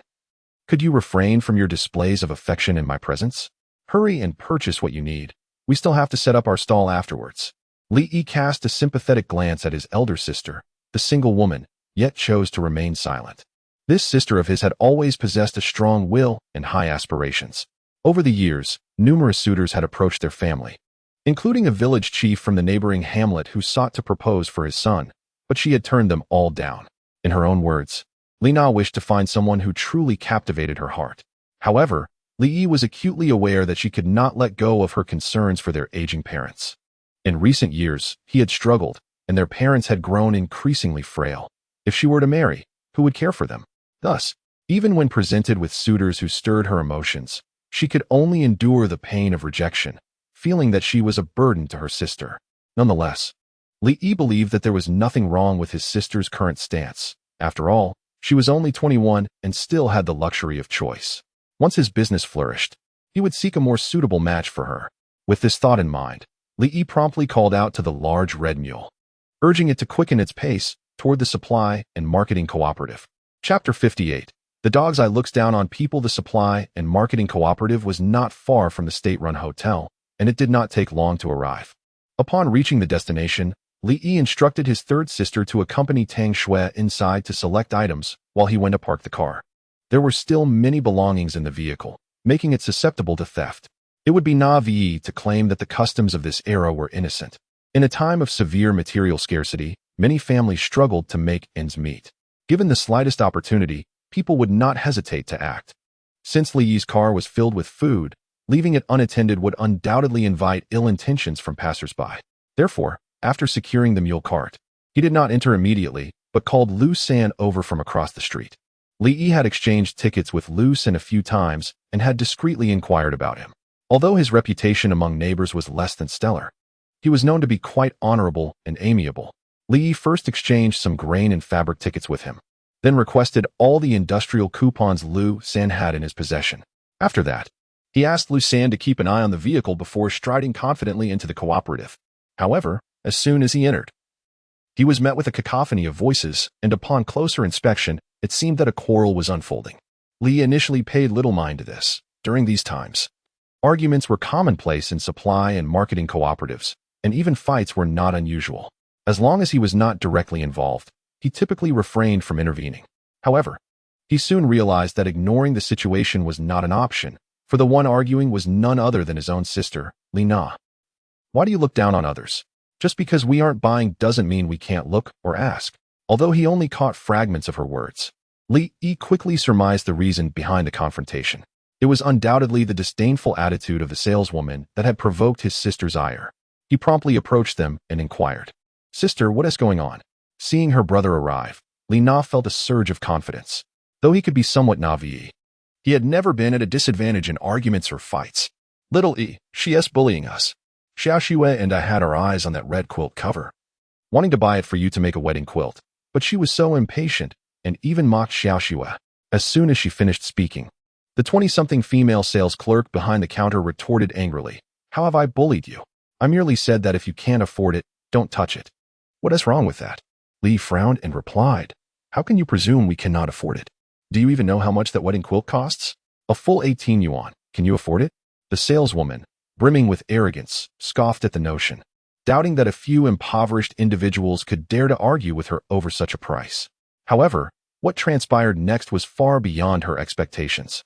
Li coldly stated, "Do you think that just because these two ladies dress modestly and do not adorn themselves as flamboyantly as you do, they do not deserve your service?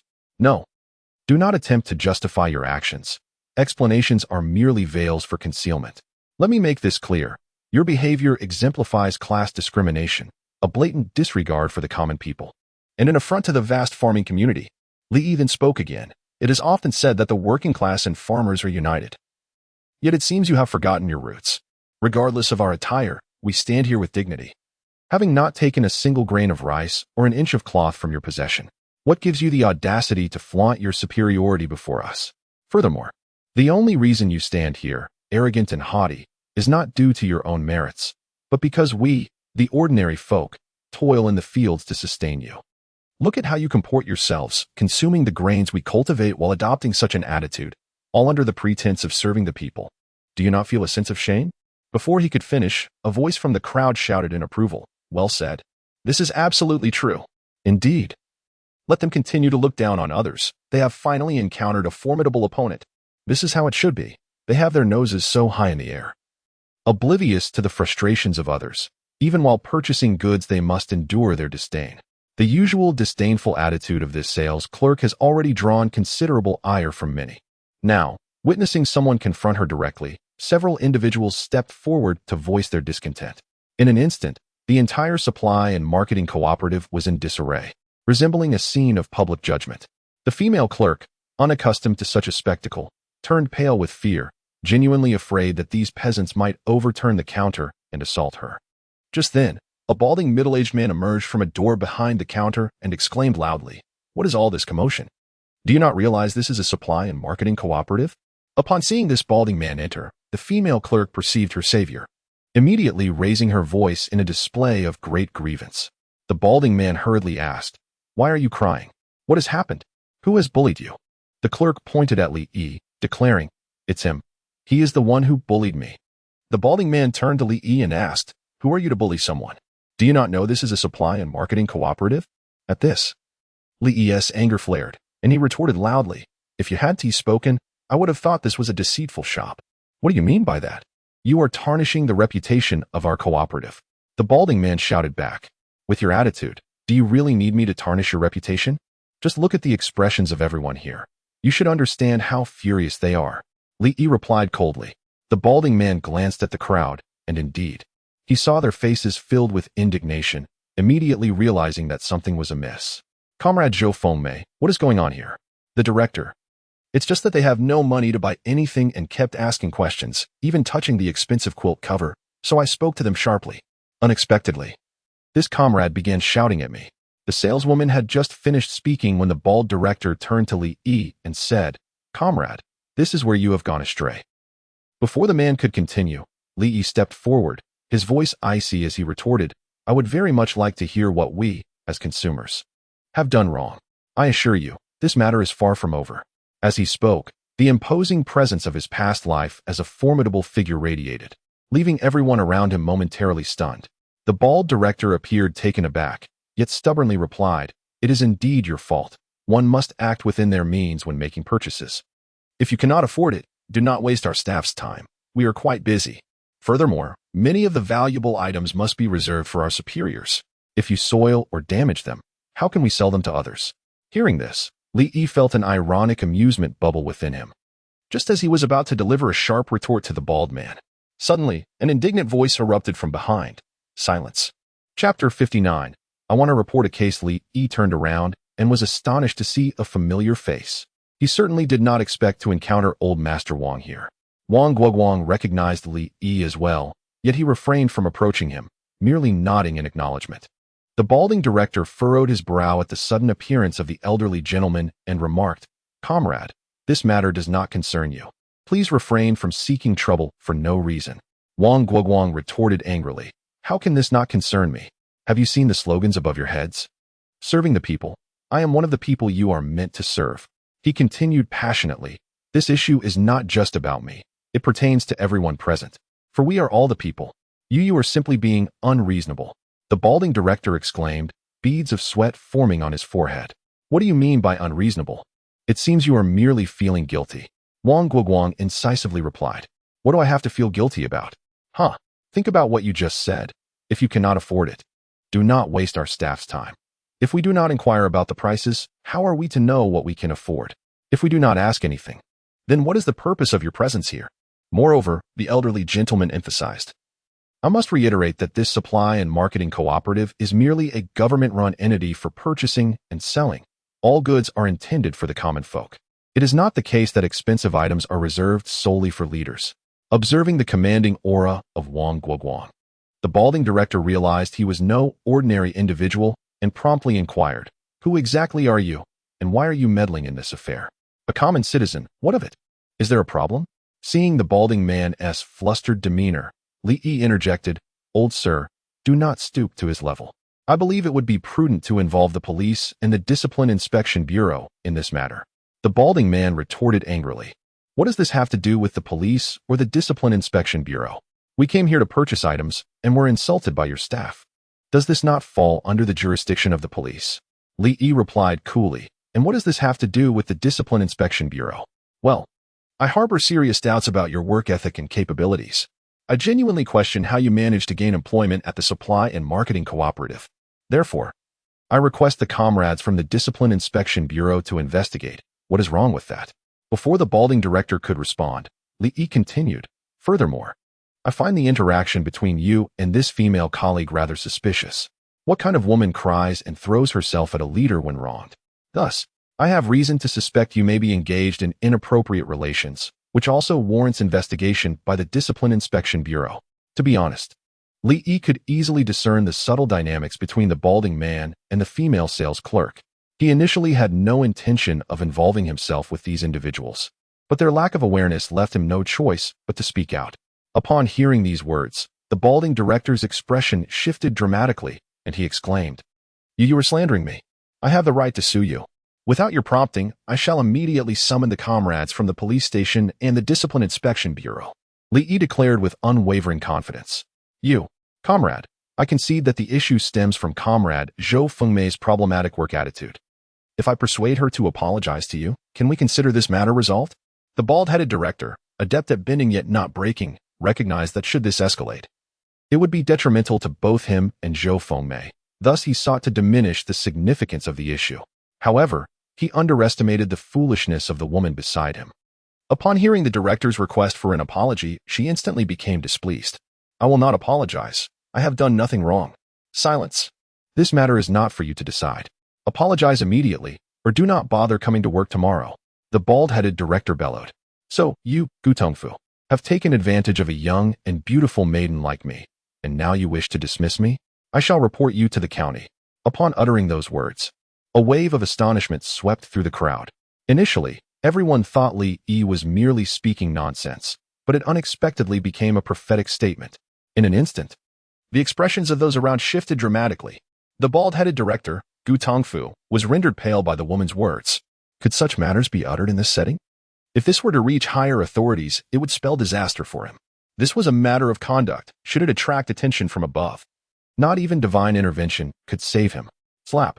A resounding blow struck Zhou Fengmei, the saleswoman, sending her staggering back several steps before she regained her balance. At that moment, the saleswoman realized her blunder, immediately covering her face and weeping, too frightened to utter another word. Meanwhile, Gu Tongfu addressed the onlookers. "I apologize. Our female comrade has a penchant for speaking indiscriminately. Please do not take it to heart." Yet, Li Yi coldly interjected, "Whether it is indiscriminate or not is of no concern to us. Rather, you should contemplate how to explain this to the comrades from the Discipline Inspection Bureau." Gu Tongfu, his countenance darkening, retorted, What is your relentless pursuit about? What exactly do you intend? Such words imply we have wronged you. Remember what I previously stated. This matter is far from over. Encountering such a wretched person, Li Yi wished to strike him down without hesitation. Just then, someone shouted that the police had arrived. Li Yi turned towards the entrance of the supply and marketing cooperative. And indeed, several uniformed police officers hurriedly entered, led by a familiar face. Upon entering, Li Gang scanned the room, seemingly searching for someone. When he spotted Li Yi amidst the crowd, he promptly approached. As Li Gang made his way over, appearing as if he intended to greet him, Li Yi proactively declared, "Officer, I wish to file a report." Li Gang had initially intended to speak with Li Yi. As he had been pondering their previous conversation since returning home, the phrase short-lived ghost echoed in his mind like an incantation. Initially, he was a skeptic regarding the supernatural, and he paid little heed to such matters. However, the day he witnessed Wang Ongwa effortlessly solve the case of the missing children under Li Yi's guidance, his convictions began to waver. Particularly resonant was Li Yi's admonition to delve deeper, a phrase that continues to echo in his mind. It is unimaginable that those despicable traffickers had confined the children within an abandoned mine, buried deep underground. Without Li Yi's astute direction, they would have never succeeded in locating any of the victims. Consequently, not wishing to meet an untimely demise, he sought to converse with Li Yi. Today, while attending to business, he spotted Li Yi's striking red mule outside the cooperative, prompting him to enter. Little did he expect that upon their meeting, Li Yi would immediately insist on filing a report. Chapter 60. The misfortunate bald director Li Gang, having risen to the position of deputy captain in the criminal police unit, was no ordinary man. With merely a glance, he comprehended Li Yi's intent. He traversed through the crowd, approaching Li Yi and inquiring, "Comrade, what incident do you wish to report?" "Officer, I wish to file a complaint against them for class discrimination, belittling ordinary citizens, and for their humiliating behavior," Li Yi replied. Continuing, "Moreover, I would like to expose these two for their illicit romantic entanglements. The words of that woman just now have already substantiated my claims, and all present can testify on my behalf." The bald director, in that moment, was thrown into a state of panic, beads of cold sweat forming on his forehead. "Officer, this is a misunderstanding. It is all a misunderstanding." However, Li Gang would not grant him the opportunity to concoct excuses, sternly retorting, "Silence. You are not the one being questioned at the moment." At this reprimand, the bald director shuddered, rendered speechless. Meanwhile, Li Gang turned once more to Li Yi and asked, "Comrade, could you elucidate the specifics of the situation?" "Certainly, we are ordinary farmers from the countryside. Initially, we thought." Li Yi proceeded to recount the events in meticulous detail, neither embellishing nor evading the truth, simply reiterating what had transpired. Those present, including Wang Guoguang and other ordinary citizens, nodded in agreement, silently acknowledging the fairness of the young man's words. Li Gang, now fully grasping the situation, glanced over at Wang Guoguang, who subtly nodded in affirmation, confirming the veracity of Li Yi's account. With a stern expression, he approached the bald director once more and stated, "Please accompany me." "Officer, I." The bald director's protest fell on deaf ears as Li Gang addressed his subordinates. "Take them back to the station and inform their direct superior of this matter." "Understood." At this juncture, the bald director Gu Tongsu and Zhou Fengmei were left bewildered. They had never anticipated that a simple verbal altercation would lead them to the police station. While incarceration itself was not the most daunting prospect, the potential ramifications of this incident loomed large. Although such trivial matters might not warrant criminal charges, they could significantly impact their futures. After all, the officer had already indicated that the first step was to notify their superiors. The ensuing notifications to family members and even the discipline bureau were all too predictable. The thought of such turmoil made it clear that retaining their public positions might be in jeopardy. With this realization, Gu Tongsu cast a resentful glance at Zhou Fengmei, his eyes brimming with anger. "It is all because of this foolish woman. Why couldn't you simply sell your goods without causing a scene? Why the incessant bickering? Now look where we are. Not only have you jeopardized yourself, but you have also implicated me." Yet, with circumstances beyond their control, he could only hope that this foolish woman would keep her mouth shut in the station and refrain from divulging any information. If that were to happen, the consequences would certainly extend beyond mere dismissal from their positions. Setting aside the dismal scene of the two being taken away, let us turn our attention to the supply and marketing cooperative, where after issuing his orders, Li Gang approached Wang Guoguang and cautiously remarked, "Uncle Wang." Wang Guoguang glanced at him, nodded, and replied, "Indeed, you have taken on a semblance of a police officer. It seems the years spent in the army were not in vain." Li Gang offered an awkward smile and then inquired, "Uncle Wang, weren't you hospitalized a few days ago? How are you faring now?" "I have recovered. Nothing serious." "That's a relief. My father mentioned wanting to visit you the other day, but just as he said it, he was dispatched to the provincial capital on business." "Ha ha ha. Tell him not to worry about such trivial matters. Work takes precedence." At that moment, Li Yi chuckled and asked, "Do you two know each other?" Li Gang smiled and replied, "Our families are neighbors. My father and Uncle Wang have been close friends for decades." Hearing this, Li Yi was inwardly astonished, realizing that this young man's family background was rather impressive. After all, maintaining a long-standing friendship with the chairman of the county council suggested that his family could not be lacking. Such is the nature of social circles. Individuals within the same sphere typically share similar standings. It is rare to find a billionaire mingling with a salaried worker earning $3,000 a month. While this is not an absolute rule, it generally holds true. Meanwhile, the elder Wang turned to Li Gang and said, "If you have nothing pressing, you may carry on with your business. I wish to have a word with this young man." Li Gang did not dwell on it and said, "Uncle Wang, considering that this matter was reported by this comrade, per protocol, he should provide a statement. What do you think?" While taking a statement was one aspect, more crucially, Li Gang desired to converse with Li Yi at length. However, he refrained from stating this explicitly, fearing that the inquisitive old Uncle Wang might delve deeper into the matter, making it difficult for him to explain later. Surely, he could not admit that he sought him out because he believed he was cursed with a short life. If that were the case, Li Gang could easily envision being reprimanded by his esteemed uncle. Li Yi promptly suggested, "Regarding the statement, I can come by your bureau this afternoon to provide it." "If that works for you? Very well, I shall await you at the bureau." "All right." After Li Gang departed, the elder Wang immediately approached and said, "You certainly made it quite a challenge to find you." Li Yi chuckled, replying, "I refrained from disturbing you after seeing that you had emerged from danger. Later, upon learning of your esteemed identity, I felt even more hesitant to intrude. You are my savior. What is there to fear?" Wang Guoguang furrowed his brows. "Ha. It's not that there is anything amiss here. I merely worry about what others might say, that I am seeking to repay a debt of gratitude. After all, countless people wish to curry favor with your son through you." Li Yi stated candidly. Wang Guoguang laughed and remarked, "You are quite astute. Yet young people should not conceal their brilliance. Why ponder so deeply? Do not act like an old man. Perhaps I have overthought it, or you are simply more open-minded. When time permits, I shall pay you a visit. I take you at your word." "Very well. Once this busy period concludes, I shall certainly visit you in person." At that moment, Wang Guoguang turned to Li Na and said, "Young lady, I find it hard to place my trust in this lad. Promise me, when you are less occupied, do visit my home. I am Wang Guoguang, residing in the glass factory's staff quarters." Li Na, well aware of the elder's esteemed position, promptly replied, "Certainly, once my schedule permits, I shall take him along to see you. I assure you." "That is splendid. I can see you both are quite engaged. So I shall not intrude any further.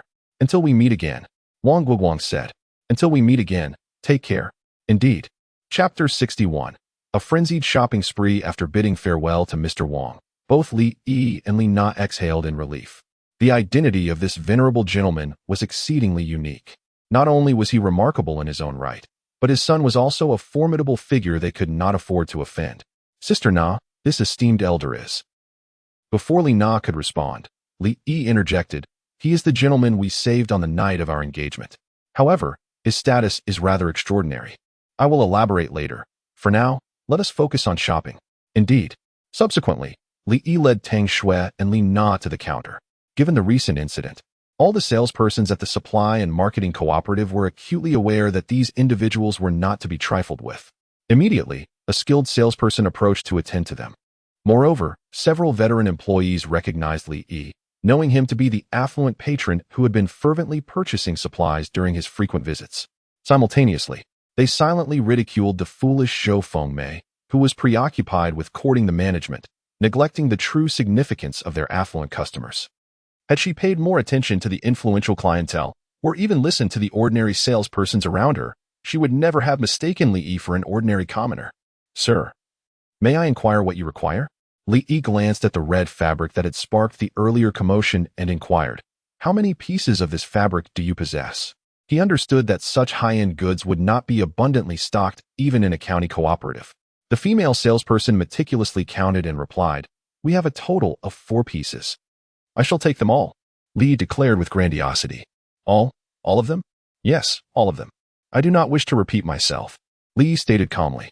Upon hearing this, everyone present was taken aback. Was this the so-called commoner who couldn't afford anything, as that foolish woman had claimed? What a transformation. Not only had he purchased, but he had also secured all 4 pieces at once. How astonishing.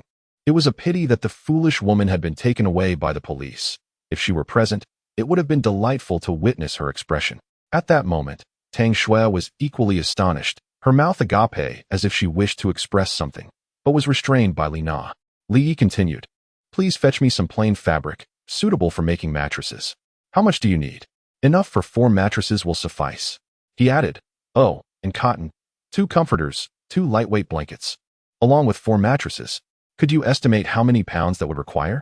The salesperson appeared quite experienced in this regard. After a brief calculation, she responded, "Approximately 28 pounds should suffice." "Then let us purchase 30 pounds. "Very well. Do you have any red wedding garments available?" "We do not have any ready-made, but we do have fabric for making them. Most people buy the cloth themselves and have someone tailor it." "Very well.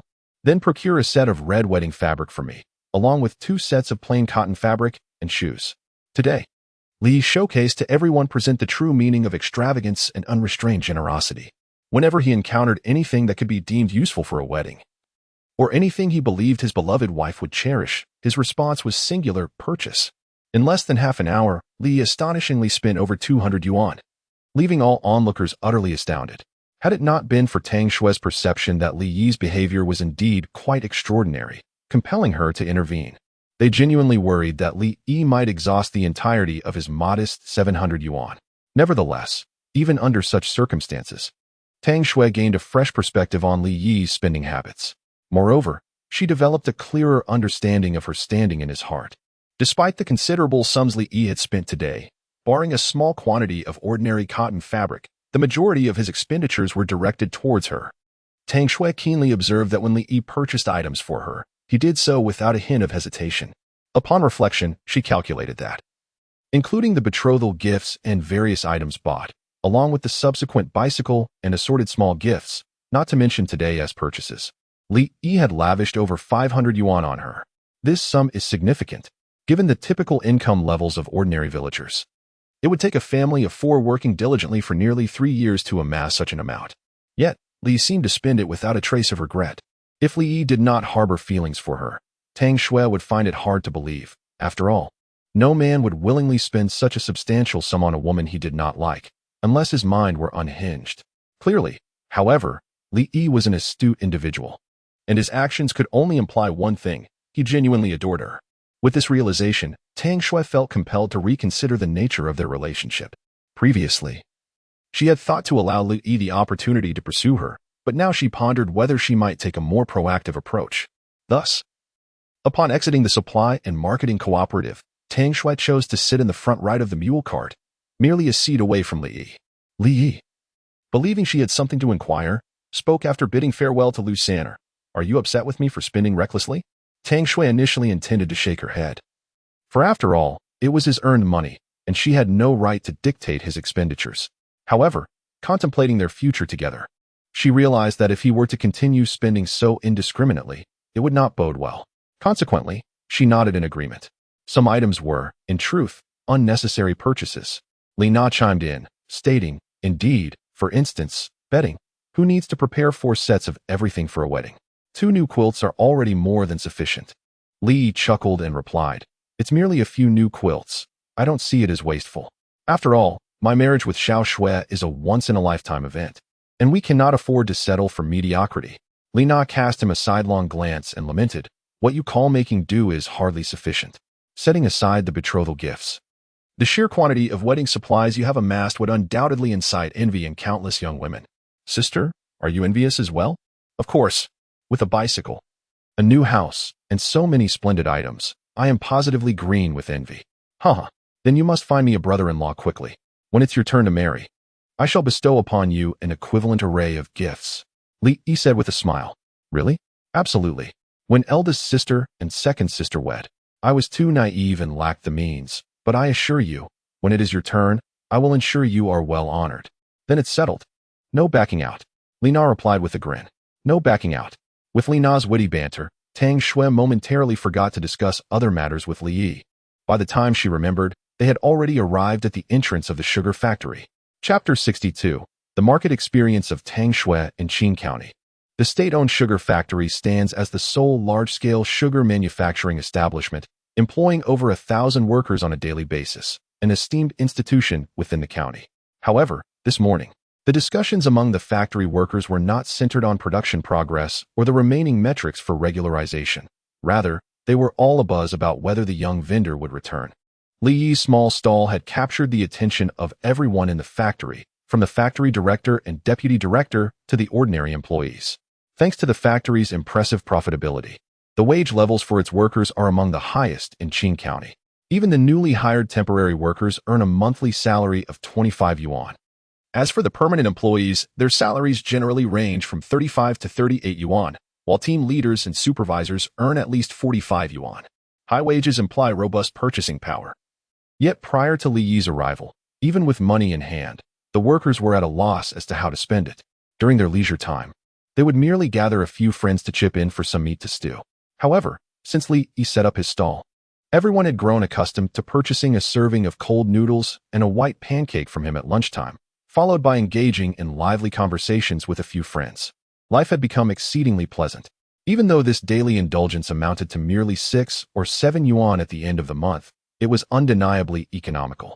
Yet, just yesterday, an unfortunate incident occurred. Someone reported the young vendor, leading to his arrest by the police. The workers were acutely aware of the stringent measures the authorities were taking against small-scale entrepreneurs, and there was a real fear that the young man might face imprisonment. The thought of not being able to savor those delicious cold noodles again left everyone feeling a sense of regret.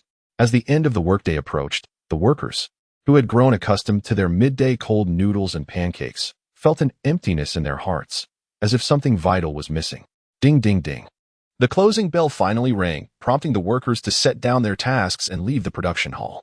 Just as they pondered what to do for lunch, a voice suddenly echoed through the factory's loudspeakers. Attention workers in all departments. The young vendor at the entrance has returned. He has returned. This announcement was repeated 3 times, leaving the workers in a state of astonishment. Curiosity piqued. They wondered how the young man had managed to extricate himself from the police. But they were even more intrigued by the peculiarities of the factory's announcer, who had unexpectedly made such an announcement. However, these thoughts flitted through their minds momentarily. As the collective response was remarkably uniform, they dashed towards the entrance. Many had missed out on the cold noodles yesterday due to arriving late, and they were determined not to repeat that mistake today. Meanwhile, in the second-floor offices facing the entrance, several factory leaders stood in stunned silence, watching the unfolding scene. After a long while, a middle-aged man in his 40s suddenly inquired, "Why is there such an abrupt announcement from the broadcasting room? This is sheer nonsense." Director Chiu, as the one in charge, perhaps you should investigate? Another leader frowned in agreement. Director Chiu of the sugar factory's office appeared bewildered and promptly replied, "I am unaware of this matter, nor was there any prior communication regarding it from the broadcasting room. I shall look into it immediately." At that moment, the factory manager, Liang Yukue, interjected, "No need to investigate. It was I who instructed the broadcasting room to make that announcement." "Old Liang, what are you doing? Is that young man a relative of yours?" Vice Manager Zhou Jian asked in astonishment. Liang shook his head and said, "If he were truly a relative, I would have simply invited him to our factory's canteen to prepare cold noodles for us." "So what is the reason for this?" "It is a request from a friend at the police station. He mentioned that the young man outside is not operating illegally. They misjudged the situation yesterday, which affected his voice, so he asked me to look after him." Upon hearing Liang's words, the attendees fell into contemplation. Each one of them, having attained their current positions, possessed a shrewd intellect. Although Liang's words were somewhat veiled, they understood the implication. The young man outside had connections within the police station. Those who could maintain a friendship with Manager Liang, referred to as a friend, were certainly not ordinary individuals. With such a person shielding the young vendor, it was clear that he could engage in his small business in the county outskirts without excessive concern. At this juncture, Office Director Chiu Liangyong chimed in, esteemed leaders. I presume you have yet to have lunch? How about I treat everyone to cold noodles accompanied by white pancakes? After a moment of contemplation, Manager Liang responded. Since Director Chiu is generously willing to treat us, let us not stand on ceremony. Let us go. Haha. Old Chiu is treating us. We mustn't miss this opportunity. Let us go. I want 2 pancakes today. Subsequently, the group, amidst laughter and chatter, exited the office, heading directly towards Li Yi's stall. By now, the small stall outside the factory was already surrounded by a throng of workers. Tang Xue, accompanying Li Yi for the first time, had not anticipated the overwhelming popularity of his modest venture. Observing the sea of workers eagerly awaiting their cold noodles, she was taken aback. Conversely, Li Na adeptly assisted Li Yi with transactions, bustling around with great enthusiasm. Tang Xue wished to help, but soon realized she was of little assistance, and Li Yi preferred she remain seated in the shade, simply observing. Yet, witnessing the industriousness of the sibling duo brought her a sense of contentment. Before arriving, she had pondered what Li Yi's stall would be like when in operation, wondering if it would resemble the hurried, clandestine transactions of the black market in the county, akin to thievery. However, upon arrival, she discovered that it was nothing of the sort. Both buyers and sellers were remarkably at ease. After the workers procure their liangpi, they take their bamboo tubes and seek refuge beneath the shade of nearby trees, relishing their meal while engaging in light-hearted conversations with friends. Sated by their food and buoyed by laughter, they feel utterly at ease, devoid of any tension. Meanwhile, Tang Xue contemplates whether she might one day find herself standing beside Li Yi. If that were the case, it would indeed be quite delightful. Although she travels to the county town daily, covering dozens of kilometers back and forth, the prospect of a stable and substantial income, coupled with the companionship of someone who cherishes her, allows her to forget the trivial troubles of home. In that moment, life seems rather appealing to Tang Xue, and she finds herself lost in thought. Chapter 63. Engaging in meaningful endeavors. Li Yi observed an extraordinary enthusiasm among the workers today, their generosity surpassing the usual. Typically, many of them would suffice with a single serving of cold noodles and a flatbread, or perhaps a simple glass of lukewarm water for sustenance. However, today, numerous individuals indulged in 2 servings of cold noodles alongside 1 flatbread, or even 1 serving of cold noodles with 2 flatbreads. Quite extravagant indeed. Earlier, he had heard the factory's broadcast, which surprisingly addressed the workers directly. Yet, he could still discern the goodwill emanating from the factory leaders through the announcement. In a spirit of reciprocity, Li Yi was particularly generous while distributing the side dishes, ensuring that each person received a hearty portion. While Li Yi busied himself with his tasks, he suddenly heard someone shout that the factory director had arrived. He then witnessed the workers voluntarily parting to create a path. Shortly thereafter, Li Yi spotted 7 or 8 middle-aged men clad in Zhongshan suits approaching. Li Yi promptly halted his work, recognizing that he was on their territory and ought not to appear discourteous. As he hesitated whether to greet them, the leading middle-aged man unexpectedly addressed him with a warm demeanor. Comrade, your efforts are commendable. Thanks to you, the meals at our factory have evidently improved. Upon hearing this, Li Yi's initial reaction was one of disbelief. Had the sun risen from the west?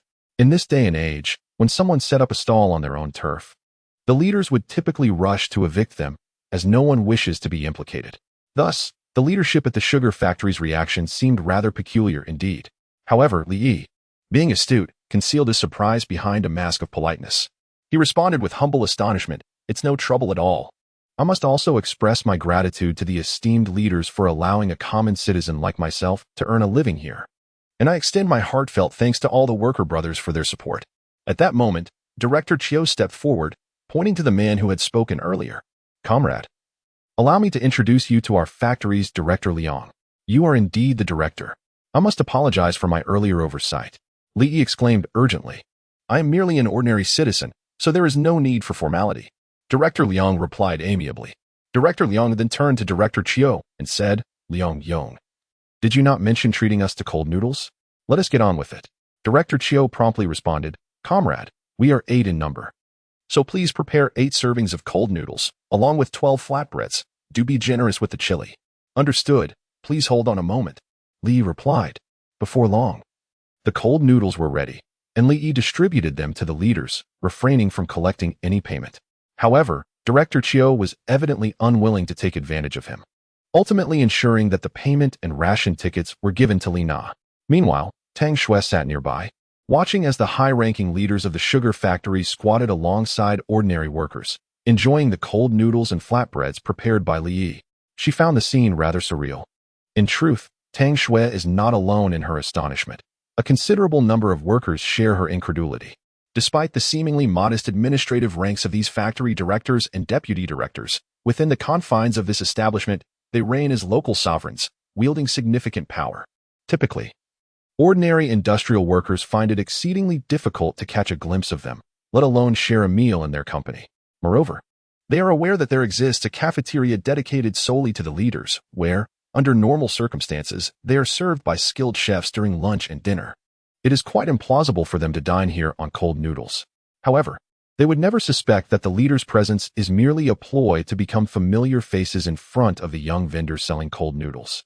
They might even believe that the excellence of Li Yi's cold noodles has compelled the leaders to sample them, inadvertently serving as a live advertisement for his culinary creations. More importantly, with these leaders setting an example, it effectively communicates to other employees in the factory that purchasing cold noodles here is entirely legitimate. Consequently, an increasing number of workers flock to savor Li Yi's delicacies. By a little past 1 in the afternoon, all 300 servings of cold noodles had been sold out, and the more than 200 white pancakes had vanished even earlier. Following this, Li Yi, accompanied by Li Na and Tang Xue, tidied up the ground before hastening towards the county police station with their mule cart. On the way, Tang Xue, somewhat astonished, inquired, "Is your business always this good?" "Pretty much, but today seems to be even better," Li Yi replied. "Typically, it would take until around 2 o'clock to sell out 300 servings. That is still quite fast." Li Yi chuckled and said, "Would you be interested in joining me at the stall in the future?" "Could I?" "Of course. However, I think it might be somewhat wasteful to spend your time at a stall. You should engage in more meaningful pursuits," Li Yi said with a smile. "What constitutes a more meaningful pursuit?" "Studying." "Studying?" Tang Xue exclaimed, her expression one of disbelief. "Yes, I recall that you must have completed high school, right?" "I did. But I was sent to the countryside before I could graduate," Tang Xue responded. "As you know, the country has reinstated the college entrance examination, and numerous individuals have transformed their fates through it over the past 2 years. I hope you can settle down and study diligently, so that one day, a member of the Li family can also become a university graduate," Li Yi declared. Tang Xue's eyes momentarily sparkled with excitement, only to dim again shortly after. "Only unmarried individuals can take the college entrance examination. We are about to. Years ago, there was no such requirement, but this year, a directive was issued, establishing 2 conditions for the exam. Candidates must be under 25 and unmarried. At 19, Tang Xue is certainly within the age limit, but with her impending marriage, she clearly does not meet the criteria." Nevertheless, Li Yi chuckled and said, "What does it matter? We can hold the banquet first, and as for the marriage certificate, we can delay that for now." "Wait, does not obtaining a marriage certificate mean one is unmarried?" Tang Xue asked in surprise. "Indeed. As long as one does not obtain a marriage certificate, they are legally considered unmarried." Li Yi then added, "I certainly will not delay in marrying you forever. So if you wish to attend university, you must seize the opportunity to study diligently. Once you are accepted, we shall procure that certificate." "Thank you," Tang Xue responded with utmost sincerity. Truth be told, she had never anticipated that Li Yi would encourage her to pursue her studies and attend university. It is important to note that in this day and age, not only married women, but even unmarried girls, face great difficulty in finding families willing to support their education. In the traditional mindset of the majority, what purpose does extensive education serve for women? Even if women can indeed hold up half the sky, ultimately, girls are expected to marry, thus supporting the households of others, while the expenses of their education are borne by their own families. Consequently, most parents are reluctant to invest in their daughters' education. Moreover, once married, women are often seen as the labor force within the home, tasked with contributing to household duties and raising children. However, Li Yi believed that for her, earning money was merely a waste of time. Only education held true significance. His words struck a chord deep within Tang Xue's heart, leading her to feel that marrying Li Yi might indeed be the wisest decision of her life, without exception. Chapter 64. Li Na's inner turmoil in the county bureau. The criminal investigation team was abuzz. When Li Yi arrived with his mule cart, Li Gang was in the interrogation room questioning a suspect.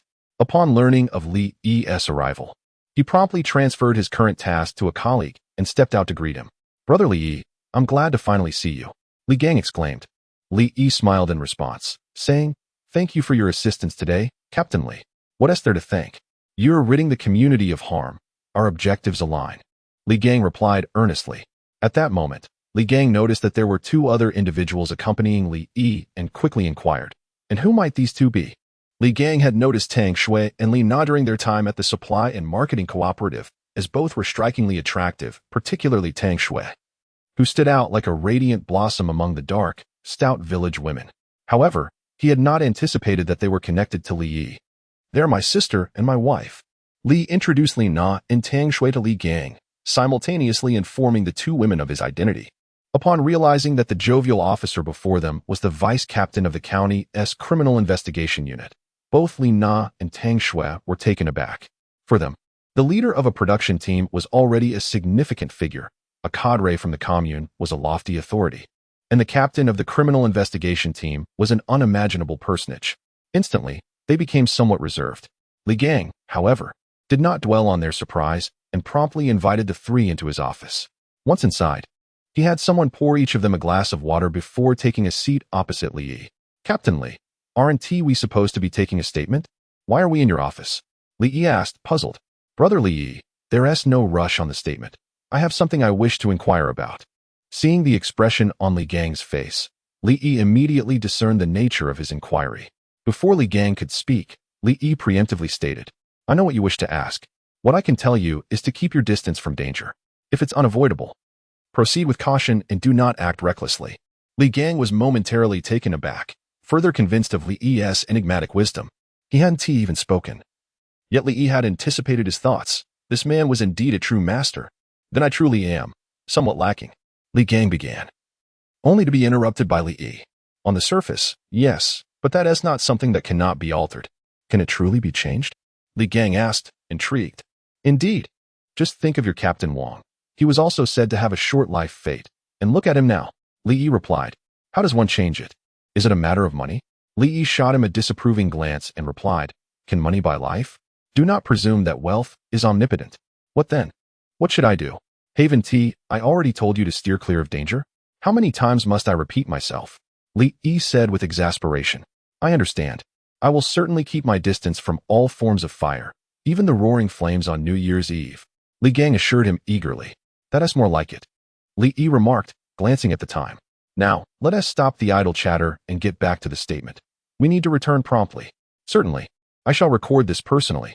Subsequently, Li Gang escorted Li Yi to the interrogation room to take notes, while Tang Xue and Li Na remained in his office, enjoying tea. After their departure, Tang Xue expressed her astonishment, inquiring how he could possibly be acquainted with Captain Li. It was truly surprising.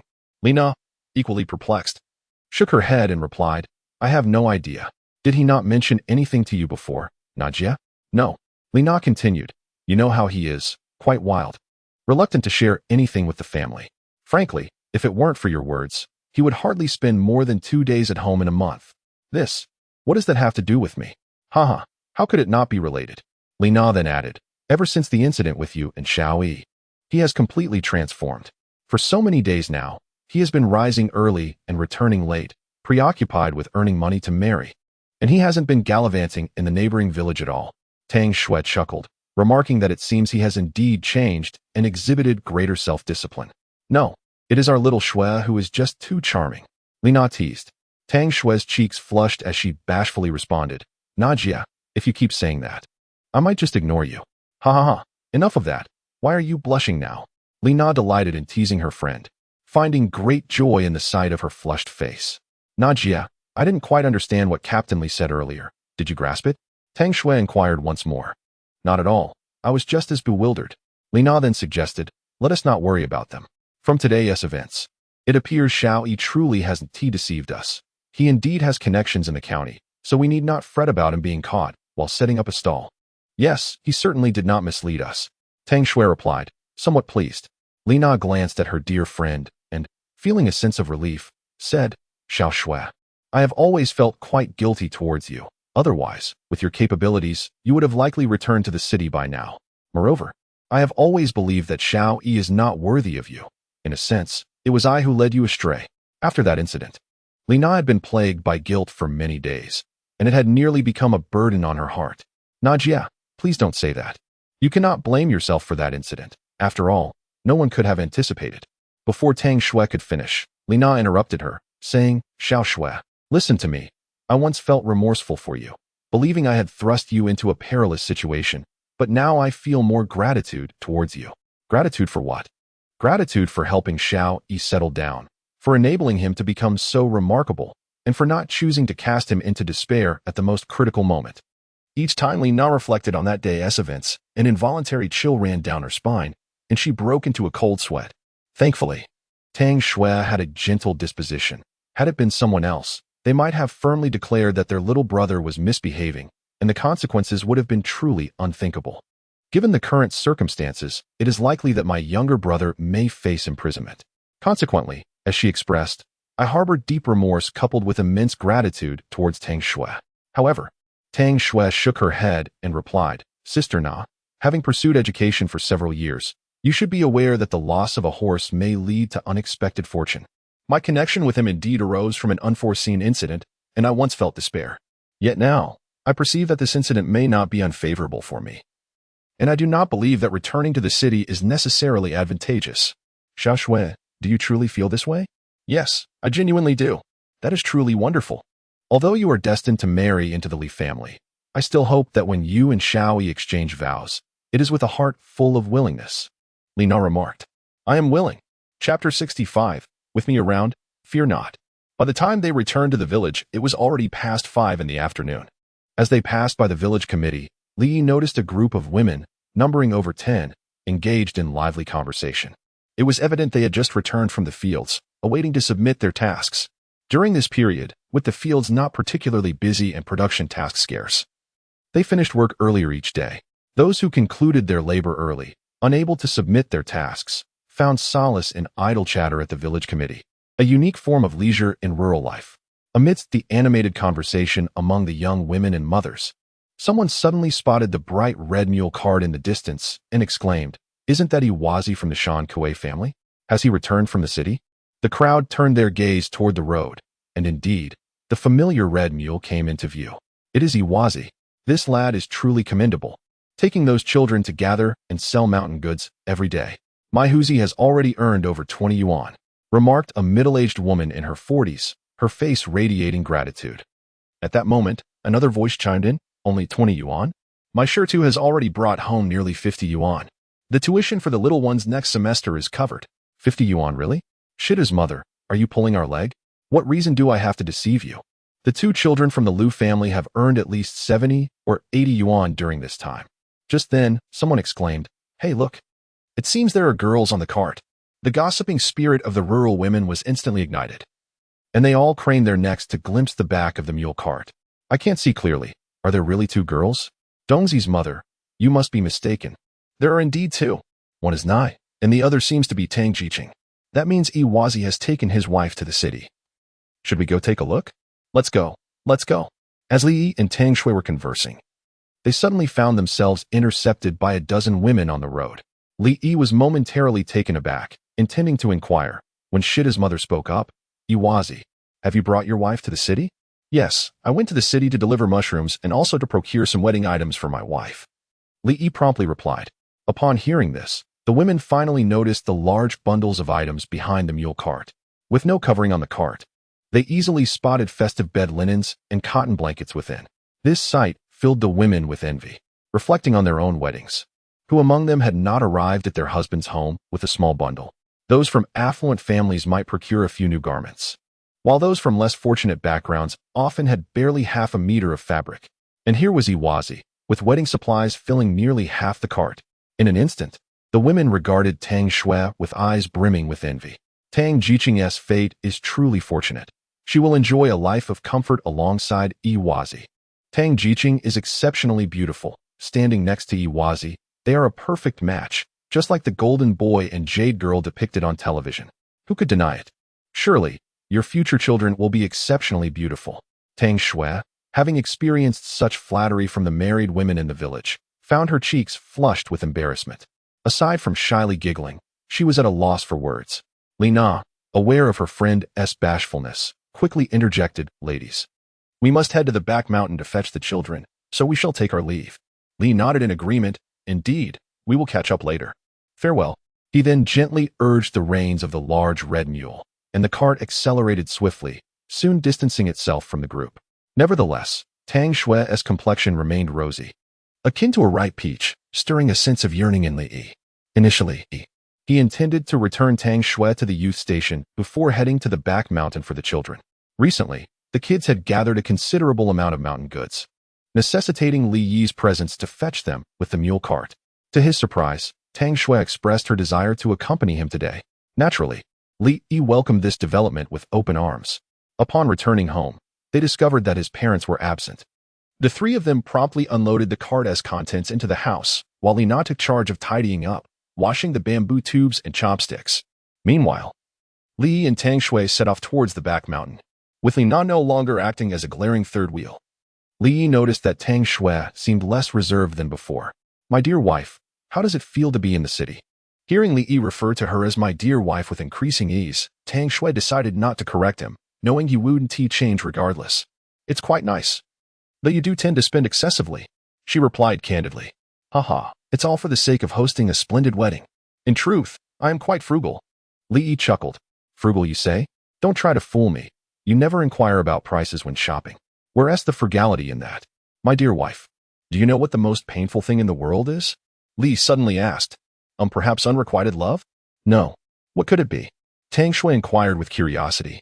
"The most painful thing in the world is having no money, yet still being alive," Li declared with utmost seriousness. Tang Xue burst into laughter at his words, covering her mouth as she replied, "You really do have a way with words." Li smiled and remarked, "My dear, money is but a transient aspect of life. Do not place too much importance on it. Spend freely when you wish. What if the money runs out?" Tang Xue countered, "With me around, there's nothing to fear." Upon hearing this, Tang Xue felt a warm sensation within her heart, instilling a sense of reassurance and a newfound courage that blossomed from deep within. Her gentle response filled Li with immense joy.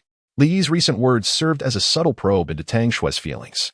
He understood that when a man assures a woman of his presence, stating "with me, you need not fear," he is, in essence, conveying his willingness to protect and cherish her. Should the woman harbor feelings for him, she would respond positively. Otherwise, the opposite would be true. Although Tang Xue's response was merely a soft it signified her acceptance of his protection, indicating that she was gradually opening her heart to him. Moreover, Li had observed a notable shift in Tang Xue's demeanor towards him over the past few days. Setting aside the question of love for the moment, at the very least, she was now willing to engage in conversation with him and did not reject his kindness. Li was well aware that love fundamentally revolves around the mutual exchange of hearts. However, this exchange is contingent upon the other party's willingness to reciprocate. If one is denied proximity and their kindness is unacknowledged, then such an endeavor is futile. In that scenario, it would merely be a case of a warm face pressed against a cold backside, to put it bluntly, akin to being a sycophant. Li had always detested such behavior, even if the object of affection was Tang Xue. It now appeared that his devoted efforts had not gone unnoticed by his beloved, who was beginning to respond with enthusiasm. Li firmly believed that although their relationship began with a marriage of convenience, it would inevitably blossom into a beautiful love, characterized by mutual pursuit. Chapter 66, The Life and Death Trial of Li Gang. Unbeknownst to Li, while he was immersed in affectionate exchanges with his beloved wife, Li Gang found himself entangled in a perilous ordeal. After bidding farewell to Li that afternoon, an unsettling feeling lingered within Li Gang. Though not a superstitious individual, he had previously scoffed at fortune tellers, dismissing them as mere charlatans. Yet, the extraordinary nature of Li had begun to cast doubt on the principles he had long held. The notion that Li had labeled him a short-lived soul gnawed at his mind, stirring a growing unease. Li Gang hailed from a respectable lineage, with both parents serving in reputable public positions. He himself enjoyed a commendable career as a police officer, albeit one fraught with challenges and demands. Nevertheless, he relished the opportunity to uphold the safety of his community and commanded respect as a deputy captain. At merely 26 years of age, he remained unmarried, with no legacy to leave behind, and the thought of an untimely demise was utterly disheartening. Resolute in heeding Li Yi's warning, he vowed to distance himself from fire, even contemplating the cessation of smoking. Today marked his mother's birthday, prompting Li Gang to plan a visit to a supply store post-work to procure a garment as a gift, followed by a delightful meal at a state-owned restaurant to express his filial piety. However, as he pedaled past a courtyard, he was suddenly engulfed by thick smoke and the cacophony of anguished cries, accompanied by shouts of fire. Driven by the noble instincts of a police officer, Li Gang abandoned his bicycle and rushed into the courtyard. The expansive compound housed a traditional courtyard residence, and upon entering, Li Gang sprinted toward the source of the cries emanating from the main room. Battling the suffocating smoke, he discovered an elderly man collapsed on the ground. Without hesitation, he lifted the elder, preparing to rescue him. Yet, the frail man, with his remaining strength, gestured toward an inner room, uttering, "First, save the children." Realizing there were others in peril, Li Gang dashed into the inner chamber. There, at the foot of the bed, two toddlers clung together, weeping, one appearing to have succumbed to unconsciousness. Without a moment's pause, he scooped them up, one under each arm, and emerged from the room. As he passed the elderly man, determination surged within him. He placed the children on the ground, hoisted the elder onto his shoulder, and resumed his flight with the children in tow. The courtyard was ablaze, flames raging fiercely and illuminating the surroundings in a hellish glow. The oxygen within the inferno rapidly diminished. Each step Li Gang took intensified the searing pain in his chest, and his throat felt constricted, making every breath a struggle. Fortunately, a crowd had gathered outside, armed with buckets of water, directing their efforts toward extinguishing the flames. And upon sighting Li Gang, they rallied to assist him. Ultimately, with the collective effort of the onlookers, Li Gang burst forth from the inferno, placing the elderly man and children in a secure area. Yet, his resolve remained unshaken as he prepared to plunge back into the flames. For he had faintly heard cries for help emanating from the western wing of the house. As a guardian of the people, he could not stand idly by while someone was consumed by flames before his very eyes. However, just as he was about to step into the inferno, he suddenly recalled Li Yi's admonition, "Stay away from the fire." This thought caused Li Gang to hesitate, his foot poised to advance faltering. In that fleeting moment of indecision, the wooden gate of the courtyard unexpectedly collapsed, sending a cloud of dust and debris into the air, startling Li Gang and the surrounding citizens who were attempting to extinguish the flames into retreat. What was even more astonishing was that moments after they had retreated several meters, the very courtyard that had been ablaze erupted in a violent explosion. The thunderous roar of the blast persisted for several seconds, scattering stones and timber in every direction, injuring many nearby. Once the cacophony subsided, the onlookers were horrified to discover that the courtyard had been utterly leveled, as though it had been struck by artillery fire. Witnessing this scene, Li Gang was drenched in cold sweat. Fortunately, his moment of hesitation had spared his life. Had he not paused, it was likely he would have been reduced to ashes. No one could survive such a ferocious explosion, not even those clad in bulletproof vests. Moreover, with the intense flames raging within, one would surely be charred beyond recognition. It could be said that his inadvertent hesitation had directly saved him. The reason he had refrained from recklessly rushing in as he had before was due to Li Yi's warning, which effectively meant that Li Yi had saved him. Contemplating this, Li Gang felt an overwhelming urge to express his gratitude to Li Yi with a bow of reverence. As Li Gang was enveloped in the shock of his narrow escape, the nearby firefighting team arrived. Without greeting his colleagues, he silently pushed his bicycle away. He did not head to the supply and marketing cooperative, nor did he return home. Instead, he went straight back to the station. At the county bureau's criminal police team, Wang Angguo was diligently organizing case files. Despite the bloodshot eyes and evident fatigue, his gaze sparkled with excitement. Prompted by Li Yi's insights, he had conducted an in-depth investigation into the backgrounds of the human traffickers, unearthing multiple significant cases in the process. Among those apprehended, there were several homicide cases, with the number of victims reaching as high as 11. Two of these cases had been long-standing priorities for the police department, and they had remained unsolved for a staggering 7 years, resembling a headless mystery. To his astonishment, such critical cases had been cracked by their modest county police station. Thus, when the cases were reported to the higher authorities, the Chengdu government promptly responded, dispatching a special task force to take over the investigation, combining it with other significant cases. The higher-ups instructed the Qingshan County Criminal Police team to seal all case files immediately, awaiting the arrival of the task force. While they would no longer be responsible for investigating these cases, Wang Onghua understood that they had nonetheless accomplished a significant feat today.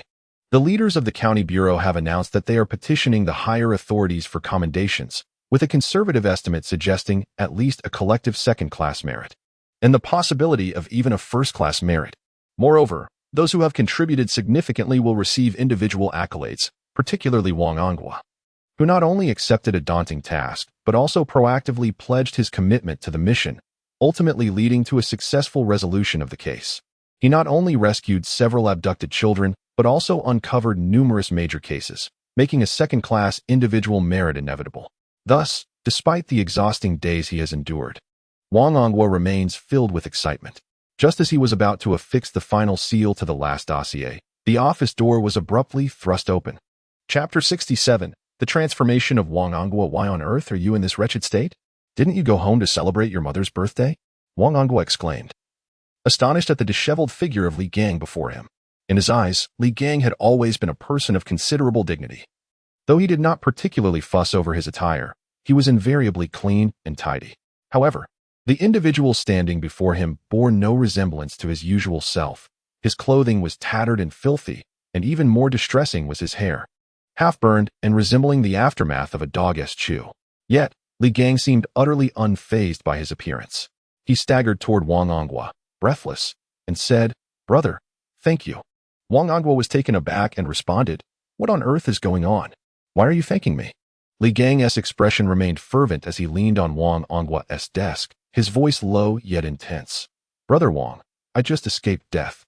At this point, he struggled to articulate further, and Wang Onghua could even see tears welling in his eyes. Realizing that his childhood friend might have endured something truly horrific, Wang Onghua stepped closer, reassuringly patting his shoulder. "It's all right. It's over now." He then poured a glass of water for him, encouraging him to drink. Li Gang gulped down the water and, after a moment of recovery, said, "Brother, Li Yi is simply extraordinary. If it weren't for him, you would be preparing my memorial service tomorrow." Upon hearing Li Gang mention Li Yi, Wang Onghua quickly inquired, "What exactly happened?" At last, Li Gang's excitement began to subside, and he recounted the events that had transpired in detail. He then solemnly confessed, "To be honest, I was on the brink of disaster. Had I hesitated for just half a second, I would have been struck squarely by the collapsing archway. Even if I had narrowly escaped being crushed, the subsequent explosion would have claimed my life, or I would have perished in the flames. There would have been no hope of recovering a complete body. There was absolutely no chance of surviving." Wang Onghua, upon hearing Li Gang's account, broke into a cold sweat. He had never anticipated that the forewarnings from Li Yi would manifest so swiftly. It was nothing short of miraculous. Compared to his own prior ordeal, Li Gang had faced a far graver trial, with consequences far more tragic. Even if he had succumbed, it would have been merely from a gunshot wound, leaving behind a recognizable body. If Li Gang had truly rushed in, there would have been nothing left but ashes. Simultaneously, Wang Onghua recalled Li Yi's words upon their first meeting with Li Gang, lacking water and provoking fire, short-lived souls. It was evident that Li Yi had foreseen his brother's peril, and surely, this was the very essence of provoking fire. Dying at the tender age of 26 was indeed a fate reserved for the short-lived. With this thought, Wang Onghua couldn't help but exclaim, "Li Yi is truly remarkable."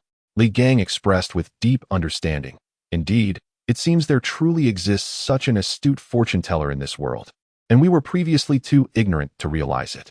Wang Onghua suddenly inquired, "Do you remember what Brother Li Yi said to you that day?" "I recall, lacking water in the 5 elements leads to fire, a sign of a short life." "Stop right there, that is not it. What is it then?" "The divination fee is 500. Li Gang suddenly remembered that Li Yi had indeed mentioned that fortune-telling would not be free, charging 500 yuan and stipulating that if the prediction was inaccurate, no payment would be required.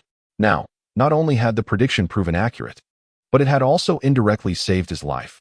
Thus he felt compelled to honor the commitment. "Had you not mentioned it, I might have completely forgotten." Suddenly, Li Gang's expression grew a bit grim as he said, 500 yuan. Where am I supposed to find that amount?" Wang Onghua furrowed his brow and replied, "You. With a monthly salary of 40 yuan and various allowances totaling at least 48 yuan, have been working for 8 years. How can you not scrape together 500 yuan? Li Gang sighed and said, "You know me well. I earn and spend without saving a dime. So, what do you intend to do now? Are you planning to default?"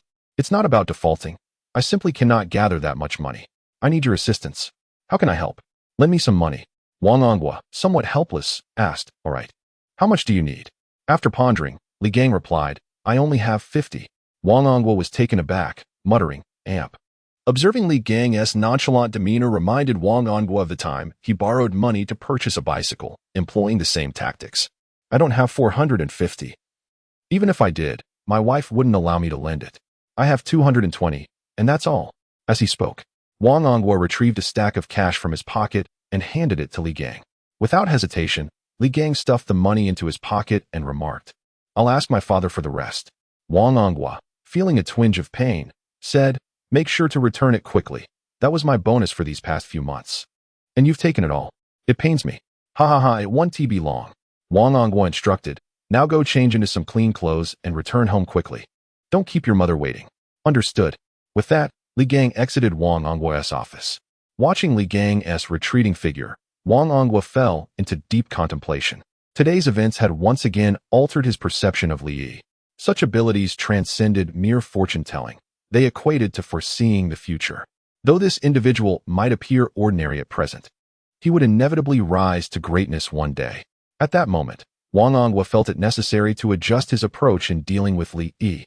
Previously, he regarded Li Yi as a remarkable person, grateful for having saved his life, and thus wished to assist him within his means. However, after experiencing the child abduction case and Li Gang's situation, he realized it was not he who was supporting Li Yi, but rather Li Yi who was looking after him. Moreover, Li Yi's significance transcends merely having saved his life. It is now evident that he has greatly contributed to the advancement of his career. Such an individual should not be regarded merely as an ordinary friend, but rather as a most intimate partner. Although this perspective may seem somewhat utilitarian, Wang Onghua firmly believes it is essential, setting aside the invaluable guidance from a distinguished mentor, which can significantly reduce one's missteps. His almost prophetic abilities alone are sufficient to alter the course of a person's destiny, whether for oneself or for the sake of family and friends. Li must be treated with utmost seriousness. His heart must never be neglected. Chapter 68. Tang Xue's request. Li Yi was entirely unaware of the events transpiring in the county town. His knowledge of Li Gang's circumstances was merely superficial. Thus, he could not have anticipated the peril Li Gang would encounter today. After Li Yi and Tang Xue arrived at the back mountain, the children were already waiting by the reservoir dam. Upon seeing the two, the children promptly surrounded them, chattering excitedly as they reported their achievements of the day to Li Yi. He, in turn, generously praised their efforts, commending their industriousness and competence. Each child beamed with joy at his accolades, their eyes filled with admiration, as Li Yi earnestly praised each child with warmth and patience. Tang Xue suddenly perceived a unique aura about him. Though she could not quite articulate it, she found it undeniably captivating. For a moment, she was entranced by his presence. Unaware of Tang Xue's quiet scrutiny, Li Yi was preoccupied with directing the children to sort the mountain goods. Since they had returned earlier than usual, the sun had not yet set, allowing Li Yi to take his time. He instructed the children to classify the mushrooms and other foraged items on the spot, conducting a preliminary selection. Anything too small or too old was to be set aside, destined for soups and stews, while only the appropriately sized items were to be placed in the baskets for delivery to the state-run restaurant the following day. At 7 o'clock in the evening, the sun finally dipped below the horizon, and all the mountain goods had been meticulously processed and loaded onto the vehicle. Subsequently, Li Yi gathered the children together to distribute their earnings from the previous day. Dongzi, 5 yuan. Shaojing, 3 yuan. Shirtu, 5 yuan. Irya, 1 yuan. Godin, 1 yuan. Once he had dispensed each child's share, Li Yi and Tang Xue set off towards home. During their journey back, Tang Xue occasionally glanced at Li Yi, as if she had something to say, but felt somewhat shy about it. What's the matter? You're making me feel a bit uneasy, Li Yi chuckled and inquired. After a moment of contemplation, Tang Xue replied, There is something I wish to ask of you, but I am uncertain whether I should voice it. Speak freely. You are my wife. There's no need for hesitation, he encouraged. I would like to request your assistance for Xinyao and the others, Tang Xue said. Zhang Xinyao, what's the matter with her? It's not just Xinyao. There's also Feng Qian, Zhong Na, and Sun Lu. As you know, we are the last remaining female-educated youth at the station. The others have either returned to the city or left for examinations, and we are merely biding our time here. Tang Xue continued. Life at the educated youth station is exceedingly harsh, and most of those who remain come from less fortunate backgrounds, like Xinyao. Her family situation is dire. Her father is disabled, and her mother suffers from ill health. Her grandmother looks down upon her mother and harbors no affection for her, which is why she has never facilitated Xinyao's return to the city. Instead, she frequently compels her mother to write letters requesting money. Zhang Xinyao has been part of the Nianzi Mountain Brigade for over 4 years now, and Li Yi is well aware of her character. This young woman, despite her somewhat straightforward demeanor, is commendable in every other aspect. Particularly in terms of interpersonal relationships, she far surpasses the likes of Su Hong, her integrity being renowned throughout the entire brigade. Most importantly, her devotion to her own wife is beyond reproach, not only in this life, but in her previous existence. After Tang Xue's tragic demise, Zhang Xinyao was one of the few who remembered her. Every couple of years, she would visit Tang Xue's grave to offer flowers and burn paper money. If there is any way to assist this girl in her life, Li would be more than willing to do so. How do you propose I help them? Li inquired. Tang Xue pondered for a moment before responding, if possible. I would like to ask you to take them to gather mushrooms and forest goods to earn some money and improve their living conditions. I understand this request may put you in a difficult position, especially since you don't even take the villagers with you. However, the young educated women are truly suffering. It can be said that each one remaining is tightening their belts and enduring hardship. You need not explain. I understand. Li then continued. Taking them to gather forest goods for income is feasible, but I cannot take the lead on this. It must be you who does it. Me? She asked. Yes. Do you know why I refrain from allowing the village adults to gather mushrooms? No, she replied. On one hand, it's because the state-run restaurant has limited sales capacity. If there is an excess of forest goods, they simply cannot consume them all. On the other hand, I do not wish to complicate the villagers' sentiments regarding this matter. Tang Xue understood the limitations of the state-run restaurant, considering it was merely a small county establishment, and a few hundred pounds of forest goods per day truly constituted their maximum capacity. However, she was perplexed by the latter part of his statement. Gazing at Li Yi with her strikingly beautiful eyes, she wore an expression of confusion. Li Yi promptly elucidated, you have seen how lucrative selling forest goods can be. A single trip to the city can earn me several years' worth of income for others. Even the village children can earn more in a day than their parents can with their labor points. If I were to lead them in the forest goods business, how many villagers would still be willing to work the fields? Tang Xue seemed to begin grasping his point, and upon reflection, she could comprehend Li Yi's predicament.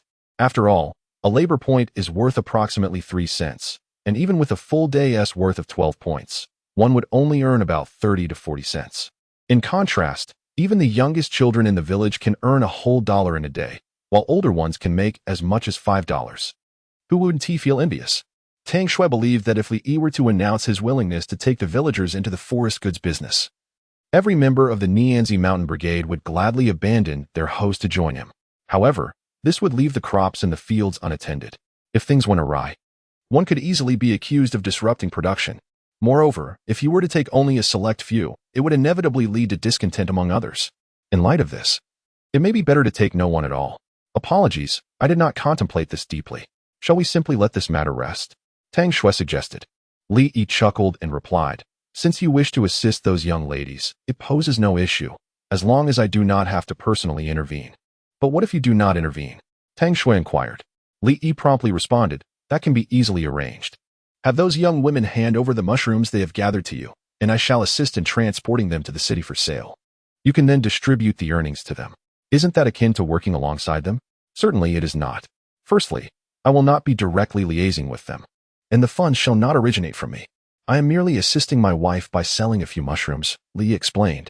Tang Xue's eyes brightened, and she joyfully exclaimed, that sounds excellent. I shall discuss this with them. The prospect of aiding Zhang Xinyao and her companions filled Tang Xue with genuine happiness. They were all young female intellectuals who had come from distant places, arriving with no one to rely on, utterly alone. Over the years, they had supported and cared for one another, enduring the most challenging times together. Thus, upon realizing that Li Yi's venture in selling mountain goods could indeed be profitable, she contemplated how she might extend her assistance to them. She was pleasantly surprised that Li Yi had truly agreed. Chapter 69, You Can Do It. Observing Tang Xue's joyful demeanor, Li Yi felt an overwhelming sense of emotion. What a kind-hearted girl she is. Her own circumstances are not particularly favorable after that incident. The pressure she endures must be considerable. Yet, despite her struggles, she still seeks to help others. Such a girl must have been an angel in her past life. Li Yi resolved to treat her with utmost care, ensuring she retains her purest joy. As Li Yi gazed intently at her, Tang Xue suppressed her inner turmoil and softly inquired, "Why are you looking at me?" "He, my dear wife, you are truly beautiful. Who is more attractive, me or Wang Xuemei?" Tang Xue suddenly asked. "Wang Xuemei? Who?" Li Yi frowned, struggling to recall when he had ever known such a woman. "Don't play dumb. She is the one from the neighboring village. You know, the one with a bit more to her." "A bit more?" Tang Xue's face flushed, and she shot Li Yi a glance. "What do you mean? Don't men care about such things? If you don't want to talk about it, just say so. Pretending is pointless." Upon Tang Xue's reminder, Li Yi suddenly remembered. Wang Xuemei was indeed the village beauty from the neighboring village, known for her prominent features. In his previous life, he had been utterly captivated by her allure, even rejecting Tang Xue's proposal for marriage, which led to the subsequent tragedy. However, that woman had only lingered in his memories until he turned 20. Thereafter, he had not seen her again and had long forgotten about her. If not for Tang Xue's mention, he would have scarcely recalled her existence. Realizing this, a strong sense of jealousy enveloped the air. "Dear wife, how could you be so inconsiderate?" Taken aback by Li Yi's question, Tang Xue hurriedly replied, "What is wrong with me? How can someone as ethereal as you be compared to a village girl like Wang Xuemei? Isn't that a bit unfair?" Li Yi declared earnestly. "Uft! How can you be so mischievous?" Tang Xue smiled, her eyes twinkling. "Men can be bad, and women love them for it. To win your affection, I must adopt a slightly wicked demeanor." Li Yi grinned.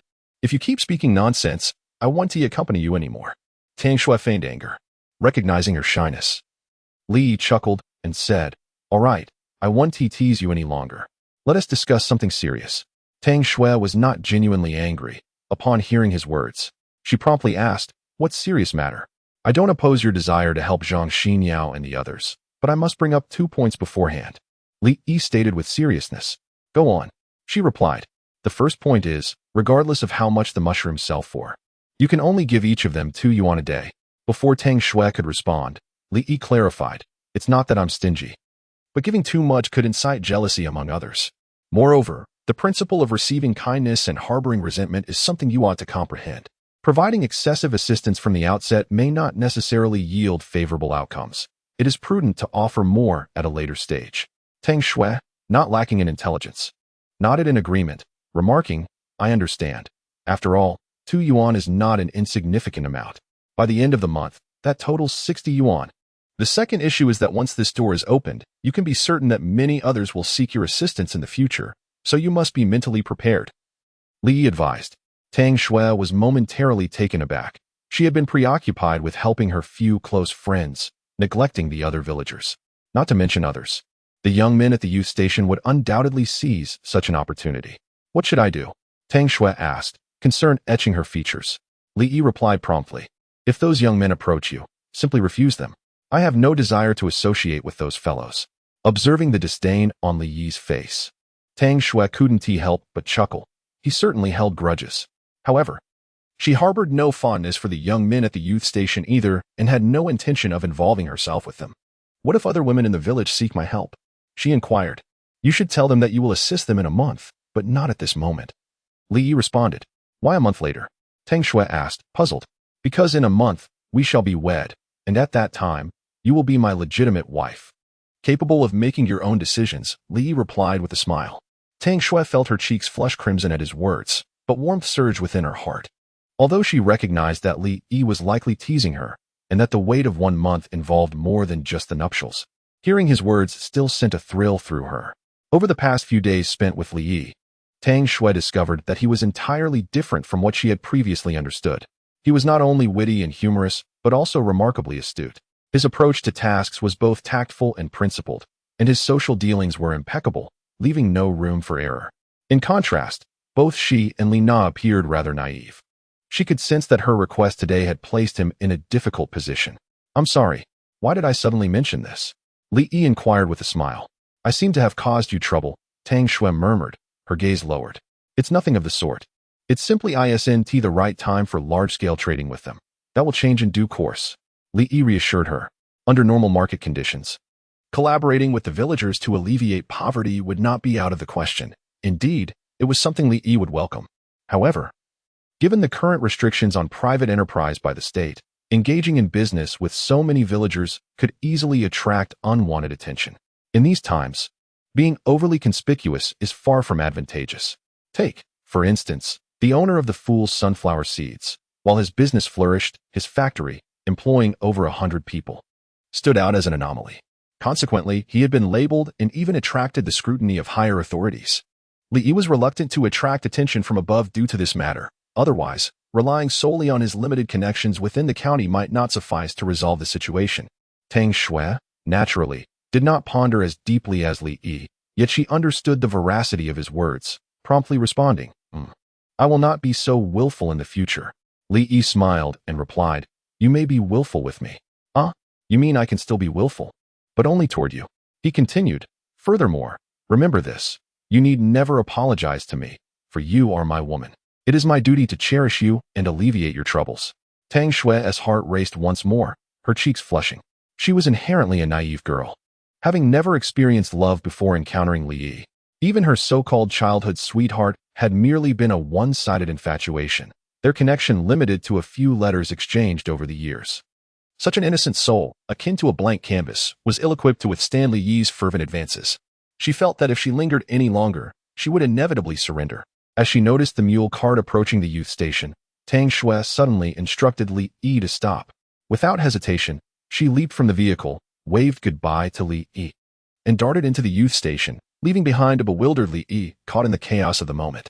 Chapter 70, Li Gang's Gratitude After a Night of Silence.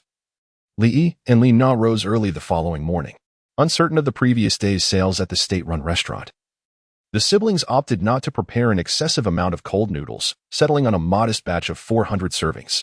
100 were reserved for the state-run eatery, while the remainder was intended for their own stall. As the siblings busily crafted the noodles, Li Shanque and his wife hastily consumed a light breakfast before heading towards the black stone field at the east end of the village, armed with shovels and picks. They needed to oversee the foundation work for the new house, as the stability of the structure hinged on a solid base, particularly for brick houses, where a poorly laid foundation could lead to dire consequences. At 9:30, Li made his way to the state-run restaurant with his large red mule cart. Although no one had yet arrived, he spotted two familiar figures from a distance. The striking blue and white police uniforms unmistakably identified Wang Onghua and Li Gang. Alongside them stood Lu Jingshan from the restaurant. The three engaged in cheerful conversation. Although Li Yi was unaware of their purpose for being there so early, he instinctively knew they had come to seek him out. He called out to his mule, which promptly quickened its pace. Upon noticing the familiar cart, Wang Onghua and the others ceased their chatter and approached. As they met, Li Gang, visibly excited, exclaimed, Brother Li Yi, you have finally arrived. Li Yi, somewhat puzzled, inquired, What is the matter? You seem rather anxious. Wang Onghua chuckled and replied, This fellow has been waiting here since 8 o'clock to express his gratitude for your life-saving intervention. At this revelation, Li Yi realized that the expected incident had indeed occurred. Observing Li Gang closely, he smiled and remarked, To escape from the jaws of death is to be destined for greater fortune. Brother Li Yi, have you figured it out again? Li Gang responded with astonishment. Haha. One must not speak of such things. Noticing the conversation flowing between the three, Lu Jingshan interjected, Brother Li Yi, why don't you all head inside to talk? I will handle the weighing and settling of accounts. Li Yi, not one to linger on formalities, nodded in agreement. Very well. After entrusting the cart to Lu Jingshan, the trio re-entered the state-run restaurant. They settled into their previous seats, but the mood of Wang Onghua and Li Gang was markedly different from before. Once seated, Li Gang expressed his heartfelt gratitude. Brother Li Yi, to be honest, the more I pondered after returning yesterday, the more I felt a sense of dread. Were it not for your warning, I fear the consequences would have been grave. Before he could finish, Li Yi interjected. It is said that the Buddha saves those with fate, and medicine cannot cure the fated to die. Ultimately, your life was not meant to end. Otherwise, no warning could have altered your fate. So let us not dwell on it any longer. What has passed should remain in the past. Both Li Gang and Wang Onghua listened with solemn respect to his words. Had it been someone else, one could only imagine the commotion that would ensue. Look at him, exuding an air of mastery. At that moment, Li Gang retrieved an envelope from his pocket and presented it to Li Yi, saying, Brother Li Yi, Here is the divination fee we previously discussed. Please accept it. Subsequently, Li Gang gestured towards a collection of bottles and jars at the entrance of the restaurant, adding, "Those items are gifts for my sister-in-law and my little niece. I hope you will accept them as well." Li Yi, not wishing to be impolite, replied, "Very well. I shall graciously accept." At that juncture, Wang Ongwa interjected, "Brother Li Yi, I won't bother expressing my gratitude. In the future, should you need anything, feel free to come directly to me at the county bureau. Within my capacity, I will certainly go to great lengths to assist you. Indeed, I shall surely be in your debt." Li Yi responded with a smile. "By the way, I spoke to old Liang at the sugar factory yesterday morning. You can rest assured and set up your stall there. No one will dare to trouble you." Wang Ongwa reiterated. A breakthrough. Li Yi had felt something was amiss about yesterday's events. The leaders from the sugar factory were prominent figures in the county. So how could they all flock to his modest stall for cold noodles? It became clear that Wang Ongwa had intervened on his behalf, which explained their remarkably amiable demeanor. "Thank you. Among brothers, we need not mention gratitude. Otherwise, we would be caught in an endless loop of thanks." Wang Ongwa chuckled. Suddenly, Li Yi recalled something and, after a moment of contemplation, spoke up, "Captain Wang, what is your relationship with Director Liang?" "Old Liang was personally mentored by my father and maintains a good rapport with our family." "Why do you ask?" Noticing the hesitation on Li Yi's face, Wang Ongwa continued, "Brother Li Yi, if you have any matters to discuss with him, feel free to do so. If he cannot assist, I will find someone else for you." Li Gang chimed in, "Brother, whatever it is, do not hesitate to speak. While we may not have influence elsewhere, in Qingshan County, there should be no issue we cannot resolve." Li chuckled and replied, "You misunderstand. I do not require assistance. I merely observed that Director Liang seems to be experiencing a streak of misfortune." Wang Ongwa and Li Gang exchanged a knowing glance, their hearts suddenly racing. For this scenario was all too familiar. "Brother Li Yi, have you discerned something once again?" Wang Ongwa inquired cautiously. Li Yi nodded and elaborated. "To be candid, yesterday afternoon, Director Liang, accompanied by several leaders from the sugar factory, visited my stall. Out of professional habit, I took a moment to observe their features. Is old Liang's visage not favorable?" Director Liang's features were not too bad. However, his brow appeared darkened, suggesting a period of misfortune, with early luck being unfavorable, and an abundance of calamities ahead, everything likely to encounter obstacles.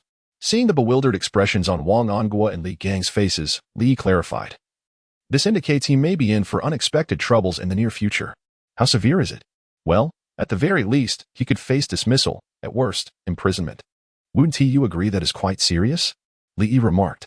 "That, indeed, sounds rather grave." Subsequently, Wang Ongwa spoke again. "Brother Li Yi, is there any way to resolve this matter?" Li Yi promptly replied, "Indeed. However, as I always say, kind words may not deter the truly wicked, and compassion does not extend to those who sever their own paths. I can offer him a warning, but whether he heeds it is entirely up to him." Seeing that Li Yi was willing to assist in untangling the situation, Wang Ongwa immediately stated, "I understand your reasoning, and I kindly ask you, Brother Li Yi, to take action. Afterward, I shall ensure he personally comes to express his gratitude. As for gratitude, that is secondary. It is imperative that he navigates this crisis first."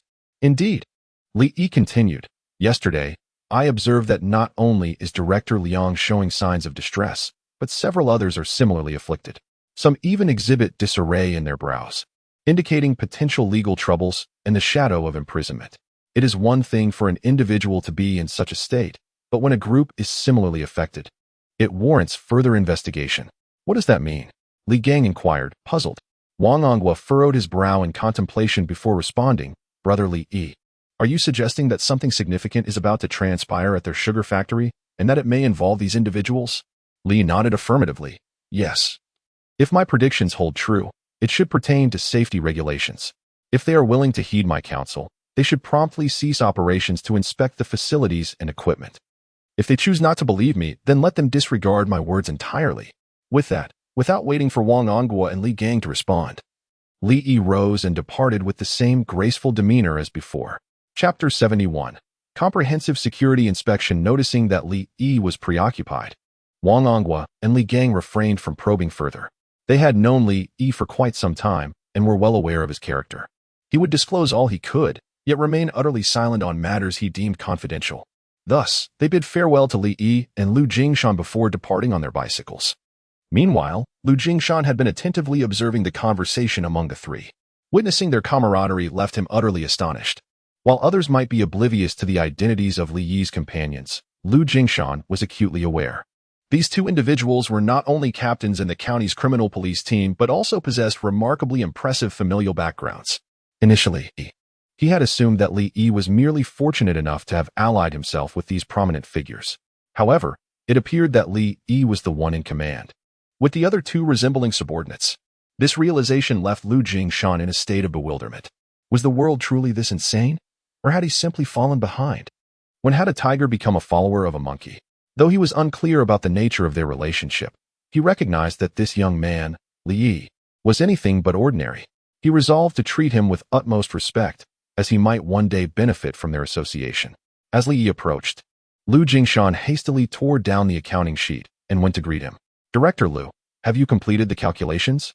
Li Yi inquired with a smile. "Yes." The mushrooms totaled 721 gene, while the black fungus and other mountain goods amounted to 223 gene, bringing the total to 703 yuan. Lu Jingshan replied.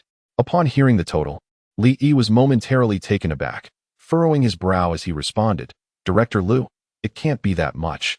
There must be a mistake." With a chuckle, Lu Jingshan assured him, "No error here. The purchase price for mushrooms has increased to 0.75 yuan per gene." He then handed the accounting sheet to Li Yi. Li Yi glanced at the document and confirmed that the mushrooms were indeed calculated at 0.75 yuan per gene, resulting in an additional 36 yuan. "Thank you," Li Yi expressed. Although he was somewhat puzzled by Lu Jingshan's sudden price hike, it was evident that it was connected to Wang Onghua and Li Gang. Moreover, he could not afford to refuse such a gesture, as doing so would be disheartening. When someone openly displays goodwill, to decline would be rather insulting. Therefore, he accepted Lu Jingshan's increase in price without protest. "By the way, Brother Li, there's one more thing I need to discuss with you," Lu Jingshan interjected. "What is it?" "Please, go ahead," Li Yi replied. "Yesterday, the cold noodles at our state-run restaurant received an overwhelmingly positive response. We sold 100 portions by noon. So, today, you must reserve more for us," Lu Jingshan stated. Li Yi burst into laughter. "Very well. I shall set aside 50 additional portions for you." 150 portions seem a bit scarce. Could you possibly reserve a few more? "I estimate that even 200 might not suffice," Lu Jingshan suggested. "Let us proceed as follows. Today, I shall reserve 150 portions, and tomorrow I will prepare an additional 200. "Very well." Due to the pressing need to set up a stall at the sugar factory, Li Yi did not engage in further conversation with Lu Jingshan, and after settling the accounts, he departed from the state-run restaurant. Meanwhile, after exiting the state-run restaurant, Wang Onghua and Li Gang hurriedly returned to the county bureau. Once they had organized the affairs of their team, Wang Onghua immediately took the small jeep belonging to the team and headed straight towards the sugar factory on the outskirts of the city. Just as Wang Onghua had mentioned at the state-run restaurant, he enjoyed a cordial relationship with Liang Yuquai and especially shared a bond akin to that of teacher and friend with the elder. Thus, after hearing what Li Yi had said, he felt a sense of urgency. Upon Wang Ongua's arrival, Liang Yuquai was engaged in a morning meeting with the factory's staff. The sugar factory was facing a heavy production task during this period. The production quota set by the authorities had increased by 20 compared to last year. However, this year, the northern region was suffering from a severe drought, leading to smaller beets with a lower sugar content. Consequently, the raw materials required for each ton of sugar had risen by 1/5, forcing the factory to work overtime to meet the demands. As the meeting concluded, Factory Director Liang was informed by his assistant that a police officer was seeking him in the office. Upon returning to his office, Liang was greeted by the sight of Wang Onghua, prompting him to smile and exclaim, "Ah, Onghua, what brings you here today?" Wang Onghua replied, "A northwesterly wind, the kind that carries sand and dust." What is the matter? Is something amiss?" Liang Yuquai, aware of Wang Onghua's meticulous nature, sensed that there was a significant reason behind his words. "Brother Liang, is your factory under a heavy production burden?" "Indeed, we are nearly overwhelmed with work. I just implemented a 3-shift system across all workshops starting today. While the workers may rest, the machines must not stop. We must ensure that production targets are exceeded," Liang replied. Upon hearing this, an ominous premonition arose within Wang Onghua. "Brother Liang, if you proceed this way, can the machinery endure the strain?" "No problem at all. We have done this frequently in the past," Liang began, but then he shifted his tone, expressing some confusion. Anghua, you seem a bit off today. I know you well enough that you don't come without cause. If something is troubling you, please speak candidly. Wang Anghua's expression hardened, and he replied earnestly. Brother Liang, I wish to request a temporary halt to operations for maintenance of the factory and equipment. Is that feasible? Why? You must provide me with a reason. Liang furrowed his brow. I cannot divulge my reasoning at this moment, but trust me, I mean you no harm. Wang Anghua asserted. Liang fell silent. Although Wang Anghua was a decade younger, Liang had been an apprentice at the glass factory under his father's guidance when Wang Anghua was just a child. During quieter times, Liang would help the Wang family by fetching water, chopping firewood, and sharing meals. Thus Wang Anghua had grown up under his watchful eye. He trusted that Wang Anghua would not lead him astray and believed that there must be a valid reason behind his request. The inability to speak is undoubtedly due to disciplinary requirements. After deep contemplation, Director Liang nodded and inquired, Are there any additional requirements apart from the factory premises and equipment? Brother Liang, you are more familiar with the situation at the sugar factory than I am. In summary, consider this a thorough safety hazard inspection. No matter where the potential risks may lie, we must not overlook any. Wang Anghua asserted. Understood. I will make the necessary arrangements immediately. Upon concluding his statement, Director Liang called out towards the door, Director Chiu, please come in. The office door was promptly pushed open, and the plump office director hurriedly entered, saying, Director, you called for me. Notify all departments and production workshops to cease operations. Have all personnel from the technical department assemble immediately for a comprehensive safety inspection across the entire factory. Understood. Chapter 72. Lifting stones to stumble upon one's own foot at 11 o'clock in the morning, Li Yi, as per his usual routine, arrived at the entrance of the sugar factory to set up his stall. However, upon his arrival, he was informed by the gatekeeper, Uncle Zhu, that a comprehensive safety inspection was underway and all employees were prohibited from leaving the premises until the inspection concluded. Upon hearing this news, Li Yi couldn't help but find the irony amusing. Was this not akin to lifting stones only to stumble upon his own foot? Had he not prompted Wang Anghua to notify Director Liang, this predicament could have been avoided, allowing him to continue his business without concern. Yet now, it was evident that he could not operate his stall here. Nevertheless, a sense of joy enveloped him. This situation indicated that Wang Anghua had indeed communicated the information to the sugar factory, and they had not overlooked the issue, promptly initiating the inspection. In a previous life, the sugar factory in Qinshan County had experienced a catastrophic incident when a steel beam in the production workshop suddenly fractured, causing the building to collapse without warning. The majority of machinery was in operation at the time, resulting in a violent explosion. The disaster claimed the lives of over 60 individuals and left more than 200 injured, leveling two workshops of the third-largest sugar factory in the Yubei region. The incident quickly drew the attention of provincial authorities, who dispatched an accident response team to the factory. Subsequently, the factory director and deputy director were dismissed from their positions, and another deputy director responsible for safety was sentenced to prison. Numerous officials from the county government were held accountable, triggering an unprecedented upheaval within the political landscape of Qinshan County. Li Yi's motivation for discussing this matter with Wang Anghua stemmed, in part, from a desire to reciprocate the kindness shown to him. After all, Wang Anghua had gone to great lengths to ensure that Li Yi could operate his stall peacefully by consulting with Director Liang.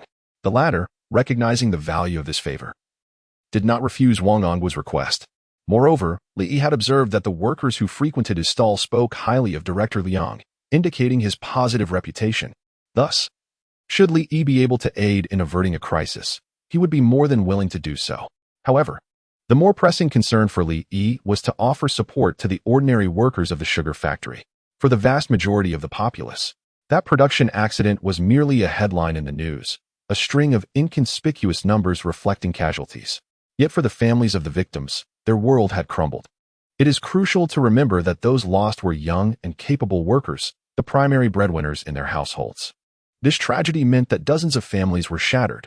Wives lost their husbands, children lost their fathers, and elderly parents lost their sons, a true human catastrophe. In his previous life, Li Yi had paid little attention to this incident, as it felt distant from his own reality.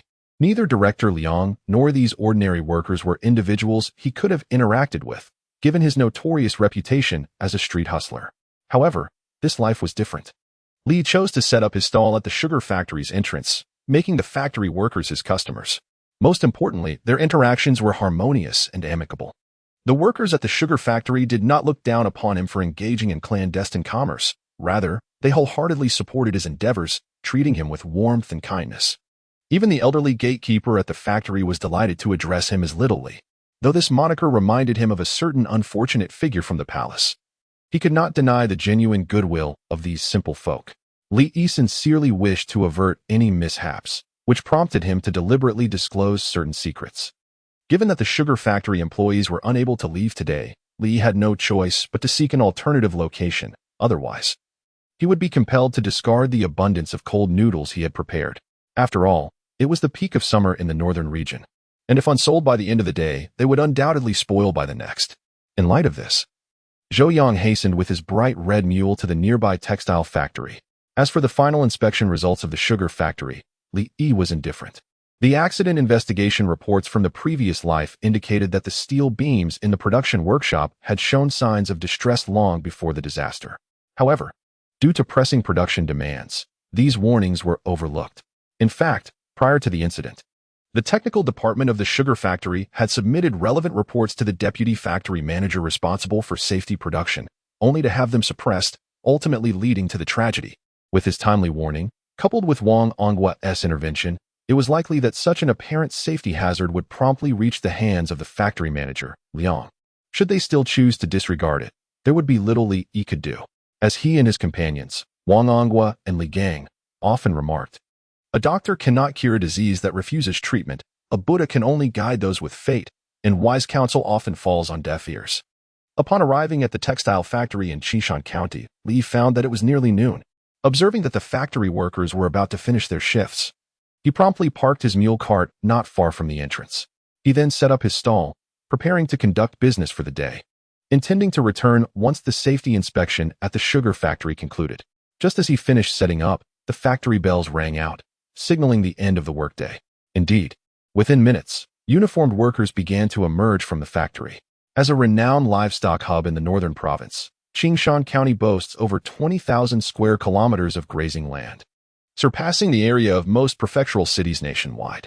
The vast pastures provide ample resources for the development of animal husbandry, placing Qingshan County among the top 3 in the province for cattle and sheep stock, and ranking prominently on a national scale.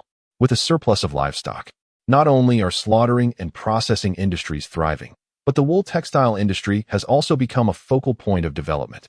Thus, the textile sector has remained a vital pillar of Qingshan County's economy, with the textile factory being one of the most significant production units, employing over 1,500 workers, even more than the sugar factory.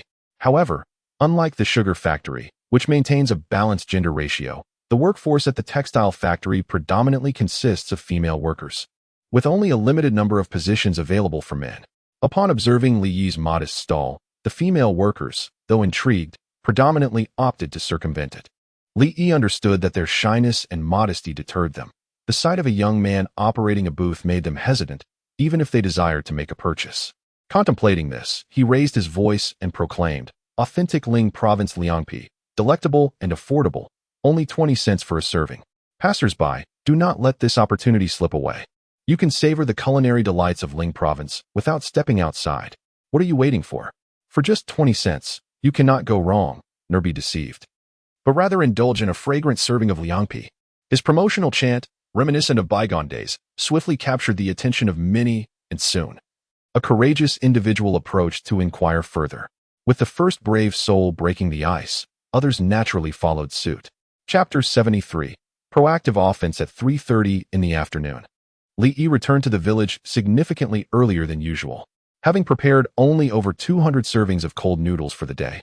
Coupled with the fact that the textile factory had far more workers than the sugar factory, and considering that the majority of the textile workers were women, who possess an innate weakness for such delicacies, the cold noodles were quickly sold out.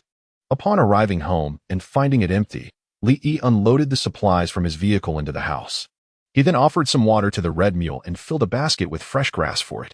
After completing these tasks, Li Yi wheeled his bicycle out of the house and pedaled swiftly towards the site of his new home. As he approached the eastern edge of the village, he noticed a considerable number of people bustling about the previously barren land, now teeming with stones, red bricks, and various construction materials. Upon drawing closer, he realized that over 30 individuals were laboring to build his house. Among the crowd, he even spotted Tang Xue, who was assisting Tang Xue and Zhang Xinyao in moving stones. This sight startled Li Yi. He was acutely aware that Tang Xue was pregnant with his child. Although it had only been a fortnight since conception, and she was likely still carrying just a fertilized egg, her strenuous activity could potentially lead to complications. With urgency, he pedaled faster, coming to a halt beside the pile of stones. After securing his bicycle, Li Yi rushed to Tang Xue's side and, to the astonishment of everyone present, snatched the stone, which was roughly the size of a wash basin, from her hands. "Let me handle this. You shouldn't be doing such heavy labor." His words, tinged with a hint of reproach, concern, and a generous dose of affection, left the onlookers in stunned silence. Tang Xue was equally taken aback by Li Yi's bold actions. His audacity was quite surprising, especially with so many witnesses. Li Na shot her brother a disapproving glance and remarked to Zhang Xinyao, "It seems this little rascal has eyes only for Tang Xue." Zhang Xinyao chuckled in response, "I find this delightful. It's far better than watching them stand awkwardly together." She continued, recalling her initial worries that Tang Xue might not reciprocate Li Yi's feelings, and that he might inadvertently hurt her. Li Na added, "Fortunately, it appears they are now mutually enamored, which brings me some peace of mind. Indeed, it's evident that your brother is genuinely invested in Tang Xue's." "One cannot conceal affection," remarked Zhang Xinyao. "True, I've noticed he treats me with less care than he does her," Li Na replied, playfully. Li Yi transported the stone to the foundation trench and handed it over to the workers preparing the base.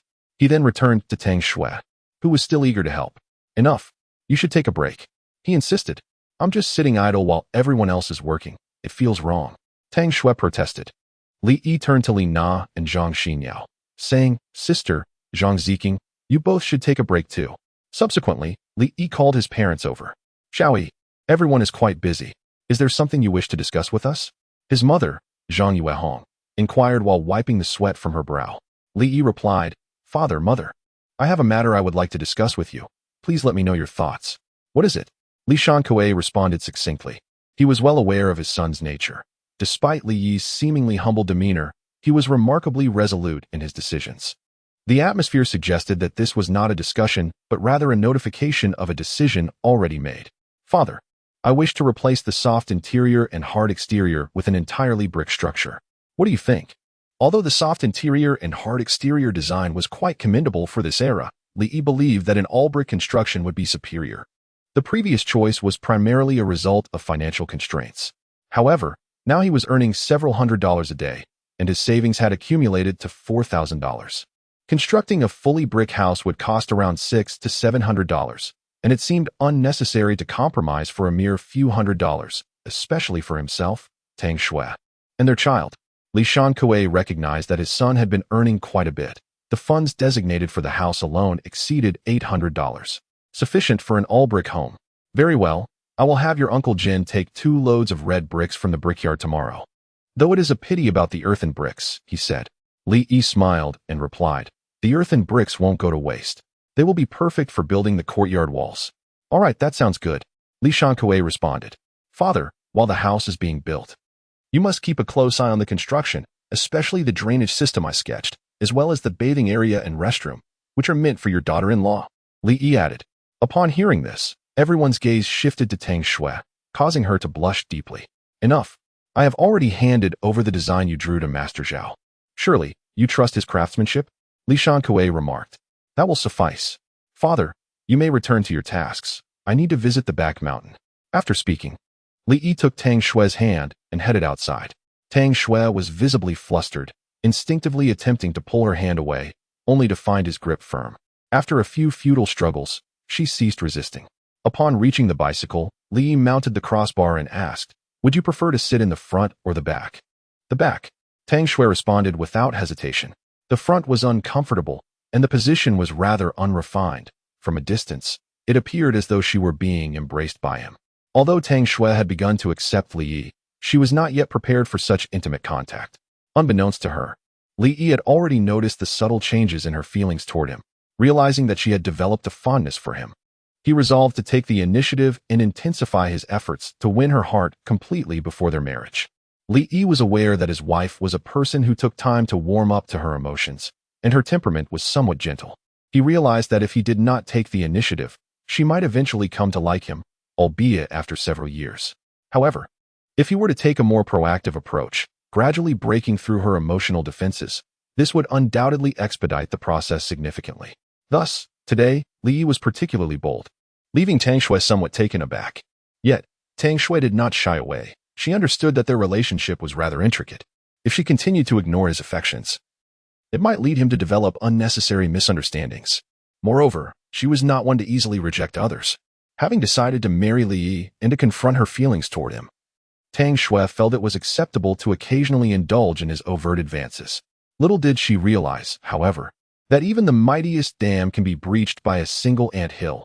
A single lapse in her emotional defenses could signify the impending collapse of her entire fortification. Chapter 74. The Rise of Affection. Upon returning home, the vibrant red mule had already consumed all the grass. Li Yi promptly harnessed the wooden cart to it, and then took Tang Xue towards the back mountain. Along the way, they encountered numerous villagers, who greeted Li Yi and Tang Xue with warm, friendly smiles. Tang Xue had somewhat acclimatized to this attention, although she still hesitated to greet the villagers. She no longer behaved like an ostrich at the mere sight of them. Upon reaching the back mountain, only a few children were playing by the embankment, while the others had yet to return. Li Yi was in no rush. He unfastened the red mule, allowing it to graze nearby. Meanwhile, he held Tang Xue's hand and strolled around the reservoir. As he grasped her hand, Tang Xue felt her heart race and softly remarked, "You know, it's not good for others to see us like this." Li chuckled and replied, "What is wrong with that? I'm merely holding my wife's hand. I'm not stealing anyone." Tang Xue, unable to refute his bold reasoning, rolled her eyes and said, "You're being unreasonable. And do you like it?" he inquired. Tang Xue did not respond to the question but lowered her head, saying, "Why do you enjoy teasing me so much?" "Remove the teasing." "Remove it?" "Yes." Tang Xue pondered for a moment. If the teasing were removed, only affection would remain. She couldn't help but chuckle, realizing his humor was quite delightful. Watching her smile, Li Yi was genuinely captivated. Although Tang Xue was not the type to strike one as extraordinarily stunning at first glance, her skin was fair and delicate, her features exquisite, particularly her large, sparkling eyes that were utterly enchanting. Yet, her figure appeared somewhat frail, and her clothing was rather worn, faded from washing and patched in multiple places, making her seem less striking at first sight. However, the more one looked at her, the more beautiful she became. "What are you staring at me for?" Tang Xue asked, feeling flustered under Li Yi's gaze. "You're beautiful." Having heard this compliment several times before, Tang Xue was already somewhat immune to it. She replied, "There are so many beautiful people. Do you gaze at everyone like this?" "Well, setting aside whether there are women more beautiful than my wife in the world, what does that have to do with me?" Li Yi continued, "No matter how lovely others may be, they belong to someone else. I only have eyes for my own. Women, indeed, cannot resist such words from men." Coupled with Tang Xue's lack of romantic experience, Li Yi's declarations made her feel as if she had just tasted honey, her joy evident on her face. "Your way with words is extraordinary. I wonder how many young women you charmed." "Haha, you are the first and the last. Then you must treat me well from now on, or else." "Or else what?" Li Yi asked with a smile. "I'll show you my despair." At this, Li Yi's expression changed dramatically. He recalled that in her past life, this girl, in a moment of despair, had thrown herself into the river, her entire existence frozen in the bloom of youth. Her death not only took away her own life and that of their child, but it also stole away Li Yi's heart, the soul of his sister Li Na, and even the life of their father, Li Shankue. With this thought, Li Yi pulled Tang Xue into his embrace, tightly holding her frail form, his voice trembling with emotion as he vowed, "I swear upon my life, if I ever cause you even the slightest harm, may the heavens strike me down with thunder, consigning my soul to hell for eternity." Tang Xue was taken aback, not expecting her casual remark to provoke such a profound response from Li Yi. Once she regained her composure, she hurriedly replied, "I was merely speaking without thought. You needn't take it so seriously. Such matters should not even be contemplated. No matter what happens in the future, I will always be here for you. You must never despair." Li Yi insisted, "You must promise me, no matter what, never to entertain such dreadful thoughts." "All right, I promise, I will never resort to such extremes." Tang Xue replied, somewhat helplessly. "Yes, my dear wife, You are my life. I cannot bear to be without you, Li Yi said, his voice filled with emotion. Tang Xue, witnessing Li Yi's intense concern for her, felt a profound shock within her heart. Just moments ago, she had genuinely sensed his inner turmoil and the fear that emanated from his soul. He feared losing her. He truly loved her. Reflecting on their seemingly absurd relationship, Tang Xue suddenly realized that this connection might indeed be a blessing. Perhaps it was fate that had intertwined their destinies, since they were now bound together. And this man cherished her so dearly, she should not shy away from it. With this resolve, Tang Xue softly declared, "Rest assured, as long as you treat me well, I will never leave you. In life, I belong to you, Li Yi. In death, I shall remain your spirit." This was the first time in both her past and present lives that she had uttered such words, and tears instantly welled in Li Yi's eyes. He was unsure of the tumult of emotions within him.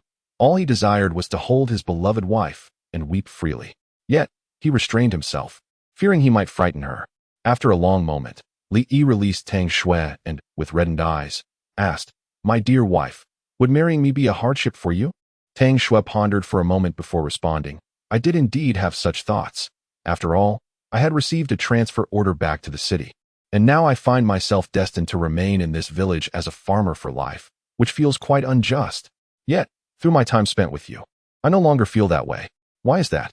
Li Yi inquired. "Firstly, you are not the scoundrel others claim you to be. Their words stem from ignorance. You are someone I see as ambitious, capable, kind-hearted, and possessing a strong sense of justice. Most importantly, you treat me exceptionally well." At this juncture, Tang Xue lifted her gaze to Li Yi and continued, "A woman's life is often fraught with hardship. To encounter someone who truly cherishes her, and whom she does not despise in return, is indeed a divine blessing. Although I cannot claim to be deeply enamored with you at present, I shall endeavor to understand you more profoundly and strive to cultivate my affection for you." Upon witnessing the genuine expression on the young lady's face, Li felt a profound stir within his heart. "I will not disappoint you," he replied earnestly, "and I firmly believe that you will inevitably come to love me as well." He continued, "Moreover, I shall not confine you to a life as a mere village woman. You will have a broader stage to shine upon, and I will be your strongest support. Thank you."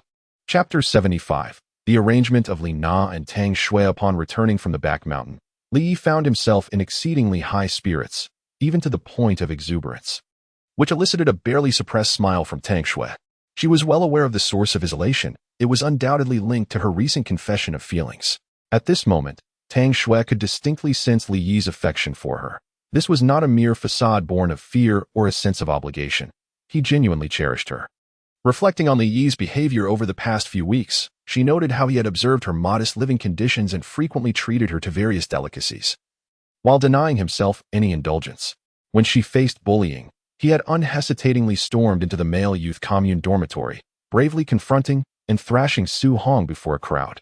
Despite his family's dire financial straits, he promised her a splendid wedding, even risking trouble by venturing into the city to engage in small trade, which had led to his temporary arrest.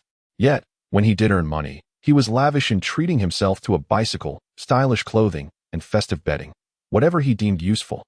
Regardless of the price, he would buy without hesitation.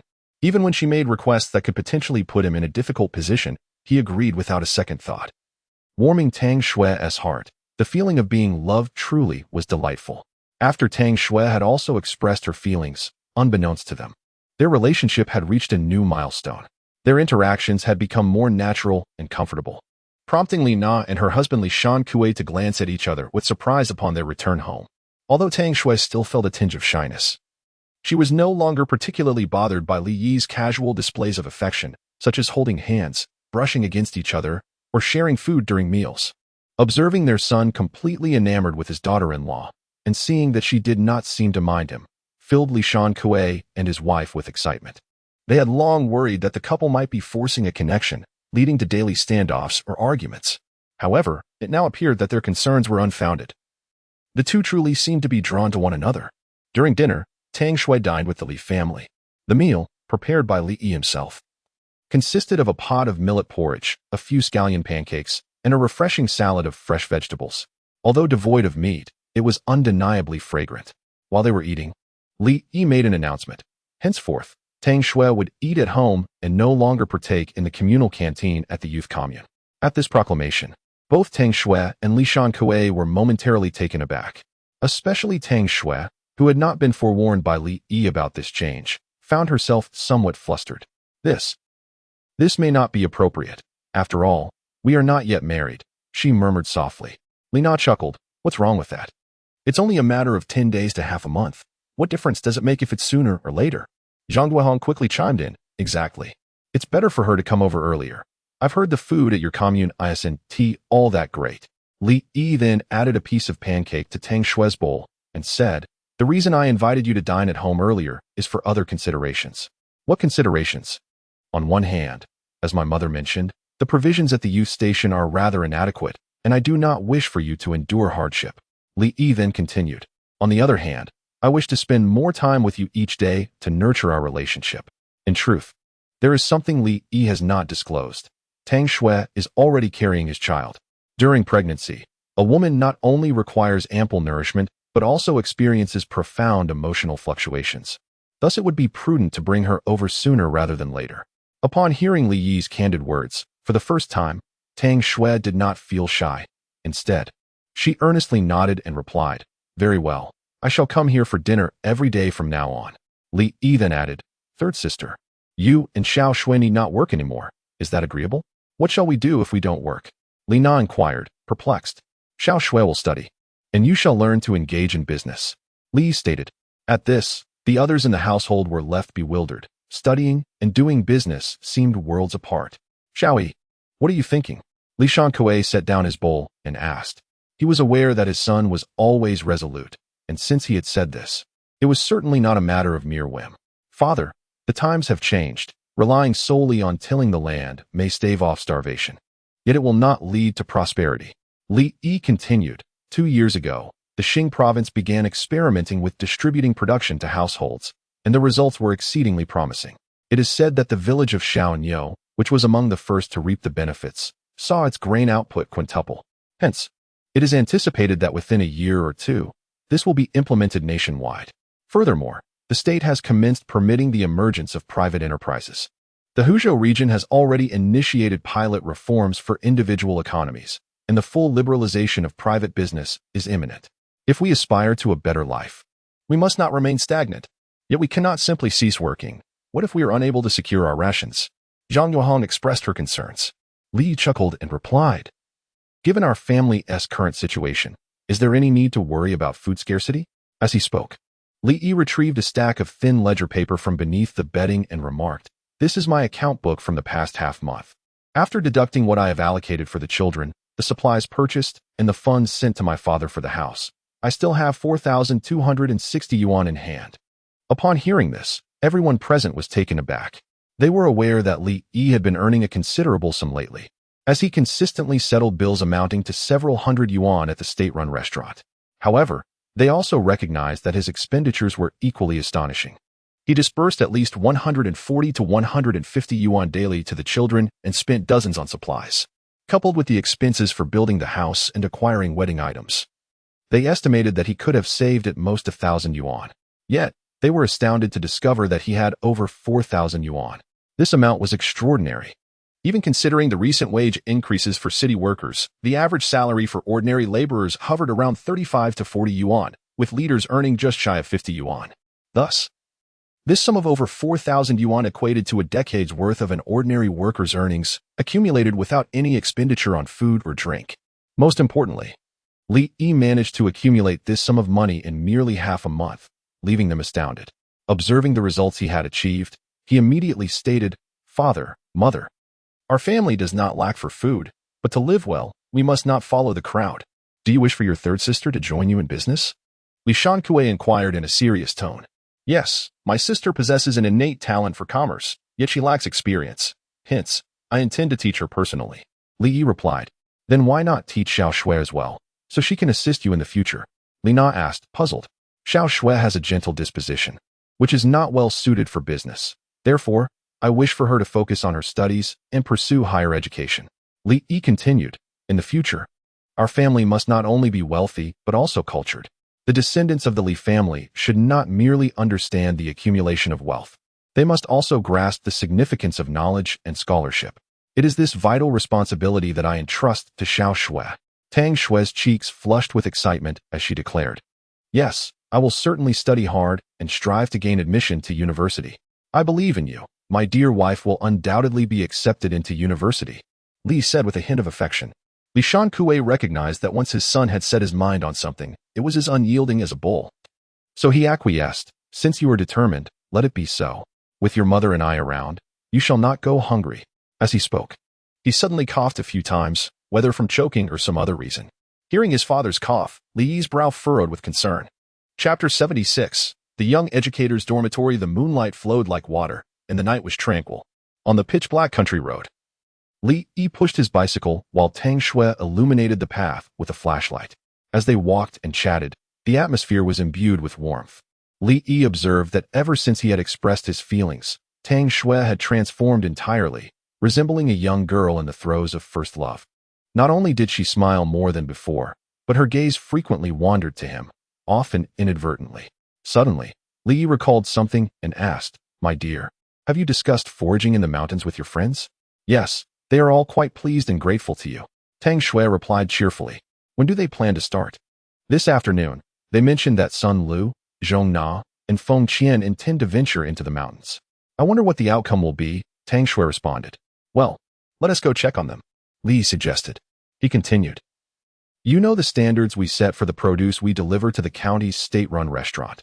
Nothing too small or excessively large, and it must be clean. So, ensure the quality is maintained. I have already informed them. They will handle it well," Tang Xue assured him. "Also, remind them to be cautious while in the mountains. After all, they are young women." Li Yi added, "Yes, I will remind them. Besides, it has been many years since we heard of any wild animal attacks in our village. There should be no trouble." Tang Yi smiled silently, aware that, compared to wild beasts, human beings could be far more perilous. As they continued their conversation, they soon arrived at the young educator's site.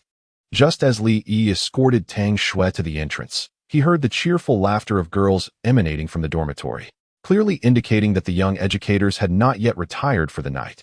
Tang Xue turned to Li Yi and whispered, "Wait here. I'll go take a look." "All right," she replied, and with that, Tang Xue pushed the door open and stepped inside. Upon entering, Li Yi overheard a bright voice exclaim, "Xiao Xue, I thought you were going to spend the night at your mother-in-law's house. Why are you back so late?" Tang Xue quickly responded, "Xiao Qian, we aren't married yet. How can we live together so soon? Ha ha ha, where are your thoughts wandering? Didn't you often return home with Sister Na before? What is stopping you from staying with Li Yi now?" Then another girl chimed in, "Xiao Xue, you don't actually want to live with Li Yi, do you? If you do, then just go ahead. After all, he is your man. What is there to fear? Xiao Xue, sister supports you." Tang Xue's face flushed crimson at her friend's teasing. She was well aware that her friends had no reservations in their conversations, often discussing boys when together. Typically, it wouldn't matter, but now, with Li Yi right outside, it was quite embarrassing. "Please, stop your nonsense. He is outside." "Who?" someone exclaimed in surprise. "Xiao Xue, you aren't referring to your man, are you?" "Yes, he." After a flurry of activity, Tang Xue poked her head out of the dormitory and said, "Xiao Qian and the others are inviting you in." Li Yi initially hesitated to enter, as it was late at night, and he feared that his presence in the female commune member's dormitory might lead to misunderstandings. However, recalling that the girls had spent the afternoon foraging for mushrooms, his curiosity prevailed, and he wished to see their findings. Additionally, foraging for wild goods requires a degree of expertise, and he felt compelled to impart some essential knowledge to them to prevent any unfortunate mix-ups, such as inadvertently including toxic varieties, which could be deadly. Having parked his vehicle, Li Yi proceeded into the dormitory, deliberately leaving the door ajar to avoid any appearance of impropriety. Yet, as soon as he stepped inside, he noticed Zhang Xinyao closing the door behind him, explaining, "We are unconcerned about idle gossip, but we are wary of the leggy mosquitoes." Situated at the boundary of pastoral and agricultural regions, Qingshan County is notorious for its formidable mosquitoes, large and exceedingly venomous, capable of biting through thick clothing. A bite invariably results in a sizable welt that may take several days to subside. Li Yi paid little heed to the mosquitoes and instead surveyed the 5 young women in the room. Aside from Tang Xue, the others were of average appearance, not particularly beautiful, yet not unattractive either. The sole distinction among them lay in their skin tones, Zhang Xinyao and Feng Qian had relatively fair complexions, while Zhong Na and Sun Lu boasted rougher skin, appearing healthier in a different way. I heard you ventured into the mountains this afternoon. How did it go? Li inquired. The eldest among them, Sun Lu, promptly replied, It went well. We collected 2 baskets of mushrooms and half a basket of wood-ear mushrooms. Let me take a look at the quality. Sun Lu immediately moved several baskets closer and said, Li Yi, please assess them. We aren't sure if they are acceptable. Kneeling beside the baskets, Li Yi meticulously examined their contents. The wood-ear mushrooms were fine, provided they weren't too small. He then scrutinized the mushrooms within the baskets, selecting a few thumb-sized straw mushrooms and remarked, These diminutive ones should not be harvested in the future. If you do, make sure to use them for soup. The state-run restaurants will not accept mushrooms of such small size. Moreover, the larger ones are often past their prime, while you may keep them for personal consumption. They are not suitable for the restaurants. Understood. We'll remember that. Sun Lu replied eagerly. After conducting a thorough inspection, Li concluded, Overall, they seem acceptable. But there is quite a bit of dirt and debris. It would be prudent to clean them briefly after bringing them back. Also, take special care with the mushroom varieties. Do not gather any that you are unfamiliar with. We are supplying a restaurant. If we mistakenly deliver toxic mushrooms, we would bear the responsibility. Feng Qian chimed in with a smile. We understand this principle. Besides, we have lived in the village for many years. We know which mushrooms are edible and which are not. Zhong Na added, Rest assured, we will not mix in any poisonous mushrooms. That is reassuring. Additionally, exercise caution when venturing into the mountains. Avoid straying into secluded areas. Li Yi reiterated his warning. Understood, we are not far from those children, and we can look out for each other. That is reassuring. Li Yi then continued, Let us leave the mushrooms here for today. I shall come back to retrieve them tomorrow morning when I head to the city. Very well. Subsequently, Li exchanged a few more words with Tang Xue before reluctantly departing from the young female intellectual's dormitory. However, unbeknownst to Li Yi, as he pedaled away from the entrance of the youth station, a shadow emerged from a dark corner, watching his receding figure while tightly clenching a fist. Chapter 77. Once again under scrutiny after a night of silence. The next morning, Li Shanque and his wife set off early with tools towards their new house. The foundation had been nearly completed yesterday, and today they were to begin erecting the walls. Li Yi, however, paid no heed to this, having prepared the cold noodles in advance, and was soon heading to the county town with his sister Li Na. Before going to the county, they made a stop at the youth commune to collect the mushrooms harvested by the female youths. When the bright red mule cart arrived at the youth commune, most of the young workers had already gone to the fields. Although farm work was not pressing and they could have taken a break, many chose to work in order to earn more credits. Tang Xue did not go to work that day, not out of reluctance, but because Li Yi outright forbade her from doing so.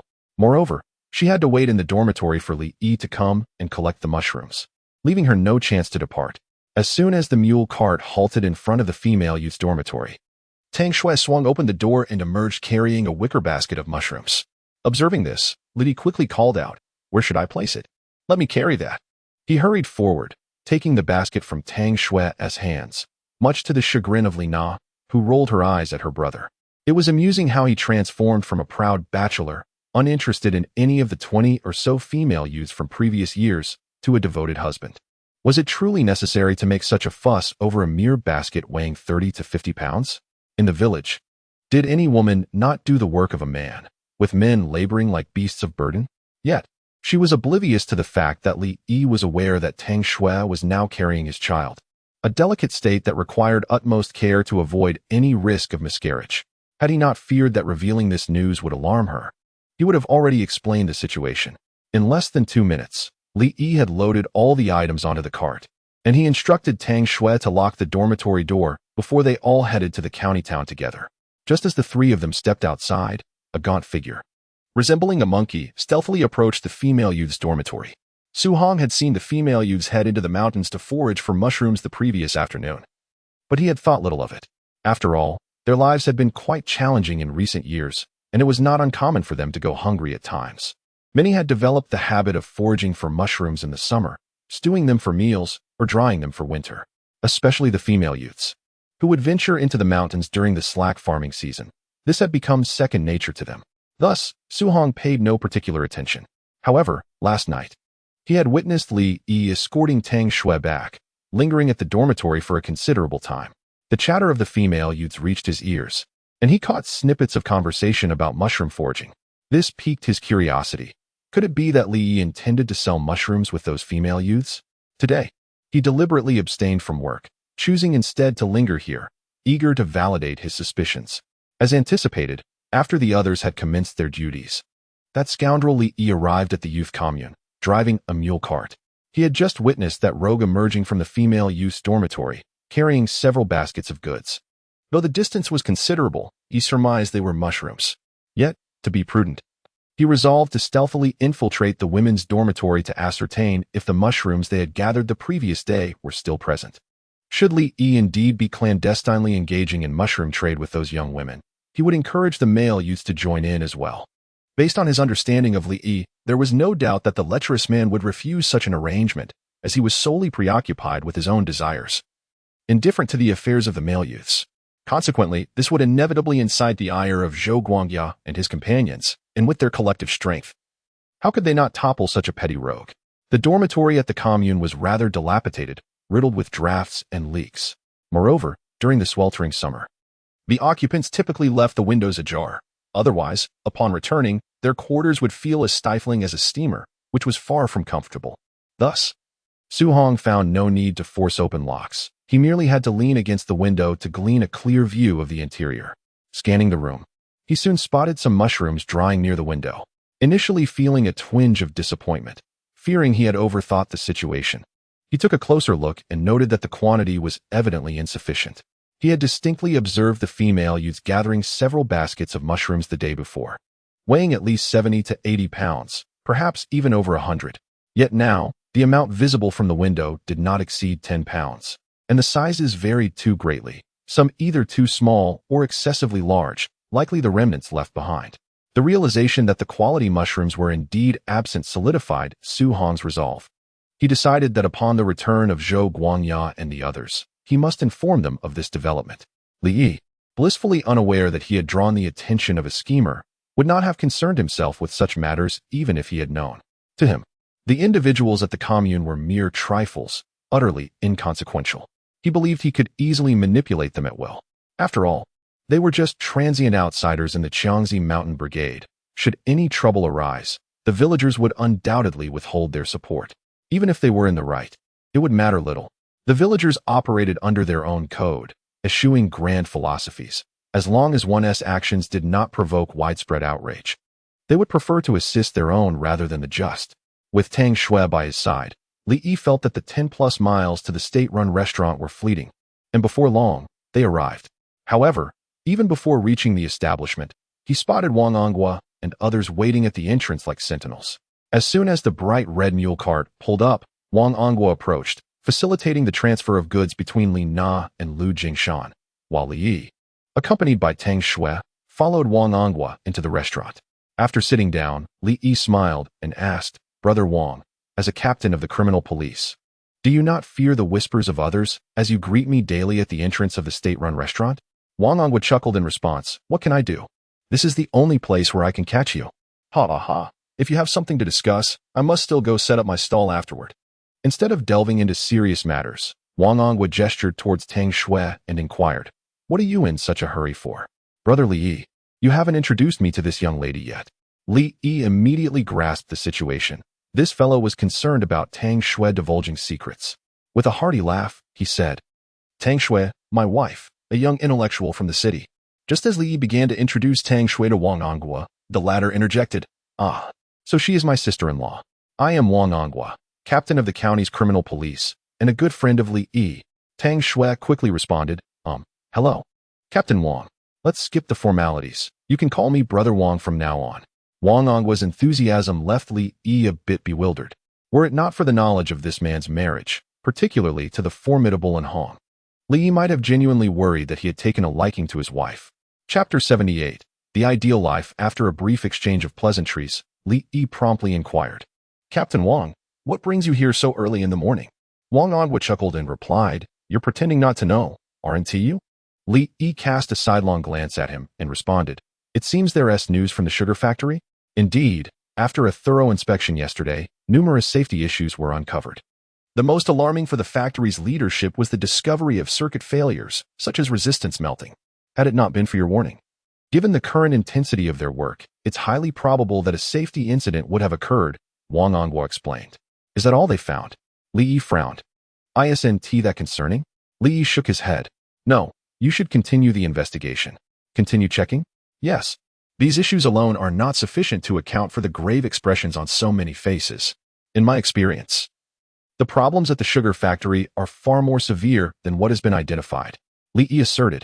Wang Ongwa immediately asked in a solemn tone, Brother Li Yi, do you have any specific areas for focused inspection?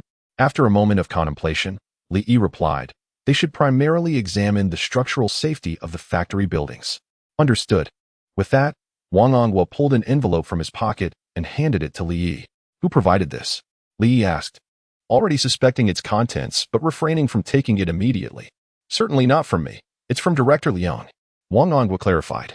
Only then did Li Yi accept the envelope, stating, if it's from him, I shall accept it.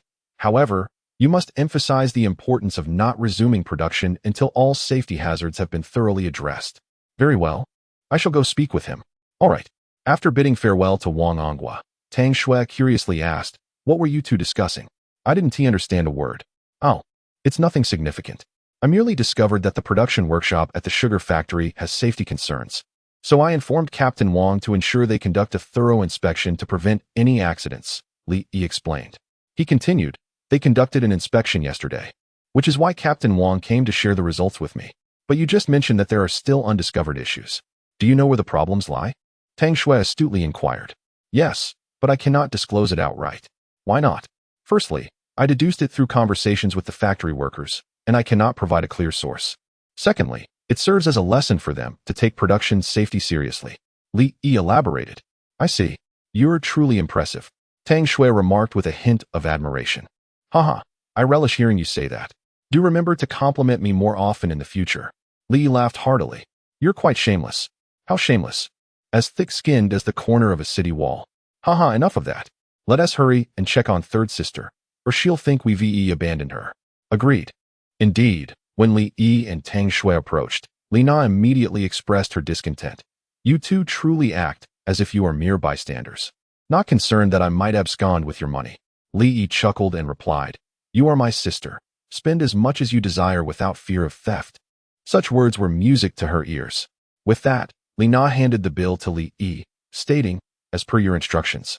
The portion for Xiao Xue and her friends is calculated separately, totaling 76 yuan. After glancing at the receipt, Li Yi nodded in acknowledgement. At this moment, Lu Jingshan interjected with a smile. Brother Li Yi, how many servings of liangpi did you prepare today? Nearly 500 sheets. Why do you ask? Li Yi responded. I need 400 sheets. Lu Jingshan declared. Can you sell that many?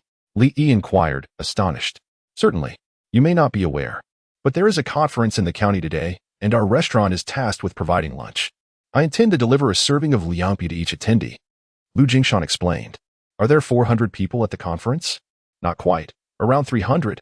I'll keep the remaining 100 to sell at the shop. Lu Jingshan continued. Brother Li Yi, you have no idea. Liangpi has become the signature dish of our state-run restaurant. All right then, for 100 it is. Li agreed. Although selling wholesale to Lu Jingshan would yield significantly less profit, at least 15 yuan less for 300 servings, it certainly saved a great deal of hassle. Lu Jingshan added, this conference will last for 3 days. I need you to deliver 400 sheets each day. Is that feasible? Absolutely. It's a deal. They confirmed. Upon exiting the state-run restaurant, Li Na and Tang Xue both felt slightly incredulous. Initially, they believed that selling 500 sheets of liangpi would take a considerable amount of time. However, they were astonished to find that 400 had been sold as soon as they arrived. The remaining 100 would likely be snatched up the moment they reached the candy factory. Moreover, they had just witnessed Lu Jingshan settle the price at 1.5 yuan per sheet, while the cost of each sheet was less than 5 cents. Thus, Li Yi made a pure profit of 1 yuan per sheet, meaning he just pocketed 400 yuan. The speed at which he earned money was truly unparalleled. This did not even account for the several hundred yuan they made from selling mountain goods today to Tang Xue and Li Na. Li was nothing short of a walking money printer. On the cart, Li Na turned to Tang Xue and said, Xiao Xue, I find myself a bit envious of you. Tang Xue, puzzled, asked, envious of what? With Xiaoyi around, you are bound to become a wealthy lady. Sipping tea and perusing the news every day, with endless money at your disposal. Haha, sister, that is a capitalist life, and I have no desire for it. Tang Xue replied with a smile. Meanwhile, Li inquired, what kind of life do you envision then?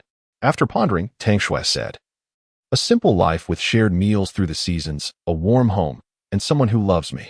It doesn't necessarily mean you must support me, but you should cherish me, and I should also be able to pursue my own aspirations without being compelled to do anything. Li Yi smiled and said, that is simple. I will make it happen. Li Na confidently remarked, with Xiaoyi's abilities, he will undoubtedly fulfill your wishes, but I cannot guarantee the same. Sister Na, what does your ideal life look like? Tang Xue countered. As for me, I refuse to be a caged sheep, tethered to a man. If possible, I wish to remain unmarried for a lifetime. Li Na boldly declared. Unmarried? How could that be? Tang Xue exclaimed in surprise. If I can support myself, what does marriage matter? Li Na asserted with conviction. Subsequently, Li Yi glanced at the somewhat dazed Li Na and inquired, Xiaoyi, what do you think of what sister said? After a moment's contemplation, Li Yi responded, for women, the ideal state of life consists of accomplishing 3 things. What are those 3 things? Continuously improving oneself, achieving financial independence, and leading a refined life.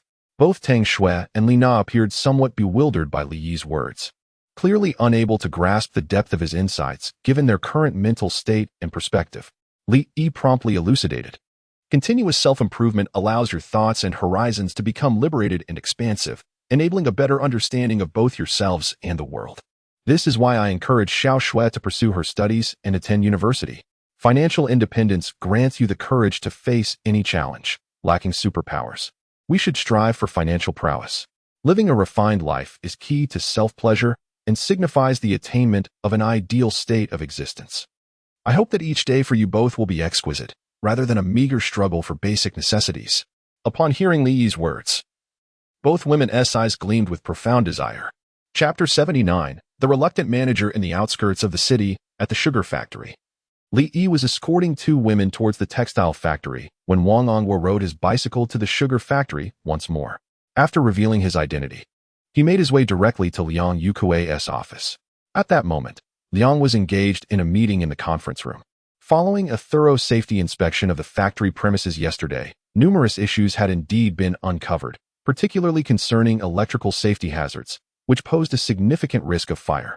Consequently, the technical department staff had promptly undertaken emergency repairs on the factory's wiring, and through their diligent efforts overnight, they successfully replaced all the aged wiring before dawn. Upon arrival at work this morning, Factory Director Liang convened a gathering of the mid-level and senior staff to discuss the resumption of operations. Just as the meeting commenced, an assistant hurriedly entered the room and discreetly whispered a few words into Director Liang's ear. After hearing the assistant's message, Director Liang immediately delegated the meeting's proceedings to Deputy Director Gua and exited the conference room. Returning to his office, he noticed Wang Onghua standing by the window, gazing out at the employees passing by, seemingly lost in thought. Onghua, aren't you busy? What brings you here so early? Liang inquired. Wang Onghua snapped back to attention and, with a serious expression, replied, Brother Wang, I just met with that esteemed individual. After the discovery of the safety hazards in the factory, Liang Yukui had personally visited the county bureau and conveyed the situation to Wang Onghua. With a resolution in hand, Wang Onghua felt no need to withhold the details from Liang and proceeded to share the source of the information. However, he refrained from disclosing Li Yi's identity, referring to him simply as the esteemed individual. Though Liang was internally astonished, he chose to believe Wang Onghua's account of his encounter with the esteemed person and expressed his gratitude with a sum of 200 yuan. When Wang Onghua mentioned the esteemed individual again, Liang Yukui quickly asked, what did he say? He indicated that you have only uncovered minor issues and advised you to continue your inspections, Wang Onghua replied. Continue the inspections? Liang echoed. Yes. And he specifically suggested you focus on the structural safety of the factory buildings, Wang Onghua elaborated.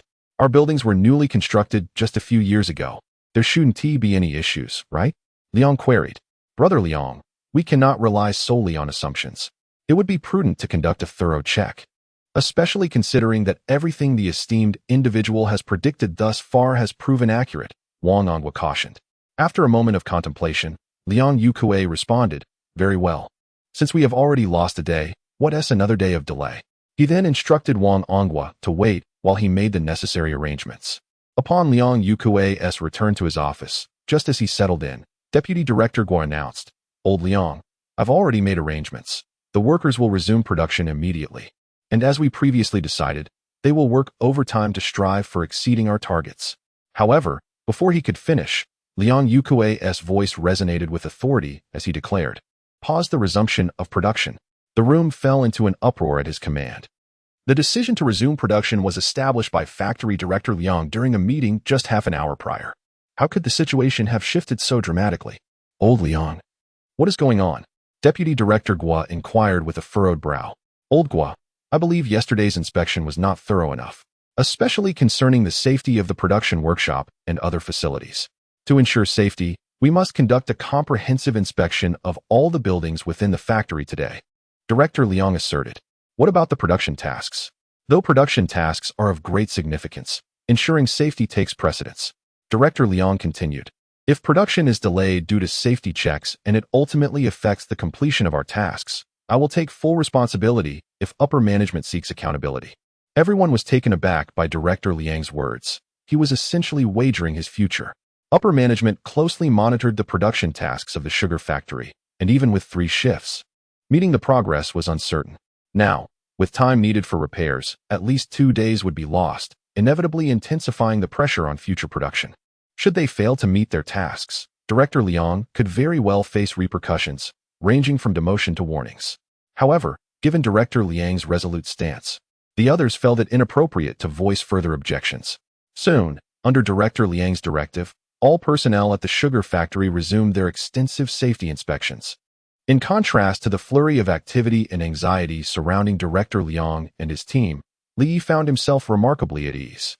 He was confident that Wang Onghua would notify the sugar factory promptly, and it was likely that the factory workers would not emerge today. Thus, Li decisively directed the mule cart towards the textile factory. With only a little over 100 servings of cold noodles, and with the intention of training Li Na, he allowed her to set up the stall alone. He and Tang Xue observed from the side, offering no assistance. However, Li Na's performance astonished both Li Yi and Tang Xue. Although she initially appeared flustered, she quickly adapted. Within half an hour, she had sold out all 100 servings of cold noodles, along with the 200 to 300 white pancakes on the cart. Witnessing Li Na adeptly fulfill her vending duties, even Li Yi felt that his third sister was naturally gifted in business. The trio tidied up their belongings and then hurriedly made their way back to the village. On the way, Li Na suddenly asked, "Xiaoyi, how do you think I performed today?" "Good, very good," Li Yi replied. "How about I join you in setting up stalls in the future? You can go to the sugar factory, and I'll handle the textile factory," Li Na suggested. Tang Xue also considered this a splendid idea and immediately remarked, "I think it's a great plan. You two can manage different locations and surely earn a substantial income daily." However, Li Yi shook his head and responded, "No, that's not feasible." "Why not?" Li Na queried, puzzled. "It's too dangerous. The police aren't apprehending us, so why is there danger?" Li Yi smiled and remarked, "People merely assume that I have set up a stall, but that does not mean they will ignore you. You see, even if I were to act in such a manner, you would still hesitate to venture into the city, fearing the possibility of being reported. A solitary complaint may pose no significant threat, yet should numerous individuals voice their discontent, even Captain Wang would be unable to shield us. What then is the purpose of my endeavor to learn the art of commerce?" Li Na responded with disappointment. "Of course it holds significance. I intend to entrust you with the management of the stall here at the sugar factory." "And what about you?" Li Yi replied. "Well, I shall be preoccupied with my wife, children, and the warmth of my hearth."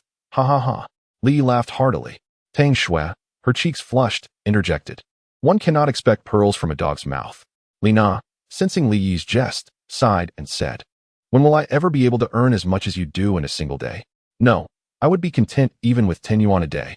"10 yuan a day? Is that truly your aspiration?" Li Yi chuckled. Li Na shot him a glare and retorted, "Do you think everyone is like you? A veritable anomaly." Tang Xue added, 10 yuan is not insignificant. That amounts to 300 yuan a month." Li Yi responded with a smile, "Sister, what I mentioned earlier is sincere. From now on, you should take charge of the stall at the sugar factory. I have other matters to attend to. What could possibly be more important than making money? There is indeed something first and foremost. I must plan my wedding with Xiaoxue. a lifelong commitment, and I wish for it to be splendid. Li continued. The cold weather makes the Liangpi business challenging. While I have the time, I ought to explore other avenues for generating income. Are you truly considering abandoning it altogether? Li Na inquired, astonished. It is not that I will neglect it. I shall still personally oversee the preparation of the Liangpi, but I will no longer set up the stall myself. Li Yi explained. Let us revisit this matter later. I fear I might not manage it well. Yes. Let us familiarize ourselves for a few days before making any decisions. Agreed. Chapter 80. Not informing the family upon returning home. Li Yi entrusted the task of tidying up to his third sister, under the guise of allowing her to acclimatize to the nuances of setting up a stall. Meanwhile, he took Tang Xue by the hand and headed straight for their new residence. Their actions naturally incited Li Na's displeasure, as she busily organized their belongings, vociferously chastising Li Yi for being an ungrateful wolf who forgets his sister once he has a wife. However, Li Yi remained unfazed, resolutely leading Tang Xue out the door as though he had not heard her complaints at all. As they reached the threshold, Tang Xue hesitantly remarked, Do you think this is appropriate? Are you worried about my sister's anger? Li Yi, with a smile, responded, Not at all. She would love for us to be inseparable every day. Is that truly the case? If you don't believe me, just glance back. Tang Xue immediately turned to look. And indeed, she saw Li Na wearing a broad smile, devoid of any semblance of anger. How can you be so certain that she isn't genuinely upset? Tang Xue inquired with curiosity. I know my sister well. She is quite stubborn. If she were truly angry, she wouldn't resort to such scolding. Li Yi explained. What would she do then? Tang Xue pressed on. If her anger were mild, she might just hit me, leaving me bloodied. And if her anger were severe? Tang Xue asked again. She might simply retreat and refuse to see me again. At this point, a heaviness settled in Li Yi's heart. In his previous life, upon learning of Tang Xue's tragic demise, his third sister had locked herself away for an entire day and night. Subsequently, she left Qinzi Mountain Village without taking a single penny from home or even a letter of introduction. She vanished for 30 years. Had it not been for her occasional remittances to their mother, Li Yi would have feared the worst. After Li Yi's fortunes changed, he had deployed extensive connections to search for Li Na, ultimately locating her in an electronic factory along the coast. By then, she was 50, yet appeared to be in her 60s, looking notably aged. Through his inquiries, he discovered that she had never married and had instead adopted a disabled little girl. Overcome with guilt, Li Yi wished to bring them both to live with him, but she declined. Although she had forgiven him by that time, her life had been irrevocably altered.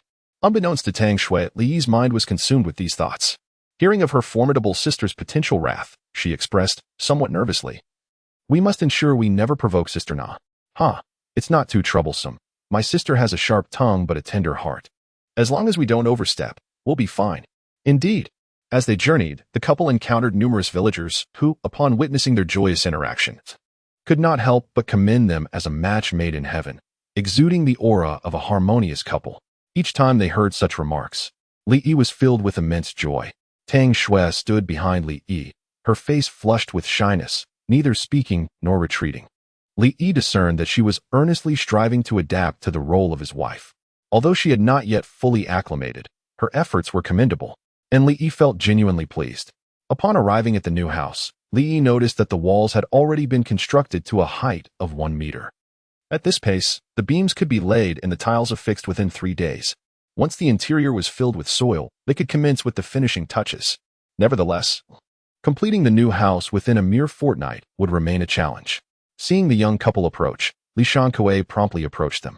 Master Zhao mentioned that the beams would be ready by the morning after tomorrow, so you need not concern yourself with business. Instead, prepare a fine feast. Li Yi understood that raising the beams was a significant occasion in local construction, typically warranting a celebratory meal for the laborers, and sometimes even the firing of firecrackers for good fortune. Very well. I shall take care of the catering, Li Yi replied. Additionally, Master Zhao inquired about the waterproofing for the bathing room. Given the requirements for both steel reinforcement and cement, it will incur considerable expense. Is it truly necessary? Li Shankue asked once more. Yes, it is essential. This is not only for Tang Xue's sake, but for my own as well. I have no desire to bathe in a basin during the frigid winter, nor do I wish to forego bathing like the other villagers. Enduring an entire winter in uncleanliness, just the thought is unsettling. Li Yi bore no disdain for the villagers' plight. recognizing that their reluctance to bathe in winter stemmed from either laziness or lack of facilities. This was, in fact, a survival wisdom cultivated by the local populace over centuries. Qingshan County, situated in the northern region, experienced a harsh winter climate with biting cold winds. In such conditions, bathing frequently could be perilous. Unlike in future times, medical care was rudimentary, and even a simple cold could prove fatal. The dilemma between enduring discomfort and risking illness was a grave consideration.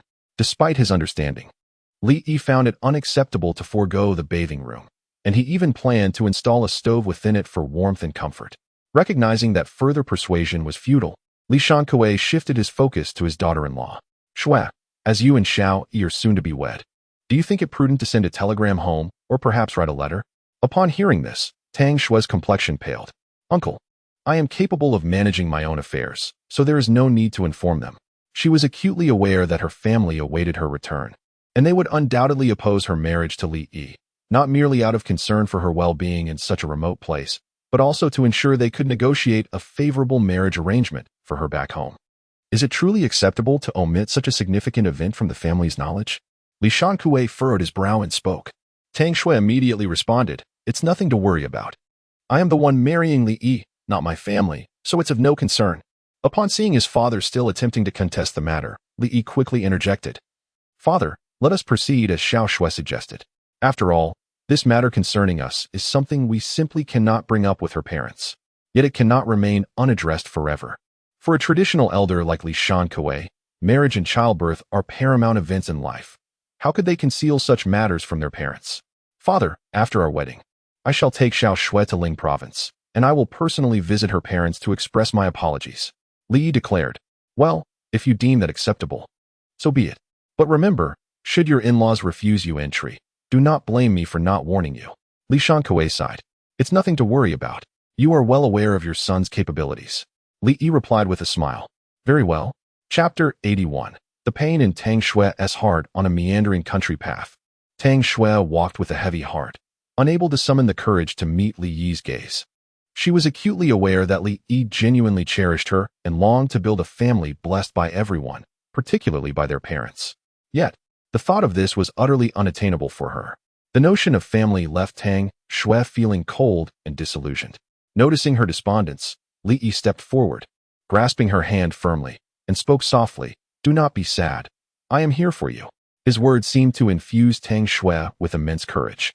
She lifted her gaze to meet Li Yi's eyes, her voice trembling as she asked, don't you have anything to ask me? No, Li Yi replied decisively. This response left Tang Xue momentarily bewildered. She instinctively inquired, why not? Because you are my wife. When you are ready to speak, you will naturally tell me. If you choose not to, it is certainly something I ought not to know. I do not wish to put you in a difficult position, Li Yi explained. Tang Xue felt genuinely warmed by Li Yi's words. This was the essence of being cared for and loved, a sensation she had never experienced in over a decade. Unable to contain her emotions any longer, she threw herself into Li Yi's embrace, weeping openly, allowing all the grievances of the past years to surface. It is often said that no parents are without faults, yet Tang Xue could not fathom the callousness of her own. In her family of 3 children, her elder brother was the only son, while she and her younger sister, Tang Bing, were both daughters, positioned awkwardly between an elder brother and a younger sister. Tang Xue could comprehend being overlooked by her parents. However, she could not grasp why, during the time of policy changes, her family had to send one child to the countryside for labor, despite her brother being far more suitable in terms of age and physical capability. Their parents unhesitatingly chose her to go. To make matters worse, fearing she would refuse, her mother secretly enrolled her. And it was only when the mobilization orders were issued that Tang Xue became aware of her fate. When other children of the countryside were sent off, their parents expressed heartfelt sorrow, offering all manner of provisions. She, however, departed with nothing but a few personal belongings. During her first year, all of the educated youth endured severe hardships, many relying on their families for support. Yet, her family not only failed to send her a single cent, but also had the audacity to ask her for money. With a meager monthly subsistence allowance of just 22 yuan, which barely covered her own needs, she was expected to send money home. Tang Xue could hardly fathom how she had survived those trying times. After crying for what felt like an eternity, her sobs began to subside. Li did not attempt to console her with words. He simply held her tightly, gently patting her back to ease her discomfort, ensuring that she could release her pent-up emotions without restriction. He understood that this young woman harbored deep-seated grievances, and if she did not let them out, it would surely lead to greater issues over time. It was only after Tang Xue's sobs had diminished significantly that Li Yi gently whispered in her ear, "All right, no more tears. If you keep crying, you won't look beautiful." Having vented her emotions quite enough, Tang Xue nodded, feeling somewhat embarrassed as she left the warmth of Li Yi's embrace. Upon witnessing the swollen state of her large eyes, Li Yi felt a pang of sympathy and said, "Let us refrain from crying in the future. Look at how puffy your eyes have become." "I don't want to cry either. I just feel wronged inside," she replied. "It's all right. If you ever feel wronged, just share it with me. As your man, it's my duty to shield you from life's storms." Li Yi reassured her. However, Tang Xue let out a bitter smile and shook her head. There were some matters that she found exceedingly difficult to articulate. For instance, she did not wish to inform her parents about her marriage, not because she did not desire their blessings, but because she simply could not. Tang Xue could easily foresee that the moment her parents learned she was to marry a man from the village, they would undoubtedly storm over and take her away. They had already arranged a marriage for her, one that was utterly unbearable for Tang Xue to accept. Li Yi sensed the sorrow and despair within her heart. He gently cupped her delicate face, gazing intently into her eyes, and earnestly declared, "I cannot change the past, nor do I have the right to meddle in it. However, from the moment you accepted our family's betrothal gifts, you became my wife, and thus your affairs are now intertwined with mine. While you may have endured grievances in silence before, that is no longer necessary, for I, Li Yi, possess the strength to protect you. And I hope you can place your trust in me." Feeling the sincerity radiating from Li Yi, Tang Xue hesitated briefly, but ultimately nodded in agreement. After a long moment, she wiped away her tears and steadied her emotions. "Do you know why I didn't want to inform my parents about our marriage?" she began. "Is it because they disapprove of our union?" Li Yi inquired again. "Not at all. Is it because they don't wish for you to marry far away?" He probed once more. "Neither. It is because they have arranged a marriage for me," Tang Xue revealed astonishingly. "What?" To be honest, Li Yi was completely unaware of this situation. He had not discovered it in his previous life, so he was quite taken aback upon hearing it. Tang Xue sighed. "Last month, I suddenly received a letter from home, informing me that they had completed the paperwork for my return to the city. You know, when I received that letter, I was overjoyed. Over the past 3 years, they had sent me a total of 12 letters, but this was the only one that didn't ask for money. I thought they had finally come to their senses and remembered their daughter whom they had cast aside. However, I never expected that their intention for my return was merely to sell me off once again." Li Yi immediately questioned, "Sell you off again? What do you mean?" "My mother mentioned in the letter that they had arranged for my return to the city with a job at the textile factory in the county, but only if I agreed to the marriage they had arranged for me." As she spoke, a glimmer of sorrow appeared in Tang Xue's eyes, and she continued, "You could never fathom the type of person they have chosen for me." Although Li Yi had already formed an answer in his mind, he replied in a deep voice, "Go on. I am eager to see just how far they intend to push my wife." Trembling with emotion, Tang Xue said, "The man they want me to marry is a supervisor at my father's steel factory. His surname is Liu. He is of a similar age to my father, if not older. While age itself might not be a concern, what is most alarming is that he is notorious for his brutality towards his wives. His 2 former spouses suffered greatly. One was driven to suicide by jumping into a well, while the other went mad and was cast out of their home." Li Yi gritted his teeth and asked, "Why would they do such a thing?" Tang Xue, with a face full of despair, explained, "They want to secure a good job for my sister at the factory, and I am merely the bargaining chip they intend to use." In that moment, Li found himself overwhelmed by a tumult of emotions, an intense urge to commit violence surging within him.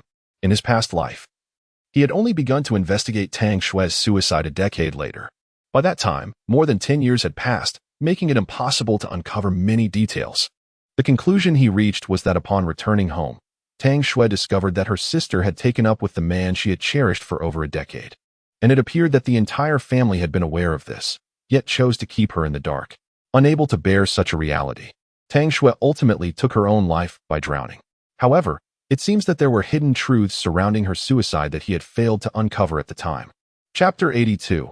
Sleepless under the starlit night, the moonlight flowed like water, and the night was deep and tranquil.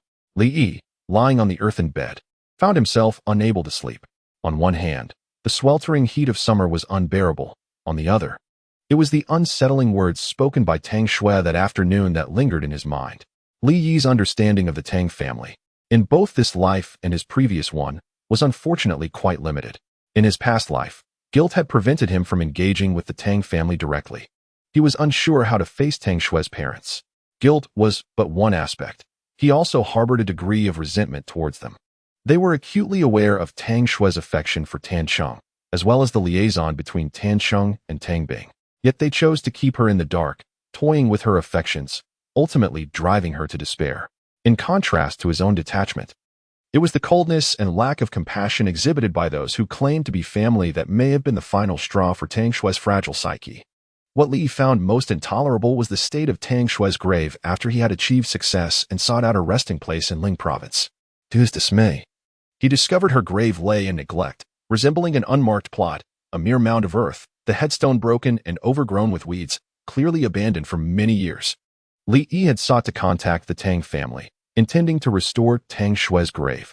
However, he was taken aback when the family assumed his intentions were for a ghost marriage and audaciously demanded a sum of 10,000 yuan. In 1990, such an amount was exorbitant. It was roughly equivalent to the price for marrying a genuine maiden, making their demands seem outrageous. Witnessing the Tang family's treatment of the deceased Tang Xue filled Li Yi with a mixture of anger and profound sorrow for her plight. Ultimately, he acquiesced to their demands, paying the 10,000 yuan and restoring her grave, even purchasing a nearby expanse of land to establish a cemetery. Initially, Li Yi had hoped to assist the Tang family further out of respect for Tang Xue, but their actions led him to sever ties with them completely, relegating them to the status of strangers in his life. However, after hearing Tang Xue's revelations today, he began to suspect that her suicide in the past might have deeper implications. Given Tang Xue's character, it was unlikely that she would take her own life merely due to anger over Tan Cheng's marriage to Tang Bing or despair over an unexpected pregnancy. She was not a woman of such fortitude, and for a girl who had ventured into the countryside with only a modest bundle at the age of 16, these circumstances should not have been sufficient to shatter her spirit. Considering the new information he had obtained, it seemed plausible that the pressure from her family to marry an elderly widower in exchange for Tang Bing's employment opportunities, compounded by a series of other adversities, ultimately drove Tang Xue to her tragic end. While these events could not be verified now, Li Yi's decades of experience navigating the business world led him to believe that his deductions were likely reflective of the truth. Reflecting on his past failure to investigate this matter thoroughly, allowing such despicable individuals to live unscathed throughout their lives, Li Yi was consumed by regret. Fortunately, fate had intervened, granting him a second chance. In this lifetime, he is determined to uncover the truth and ensure that these scoundrels receive their due punishment. Equally restless is Tang Xue. Along with several other female intellectuals, Tang Xue finds herself unable to sleep due to the events that transpired that afternoon. After confiding in Li Yi about her unspeakable experiences, she feared he would look down upon her. However, to her surprise, she saw not a trace of disdain or mockery on his face, but rather compassion and sorrow. Furthermore, she perceived anger in Li Yi's expression. He was pained by her plight and stood up for her. In that fleeting moment, Tang Xue realized she had made the right decision by not returning to the city. He was a man worthy of a lifetime of trust. Though he may lack a prestigious family background and a high level of education, even being from a rural household with generations of humble origins, he possesses a heart that truly cherishes her, placing her at the very core of his affections. It could be said that Li Yi's performance today utterly shattered Tang Xue's final remnants of stubbornness. Meanwhile, the other female intellectuals in the dormitory were unable to sleep due to their excitement. After returning to the dormitory that evening, Tang Xue had distributed the rewards they earned from mushroom picking the previous day, giving each of them 2 yuan, except for Zhang Xinyao. Zhang Xinyao had accompanied Tang Xue to help at the new house, and thus did not join Feng Qian and the others in mushroom picking. Tang Xue had intended to compensate her with 2 yuan, but Zhang Xinyao graciously declined it, demonstrating her strong character despite her family's hardships. The girls who received the money chatted joyfully, while Tang Xue found herself devoid of interest, her mind consumed with thoughts of the future.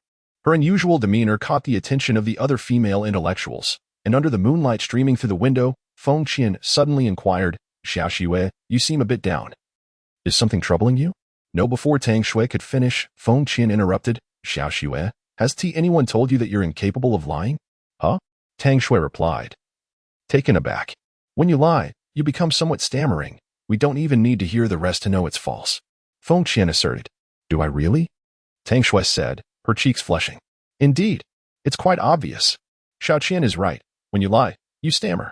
Hearing her friends unanimously affirm this, Tang Xue felt akin to the fool who covers their ears, believing they could deceive everyone. In reality, everyone but herself could see through her fade. Realizing this, Tang Xue felt there was no need to conceal her feelings any longer. With a resigned sigh, she admitted, It's just that there has been a bit of trouble at home. May I ask what it is? Inquired Sun Lu, the female intellectual who had spent the longest time at the commune. Tang Xue hesitated momentarily before recounting the recent events concerning her family's arrangements for her return to the city, as well as their intention to marry her off to that elderly widower. Upon hearing her story, the several young female intellectuals present fell into a profound silence. While they felt a deep sense of indignation at Tang Xue's plight, what resonated more within them was an overwhelming sense of shared sorrow. As fellow young female intellectuals sent to the countryside, none could fathom her predicament more acutely than they. Each of them was, in essence, cast aside by their families. According to regulations, only children were exempt from rural service, which meant that every young woman present had siblings back home. Apart from the eldest among them, Sun Lu, who volunteered to go in place of her younger siblings, the others had been chosen by their parents after careful consideration. Regardless of their parents' underlying reasons, at this moment, they all felt abandoned. It was precisely this shared experience that allowed them to deeply empathize with Tang Xue's emotional turmoil. Chapter 83. The aftermath of Manager Liang in the outskirts of the county, at the sugar factory, those unable to find solace in slumber tonight. Apart from Li Yi and Tang Xue, include a number of senior officials from the Qingshan County Sugar Factory. The factory office is enveloped in a haze of smoke, with only Manager Liang Yukue and mid-level cadres present. Even more astonishingly, several police officers stand guard within, suggesting a rather intricate relationship between the factory officials and the law enforcement personnel, one that does not resemble a cooperative alliance.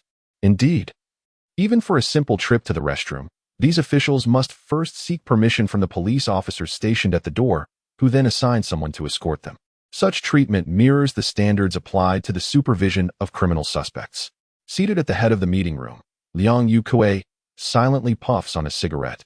Though his thoughts are clearly elsewhere, he remains oblivious to the embers that threaten to scorch his fingers. Liang never anticipated that by heeding the advice of his junior disciple, he would uncover such a plethora of issues, potentially unraveling a major scandal. Earlier that day, his junior disciple Wang Onghua had hurriedly approached him, urging a further safety inspection before resuming production. Trusting his junior, Liang decisively opted against restarting operations and instead ordered a comprehensive safety review. Thanks to the deliberate reminders from Li Yi, Liang and his colleagues directed their focus this time on the safety of the production workshops and other structures.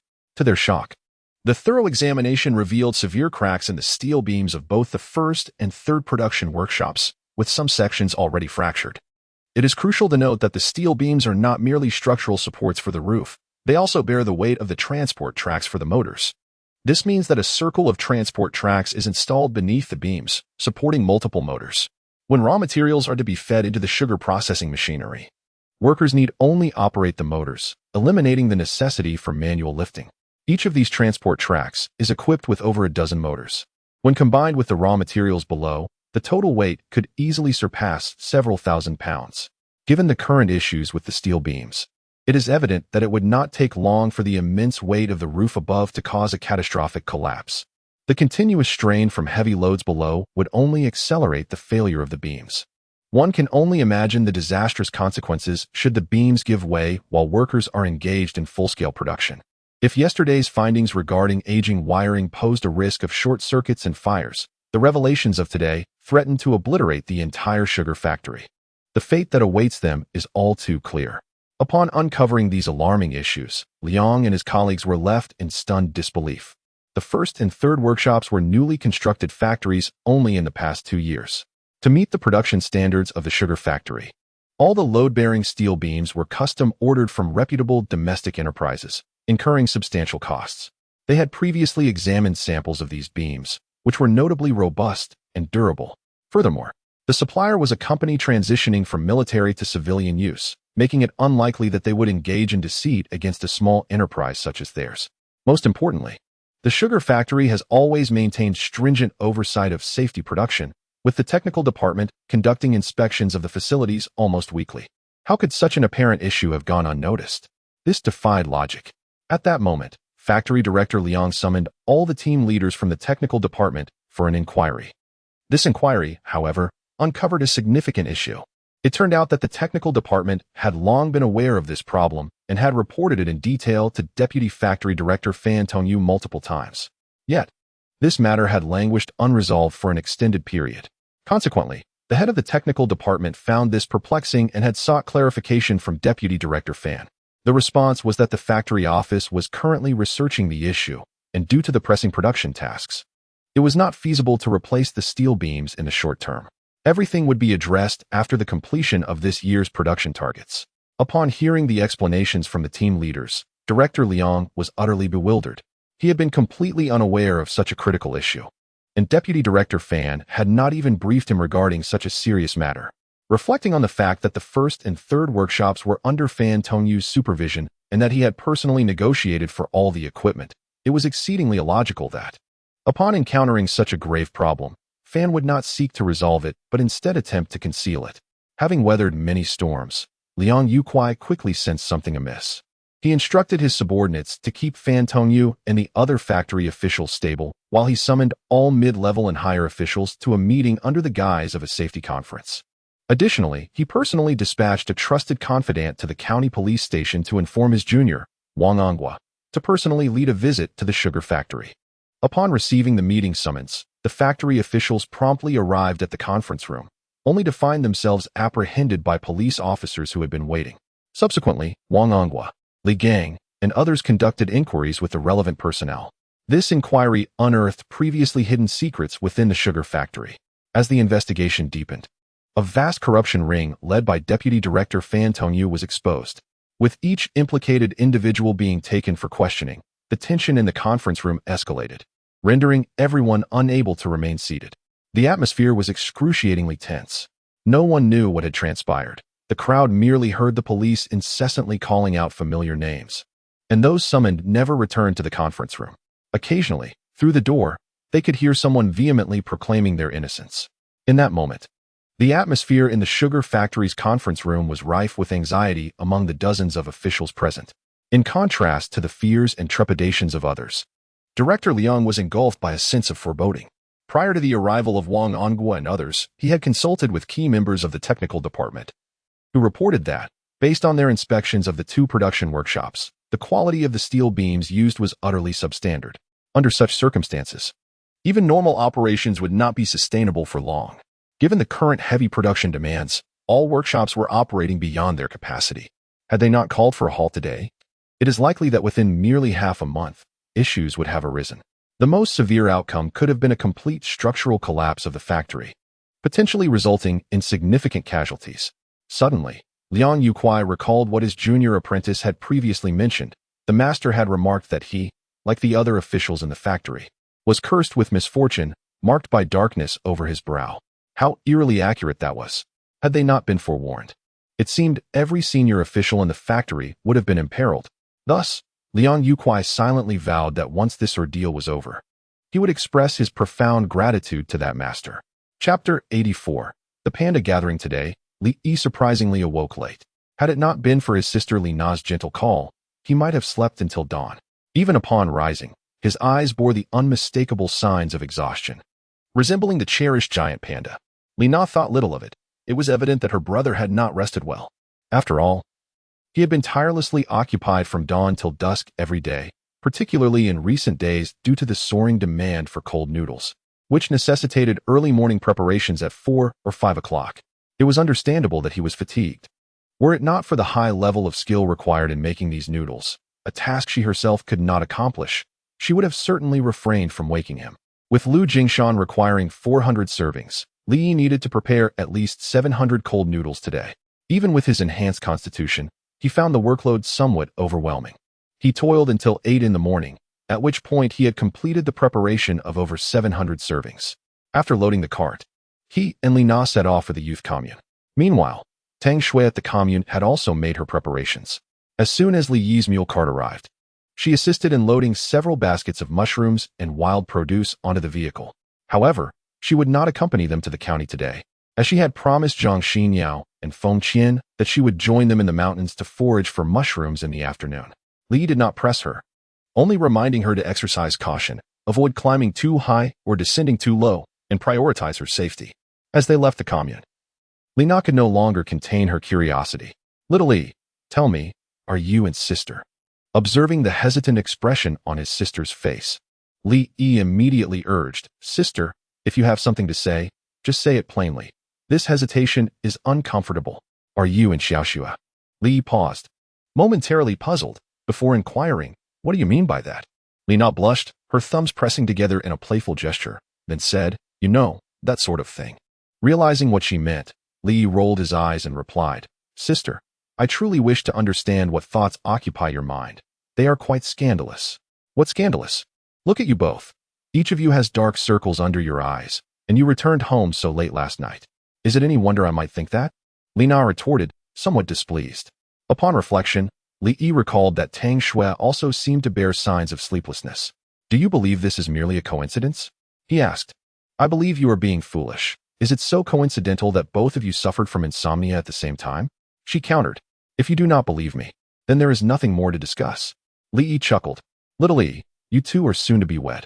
While I do not oppose your closeness, you must consider Xiaoxue's youth. Do not rush into anything that could lead to complications," Li Na advised.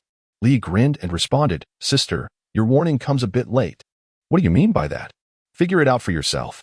Li Na suddenly covered her mouth and exclaimed, she, Xiaoxue. "Come on, is it just a pregnancy? Is it really that serious?" Li Yi replied, "You little rascal, that is indeed a pregnancy." "What do you mean? Is it serious?"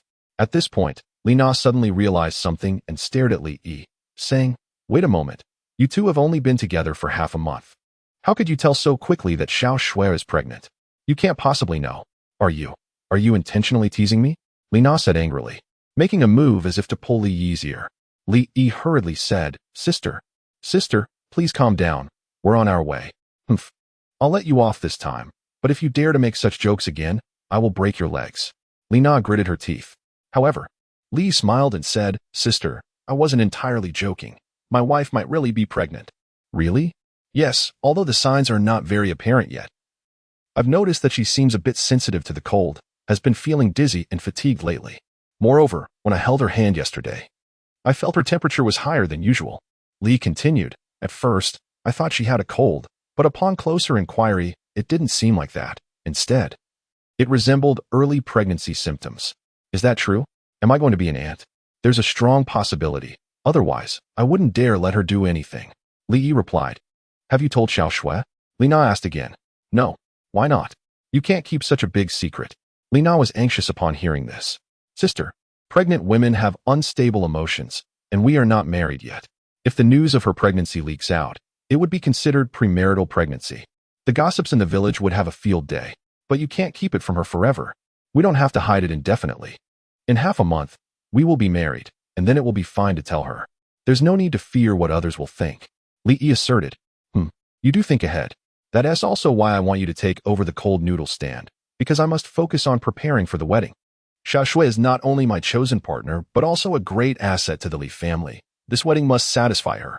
"You are right. Rest assured about the stand. I will take good care of it," Li Na confidently replied. All right. Upon arriving in the county town, as always, they first delivered goods to the state-run restaurant. After handing over most of the mushrooms to Lu Jingshan and others, and settling the payment, Li Yi intended to head to the sugar factory to set up his stall. However, just as he stepped outside, he noticed a small jeep parked beside the bright red mule cart. Through the car window, Li Yi recognized the person inside as Wang Anghua. This fellow is quite amusing. Just yesterday, he remarked that he, a distinguished captain of the criminal police, arrives at the state-run restaurant early each morning, leaving himself open to idle gossip. Yet, he has ingeniously shifted his strategy, opting for a jeep instead. Does he not realize that in this day and age, a small car attracts far more attention than a mere passerby? Upon seeing siblings Li Na and Li Yi emerge from the state-run restaurant, Wang Anghua rolled down his car window and cheerfully exclaimed, "Brother Li Yi." To which Li Yi jested, "Captain Wang, is your criminal police team so idle? Idle? Have you not noticed the dark circles under our eyes?" He retorted. At that moment, Li Gang's head popped out from the rear window, his expression laden with melancholy. Upon catching sight of his face, Li Na could not help but laugh, for this fellow, with his relatively fair complexion, was adorned with two distinctly dark circles. A closer look revealed that Wang Ongwa was not much different. However, his naturally darker complexion concealed it well. Alongside Li Yi, these three men bore a striking resemblance, akin to a gathering of pandas. At this juncture, all three recognized their peculiar appearances and, recollecting the situation, erupted into hearty laughter. Chapter 85. The invitation from Director Liang in the jeep, as Wang Ongwa observed Li Na, who was single-handedly driving the bright red mule cart. A wave of concern washed over him. He inquired, "Is it prudent for your sister to manage this on her own?" Li chuckled and replied, "What could possibly go wrong? My sister is a formidable woman, not easily daunted by challenges." He then added, "I am curious, however, as to why you two have forsaken your responsibilities. Where are you taking me?" "To be frank, my senior brother wishes to meet you," Wang Ongwa confessed. "Your senior brother? What does he want with me?" "Ah, you have met him before. He is Director Liang from the sugar factory." "Director Liang is your senior brother?" Li exclaimed, taken aback by this revelation. "Indeed, I had mentioned that Director Liang apprenticed under my father when he was young, which is why my brother and I have always referred to him as our senior brother," Wang Ongwa explained. "Now I understand," Li Yi responded, piecing together the puzzle. "It seems the problems at the sugar factory are coming to light. Indeed, they have surfaced, along with a shocking scandal," Wang Ongwa confirmed.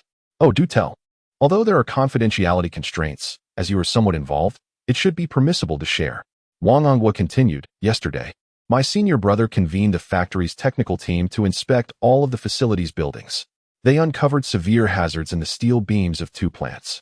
More alarmingly, the head of the technical team had reported these issues to the responsible authorities 6 months ago, yet there was no response. And there were numerous attempts to suppress the matter. Realizing the gravity of the situation, my senior brother promptly alerted the authorities and requested an official investigation. Our investigation revealed that Fan Tongyu, the deputy director responsible for safety at the sugar factory, had engaged in unscrupulous practices during the construction of several production workshops and storage facilities, using inferior materials and cutting corners.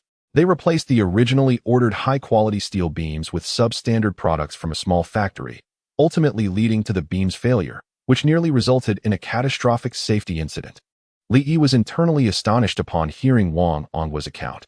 In his past life, the authorities had only reported that the quality of the structural components in the production workshop was substandard, which subsequently triggered the safety incident.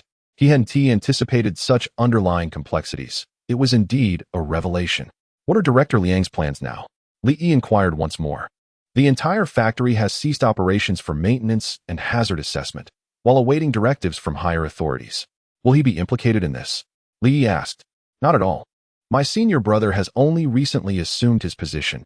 He had no involvement in the project approvals, construction, or final inspections," Wang Ongwa reassured him. "On the contrary, due to his vigilance, not only has he averted a grave production accident, but he has also exposed a nest of corrupt officials, achieving a significant triumph. That is indeed reassuring. So, is his intention in meeting me to express his gratitude?" Li Yi said with a smile. "Upon hearing about this matter, my senior brother was profoundly grateful after realizing that you had intentionally asked me to remind him. Thus, he earnestly requested to meet you, this esteemed individual. As for how he intends to express his gratitude, I am uncertain," Wang Ongwa remarked. "Very well, let us meet then." Li Yi, of course, harbored doubts about Wang Ongwa's ignorance of the situation, yet he chose not to elaborate further. Since the other party wished to see him, he acquiesced. Before long, the vehicle arrived at the entrance of the sugar factory. After presenting their identification, they drove directly into the premises. Once the three disembarked, they followed Wang Ongwa's lead to the factory manager's office on the second floor.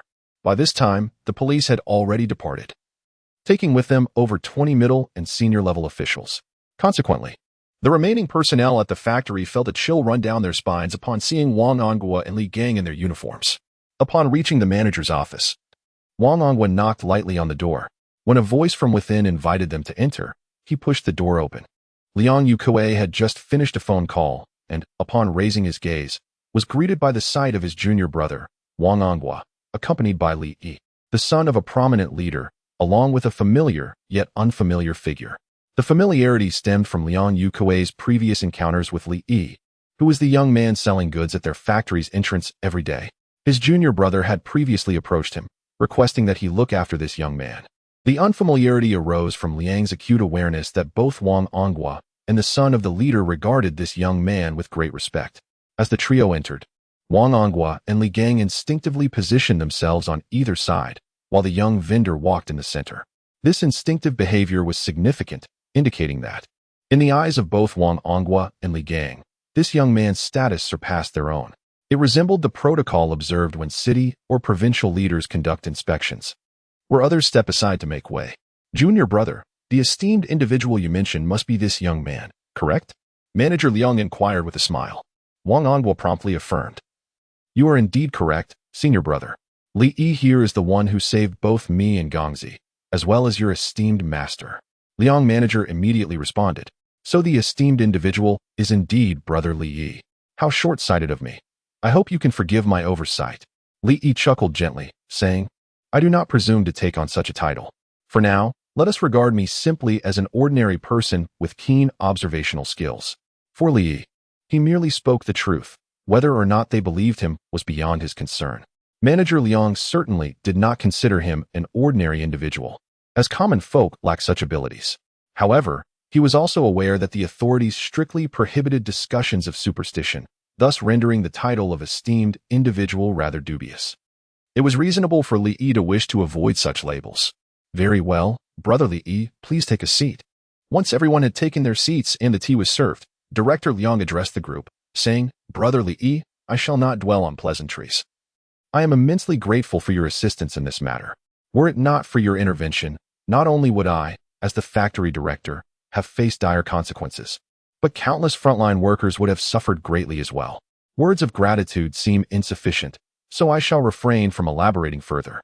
Given that many positions have opened up due to recent events, I wonder if you might be interested in taking on the role of security chief or perhaps office director at the sugar factory. At this proclamation, both Wang Onghua and Li Gang appeared visibly astonished. The sugar factory is one of the most prosperous enterprises in the entire Qingshan County. While other factories are grappling with increasing difficulties, the sugar factory's orders extend well into the middle of next year. The factory's success translates into exceptional welfare benefits for its employees, making it the most coveted workplace for the majority of residents in the county, without exception. Even a single formal position at the sugar factory commands a conservative estimate of 800 to 1,000 yuan. Moreover, the positions of security chief and office director that Director Liang is offering are prestigious roles, ones that cannot simply be purchased with money. For a moment, both men's gazes were fixated upon Li Yi, eager to discern his decision. Chapter 86. 2 quotas. In response to Director Liang's invitation, Li Yi remained remarkably composed. He discerned that Director Liang genuinely wished to extend this offer to him, and he could sense the weight of such a gesture. Under normal circumstances, given his educational background, the prospect of securing a position in a large factory like the sugar plant seemed almost non-existent. Even if an opportunity were to arise, he would likely find himself relegated to the role of an ordinary worker. Yet, Director Liang had directly promoted him to a managerial position, a gesture that would have been readily accepted by most. However, Li Yi was not like most people. With a faint smile, he replied, I am grateful for your recognition, Brother Liang, but I must regretfully decline. I have no intention or desire to join the factory. Wang Onghua and Li Gang were momentarily taken aback. Although they had contemplated such an outcome, they understood that a person of extraordinary character would inevitably transcend the ordinary. Regardless of the decision Li Yi made, they would have grasped it. However, they did not anticipate his refusal would be so unequivocal and resolute. Director Liang, on the other hand, did not take offense. He had already perceived from Li Yi's actions of setting up a stall outside the sugar factory that he was not one to appreciate constraints. Moreover, while his humble stall appeared modest, it was, in fact, quite lucrative. With hundreds of servings of cold noodles each day, even at a mere 5 cents profit per serving, he could earn dozens of dollars daily. In contrast, even as the factory director, his monthly earnings barely reached $70 or $80, rendering the factory's allure minimal. Brother Li Yi, would you reconsider? Such an opportunity is rare, Wang Onghua urged. Suddenly, Li recalled something and said, Brother Liang, while I have no desire to join the factory myself, might you provide me with 2 quotas for entry? Director Liang promptly responded, no problem. Although they will be for ordinary positions, managerial roles can only be assigned to you. I require no managerial position. An ordinary role will suffice, Li replied. Very well. Just let me know when they are ready to start, and you can bring them to me. I will ensure their onboarding procedures are taken care of. Director Liang assured him. Thank you, Brother Liang. Let us omit the formalities of gratitude. If we were to truly express it, all the employees of our sugar factory would owe you a bow. Director Liang chuckled. Ha ha, Brother Liang, you jest. Some matters are best left in the past. Li Yi remarked. Wang Onghua, well acquainted with Li Yi's temperament, understood that while he was always willing to assist others, he rarely spoke of such matters afterward. This might be a custom of their profession or simply a reflection of Li Yi's character. Brother Liang, let us consider this matter settled. Your understanding is all that is required, Wang Onghua stated. Agreed. It is settled then. Director Liang continued. In fact, the primary reason I asked Onghua to invite you today is to discuss 2 matters in which I seek your assistance. Brother Liang, please let me know. I will do my utmost to help, Li Yi replied. Firstly, I would like you to assess whether this issue has been entirely resolved, Director Liang elaborated. To be frank, having learned from the previous experience, I still harbor some uncertainty. Li Yi smiled and remarked, from a superficial perspective, this matter seems resolved. However, the mere utterance of however caused the expressions of those present to shift dramatically, akin to the somber tone of a physician delivering a diagnosis. The transitional phrase invariably foretold ill tidings. But what? Speak, Brother Li Yi. I can endure whatever it is. Director Liang said, beads of sweat forming on his brow. Do not be hasty, Liang Gu. What I wish to convey is that while the immediate crisis you face appears to have subsided, it pertains solely to safety regulations. In truth, your factory is currently harboring a far greater peril, Li Yi elucidated. A greater peril? This proclamation sent a chill through Director Liang, who recalled how narrowly they had escaped incarceration from the previous crisis. What could be worse than that? Wang Onghua hastily interjected, Brother Li Yi, could you elucidate this greater threat? Li Yi shook his head, replying, it is premature to discuss it now. We shall revisit this topic once the state relaxes its oversight of private enterprises. The state is poised to ease regulations on private enterprises? Director Liang was taken aback, having heard no whispers of such developments. Li Yi chuckled softly. For the time being, it will not ease restrictions, but it will loosen controls on individual businesses. Do not inquire further. Clarity will come by year's end. This, Brother Li Yi, are you implying that our sugar factory's predicament is linked to the government's potential easing of restrictions on private enterprises? Indeed, yet it is futile to speculate now. By that time, you may have already stepped down as factory director, Li Yi said with a smile. True. Director Liang then continued, regarding the second matter. I wish to place an order with Brother Li Yi for a batch of cold noodles and white flatbreads. How many would you like? 800 portions of cold noodles daily and 1,600 flatbreads for a week straight, Director Liang declared astonishingly. Li Yi immediately comprehended that this so-called assistance was merely a veiled gesture of gratitude. Brother Liang, there is no need for such extravagance. Before he could finish, Director Liang interjected, it is not solely an expression of gratitude. Primarily, the factory wishes to provide some benefits for the workers. Benefits? Yes, during our production peaks each year. We typically offer our employees additional meals. Sometimes it is lamb soup, other times it may be biscuits or fried dough twists. Director Liang continued, however, meat is prohibitively expensive, and each employee receives but a meager portion. Likewise, while biscuits and fried dough twists are not inexpensive, most employees take them home to share with their elders and children, which defeats our original intention. I have tasted the cold noodles you prepare. They are both delicious and affordable, and they do not have a long shelf life. I plan to ensure that all factory workers receive an additional meal of cold noodles and flatbreads daily during this period, Li Yi said with a smile. But what of workshops 1 and 3, which are currently out of commission? The workers still have tasks to complete? True, they are not operational. However, we still have 3 production workshops that are fully functional. Moreover, during this period, it is necessary to dismantle and reconstruct the non-compliant factories. In short, the employees will undoubtedly face considerable hardships in the coming days, remarked Factory Director Liang. Although Li Yi understood that these words were merely spoken for his benefit, who would distribute benefits in the form of cold noodles and white flatbreads? He did not refuse Director Liang's goodwill and nodded in agreement, saying, "Very well, I shall take on this task. When shall it be done? Is tomorrow feasible?" "Absolutely." Director Liang responded with enthusiasm. "Rest assured, by noon tomorrow, 800 servings of cold noodles and 1,600 white flatbreads will be delivered to you punctually." Li replied with a smile. "Very well." Chapter 87. The invitation from Wang Ongwa as Liang, the factory director, exited the sugar factory. The clock struck 12. He insisted on treating Li Yi to a meal, yet Li Yi firmly declined. Given his understanding of the leaders in state-owned enterprises, he knew that such a meal would require at least 10 or 8 dishes, accompanied by 3 to 5 bottles of fine liquor, to befit their status. Setting aside the question of extravagance, this was simply the prevailing atmosphere.